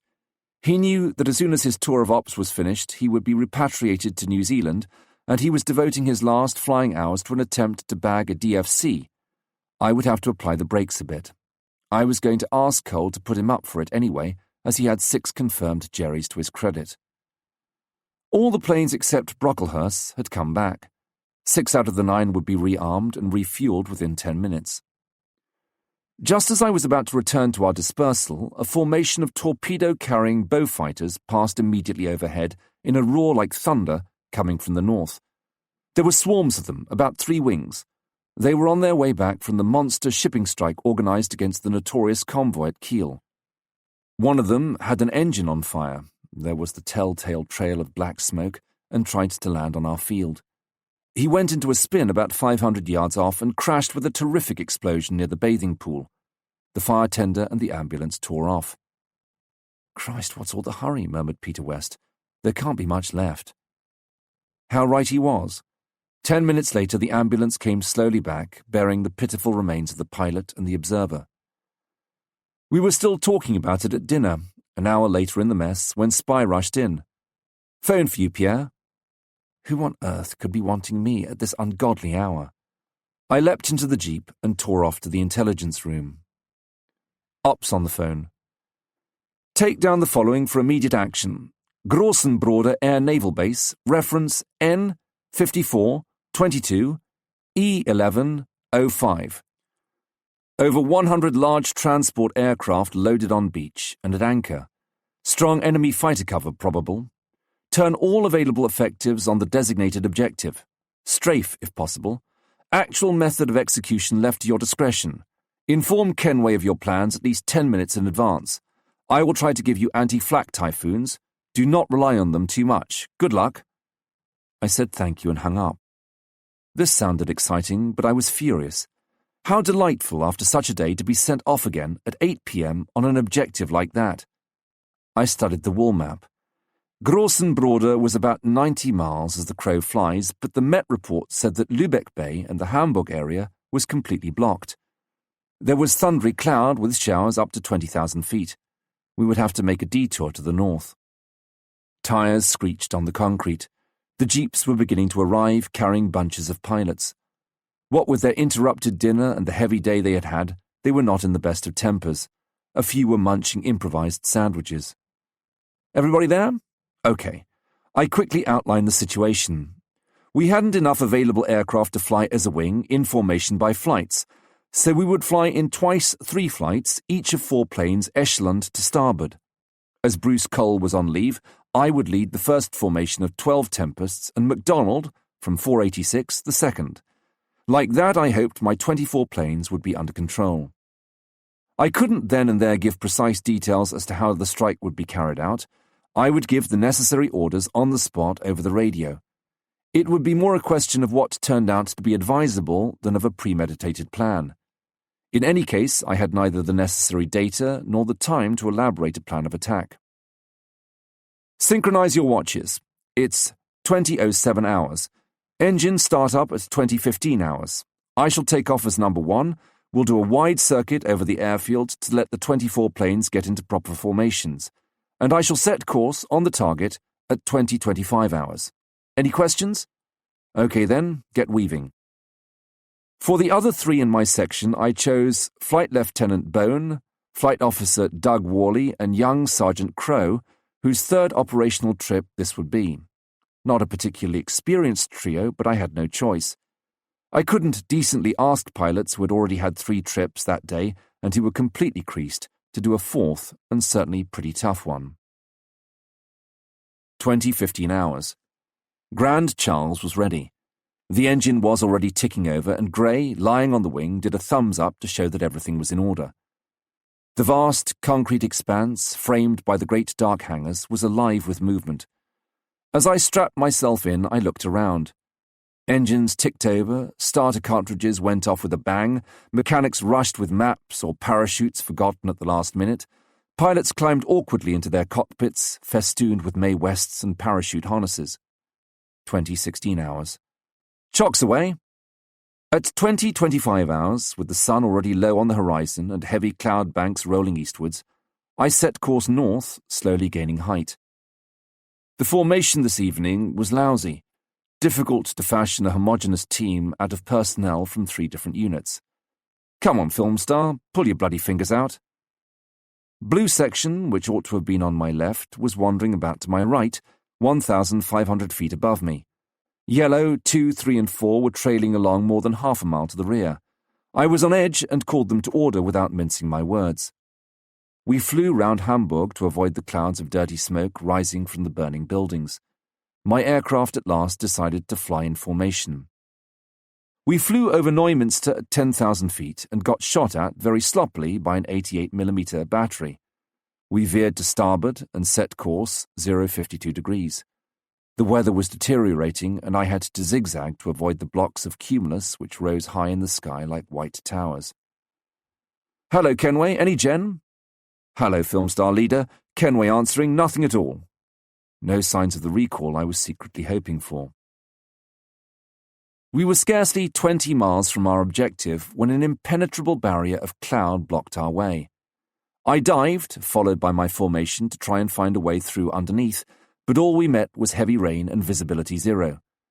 We quickly turned 180 degrees, climbing, and then 180 degrees again, bringing us back on our original course. What was to be done? One plane by itself, or at a pinch a couple, might succeed in getting through, but for a compact formation of 24 to try, it was not only a ticklish business, it was damned risky. I insinuated as much to Kenway. "Hello, Kenway, film star leader here. The weather stinks." Kenway's answer was straight to the point, and his tone of voice left no room for doubt. "Film star leader, press on regardless." "All right, then." "Cloud formation, go." I divided up my planes into independent sections of 4, each one taking up box formation. We would have to try to get through the clouds on a set course and hope to join up again the other side. We plunged into the storm and immediately lost sight of each other. Christ, it was pretty bumpy in there, and I concentrated hard on my instruments, with an occasional eye open for my 3 unfortunate companions who were keeping as close as they dared. The layer of cloud was luckily not very thick. After a very few moments, we emerged over the Straits of Fehmarn near Heiligenhafen. The sky was clear before us all the way. My cockpit had got fogged up, but now it cleared and I prepared to pinpoint our position. "Look out, film star leader." In a fraction of a second, the sky had filled with a whirling mass of aircraft, an unforgettable sight. Below, to the right, the big airfield of Grossenbroda, with its seaplane base and its runways crawling with multi-engined aircraft. Beyond, a calm sea with a few ships at anchor. Behind us, a solid wall of clouds from which my Tempest sections were just emerging, haphazard and at various heights. All round us were massive groups of 30 or 40 German fighters on patrol. One of them had already seen us and was swooping down on Yellow Section. In front of us, either on the ground or just taking off, were more than 100 enormous transport planes, theoretically my primary objective. In the air, about 100 enemy fighters. One group at 1,500 feet, another at 3,000, a third at 4,500, and 2 others on a level with us, i.e. at about 10,000 feet. Above us there was certainly one more, perhaps 2, and I only had 24 Tempests. My mind was quickly made up. Film star yellow and blue sections would attack the fighters above us, and pink, black and white sections, commanded by MacDonald, would engage the Focke-Wulfs below us. In the meantime, I would try to slip through with my red section and shoot up the airfield. I passed this on over the radio, and then, closely followed by the rest of my section, I released my auxiliary tanks and went into a vertical dive, passing like a thunderbolt at 600 miles per hour through a formation of Focke-Wulfs which scattered about the sky like a flock of swallows. I straightened out gradually, closing the throttle and following a trajectory designed to bring me over the airfield at ground level, from southwest to northeast. All hell was let loose as we arrived. I was doing more than 500 miles per hour by the clock when I reached the edge of the field. I was 60 feet from the ground and I opened fire at once. The mottled surface of the anchorage was covered with moored Dornier 24s and 18s. 3 lines of white foam marked the wake of 3 planes which had just taken off. A row of Blom and Vosses in wheeled cradles was lined up on the launching ramps. I concentrated my fire on a BV-138. The moorings of the cradle snapped, and I passed over the enormous smoking mass as it tipped up on the slope, fell into the sea, and began to sink. The flak redoubled in fury. A flash on my right, and a disabled Tempest crashed into the sea in a shower of spray. Jesus. The boats anchored offshore were armed, and one of them, a large torpedo boat, was blazing away with all it had. I instinctively withdrew my head into my shoulders and, still flying very low, veered slightly to the left, so fast that I couldn't fire at the Dorniers, then quickly swung to the right behind an enormous Ju-252, which had just taken off and was already getting alarmingly big in my gun sight. I fired one long, continuous burst at him and broke away just before we collided. I turned round to see the Ju-252, with 2 engines ablaze and the tailplane sheared off by my shells, bounce on the sea and explode. My speed had swept me far on, straight onto the torpedo boat which was spitting away with all her guns. I passed within 10 yards of her narrow bows, just above the water and the 1,000 spouts raised by the flak. I caught a glimpse of white shapes rushing about on deck and of tongues of fire from her guns. The entire camouflaged superstructure seemed to be alive with them. Tracer shells ricocheted on the water and exploded all round over a radius of 500 yards. Some shrapnel mowed down a flock of seagulls which fell in the sea on all sides, panic-stricken and bleeding. Phew, out of range at last. I was sweating all over and my throat was so constricted that I couldn't articulate one word over the radio. Without realizing it, I had held my breath through the whole attack and my heart was thumping fit to burst. I regained height by a wide climbing turn to port. What was happening? The situation looked pretty grim. A terrific dogfight was going on above the airfield. 3 planes were coming down in flames. I was too far to see whether they were friend or foe. Another, pulverized, had left a trail of flaming fragments in the sky, and a 5th was coming down in a spin, followed by a white trail of smoke. Yet others were burning on the ground. The radio was transmitting an incomprehensible chaos of shouts, screams, and curses mingled with the vibrations of cannon firing. Near the torpedo boat, in the middle of a patch of foam, the remains of a plane were burning, and heavy black smoke curled up from the sheet of burning petrol. What had happened to the rest of my section? Not a sign of them in the sky. I had seen a Tempest crash on my right when the attack began, presumably bones. The machine which had been shot down by one of the German ships was Crow's, I was sure. As for Worley, he was invisible. I thought for a moment. Ought I to try to join in the fight against the German fighters raging above Heiligenhafen, or ought I to try a second run over the German base, taking advantage of the flap that was probably going on there? Rather unwillingly, I decided on the second course. I went down to sea level again and began to fly around Fehmarn Island at full speed. Suddenly I found myself face to face with 3 Dornier 24s, probably the 3 which had taken off from Grossenbroda a few seconds before our attack, and whose wake I had seen. DO-24s are big 3-engined flying boats of about 19 tons, fairly slow but well provided with defensive weapons. When I had recovered from my surprise, I sheered off to keep outside their crossed fires, opened the throttle wide and zigzagged back towards them, taking photos. Then, keeping out of range of their machine guns, I drew a deliberate bead on the first one. After 2 bursts, one of his engines was on fire and another was coughing. He tried a forced landing, but as on this side of the promontory the sea was rough, he capsized and did himself considerable damage. Immediately I made for the 2 others who were skimming the water and attempting to get away. Long black trails escaped from their overworked engines. I felt almost sorry for them. With my 250 mph margin of speed and my 4-cannon, it was almost like potting 2 sitting birds. I chose the left-hand one, which was heavily laden and had lagged slightly behind the other. But this time the bastard turned very cleverly at the last moment. Carried forward by my speed, I found myself like a fool having to turn within point-blank range of his rear gunner, who hit me with 3 bullets. Luckily, they were only pop guns of 7.7 millimeters. A side slip brought me back into firing position, and my shells ravaged his fuselage at less than 100 yards range. His wing tanks caught fire.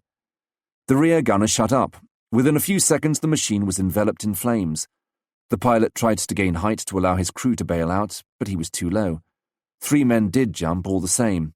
Only one parachute opened, and that closed again at once, swallowed up by a wave. The big machine was nothing but a ball of fire rolling a few feet above the crests of the waves in a thick trail of black smoke. A few seconds later, it exploded. I looked for the third one. It had miraculously vanished into the landscape, probably behind one of the little islands in the strait. This business had brought me right round Fehmarn, and I climbed to 10,000 feet. There was Grossenbroda behind the hill. I swallowed the lump in my throat, instinctively tightened my safety straps, and once again dived for the airfield for another strafe.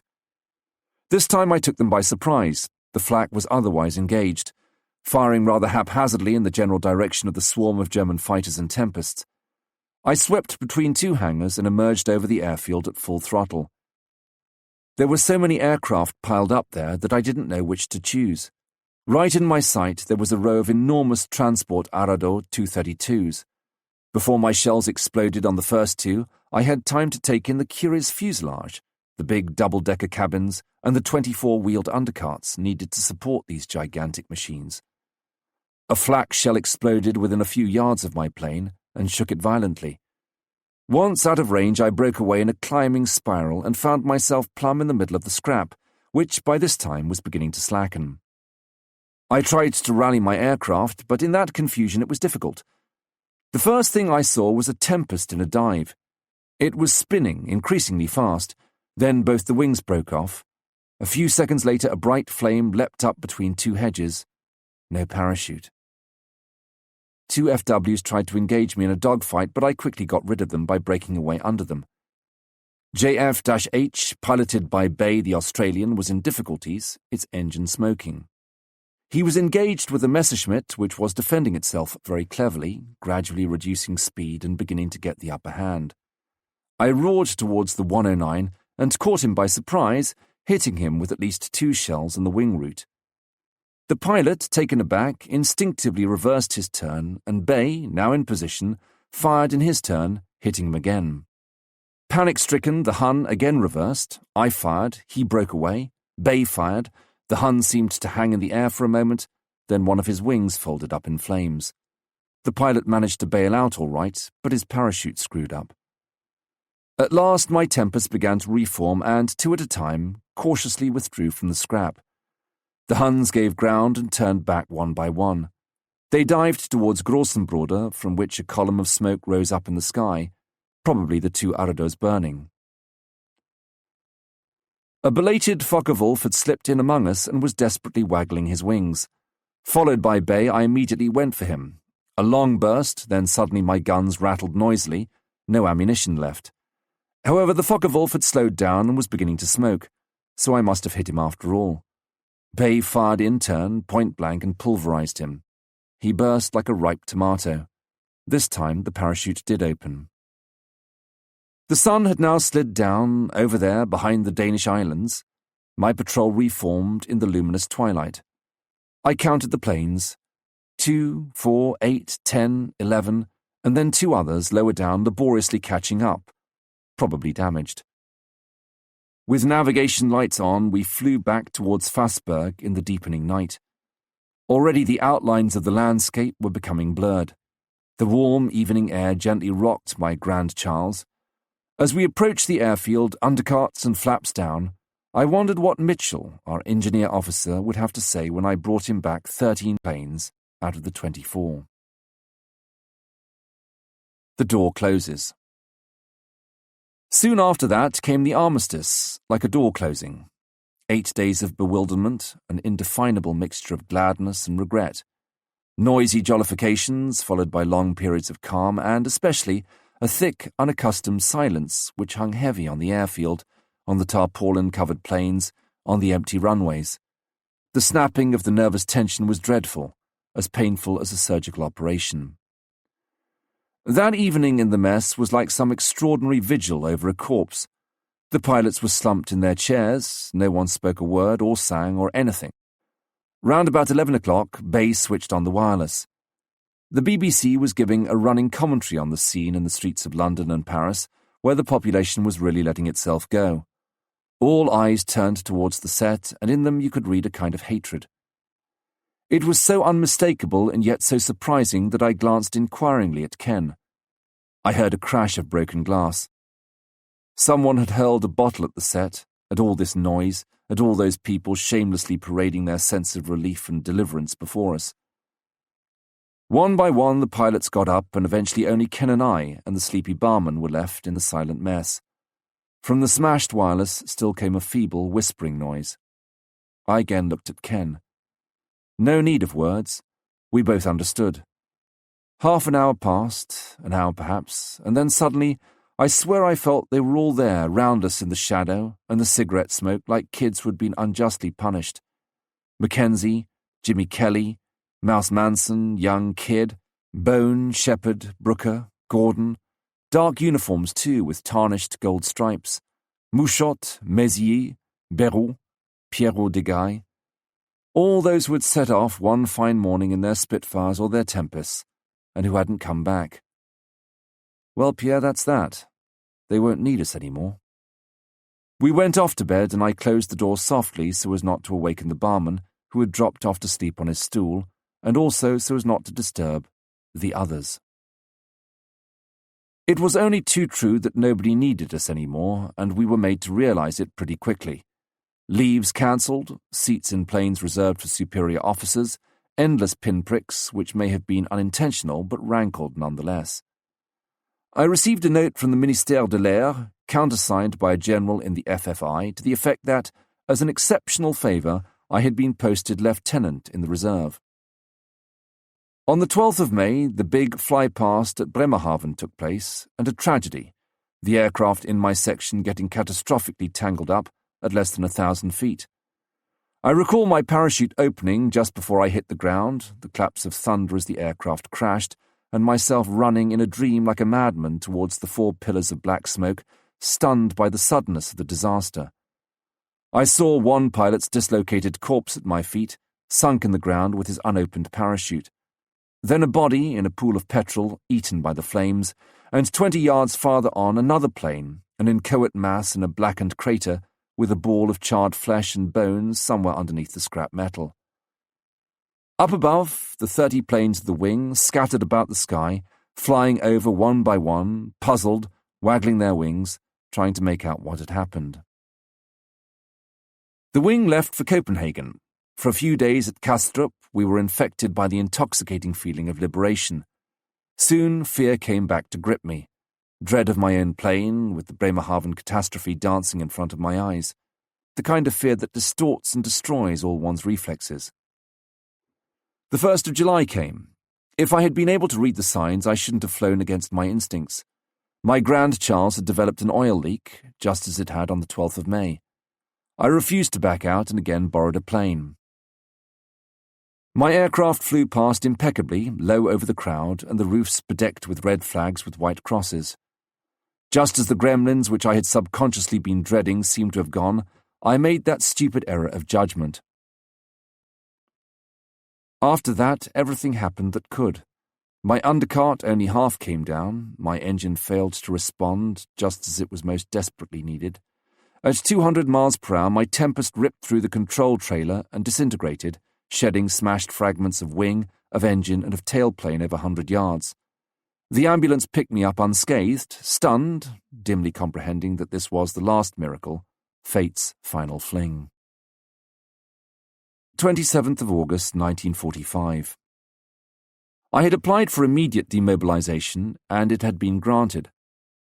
I had that morning gone to say my farewells to Broadhurst and to the RAF. The New Zealander Mackie was then commanding 122 Wing.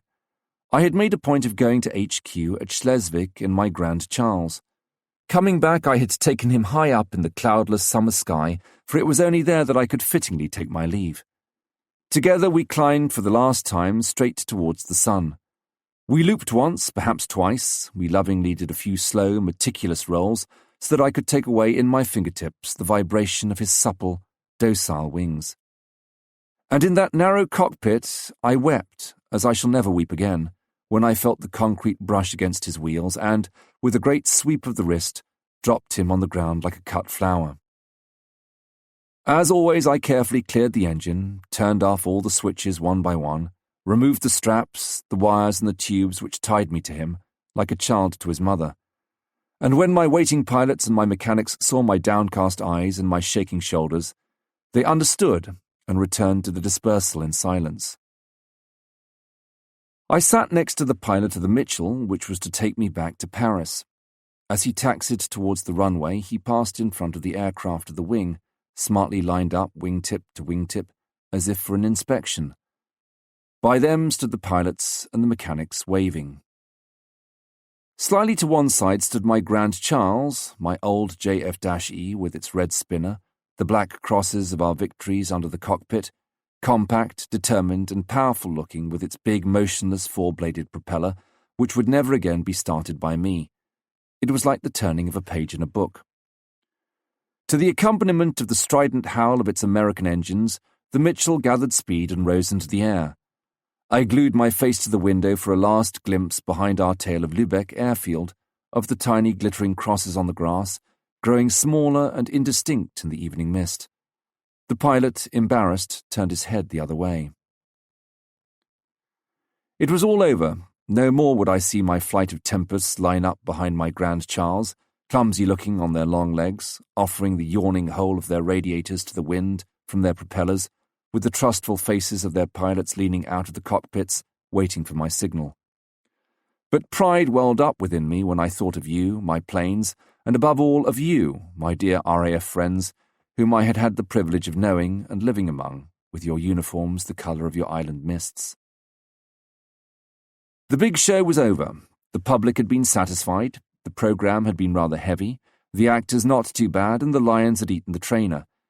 It would be discussed for a day or two more round the family table, and even when it was all forgotten, the band, the fireworks, the resplendent uniforms, there would still remain on the village green the holes of the tent pegs and a circle of sawdust.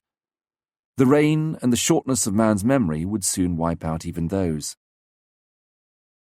My surviving comrades from the big show have luckily not understood, nor have I, and it is our sole reward.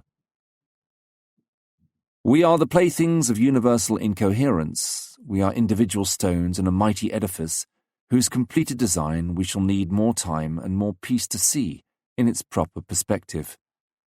A. de Saint-Exupéry.